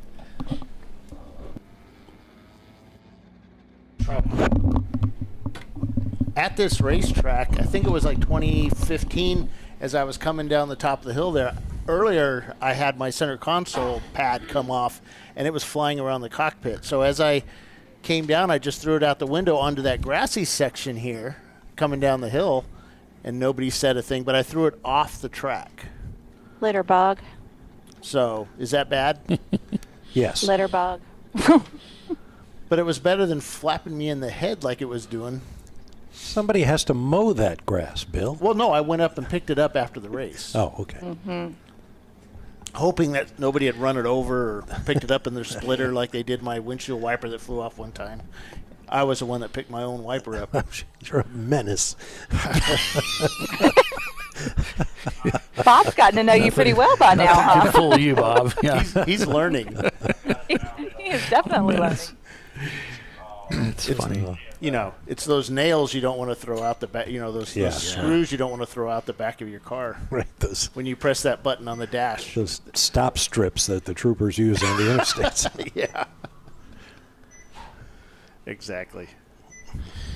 Only it feels behind you. So Randy Pope said he was going to come up here in a few minutes. So we'll see. He said that last time too, but I think his car was having some issues. Yeah, he's been really busy. Back to yellow flag, full course yellow. So They think they cooked a head gasket, so. That's too bad.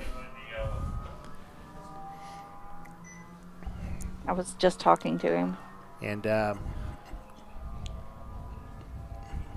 and now we're full course green. Full course green. Verde. Go to green, and then we go to commercial. How do you like that? Every time. Just missed it. Stay with us. You're watching Champ Car Live. We'll be back in just a couple of moments. Rockwell Autosport Development, your leader at lap 242. We'll be right back.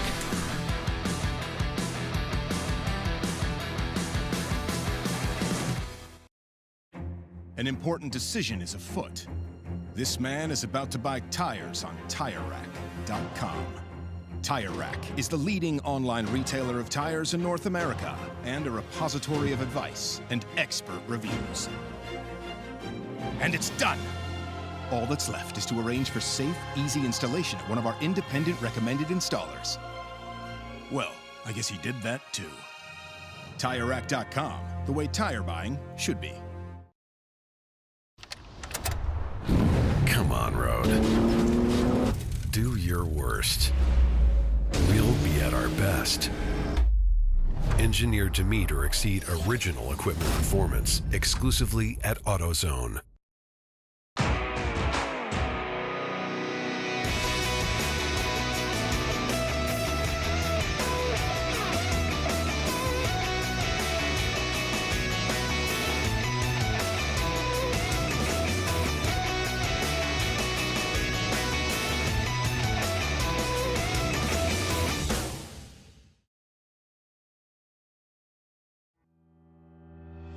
Lifeline USA is a leading manufacturer of onboard fire suppression systems. Lifeline's continuous commitment to research and development ensures that we supply the most innovative and cutting-edge products available. Used by the majority of the world's motorsport championship-winning teams and constructors, Lifeline has a proven history of success. Lifeline offers a complete range of fire suppression systems for all budgets and needs, and we continue to push development and limits on both extinguishment materials and our patented delivery systems to make the race car environment almost as safe as sitting on your sofa at home.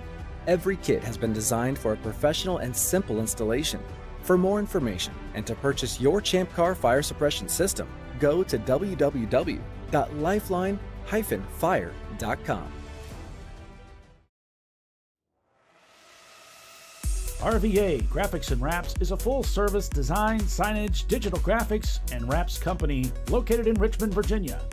With over 20 years of experience, RVA Graphics and Wraps offers premium signage options for your business. We are dedicated to offering our clients best-in-class service in all aspects of graphic design and application. For more information, visit us on the web at rvagfx.com.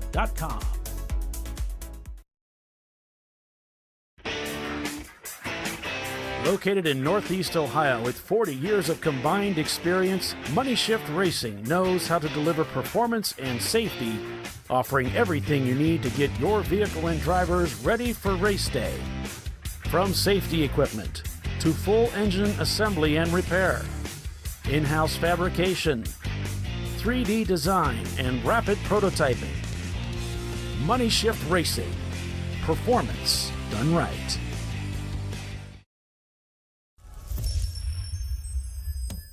Frozen rotors from Diversified Cryogenics deliver increased performance and a higher level of safety while significantly reducing braking system costs. So to tell you a little bit about the durability of this product. So we have seen an incredible extension of the life of our brake rotors using frozen rotors. We've gone from brake rotors every other weekend to 6 weekends on one set of brake rotors, and I think they can go farther. The durability has been amazing. And it's been a fantastic season, and man, a lot of that is due to the way our car can brake on those frozen rotors. For more information, go to frozenrotors.com. Nice. Yeah, I heard about this. So I would actually go with the full synthetic. Really fast. For the Duralast rotors. I did it.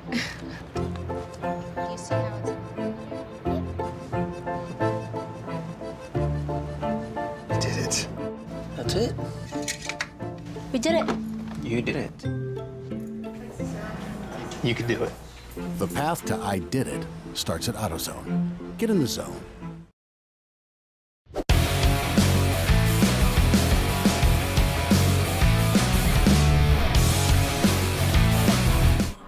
Back at Road Atlanta, Rockwell Autosport Development continues to lead as they're working lap 245 out here for the TireRack.com National Championship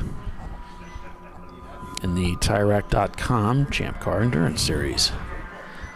I'm Paul Veltum, joined by Bob Varsha and Tiffany Alexander, calling the race for you today. Thank you so much for all of the likes. We got them up to 170. We've had over 200 viewers throughout the day, so we know some are cycling on and off, and appreciate those likes. That helps us out. Come on, baby. I'd like to see 200 by the end of the day. I think we can do that. Just go over and hit that, smash that like button, as they say. Floridian Motorsports, they were behind the wall for a little while, but they managed to get that car back out there. The race largely led by Vissel Racing Group. They led early on and well into the day. Good, Bad, and the Ugly was on the move, but they found themselves having to make several pit stops to pick up fuel, and they just weren't really able to advance on the field to get up to the lead. Retiring the car, reporting they were having trouble keeping temperature in the tires. Called it a day. There was contact on track with another car, side-to-side contact for Average Joe's, and it looks like that took them out of the race. JSK took the lead for a while. Freddie Mercury was right there in the mix of it.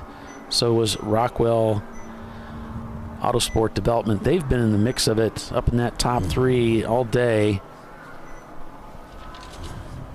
And now Rockwell finds themselves leading the race again with JSK in second. Danger Racing now in third place, as NLS is not turning laps according to what we have here, but I'm not sure why it would say that. Maybe this video is well behind, but I've got them here turning laps.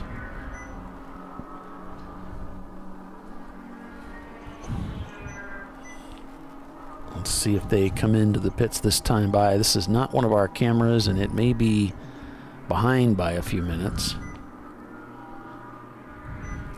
Pinky's out, moves into fourth place.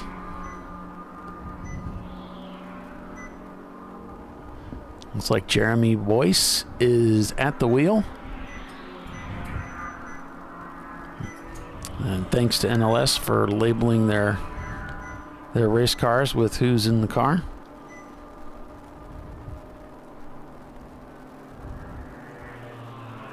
Down the inside, here we go, heading into 10A on that Miata. Brakes.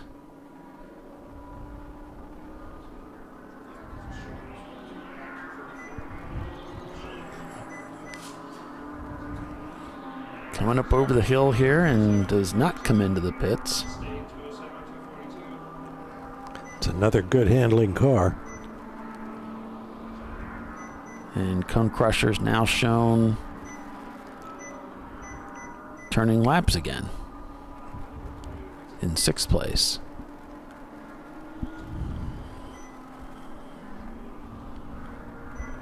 Tiffany, you still there? Yes, I'm Okay. here. All right. I just need to step away for just a second, talk to Dave, and I'll be right back. Okay, no problem. All right. Thank you. Be happy to talk to Bob. What? You're stepping away and you go to Tiffany? What am I, chopped liver? I'm just kidding. He just wanted to make sure we had someone to keep you company, entertained. Right. So, what's the scene here? How's it going, Bob? Good. Good. I love this time of day on a racetrack with the clouds obscuring the sun, not completely, but creates this nice flat light that TV cameras really like. No stark shadows. You really get a good view out the windows. But all that glare is gone now. Yeah, right. So those clouds we were anticipating rolling in have shown up. Yeah. Yes. Just enough. Yeah, we got a little bit of it there in that view. These cars are coming down that front straightaway. A large group of them this time together. As long as those puffy things don't contain, white fluffy stuff, we're good. That still remains one of my favorite racetrack experiences. I've been to tracks. I remember going to Richmond with NASCAR, and it dumped a couple of days before the race, and they eventually had to postpone. But while we're all sitting here in the dark, and all of a sudden this white stuff starts fluttering down through the cone of light from the various fixtures around the pit lane here. Yeah. What? Is it snowing? And next thing you know, it's 2 inches deep on the ground, and we had the red flag all. Yeah, that was crazy. Not as crazy as the drive home, but still pretty crazy. That was challenging. Yeah. I remember Doc and I being there for this race and the freezing fog. And both of us really thought somebody was pulling our leg. There's no such thing, It's freezing fog. Mm-hmm. Yeah, Doc, as long as he's been on this earth, he had not heard of that. That was a new one more on than me, me, too. but Yeah. sure enough, Yeah. there's a thing. I thought Doc, with his long Navy career, had seen every kind of weather. Right? I guess he thought he had too. Mm-hmm. Well, I can remember just sitting looking here at each thinking, other. what is with this series?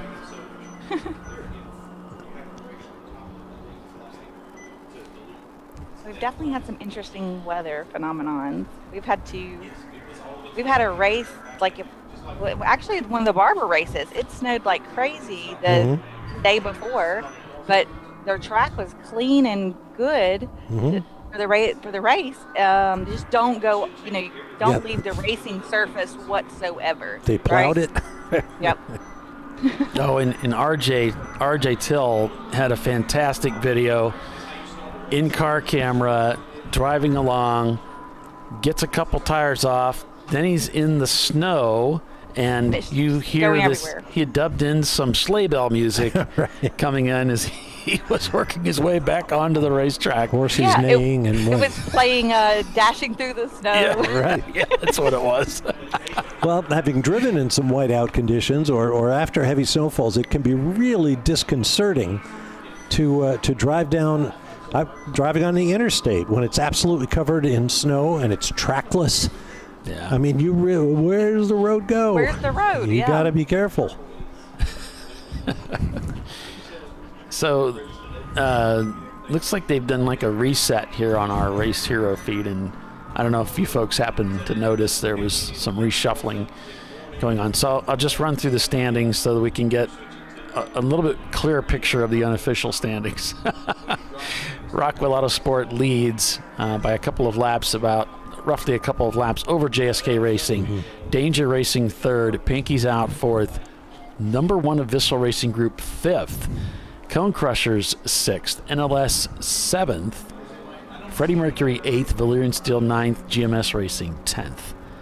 So, and we have seen occasionally, you get to the end of the race and what ends up on Speed Dive is dramatically different with one or two cars. That could always happen here. So, we'll call it as we see it, and we'll let the chips fall where they may, and the official word will be the official word, whatever that is.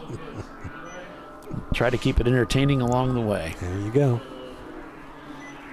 So we're up to 175 likes. Yeah, I think that might be a record. 200. Yeah. My goal is 200. Let's do that. We've got I need 25 plenty more. of time, folks. Call your Plenty of friends. time. Right. Well, you have to watch the show for a certain period of time, or it'll roll back. They'll redact or whatever they call it. Oh. So you can't Take your like away? That's rude. Yeah, you can't like if you're watching a video that's 5 minutes long and you start seeing it and you like the content and you like it, but you only watch 30 seconds of it, they'll take that back off of there. So you need to watch it for a period of time. I'm not sure how long you have to watch a live feed that's this long before it would stay. How do they know you're watching or not? Right? Well, not physically watching, but you would have to have that. Just leave it on that page. Stream running, yeah. Right. You would need to leave it running. So I've done that before. With somebody that I wanted to support, I just have my phone or my iPad or whatever going and just leave it, let it run for a while. Okay, we're going caution. Shows we're going to caution here, and we do show a car stopped. Between 10A and B. And it's pointing down at something that looks like 4 digits, and I cannot make that out. I wonder if it's two. No, it's one single balloon or whatever that thing is. Yeah, let me see if I can get a camera view. No. Hieroglyphic? Oh, here we do have a car there. So it's one vehicle, and it's dark. All right, it's official. Now I'm starting to sound like Bill. I don't know. It's a black car. We need our color commentator. I don't see any I don't see any 4-digit numbers.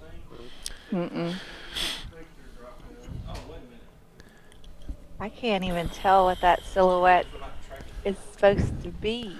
Yeah. Well, the binoculars are no help at Maybe all I'm looking at the monitor. I just get some Miata. There's always a lot of those. I'm just trying to. Well, is there an? I don't know what that 4 digits means. It's unintelligible. I'm not sure it means anything. Yeah.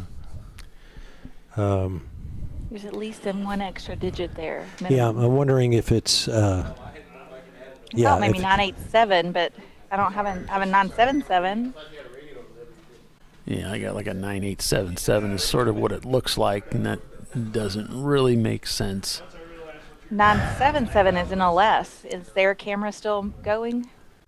977. That could be it. Yeah, that's NLS. No, they're moving. cooking Okay, along. So it's not them. Okay. So maybe if we can find a camera car nearby, we can get a little bit of an idea. Spill the beans, as it were. Yeah, this car is on the other side of the track. And okay, this an guy's LS on the back straightaway. Here we go. Yeah, we're on the back straight here, so Maybe let's this'll help. take him down through 10A. So this is not the time to switch the camera. And I don't know, but we've been watching when we come in to the fuel the car, and I would think that we would see a 7-minute lap when we fuel the car, and we're not. We're just seeing our last lap, and then we're seeing our next lap, like the fuel lap's missed. 35 miles an hour is so slow. It really is. I mean, can we do like a purple 50? I mean, Yep. Okay, approaching the scene of the crime.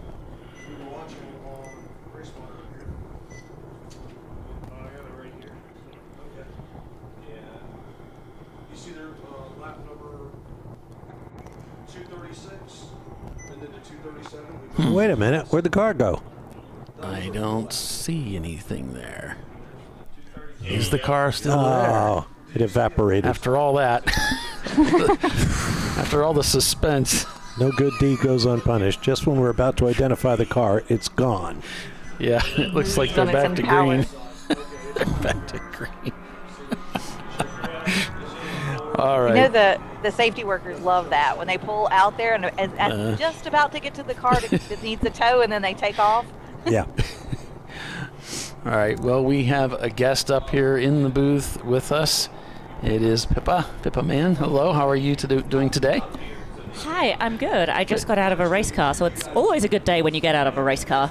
It's an even better day when you weren't meant to be driving a race car anymore this weekend, and then you ended up driving one, and you jump in the middle of the race, and you can see the top of the wheel. Mm-hmm. Not necessarily over the wheel, but see the top of the wheel. This was not your original. And you can kind of, can almost pretty much get flat out. Almost. To the pedals. Because the seat's not on sliders.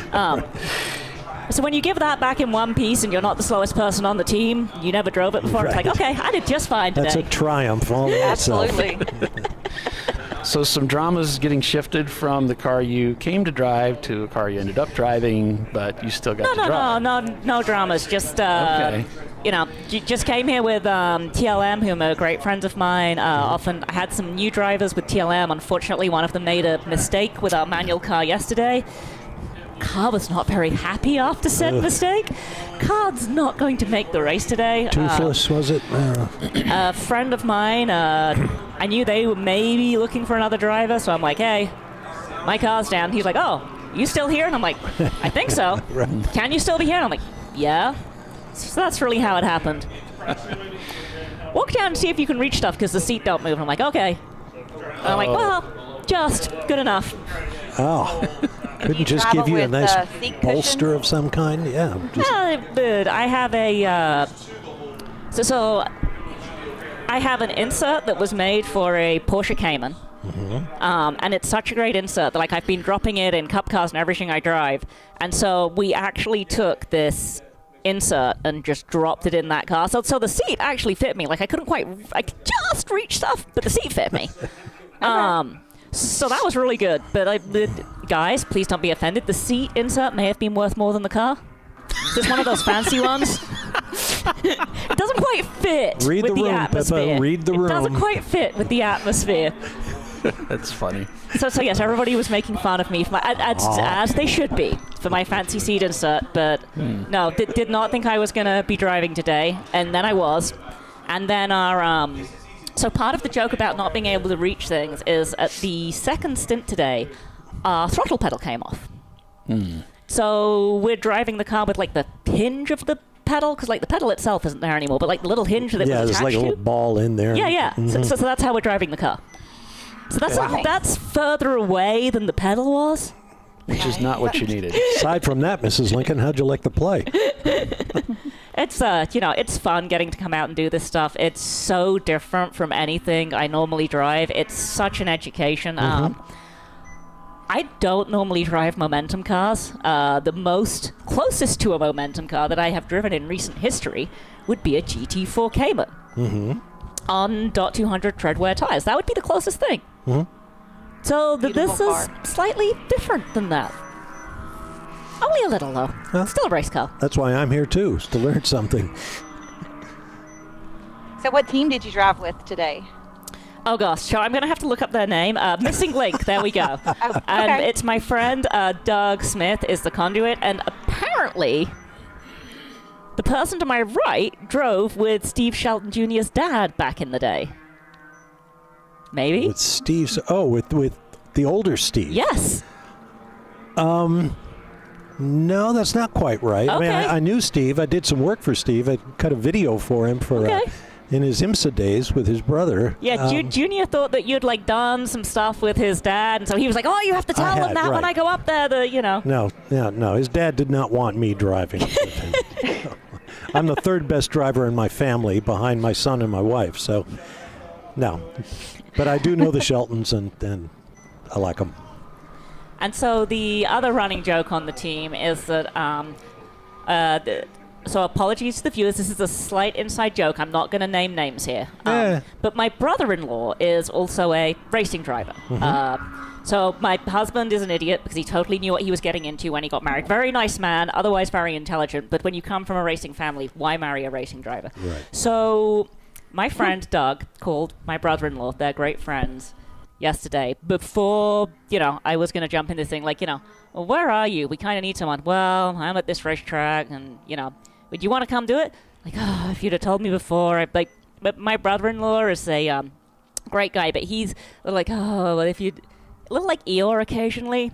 Like Eeyore? Like Eeyore, like, little down in the dumps about a lot of things. That's good. Literary metaphors. I like that. So it will grind his gears that his sister-in-law got to hop in the car because he was unavailable doing something else.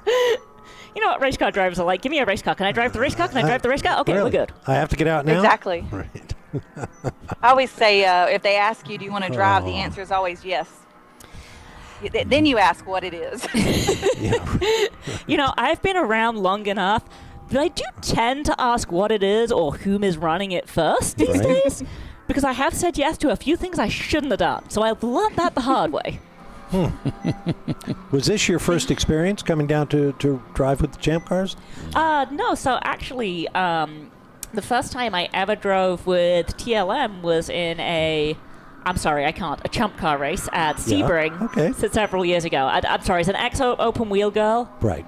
It's very hard for me to call this Champ Car. The original moniker just feels more I fitting. understand. Hey, I used to call those open wheel races. So what do you mean open wheel racing driver girl? Well, I do sports car stuff all the time now. Okay. Last drove an open wheel car in 2019.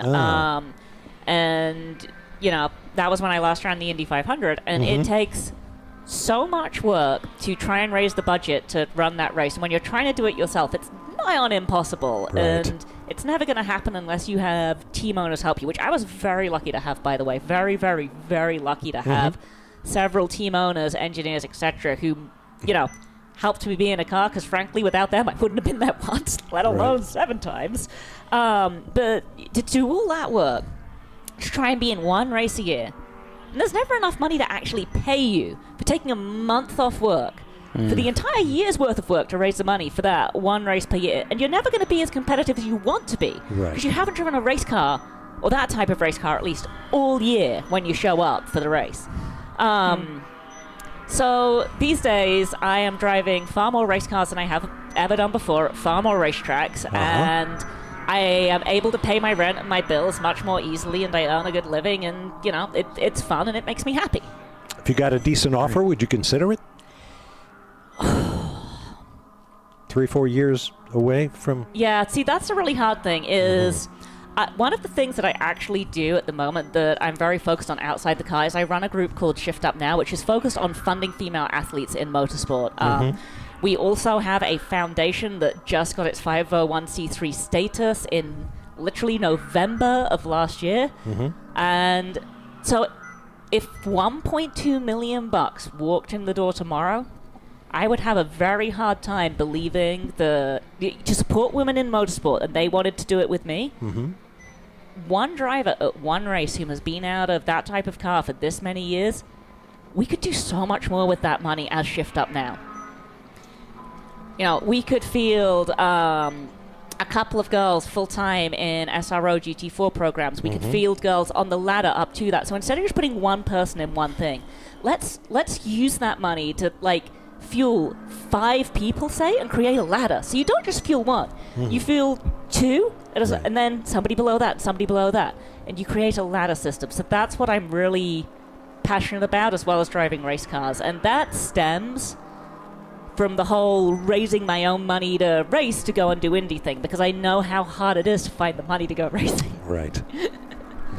We're talking to Pippa Mann, IndyCar racer and sports car racer here. Semi-tame racing driver at large. How's that? Excellent. There you go. Put that on your business card. Paladin, race car driver. Have semi-tame. From now on, have seat insert will travel. Bingo. She's got her seat insert. She's good to go. Well, that's great. Is this your first time at Road Atlanta? It is not. Oh, okay. We were here with what was I here with first? Here with WRL and a client in an M2 a couple of years ago. Here with a client with a 991.1 Cup car March of last year. Which I got to jump in the race. I did 5 laps in practice, and then I got to jump in a race. Like, that's a hoot, a Cup car around here. Yeah. I'm going to get to do that again in March, hopefully, as long as, like, that'll be in a 991.2, so that's even faster. And then I was here for the WRL race again with a Cayman in the summer. So I like this place. This place is fun. It is. But I have an embarrassing story I can tell to share with everybody who is listening and watching. Hey, why should you be any different than we are? So Exactly. Right ahead. So the first time I ever came here, I was doing 100 different things at once. Which is normal for me. I had 0 time, which is normal for me, and I did not put in the time and the effort to do like 10, 15, 20 laps on a sim before I got here, which is not normal for me. Mm-hmm. Like, I read some notes, I watched some video, I did what I could. It was So I drove a Porsche Cup car back in the UK in 2008? 2008. Mm-hmm. And so this was the first time I'd driven one of these cars in so long. It was actually David Twaddy's car from TLM. And we were just running some laps for a promotional thing for, funnily enough, Shift Up There when somebody else managed it in the time trial part of the event. And kind of the same deal with this car. I like sit in David's seat and I'm like get myself, sorry, you guys can't see me on there. I'm making hand gestures with my hands up above my head as though I'm looking up at the steering wheel to the room. Read the room, you're on radio, stop gesturing like you're on camera. Right. So I'm sitting there and we get me high enough where my eye level is like ish over the top of the wheel, like ish. Yeah. So I've never been here before. 991.1 is a fairly fast cup car. Fairly fast car, and like I'm doing this in like 3-lap runs because it's like one of those TT like race weekend things. So you only ever get like 3-4 laps and that's it. So I come out, do my first lap, like getting warmed up, do my second lap, coming on my 3rd lap, I'm coming to finish my 3rd lap. I come under the bridge. I'm looking up. I see racetrack. I go to power. Oh, nearly swore on the radio because that's what I said in my helmet. I did cuss. Because when I looked up and I saw a racetrack and I went back to power, guess what? I drove myself down Old Pit Lane. Oh. Yeah. Right. So, and I was on the radio the whole time, like, can you guys see me? You guys laughing at me? You guys should be laughing at me. I deserve everything, and I will still tell that story all the time because I deserve all of the wind up I'm going to get from that. I'm sure you're not the first person who have made that mistake. No. Even the notes I read said make sure you don't do it because lots of people have. Well, guess what? I'm not one of the lots you have. Well, there you go. You're a member of the club. I am a member of the club. An elite group it is. So did you have fun today? Oh, at the race car, of course I had fun. Good. Are you going to get in again? I don't know. I am the extra man over there, the extra person. So obviously it's their car. They need to keep driving it. If they want or need me to jump back in, I'm sure the answer to that will be yes. Well, good. I hope you get that opportunity. Thank you. And Visceral Racing Group's in the process of trying to chase down Pinky's Out to move back into 4th place. And they have been turning some stellar lap times, sub 140 lap times, to try and get that done. And they are now just less than 2 seconds behind Pinky's Out to try to move into 4th place. They may get it done this lap. Look at the difference there. A 144 for Pinky's Out to Visceral's 139 on that last time through, and that's not the first time that's happened. This has been happening lap for lap. So they may still be able to hoist that Porsche 944 back up to the front of this pack. I'm looking at the YouTube comments. Let's see. Who's being interviewed? Pippa Man. Pip is welcome in Turtle, which is this guy's name for his race car. Anytime. I believe it's a rabbit. He's got a Volkswagen Rabbit that he calls Turtle. Pippa, you are awesome. Oh boy, this is very different from the comments one would normally get on anything surrounding IndyCar that I appear in. The running joke, for those of you wondering, is don't read the comments. This applies even a little more occasionally when you also have, the girl gene. There's some objection to that still sometimes. Very small portion of the audience. Very vocal portion of the audience. Well, I apologize on their behalf, whether they like it or not.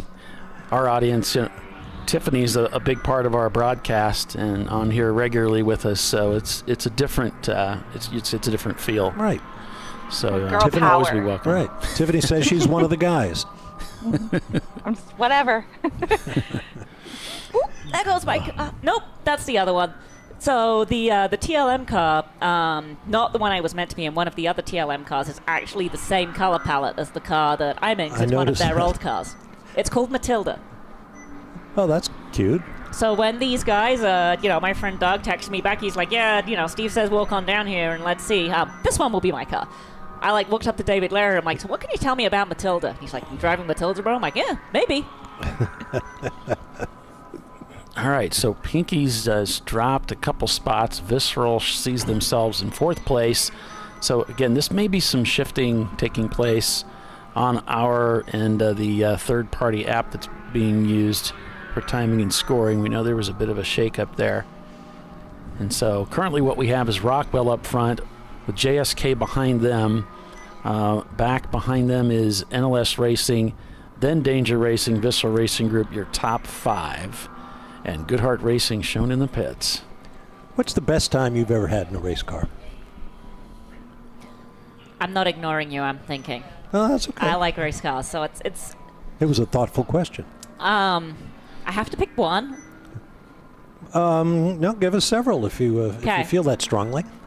So the best race car I ever had at the Indy 500 was in 2019, and that made race day a fun race day. Yeah. Because when you have a bad race car there, it's bad. Yeah, I would imagine. But, when you have a good race car, even if it's not the fastest race car, but like a good enough race car to really go play, and then it's fun. Driving the M4 GT4 at the Nordschleife last year in Germany. So that was the old M4 GT4, and I was part of a female team. We finished 3rd in our class last year, and actually we were the 2nd highest finishing BMW overall in our GT4 car. That was in the 24 hours? Yes. I think I remember that result. We got on the list for one of the new BMWs for this year, but my stint in the morning, so my last stint of the race, started out possibly the least fun I'd ever had in a race car, because in typical Nordschleife fashion, it was spitting a bit on part of the Grand Prix track. It was solidly raining on part of the Grand Prix track. It was spitting a bit on part of the Nordschleife, and then on the next bit of the Nordschleife, it was like 4th or 5th gear, easy, 30 mile an hour, don't spin, don't spin. It was horrendous. And then you come around the next corner and it's dry. So that was nearly the worst time I'd had in the race car, but 2 laps later the racetrack was bone dry, and I got one of those magic laps where I nearly got all the way around without any of the code 35s or code 60 zones, any of the slow zones we have out there, and set my best lap of the weekend. So, yeah. The fall days could be like that. Exactly.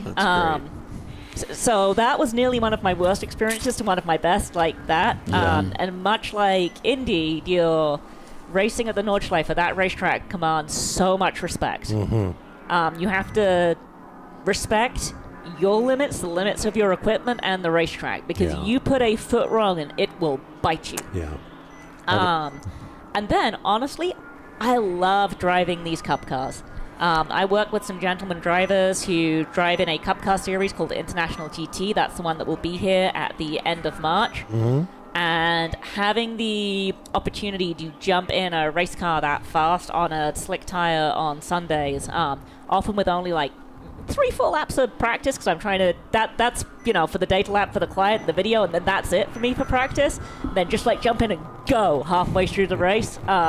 That's a lot of fun. And when you get to make a difference for your client, so a couple of times last year, I held off a young kid for a win at one of them. I actually went past somebody here to put us on the podium at the race here last year. And then at COTA, one of my clients had a 992, and I'd barely driven one of those at all. I've still barely driven one at all, but to hang on to the final podium spot for us in that class, in that car, with like the fast people who know the car like the back of their head, like coming, that was cool. So having the opportunity to jump into those cars is a lot of fun. It sounds like it does sound like fun. It's fun when you can get into a car and help your team, and that I've had that experience, and it's so rewarding. It's so satisfying.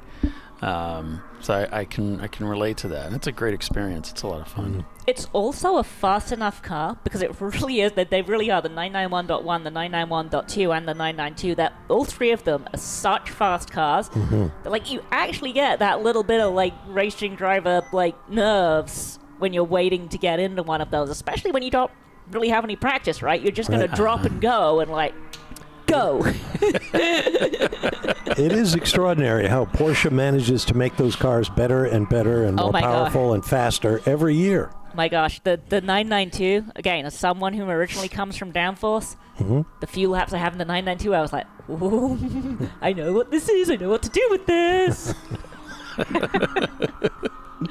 It just drives exactly how you think it should drive, right? It's the first time I'd had that experience in anything with a roof. The other Cup cars are fun and they're cool and they're good, but I literally, on my out lap in that car, warming my tires, I was like, oh, yeah. okay. This feels like, okay, I think I know what to do with this. We're going to try.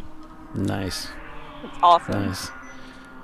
Well, thanks for coming up and talking to us, Pippa. It's great to see you again, and great to hear you're having some fun with us in Champ Car, and I'm sure you'll be back. Yeah. You are very welcome. I don't know whether I'll be back or not this year. My schedule is kind of shift up now and everything going on. Nuts already. Okay. I am at the racetrack kind of 3 in every 4 weekends, and again, I am married. I do like my husband. That's why I married him. I still like him. I would like to stay married. So trying to only make it 3 out of 4 at the racetrack is, kind of where I'm at, rather than 4 out of 4 every month. Sure. Know a little about that feeling. It's a commitment for sure. It's I have 2 loves in my life. Again, husband knew what he was getting into. He comes from a racing family, so that's on him. That's good. It is a commitment, and the marriage is fun too. Did we miss a commercial break, Paulie? Yeah, we did. Okay. I'm sorry. No, that's okay. We've seen the commercials before. Yeah. And now we're going to see them again. Now we're going to see them again. And we're going to see them again. So we will do just that. So stay with us, everybody. You're watching Champ Car Live, presented by AutoZone at lap 257. Rockwell Autosport is your leader, and we will be right back. Pay those bills. An important decision is afoot. This man is about to buy tires on TireRack.com. Tire Rack is the leading online retailer of tires in North America and a repository of advice and expert reviews. And it's done! All that's left is to arrange for safe, easy installation at one of our independent recommended installers. Well, I guess he did that too. TireRack.com, the way tire buying should be. Come on, Road. Do your worst. We'll be at our best. Engineered to meet or exceed original equipment performance exclusively at AutoZone.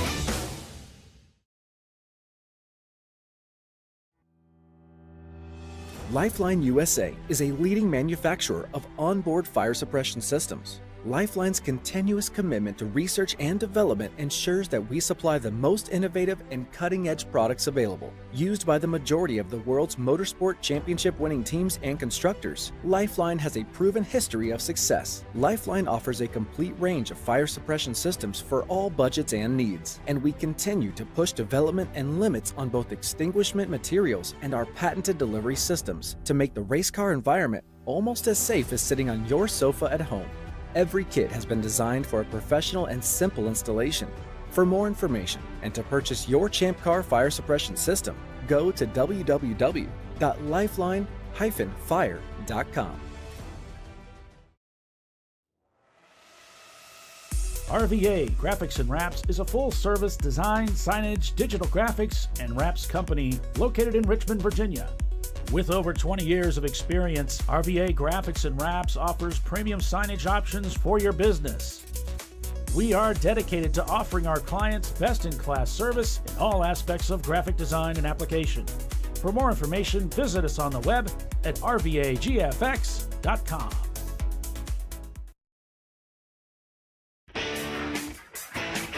Located in Northeast Ohio with 40 years of combined experience, Money Shift Racing knows how to deliver performance and safety, offering everything you need to get your vehicle and drivers ready for race day. From safety equipment to full engine assembly and repair, in-house fabrication, 3D design, and rapid prototyping. Money Shift Racing. Performance done right.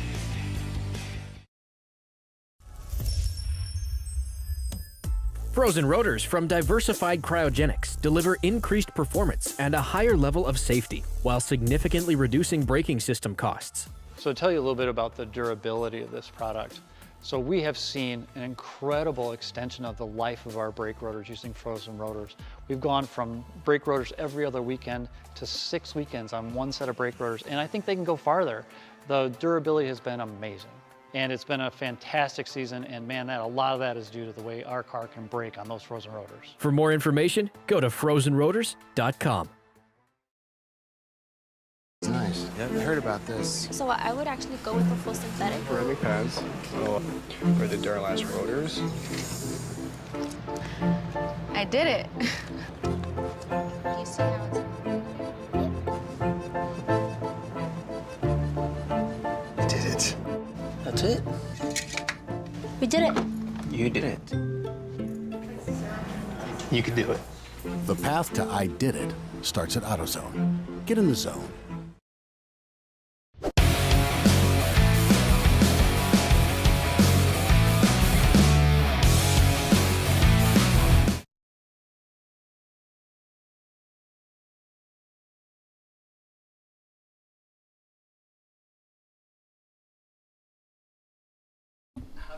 We're back live here at Road Atlanta for the TireRack.com National Championship race in the TireRack.com Champ Car Endurance Series. We are code 35, as you can see. We went to caution just as we were at break. It was Pippa Mann that was up here with us, just waxing on about various things of the fun that she's been having, and so we've had a lot of really good guests up here this weekend, lots of fun talking to folks and hearing a lot about many of the professionals in our sport. So Bob's walking around the tower, raising all of the blinds to their maximum so we can try to see outside.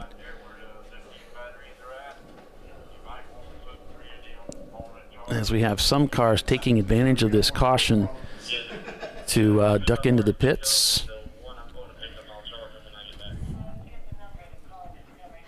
So right now we've got Rockwell leading over the number 12 over NLS Motorsports, 1 minute and 27 seconds the gap from P1 to P2. Then it's JSK Racing, shown here about a minute, I believe that is. And then Danger Racing, Visceral Racing Group in the top 5.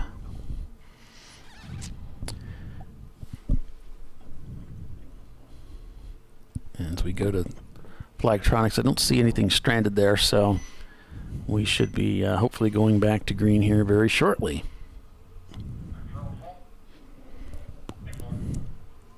Hope you enjoyed the interviews. So if you did, please give those a like. Give us a like on the broadcast, and that'll help us carry forward with what we're doing.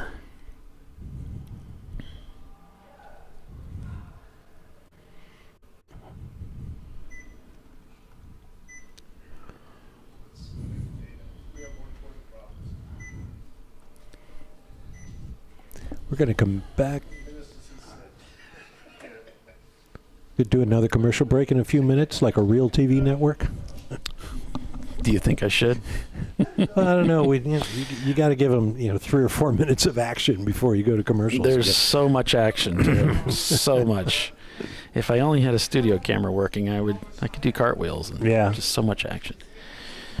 But unfortunately, sometimes a long race like this, it can get a little dull in some areas, and you get down to the end of it and it gets crazy again. There's a safety truck coming through. And then another.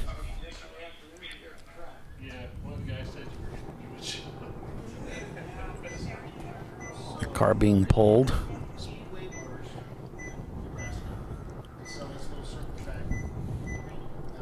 And it looks like they're on the back stretch there, Bob, so maybe we'll see them emerge here shortly.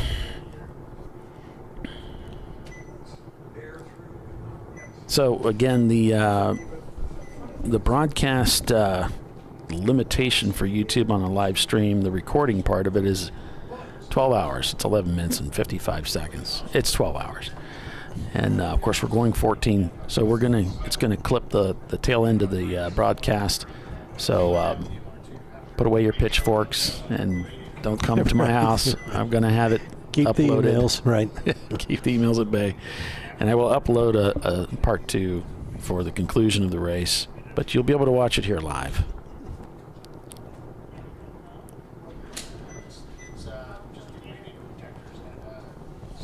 Just so you know. Not our first rodeo. So I'm showing JSK pitting. I'm also showing Rockwell Autosport pitting. I'm showing NLS has overtaken the lead unofficially. So there's NLS.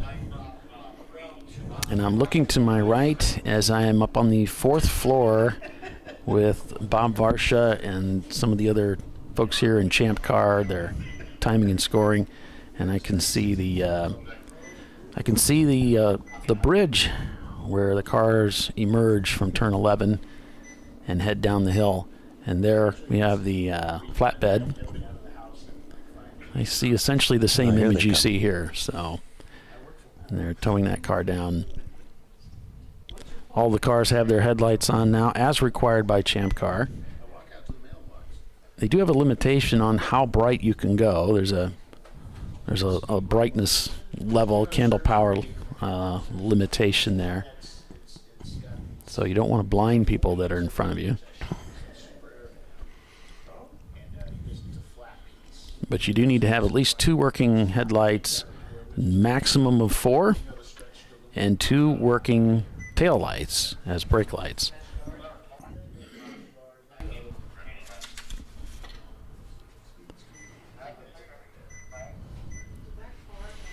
If only people obeyed those rules in their street cars. Yeah. Right? Yeah.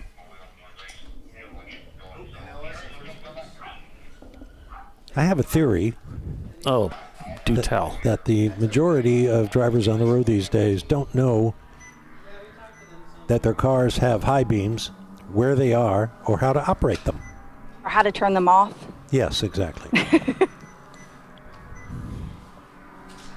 They think that little light on the dash, it means their lights are on. Right. Instead of their bright lights are on. Right. We are back to green flag racing here at Road Atlanta. Verde, Verde, Verde. Showing JSK coming through the pit loop.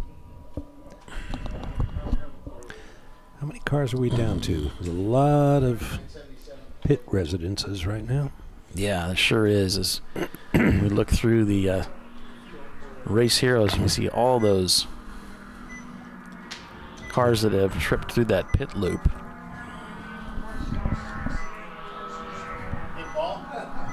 Yes. Yeah, a lot of cars, several cars retired too. Hey, Randy, how you doing? Randy Pope's joining us here in the tower as well. Just let that cat out of the bag, didn't I? Oh, yeah, I am. Uh-oh. There you go. Great. Great. Yeah, we'd love to talk to you and get a word from you.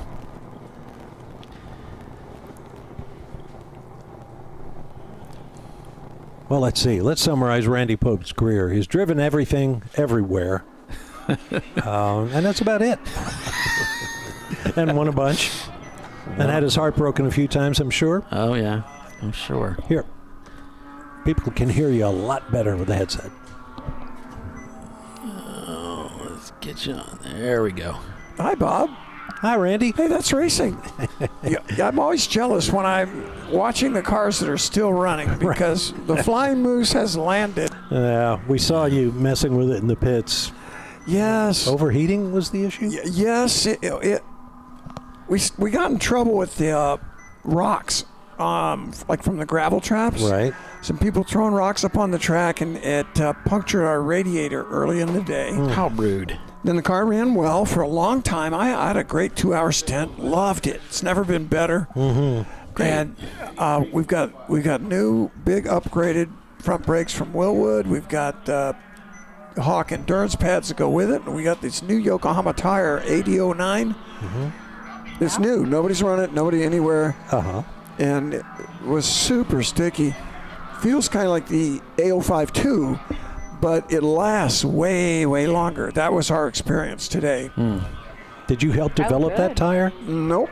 No? Okay. Nope. But I just got them on the car here, and nobody's run them yet. We were one of the very first. Okay. Very, very impressed at the grip.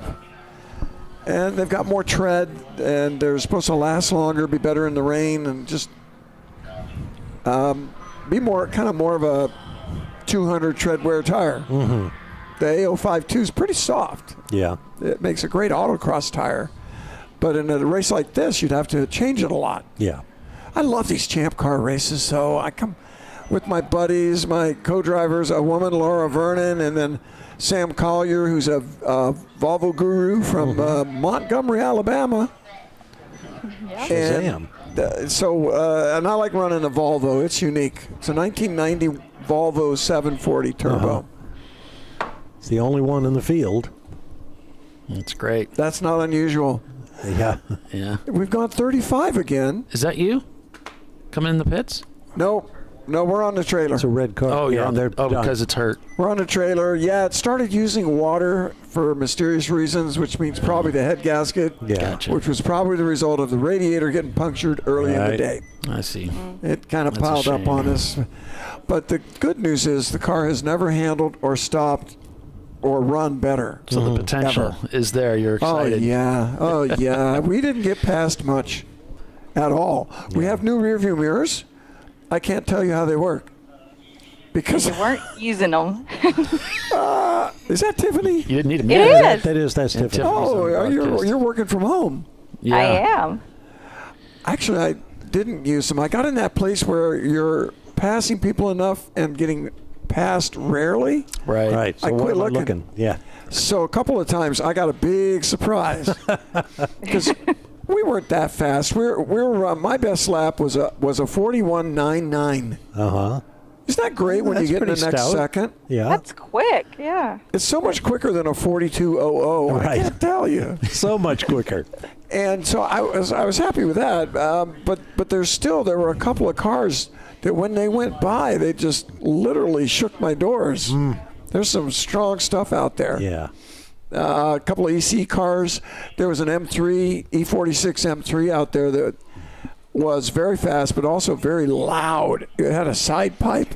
Yeah. Oh, that was painfully loud. I think do we have a camera in that car? Because we were commenting on the engine note. Oh, it sounded yes. so different. Yes. It was painful on track, I'll tell you. Yikes. I see everybody's turning their lights on here. We're getting into sunset. Yeah. 6 o'clock. And we installed a new light last night, which was funded by Car Girl Capital, another sponsor, quote unquote, of ours. Bob, Car Lisa. Girl Capital? How do you do? Yes. It's a friend of myself and Laura Vernon. So how many of these races are you going to run? Champ Car? Yeah. Oh, I don't know, as many as possible. As you can, yeah. I'd love to run Daytona. That's fun. The draft. Yeah. People like it when I run Daytona with the Volvo because it gives the best drafts. Big and square. Yes, it really does. Yeah, exactly. I mean, brick, isn't it? Yeah. That's great. If the car's running well, I can give a Miata 10 miles an hour, man. Let me tell you. So what else you got going on? I know you're going back to Pikes Peak. Going back to Pikes Peak with unplugged performance in a Tesla Plaid. And Pikes Peak is a perfect place for an electric car because while electric cars are very powerful, when you're using full throttle, and when you're really on the gas in an electric car, it uses that battery up fast. Yeah. Well, Pikes Peak is a 10-minute run. Well, we can't run any 14 hours with that car. Yeah, but we can do 10 minutes. For 10 minutes. That's like I'm as good for 10 minutes as I once was, but 14 hour, I don't know how that would go. A country song in there somewhere. Yes, exactly. And the lack of atmosphere is not a problem for an electric car as you climb the hill. So and you I'm would doing think it a would lot of be. videos on the Haggerty YouTube channel with Jason Camisa. I'm kind of a cameo sideline stunt driver, straight man. Right. Because Jason is so outrageous and funny and fun. And that's great. So there's a lot of that going on, and then coaching, and I'm going to Las Vegas for 3 days with a Facebook group of doctors that love track cars. They kind of go together. Yeah. MD Motorheads, they call it. I love it. Yeah, and that's going to be a lot of fun. Now at the peak, is there a class for electric vehicles, or are you doing an exhibition type of run, or what's it going to be? Well, there's not a class for electric vehicles. They run in whatever category their modifications fit. Okay. And so we kind of have a choice. We could run the car in 3 different categories, or maybe it's 4. There's exhibition, it's where we ran this year, 22 and 21, and we won in 21.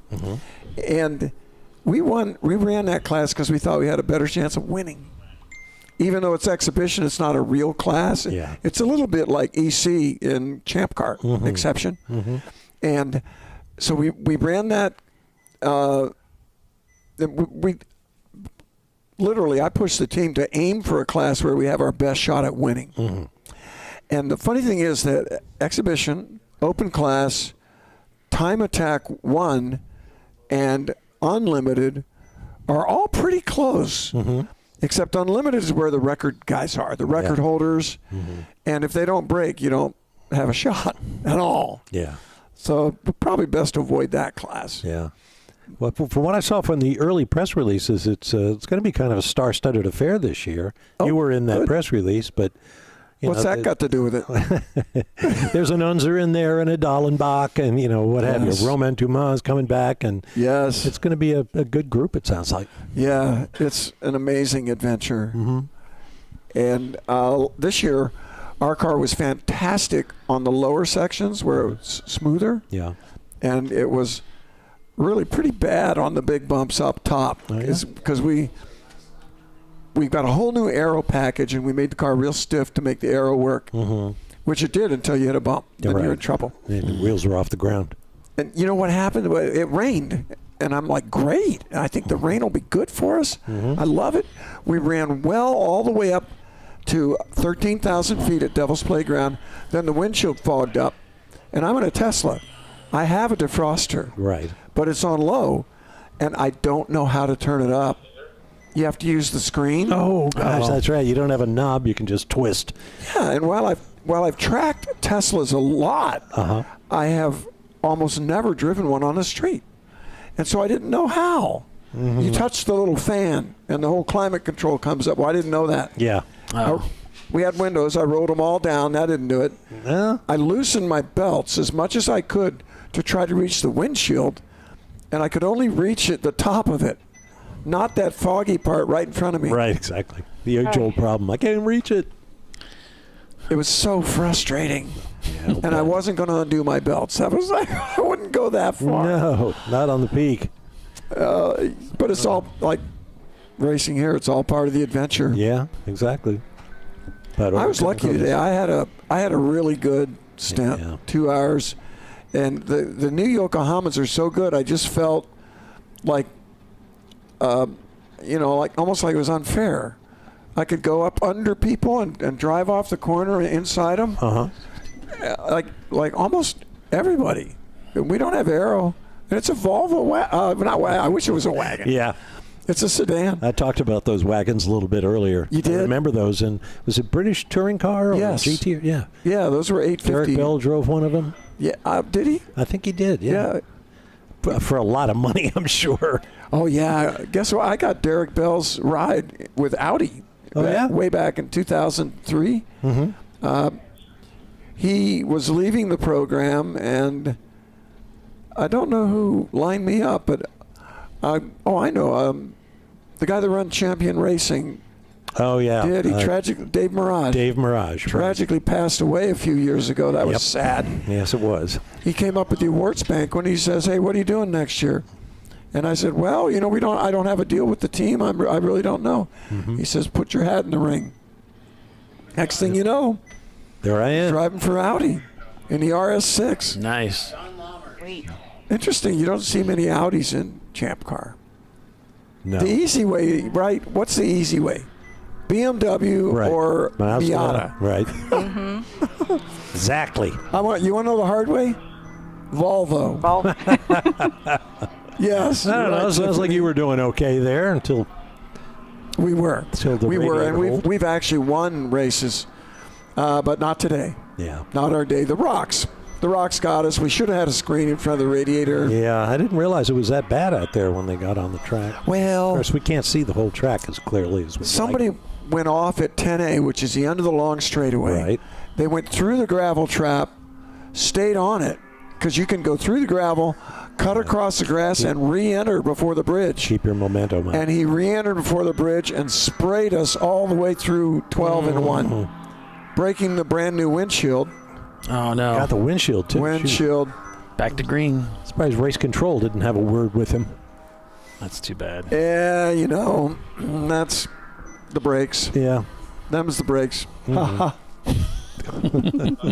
NLS leads over Rockwell as we go back to green. JSK in third. Then it's Danger Racing Group and Freddie Mercury. Top five.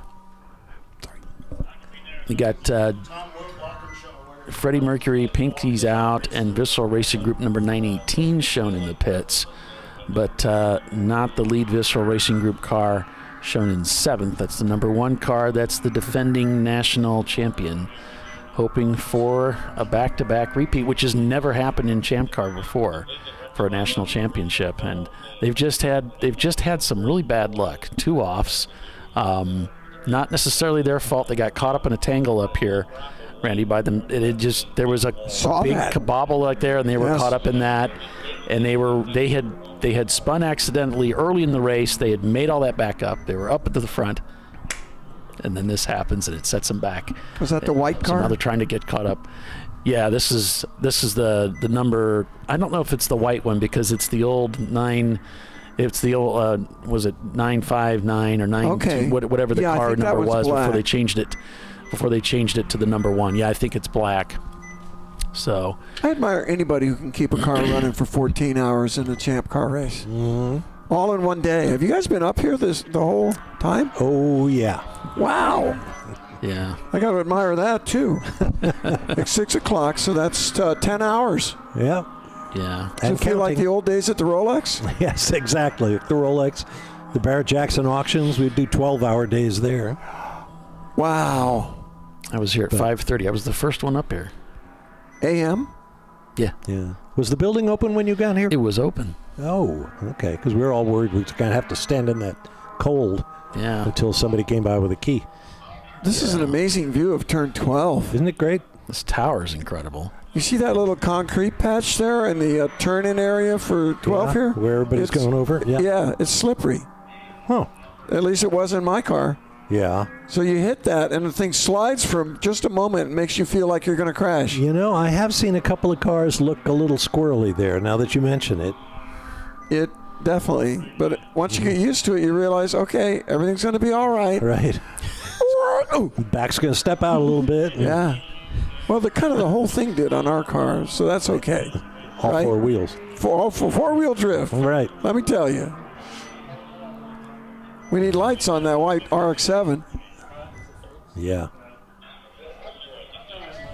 We need brighter lights on that, whatever that is. Yeah, that's a 330 Ci BMW. He looks like he's from Paris with the yellow lights. Oh, yeah, right. Do they still do that in Paris, yeah, Bob? they do. Mm-hmm. Well, they did last time I was there, which was a few years ago. I was there a few years ago, and I don't remember.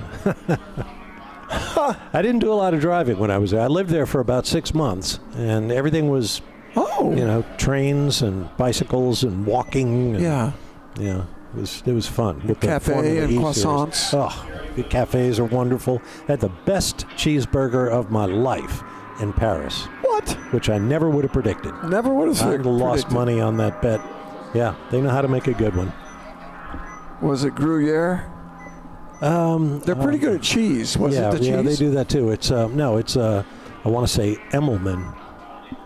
Oh, that's a cheese, isn't it? I forget. Sounds German. We're going to break for commercial and be back in just a moment, so stay with us. You're watching Champ Car Live, presented by AutoZone. We'll be right back.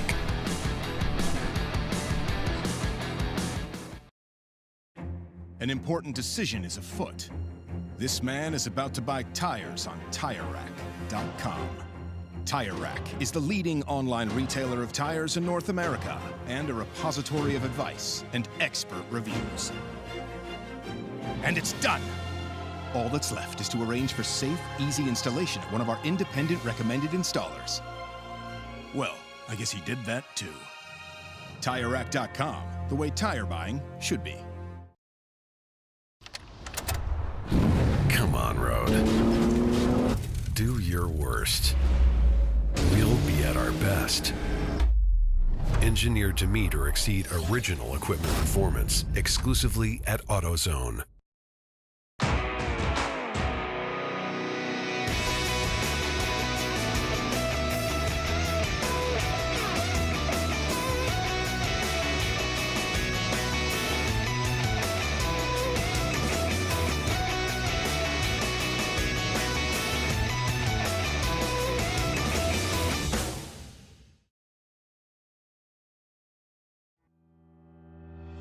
Lifeline USA is a leading manufacturer of onboard fire suppression systems. Lifeline's continuous commitment to research and development ensures that we supply the most innovative and cutting-edge products available. Used by the majority of the world's motorsport championship-winning teams and constructors, Lifeline has a proven history of success. Lifeline offers a complete range of fire suppression systems for all budgets and needs, and we continue to push development and limits on both extinguishment materials and our patented delivery systems to make the race car environment almost as safe as sitting on your sofa at home. Every kit has been designed for a professional and simple installation. For more information and to purchase your ChampCar fire suppression system, go to www.lifeline-fire.com. RVA Graphics and Wraps is a full-service design, signage, digital graphics, and wraps company located in Richmond, Virginia. With over 20 years of experience, RVA Graphics and Wraps offers premium signage options for your business. We are dedicated to offering our clients best-in-class service in all aspects of graphic design and application. For more information, visit us on the web at rvagfx.com.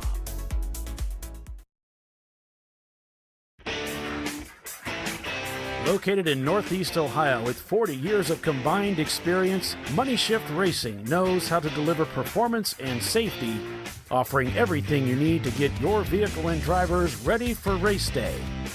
From safety equipment to full engine assembly and repair, in-house fabrication, 3D design, and rapid prototyping.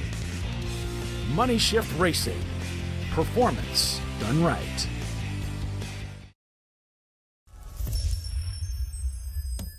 Frozen rotors from Diversified Cryogenics deliver increased performance and a higher level of safety, while significantly reducing braking system costs. So to tell you a little bit about the durability of this product.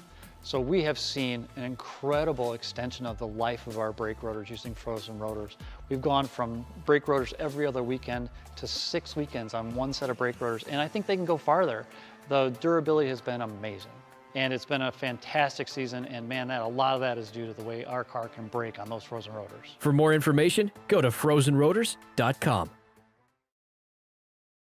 Nice. Yeah, I heard about this. So I would actually go with the full synthetic. Ceramic pads. So for the Duralast rotors. I did it. You see how it's...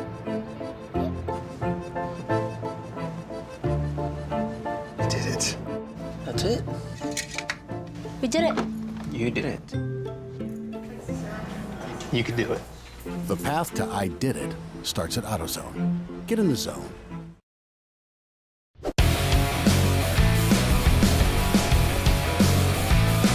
All right.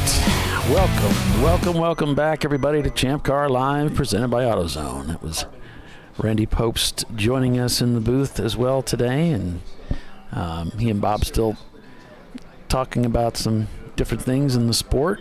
269 laps turned so far today, so working 270. It's NLS Racing in their 240 SX in the lead, Rockwell Autosport in second, and JSK Racing in third.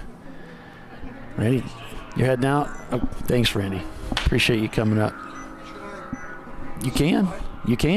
Yeah. Get him on here.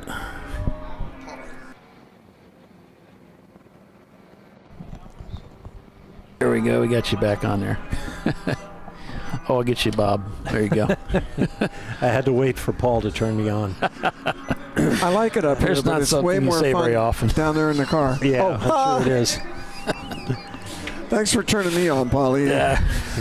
Please Bob, don't great ever to say that see you, again. man. Good to see you, too. And I look forward to the next Champ Car race. Mm-hmm. We had a great time, and we're going to come back better than ever. Good. Yeah, I know you will. We'll hold you to it. Okay. See you all later. Okay, take care, buddy. Thanks, my friend. Take care. Thank you, ladies.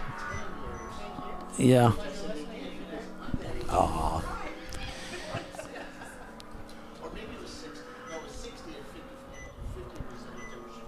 And as usually happens, the TV cameras with their adjustable irises make it look a lot lighter than it is right now. Yep. And I always used to tell Doc, I told Doc, it's agricultural it's racing down in turn 12. Oh, a car moving very slowly. He just hit the tire wall. And he's probably very grateful it's there. Well, looks like he's unscarred. It's going to hit the pit lane, I think. Yep, there he goes. No, he's going to do a Yui. Oh, what is he doing? He's going to come back on. No, he's not. He's going off. Somebody said, hey, wait. So came down the hill and ended up in the grass, slid all the way down to the bottom of the track. Yep. Touched the tire wall there, and then decided to turn left instead of right and go to the pits, and then sort of changed his mind and did a Yui, and then decided to go back to the pits after all. So that was entertaining. Keeping the conversation lively on the comms. Yes. Giving us something to talk about. Yeah.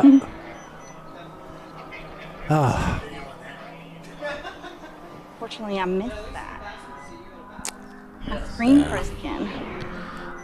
Oh, it did? Yeah. Yes, it's being annoying. We'll try this again, Tiffany. We'll give it another go here. Alrighty. Brett's now in the 901 Motorsports car. He went in the last swap. And in our visceral cars, they've had to push start it at the last stop. Oh, boy. Yeah, 944 style, you know. Yeah, fifth and Jay seventh is in the pit. Mm-hmm. Yeah, Jay is in the 918, and the 959 is now the 1 car, right? No. So that's Justin in that. Were you aware they were going to put floodlights down in 1 and out there in 11 coming out of the under the bridge? Those are we have rented those in the past, and we may have them down in 7 too. So that is something that gets done occasionally. We rent those rigs and put them up. It doesn't always happen, which can make it interesting. There you can see one we have in 7. It doesn't always happen, but it does help. It does help. It does help. Yeah. Well, the cars look even faster in the gathering darkness. Yeah, it does. Makes it look cool, doesn't it? Mm-hmm.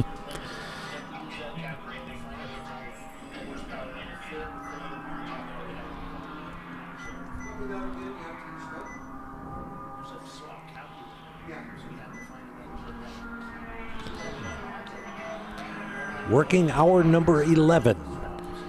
Yeah. Time flies. Yay, I can see it. That work? Yes. Thank you, Polly. No, you're welcome. Rockwell Autosports shown leading now over JSK, Danger Racing in third, NLS in fourth. Visceral, the number one car, shows in the pits. Here they are.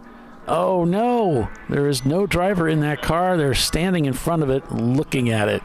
That's not the look you want to be given.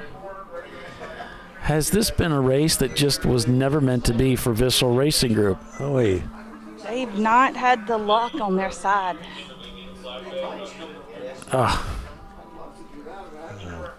That looks like the look of giving up. Yeah, it does. I mean, nobody's touching demoralizing. the car. Yeah. I mean, we can only see the cockpit forward, but... I can read their body language. Nobody's throwing things or... No. Hands are in pockets. We're no urgency here. NLS Racing in fourth, Visceral in fifth, but it looks like they're going to tumble through the standings. Pinky's Out is right there, though, still making laps. Moved into fifth. Yes, they have overtaken Visceral as they are in the pits now. Valyrian Steel also shown in the pits. Cone Crusher behind them, and Hong North in 10th. They had a ball joint break on the number one car. Oh, It's okay. done. They said she's done. That's a shame. And so Endurance Racing claims another victim here this weekend. As you knew it would. Boy, the number 12 car really has had things go their way. I mean, you have a 2-lap lead, almost a 3-lap lead. I mean, how do you do that, given all the stoppages and, pauses in the race action we've had today? I mean, we've had to have, at least 12 or 14 yellows, some of them fairly long. When everything just seems to go your way. Yeah, and when we do the purple 35s, that doesn't allow people to close the gaps. Yeah, so I'm thinking kind of protects the leader in a way. maybe Rockwell did it on strategy, and luck. Got the pit stop done, gained a lap when the yellow came out, and so on and so on. Shark sighting.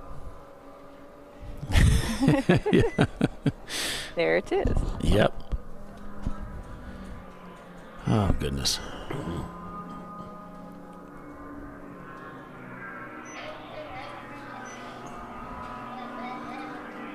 Dum, dum, dum, dum. We go back to NLS Racing. So these two guys, 3 seconds is the gap between the two of them. NLS turned a lap several seconds faster on that last lap. There's the Shark car just ahead. Will they be able to catch Danger and put the pass on them and move themselves into third place?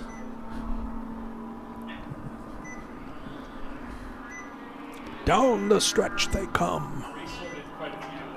Yeah, 4 seconds the gap.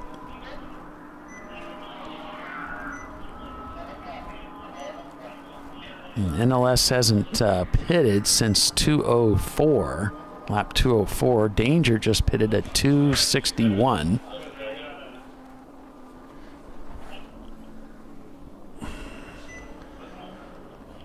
But we know, some of these cars have the gas tanks to make up for it.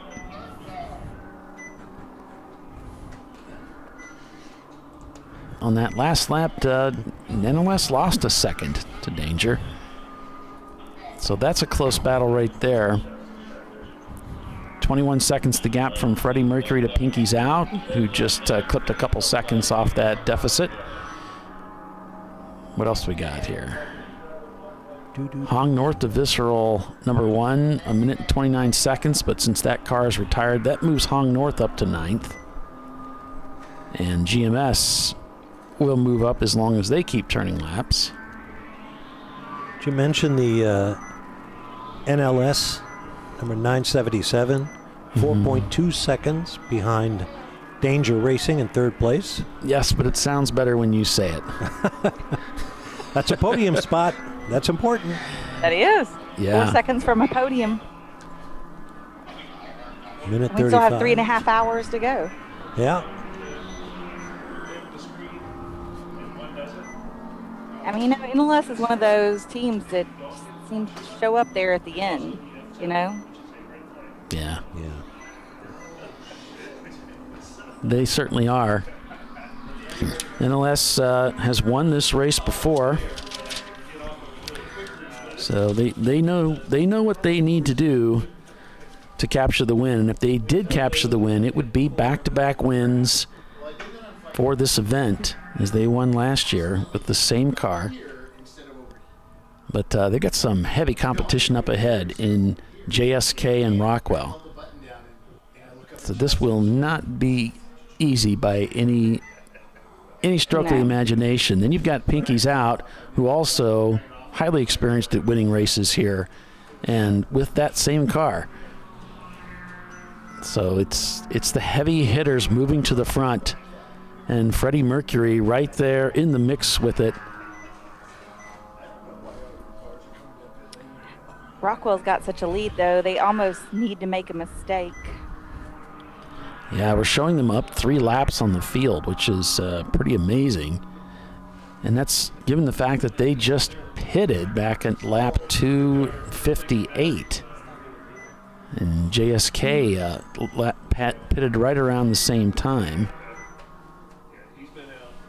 So Rockwell's working lap 285 now.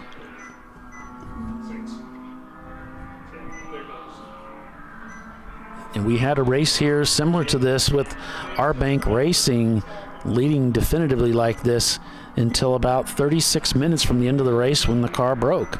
Yep. And we thought nobody's going to catch them. I mean, they were just unstoppable all day long. Their strategy, the durability of the equipment, the driver quality, nobody was going to stop them. Never put a wheel wrong all day long until axle broke off inside of the differential, and that was the end of that. Well, we saw that happen to Visceral, too.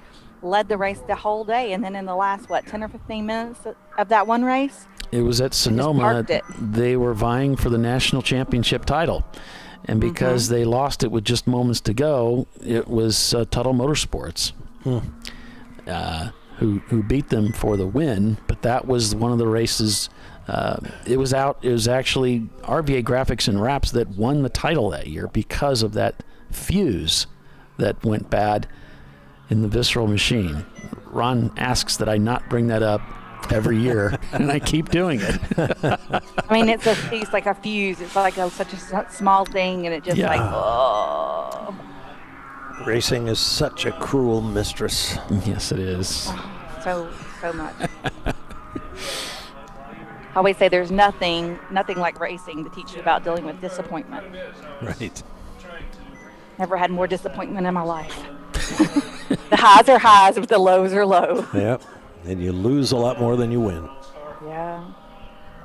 It's a wonder why any of us are, do this. Yeah, right. We're kind of talking our way out of this business, aren't we? Like, what's wrong with us? We're 10 and a half hours into a 14-hour race. That's what's wrong with us. Yeah, well, that's that. Yeah.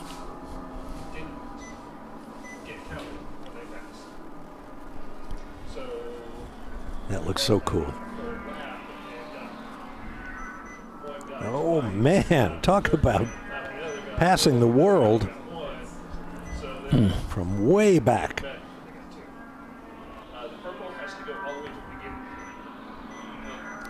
It's aggressive driving, but he's getting it done. Yeah. Lots of racing action ahead. 3.5 hours remain in this 14-hour championship race, kicking off the 2023 season in the TireRack.com Champ Car Endurance Series. Stay with us. We'll be right back.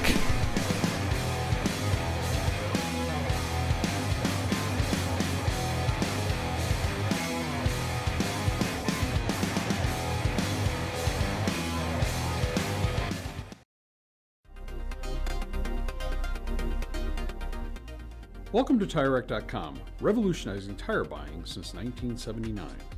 With our unmatched selection of branded products, finding what fits your vehicle and is right for you and how and where you drive has never been easier. Through helpful online shopping tools that include our professional hands-on reviews done at the introduction of a tire and consumer reviews that give real-world feedback over the life of the tire, you can make the right tire choice and find exactly what you need. And if you prefer to talk to someone, our tire testers, our sales team, are available on the phone. And that's how we get you the right tire for you and your vehicle for where and how you drive.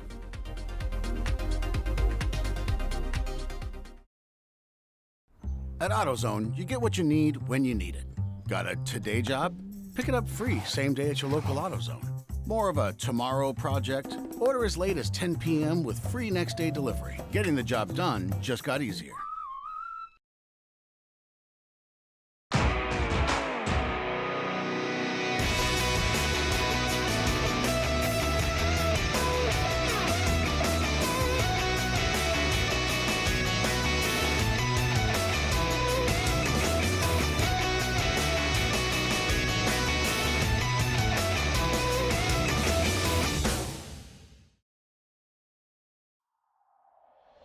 Discovery Parts is a veteran-owned racing and safety equipment company. While we're located inside Atlanta Motorsports Park in Dawsonville, Georgia, Discovery Parts can also be found at the tracks, supporting a number of Champ Car Series events. We take pride in being a reseller of the best of the industry to Champ Car teams and drivers. We know racing, love racing, and look forward to tomorrow to even more racing. Visit us at discoveryparts.com.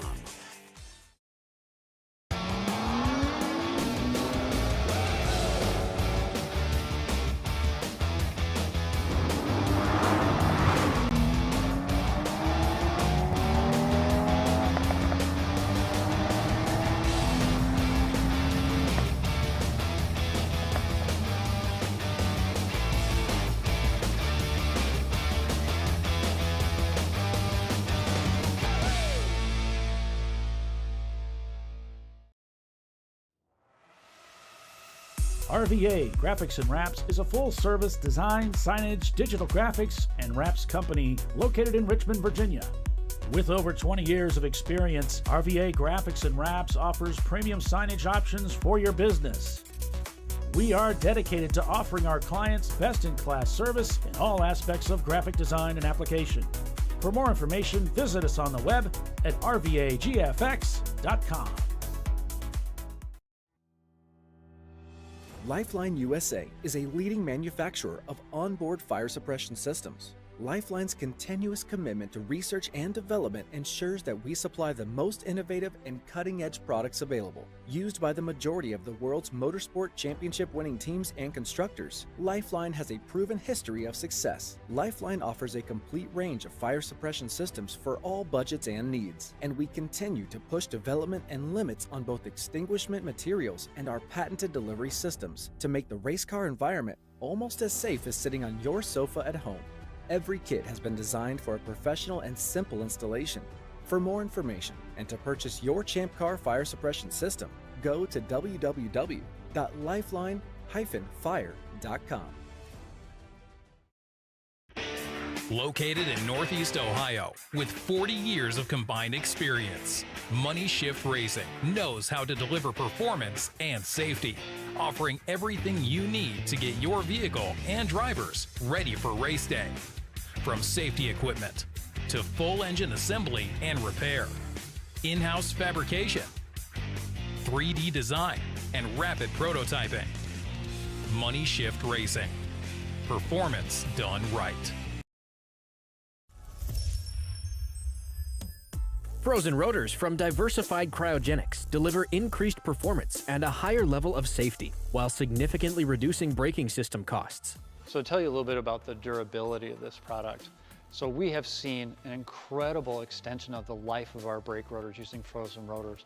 We've gone from brake rotors every other weekend to 6 weekends on one set of brake rotors, and I think they can go farther. The durability has been amazing. And it's been a fantastic season, and man, a lot of that is due to the way our car can brake on those frozen rotors. For more information, go to frozenrotors.com.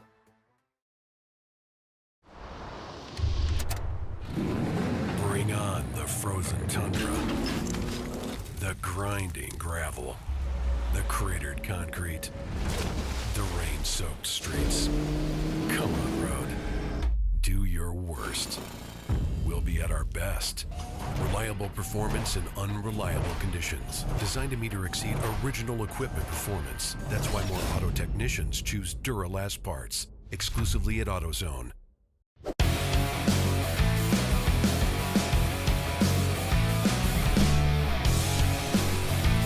All right, back to Champ Car Live, presented by AutoZone. Sort of. There we go.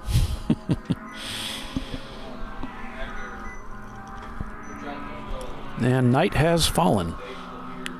The dark has descended upon us. And as you can see, the sun, from that camera view, looks like it's setting behind, still shining up on the clouds a little bit. Not from my vantage point, but nope. From the camera it looks that way. And really we're just counting down the last few hours of racing here. 291 laps turned so far. And NLS Racing has closed the gap down. It's 0.4 seconds on the last lap. Oh, they fell back 2 seconds from Danger Racing Group in third on that lap. They were just slicing their way through the field. We were watching just how remarkable it was, how quick they were, and passing large groups of cars at one time. Okay, so we're up to 188 likes on the broadcast today. That's great. We're shooting for over 200. Who's got a friend? Internet, do your thing. Right? I'll start some of those Facebook posts like that. Okay, I'm like, okay, Facebook, I need to, here's the question I posed to the Facebook world.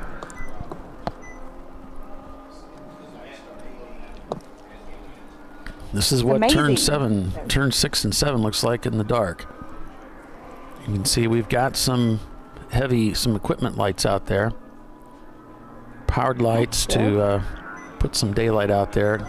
It's not much, but it helps those corners out. It looks like it's kind of shine there where you can hopefully kind of see your apex. Maybe. Right. The back straightaway looks kind of dark though. Yeah, you can't light the whole thing, but no. You do need to have a good lighting system on your car.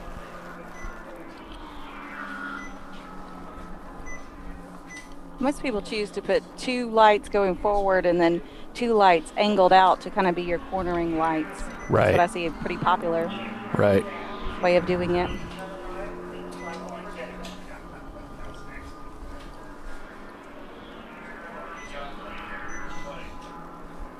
So NLS Racing now falls back another couple seconds from Danger, turning in a 145 to Danger's 142.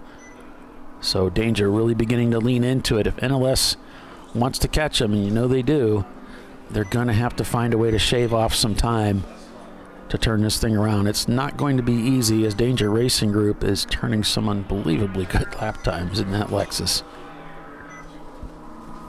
I wonder if they've got Wyatt in the car now. It's gotten dark and they're going faster. That makes it tough. Just crazy enough to Nobody does that. I don't think that kid has self-preservation bones in his body. I think some people say they drive better at night because they can't see enough to get scared. Right. You can't see the danger. There's less to focus on.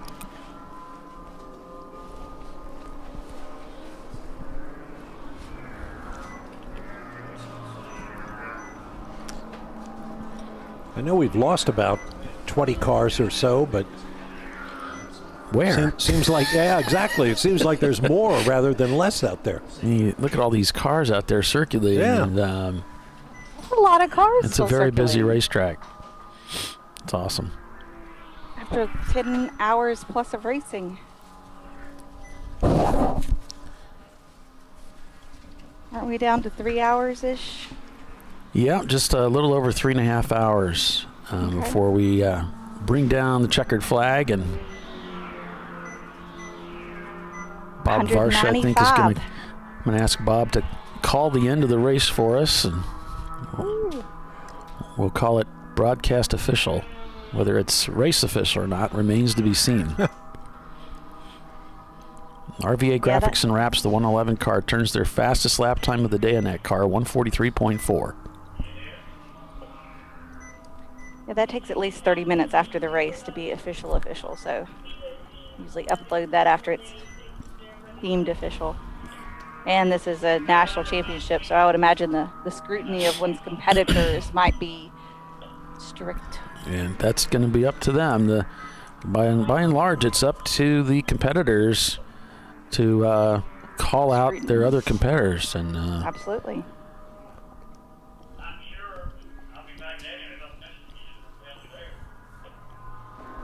NLS Racing. All of these teams will have to make at least one more pit stop in order to abide by the maximum 2-hour stint time allowed in Champ Car. And at that point, it will be, as they say, in the hands of the driver. The crew will have done all that they can, and it's going to be up to that anchor man or woman, so to speak, to bring it home. The closer. As my old colleague Calvin Fish says, the last bullet in the gun. He's not a dramatic sort, Calvin. I like it. I like it.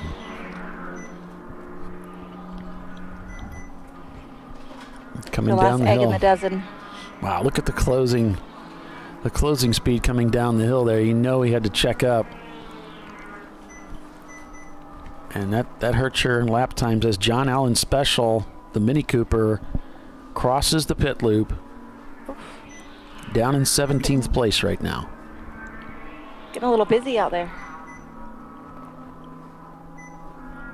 The John Allen Special Mini Cooper finished third in 2021. Was hoping for a better result today. It just doesn't look like it's going to happen, and looks like we might be going back to caution. We didn't go to commercial. We didn't go to commercial. How can they throw a yellow?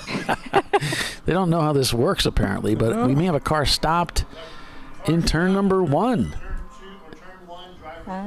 It's driver's left, Down and at I can sort of see taillights, Bob. I'm not sure. I'm looking through a lot of glass and reflections, but it's like trying to look through a prism. Well, that makes sense. One of the few corners that is actually lit would be where a car goes off. 9621. Anybody know what that is? Don't aim for the lights. And boy, that purple 35 really lights up the cabin in some of these cars at night, doesn't it? And you can adjust the intensity. And I'm seeing in turn 7, I'm seeing emergency crews roll through. Who's running? Dana, do you know what car number that is? We're up to 197. Really? Yes. Excellent. 197. Wow, that's going to be pretty easy to get over 200 then.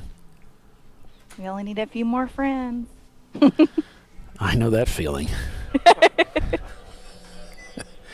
That's pretty much the story of my life, yeah. Friends, what's that like? Yeah, the acquaintances.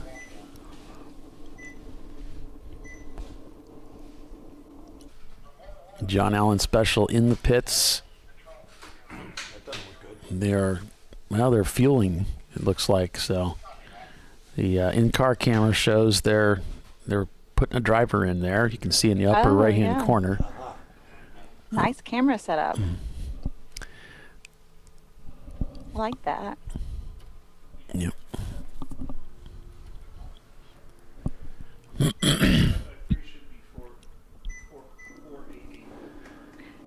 Chris is saying that on YouTube that two cars got together. NLS is coming in. Oh. Chris is saying 2 cars came together. Okay. They had contact.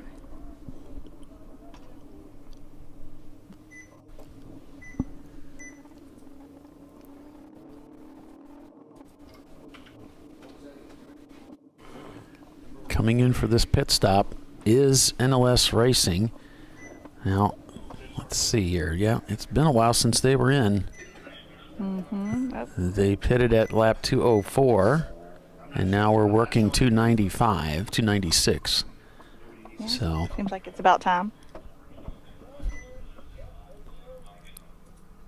Even though I don't see that great at night, racetracks are really cool at night, like night races. To like something, it just makes it's different, you know. Yep. Take a really long race and then throw a huge kink in it. Change the conditions completely. So purple 35 means they're going to have to slow down to 35 miles an hour, each of the cars. They're not allowed to exceed that speed limit. So they are at station keeping, distance-wise, from the cars that are ahead and behind. That's how it works in theory, anyway.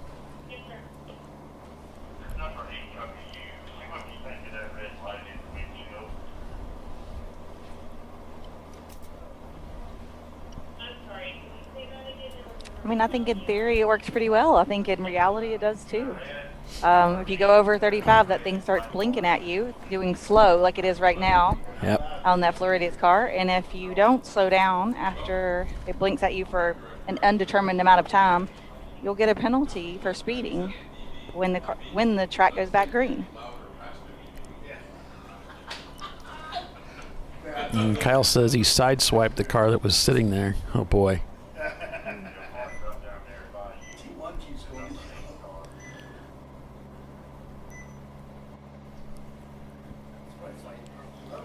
Chris is saying it was in the NLS video. Right. Maybe when I was saying, oh, that was close, maybe it was a little closer than close. I don't know. Could be. I tell you, I can't see at night, so.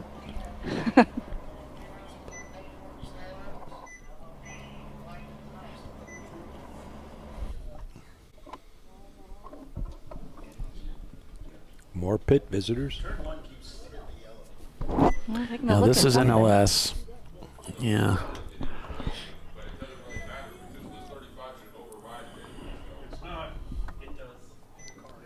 Maybe swapping a wheel, tire. Maybe a little contact damage. Maybe. I don't know. It's hard to tell. They do a NLS is a team that actually does live feeds every time they do a live stream, every time they come into the pits, which is pretty cool. So if you want to follow along with that team, you get to see a little bit more behind the scenes than what you get to see here on the show. Corey jumping into the seat there. But this won't be the final stint for that car because we still have 3 hours and some change to go. I'm thinking that's not just a simple right front corner change. I think they got a little damage over there. Yeah. Maybe. Supposed to be 1 tire changer, but we've got... Well, it's 1 tire change. They can use a 1 jack and 1... I thought maybe they were looking at suspension. Kyle's saying that NLS came out of turn 1 and there were 3 cars sitting there. I'm guessing that he's insinuating those cars got together, but well, we'll see how it shakes out. Well, some of these cars have some seriously dim headlights. That's usually the guys that are new, and they think that's going to be okay, and then they find out, no, I'm going to have to follow people all night long because I can't see. Because I can't see in front of me. Mm-hmm. Yikes. You won't make that mistake again.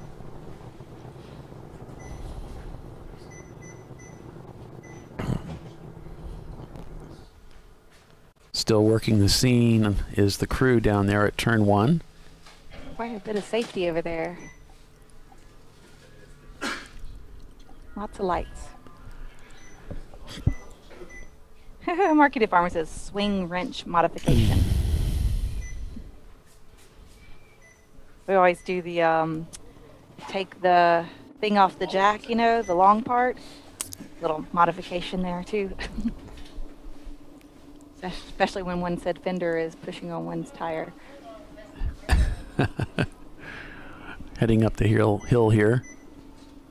I don't know what you call that part of the jack. The handle, the long part, I guess. Mm-hmm. Yeah, okay.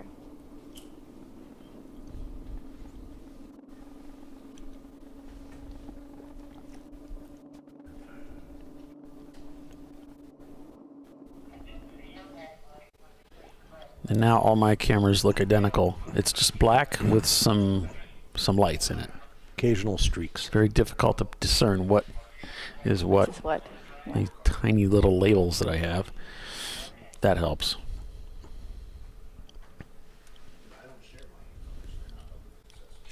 I'm not sure if what it's showing salmon over here is really anything to rely on either. Right. Since we've been purple 35 for a little bit now. We're showing Rockwell did come into the pits, your leader, as we talked about a little bit about NLS pitting. Rockwell was in at 257, roughly 258, and now they're pitting again about almost 30 laps later, which is about right.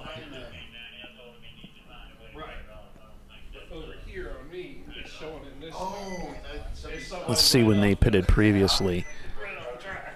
And go to here. You can see, kind of get an idea of the gapping that they're doing in their pit stop. So it looks like it's about right. So, yeah. Mm-hmm. Yep. I'm glad we all agree on that. Mm-hmm. Floridian Motorsports had some trouble with the car, found themselves behind the wall for a little while, but not very long. Got the car back out there, and they've been able to stay out.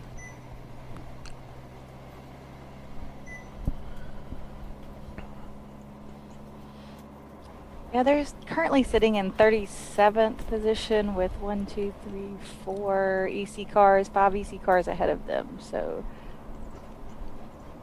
And we're coming up on the final. Sorry, Tiffany. I was just going to mention the final 3 hours coming up on it. John Allen Special also still in it today. NLS has gone back out, as you saw earlier.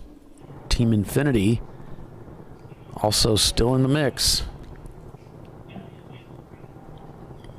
We talked to Ed earlier today. He was relating how it was kind of a panic moment for him when his Flagtronics unit stopped working for a little bit, and then he was able to fix it and get it going again.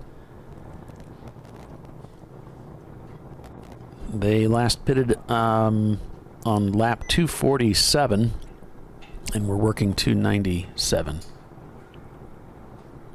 Funny how when, we all started talking about Flagtronics to begin with, and there was a lot of people, and I myself included, were not super, gung-ho about the idea of, mandating more stuff and how it was going to work and different things like that. But the feedback I've gotten and my own experience has been just fantastic with it, to the point where, it's now not having it in the car would be, you would be at a disadvantage. Yeah. And as somebody that is a professional IT consultant, and I've worked with tech for professionally for about 25 years, you can't help but be skeptical of new tech. But they spent a lot of years working out the kinks in this thing. This is not that new. Right. I remember Doc was test bedding this stuff years ago in his car. We weren't even telling people what it was. Looks like the safety equipment is moving away from turn 1, so perhaps we'll be back to it. Yeah, we've got a car on a rollback heading down pit lane now. So we might get some good news here in a moment and take us back to green.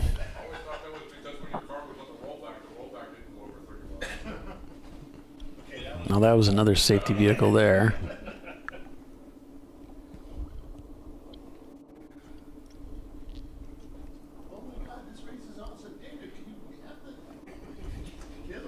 Yeah, still trucks over there. I didn't see any abandoned race cars, though.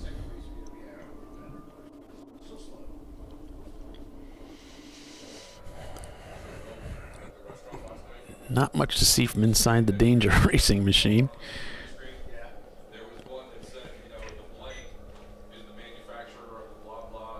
Kyle said it happened at 3 minutes and 18 seconds to go, and 54 seconds, actually. 3 hours and 18 minutes and 54 seconds to go, if we wanted to look back. And we're up to 198 likes. Woot woot. We're going to set a new record. Feel it. Does Bill know the record of how many likes per one show? Oh, I can tell you it's not that high. No? No. Mm-mm.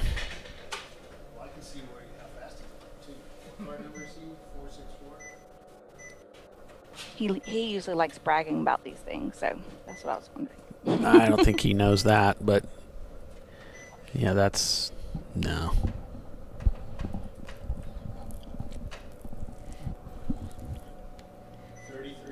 I really didn't start asking for it that much until this the last few months. I asked for it occasionally. Keeping up with it today.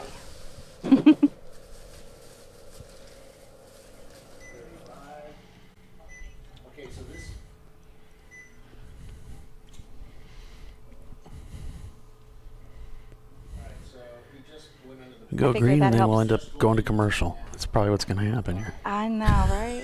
We could go ahead and go to commercial now and then come back and it'll be green. That's true. Maybe we'll do that.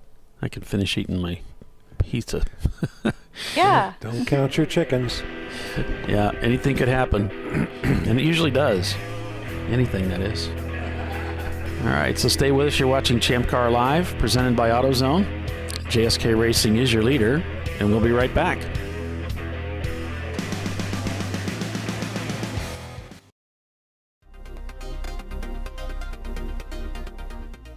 Welcome to TireRack.com, revolutionizing tire buying since 1979.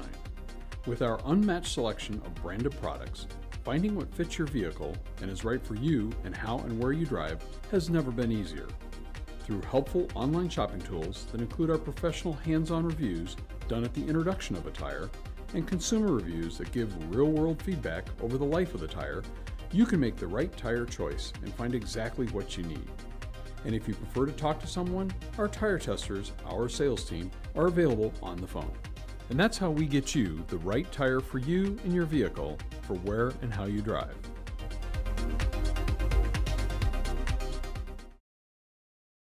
At AutoZone, you get what you need when you need it. Got a today job?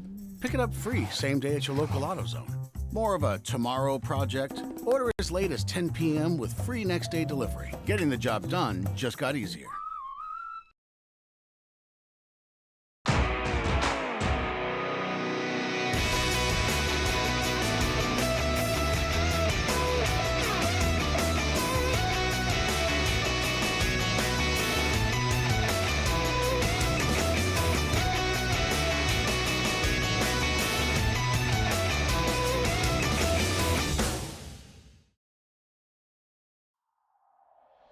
Discovery Parts is a veteran-owned racing and safety equipment company. While we're located inside Atlanta Motorsports Park in Dawsonville, Georgia, Discovery Parts can also be found at the tracks, supporting a number of Champ Car Series events. We take pride in being a reseller of the best of the industry to Champ Car teams and drivers.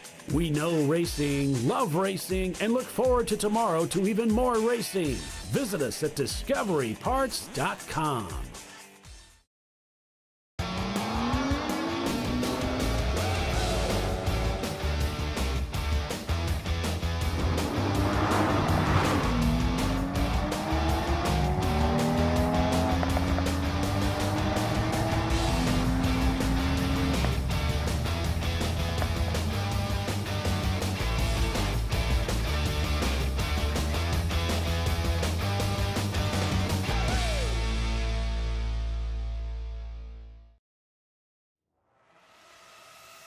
RVA Graphics and Wraps is a full-service design, signage, digital graphics, and wraps company located in Richmond, Virginia.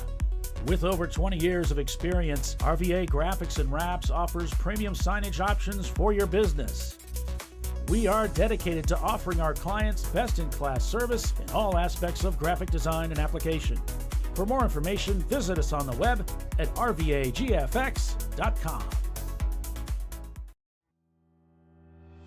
Lifeline USA is a leading manufacturer of onboard fire suppression systems. Lifeline's continuous commitment to research and development ensures that we supply the most innovative and cutting-edge products available. Used by the majority of the world's motorsport championship-winning teams and constructors, Lifeline has a proven history of success. Lifeline offers a complete range of fire suppression systems for all budgets and needs, and we continue to push development and limits on both extinguishment materials and our patented delivery systems to make the race car environment almost as safe as sitting on your sofa at home. Every kit has been designed for a professional and simple installation. For more information and to purchase your ChampCar fire suppression system, go to www.lifeline-fire.com. Located in Northeast Ohio, with 40 years of combined experience, Money Shift Racing knows how to deliver performance and safety, offering everything you need to get your vehicle and drivers ready for race day. From safety equipment to full engine assembly and repair, in-house fabrication, 3D design, and rapid prototyping. Money Shift Racing. Performance done right. Frozen rotors from Diversified Cryogenics deliver increased performance and a higher level of safety, while significantly reducing braking system costs. So to tell you a little bit about the durability of this product. So we have seen an incredible extension of the life of our brake rotors using frozen rotors. We've gone from brake rotors every other weekend to 6 weekends on one set of brake rotors, and I think they can go farther. The durability has been amazing. And it's been a fantastic season, and man, a lot of that is due to the way our car can brake on those frozen rotors. For more information, go to frozenrotors.com.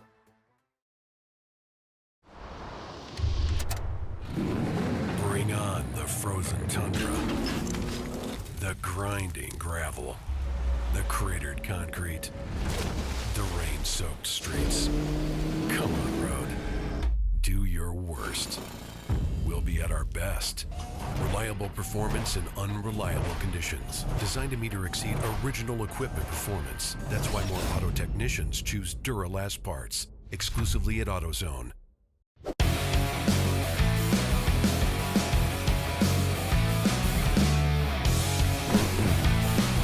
All right, we're back. ChampCar.Live. It's the TireRack.com National Championship at Michelin Raceway Road, Atlanta.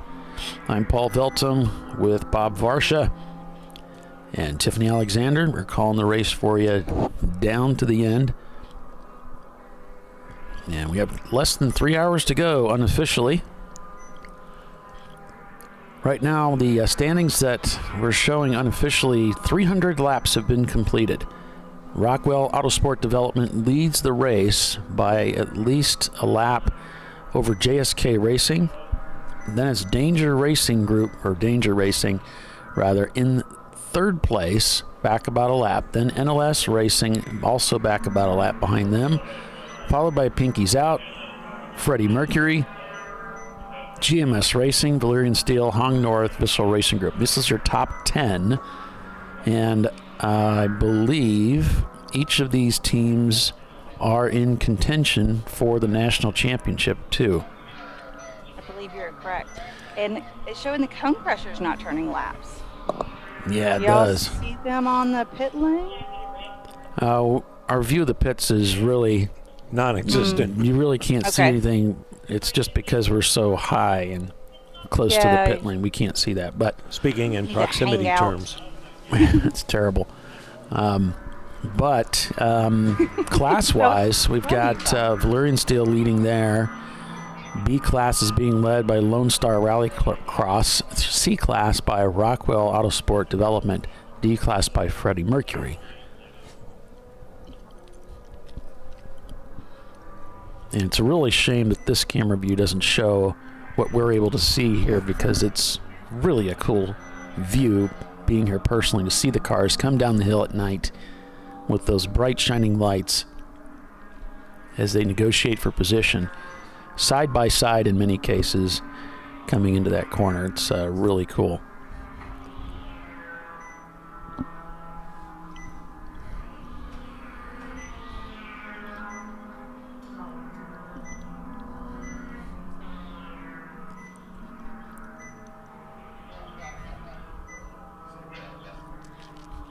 Marky says everyone start taking likes back just to mess with Tiffany. I was like, no.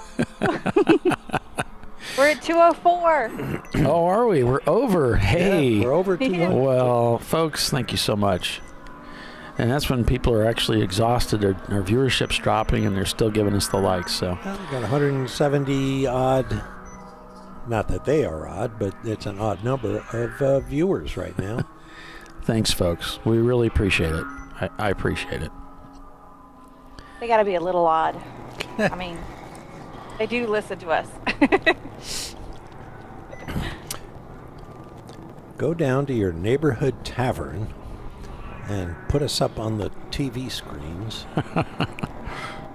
Actually, I'm planning on trying to get that to happen at one of the races. Really?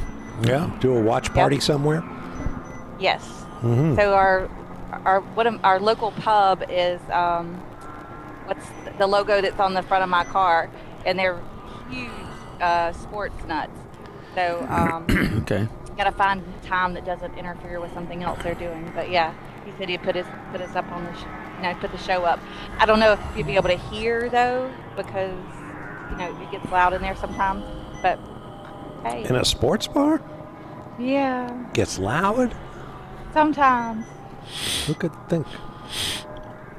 I'm sure like some daytime watching would be totally, you probably get sound too, but like in the evening when it gets a little louder, or sometimes they have bands in the evening, that would be a no-go. But I'll take whatever I can get. Sure. We just want them watching. They don't have to hear us. I mean, we're kind of part of a good thing here, but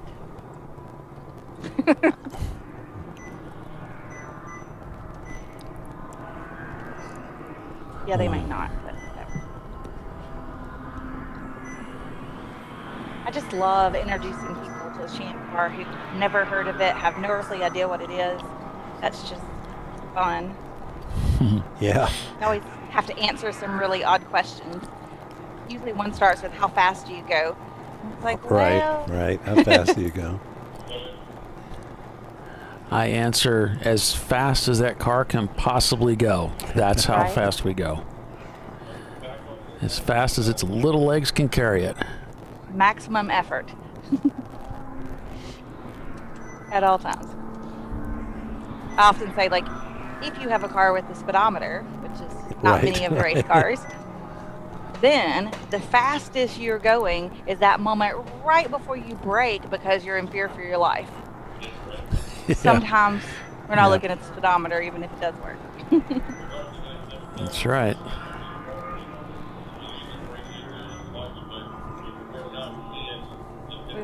Work on how fast can you go through that turn. Here, anybody can go fast in a straight line, right? True that. I once ran in an indoor track meet at Madison Square Garden in New York, and our hotel was across the street. And I got in the elevator with a couple of members of the New York Knicks basketball team. And one of them, a legend named Dave DeBuscher, looked at my tracksuit and said, "Oh, you're in the track meet over there." "Yep." "What do you run the mile?" Two cameras for you. "Well, XYZ." "What can you do in 100? "Well, we don't run the 100.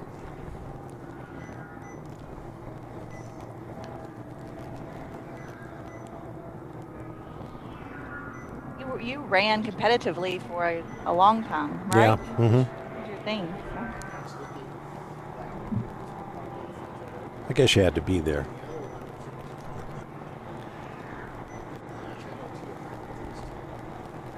I usually just ran, back in the day, just ran to try to fit in my bathing suit.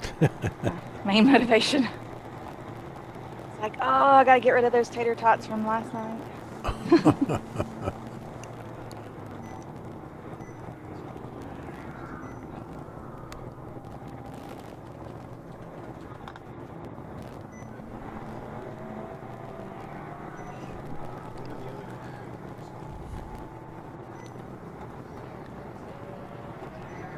Do you have a sport now that you play in? No, I really don't. Not since my cancer treatment. I really haven't been able to play much of anything besides a little hit and giggle pickleball. Okay. But that's fun. Yeah. I'm glad you're recovering well, though. Thank you. I am too.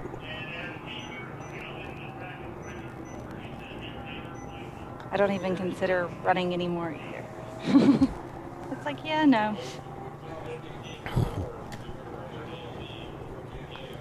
Maybe only like if somebody forgot to put the car in gear and it starts rolling away. Mm-hmm. That's when I run.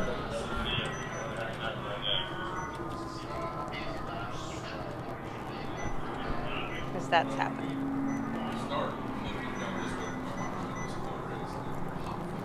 Some of these cars have really creative lighting patterns on them. It's kind of fun. I like the LEDs and the colors. Yeah. Mm-hmm. Yeah, it's awesome, isn't it? The rooftop patterns and the light bars. And so that their team can identify them. Yeah. Mm-hmm. It's neat.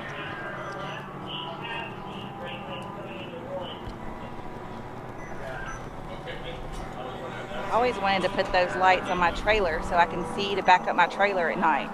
Because otherwise, that's not easy. You get to the track a little late and it's already dark. Yeah. No.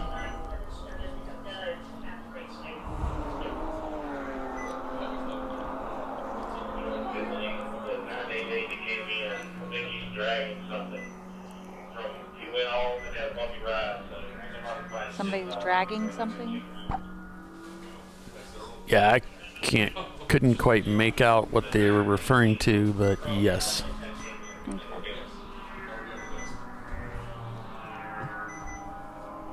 I'm assuming that's going to rectify itself one way or the other soon.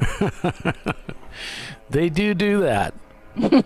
They do tend to do that. They'll either be coming in the pits or something will be falling off somewhere. Then it'll be, there's an object on the track and turn and roll. And it goes to there's pieces of objects in the track. Yep. Then the pieces get smaller. I like this camera angle.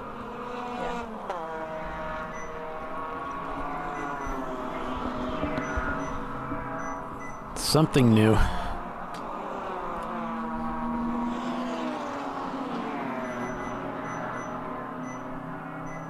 They look like they're going by at warp speed.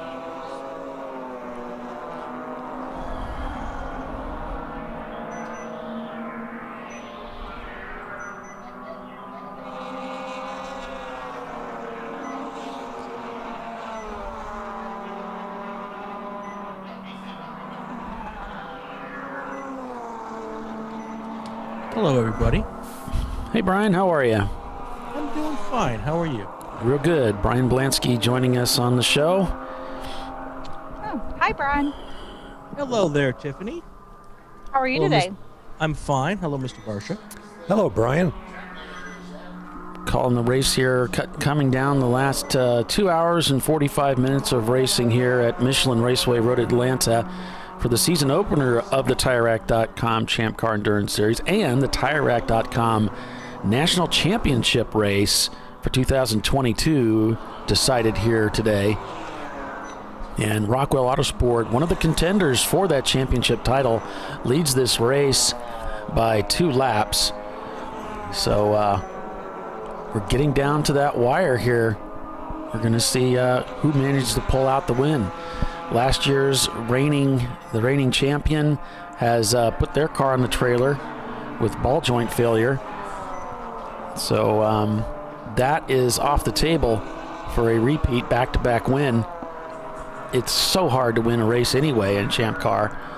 To win 2 championships is incredibly difficult. Only one team has done it so far, and that's RVA Graphics and Wraps. But to win back-to-back is something that would be an incredible achievement. Doesn't look like it's going to happen in 2023.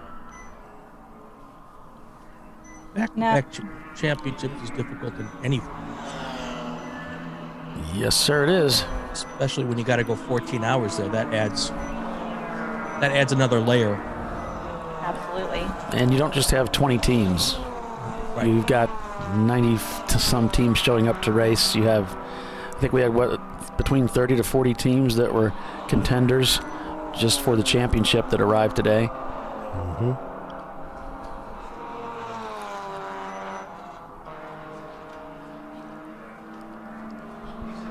I'm counting. You're counting? What are you counting? 31. Eligible title teams. Okay. I think 38. 38. RBA Graphics and Wraps, the 111 car, just sets their fastest lap time of the day, a 142.9. So Adrian Reed says, well done to all the teams, and a big well done to the team Red Kite 7. And Adrian is supporting all the way from the UK. Oh, okay. Thanks for watching. Wow. We appreciate your support.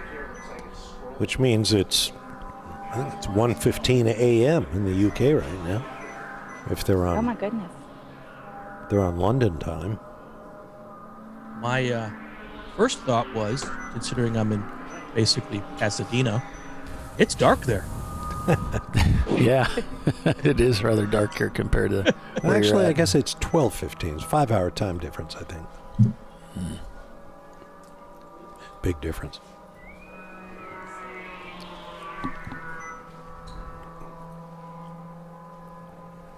Looks like there's still 79 cars running. Does that make sense? Yeah, I believe that's about right. Yeah. The attrition has not been very high. Almost, 11 hours in? Mm-hmm. Wow, that's awesome. We got a few of these out, but yeah, still a lot of cars on course. Yeah. Yeah, I thought it was more than that, but I mean, we've got some walking wounded out there, but they're still out there. It works.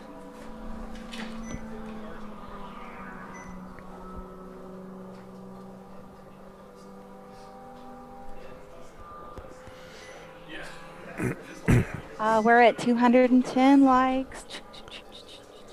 Dun, dun, dun. All right, so the light panel in the middle of Danger Racing there, do we know what that is? They're buttons. Okay, those are actual buttons. I mean, I don't know. I'm just making things up. That's what Bob told me I was supposed to do. Right, that's the customer satisfaction panel. You know, if you're enjoying this race, hit the smiley button. If you're not having a good day, hit the crying button. It's emojis. Right. That would be great. That would be awesome. Great if you could text the team with emojis while you're driving. Sad face. Oh, yeah. I need one with like somebody spitting dirt out of their mouth face. My team captain called me the other day and he was like, so when you drop a wheel off, you need to drive straight. Well, I hadn't realized I'd dropped a wheel off. I had just thought the car was spinning because I hit sand and it felt like the car was coming around. And he goes, and next time, keep your mouth shut. So I'm like yelling as I'm spinning around in the dirt and it's tossing it up everywhere in the sand from Sebring, and it gets all in my mouth, and you can hear me on the camera going, bleh, bleh, bleh, bleh. That's not fun. That's No. funny. Oh, red sand. Bleh. It was funny, though. Was this at Atlanta? Because everything is red at Atlanta. No, this is at Sebring, so you have a mix of the red from clay dirt and sand, which I hate sand. Personally, just hate sand. And so I was getting out, and the next driver was getting in, and he was like, looked at me, and he looked in the car, and he looked at me, and I was like, my bad. Because the whole inside of the car was just like covered in dirt. And, I was like, hi, little excursion. Somewhere in a box somewhere, I have a pair of worker whites from when I called Atlanta home. And I joke because they're not really worker whites anymore. They're now worker reds. Mhm. These from about the knees down. You can tell any corner worker by whether or not from the knees down their whites have a red tinge to them. You know if they've worked Road Atlanta? Exactly. Mhm.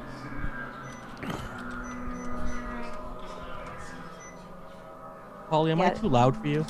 No, you're pretty much on target. So thank you for that. I'm great. Looking to add another car here to our fortress of cameras. Yeah. You can We got see really well out of this car. Prefect Racing. Their crew sent me a link. Thank you for that. Thank you. It was the missing link. If you get that joke, I'm not sure. That's funny. Little science humor. But Billy says, "Come on, Tiffany. Sand tastes great." No, I dislike sand. I prefer the beaches in the northern district of the country where they don't have fine little. I don't like Florida sand, especially in my mouth. But I don't really like it touching me at all. Actually, I don't know. I have a thing about sand. In this week's edition of What We've Learned About Tiffany. I don't like sand. You don't like sand? I don't like sand.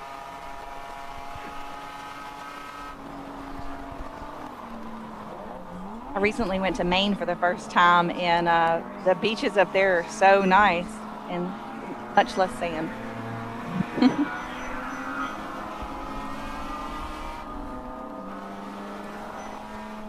it's like Nice Valerian little 4-car Steel. pack there. Yeah, it looks like Valerian Steel has pitted out of 10th place.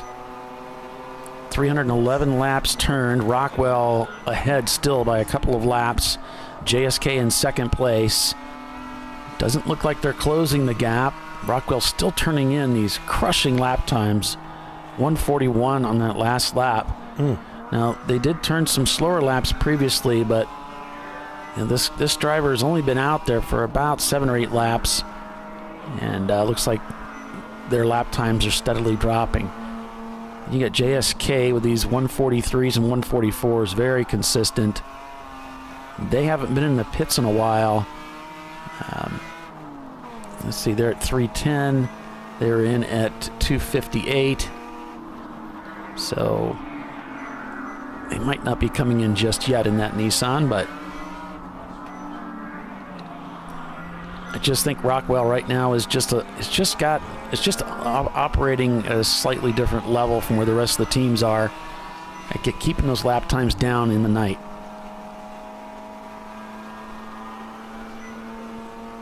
The fastest lap of the day was by Weber Racing, a 137.198, an EC car. So earlier we noticed Cone Crushers had turned salmon, and we were wondering if it was just And now, something, but they've stayed salmon. They're dropped to 20th place now, so Yeah. obviously something is broken. doesn't look good for Cone Crushers, the 2021 winner of this race. Falling by the wayside. So, Tiffany, when you say turned salmon, what does that mean to us? Because I think at home we can't see that, can we? Well, if you're on Race Hero, you can. Oh, that's salmon right. is the developer name of the color. I think it looks like peach, but you know, who am I? Yeah, it sort of looks like this. They call it salmon, and this is an indication that the car is not turning laps the last 2 or 3 times that it should have been coming through. So that's how we get an indication. If you look down further in the field, you'll see this information there. So that's what we're referring to. Sorry about the jargon.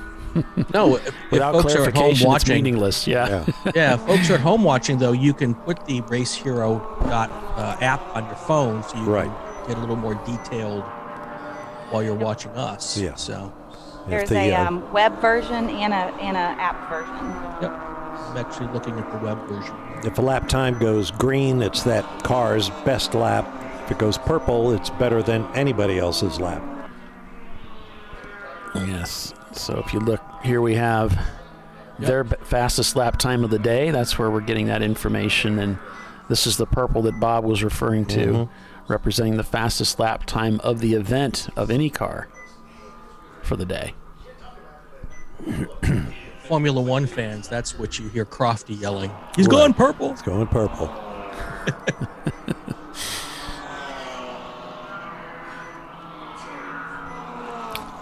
No yelling on these broadcasts. I like that. Yeah. Crofty goes purple a lot. He does.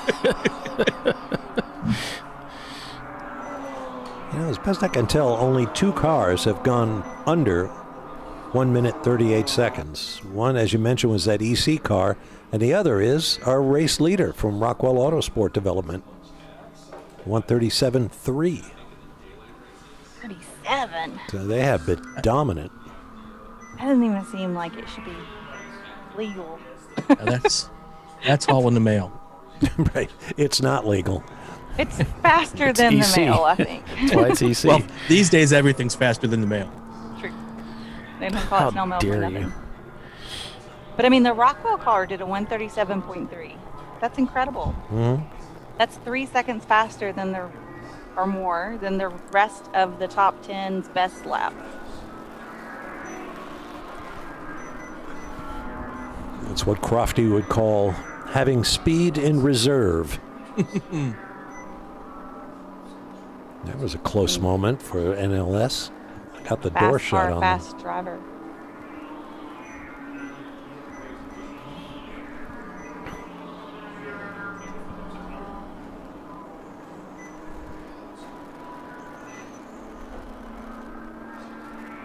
So, Tiffany, have you driven this at night at Road Atlanta? I have not. I've driven the track before, but not at night. It's amazing the difference from the most of the track, and then when you come out of 11 and 12, the level of brightness is like almost jarring, and then when you go out of 1, it goes away. It's a really weird juxtaposition. We're so used to having such a dark track. Because of the buildings and the front buildings and how pit lanes lit up and all that kind of stuff.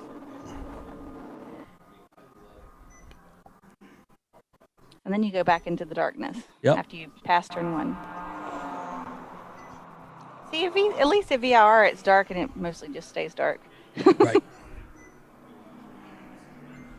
I don't do too much, night racing anymore. I don't know, my depth perception is not so great at night, so. I think that might be the case for everybody. Yeah, probably. Yeah. It makes me uncomfortable. I don't know.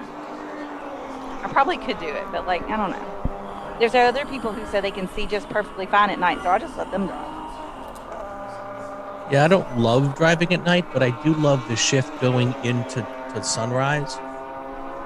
Yes. I'll suck it up for that. Yep. There's something magical about being I love in the car. sunrise on a racetrack. Yep. Oh, it's amazing. It's a beautiful thing. When I used to go to Rolex 24 all the time, I definitely had to be back by the time the sun rose. I wanted to be there to watch the sunrise over Daytona. That is a magical thing. It's always my favorite. Yeah, I have some photos from on top of the media center looking towards turn 3 at Daytona during the Rolex 24 right at sunrise. It's just awesome. Like you get to see some of the night, which I'm usually stayed there till 3 or 4 in the morning anyway. Go back, take a shower, or maybe take an hour nap and then come back. But it's really cool to watch the sunrise.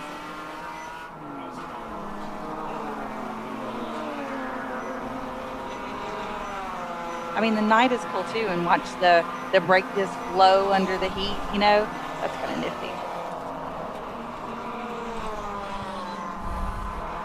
The sights, the sounds, the smells.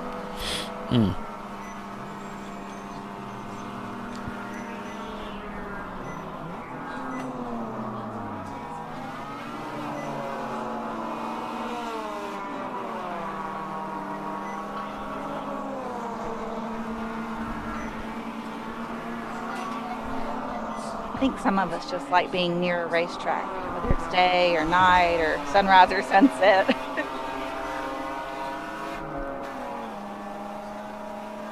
No place I'd rather be. Interesting gear selections here for the Prefect Racing Lexus. I think the driver is skipping gears. And he's really aggressively whipping that wheel to bring that car into the corners. See, he skipped gears there, I think. He went from third to fifth. You heard the revs go. It almost sounds like he's slipping the clutch. Yeah.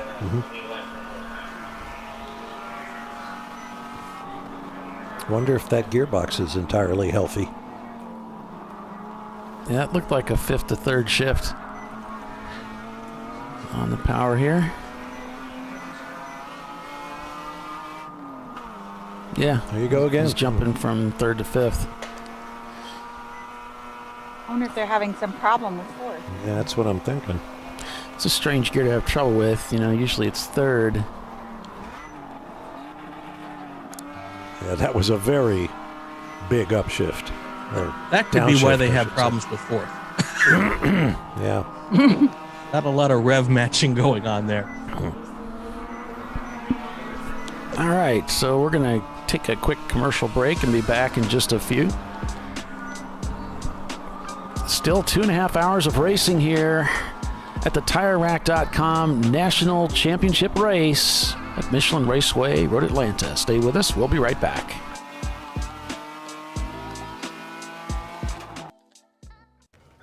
You know, I'd buy tires online, but then what? We've thought about it. We're TireRack.com. They should let you ship directly to a mechanic. Actually, we call them independent recommended installers. They should have like 1,000 mechanics. Try over 7,000 installers. Then you just make an appointment. At a time that's convenient for you. This could change tire buying forever. TireRack.com, the way tire buying should be. Come on, Road. Do your worst. We'll be at our best. Engineered to meet or exceed original equipment performance exclusively at AutoZone.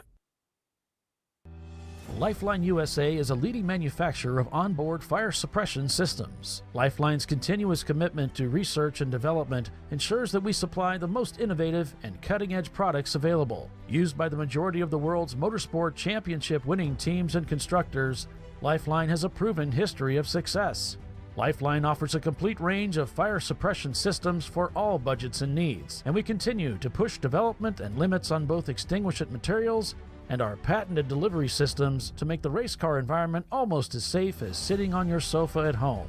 Every kit has been designed for a professional and simple installation. For more information and to purchase your ChampCar fire suppression system, go to www.lifeline-fire.com.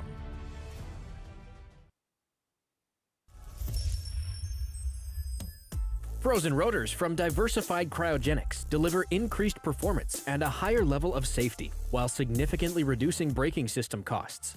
So to tell you a little bit about the durability of this product. So we have seen an incredible extension of the life of our brake rotors using frozen rotors. We've gone from brake rotors every other weekend to 6 weekends on one set of brake rotors, and I think they can go farther. The durability has been amazing. And it's been a fantastic season, and man, a lot of that is due to the way our car can brake on those frozen rotors. For more information, go to frozenrotors.com. Located in Northeast Ohio with 40 years of combined experience, Money Shift Racing knows how to deliver performance and safety, offering everything you need to get your vehicle and drivers ready for race day. From safety equipment to full engine assembly and repair, in-house fabrication, 3D design, and rapid prototyping. Money Shift Racing. Performance done right. Discovery Parts is a veteran-owned racing and safety equipment company. While we're located inside Atlanta Motorsports Park in Dawsonville, Georgia, Discovery Parts can also be found at the tracks, supporting a number of Champ Car Series events. We take pride in being a reseller of the best of the industry to Champ Car teams and drivers. We know racing, love racing, and look forward to tomorrow to even more racing. Visit us at discoveryparts.com.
No. Seriously?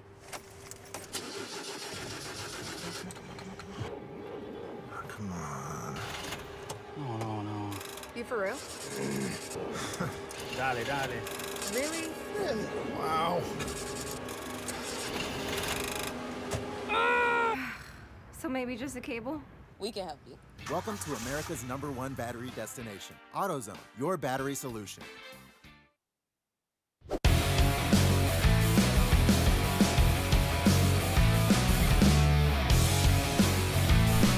All right, welcome back to ChampCar.Live, presented by AutoZone.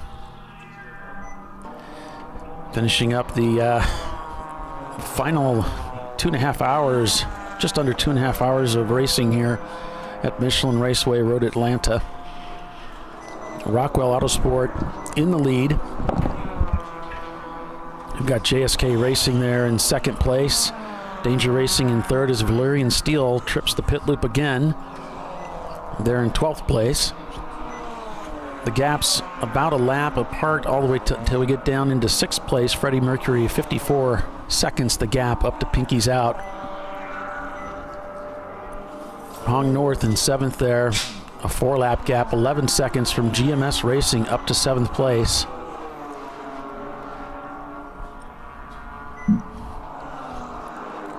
Top 10 cars include 9 C-Class cars, 1 D-Class. But right there in 11th, 12th, and 13th are B, A, and EC class cars.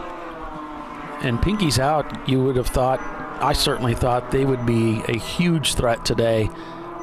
Are at the top of the field, but really not a threat for the top 3. Their pace is good, but positionally, they just haven't been able to really reel in the front, the pointy end of the field, that podium position, and make a threat for it.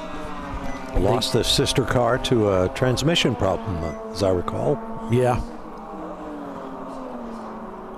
I've been turning a lot of 45s and 46s.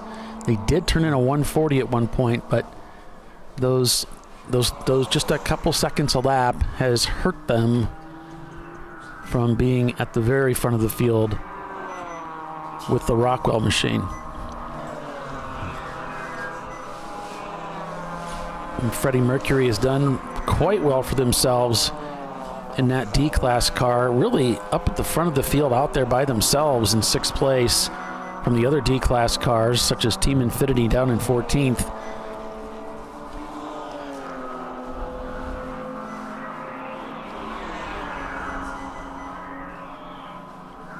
And I got a message from Ed. Ed's going to be getting in the car for the final 2 hours. He said lap times are going to drop. 1 pit stop remains at 8 o'clock.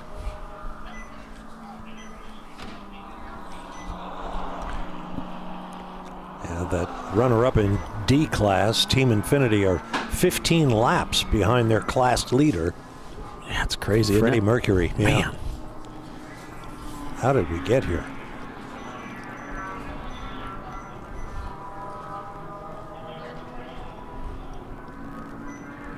So are their class winners, if they were eligible for the national championship, are they considered a class national champion too? No, this is a winner-take-all proposition. There'll be one national champion crowned from whichever class it is that they competed in. Right.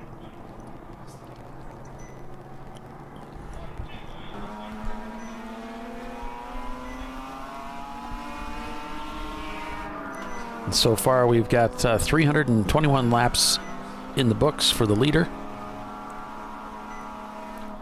And really looking at these lap times, not much has changed as the evening came in. We had some, that we've expected the temperature to go down.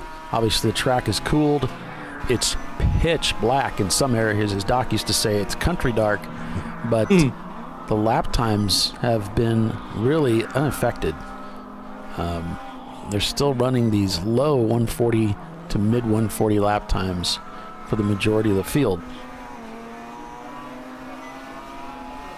Well, and with those that are up front. With 2:19 to go, this still is very much in competition with a couple cars 2, 4, 5 laps down. That's a lot of time for. Yeah. Not to put the announcer curse on Rockwell, but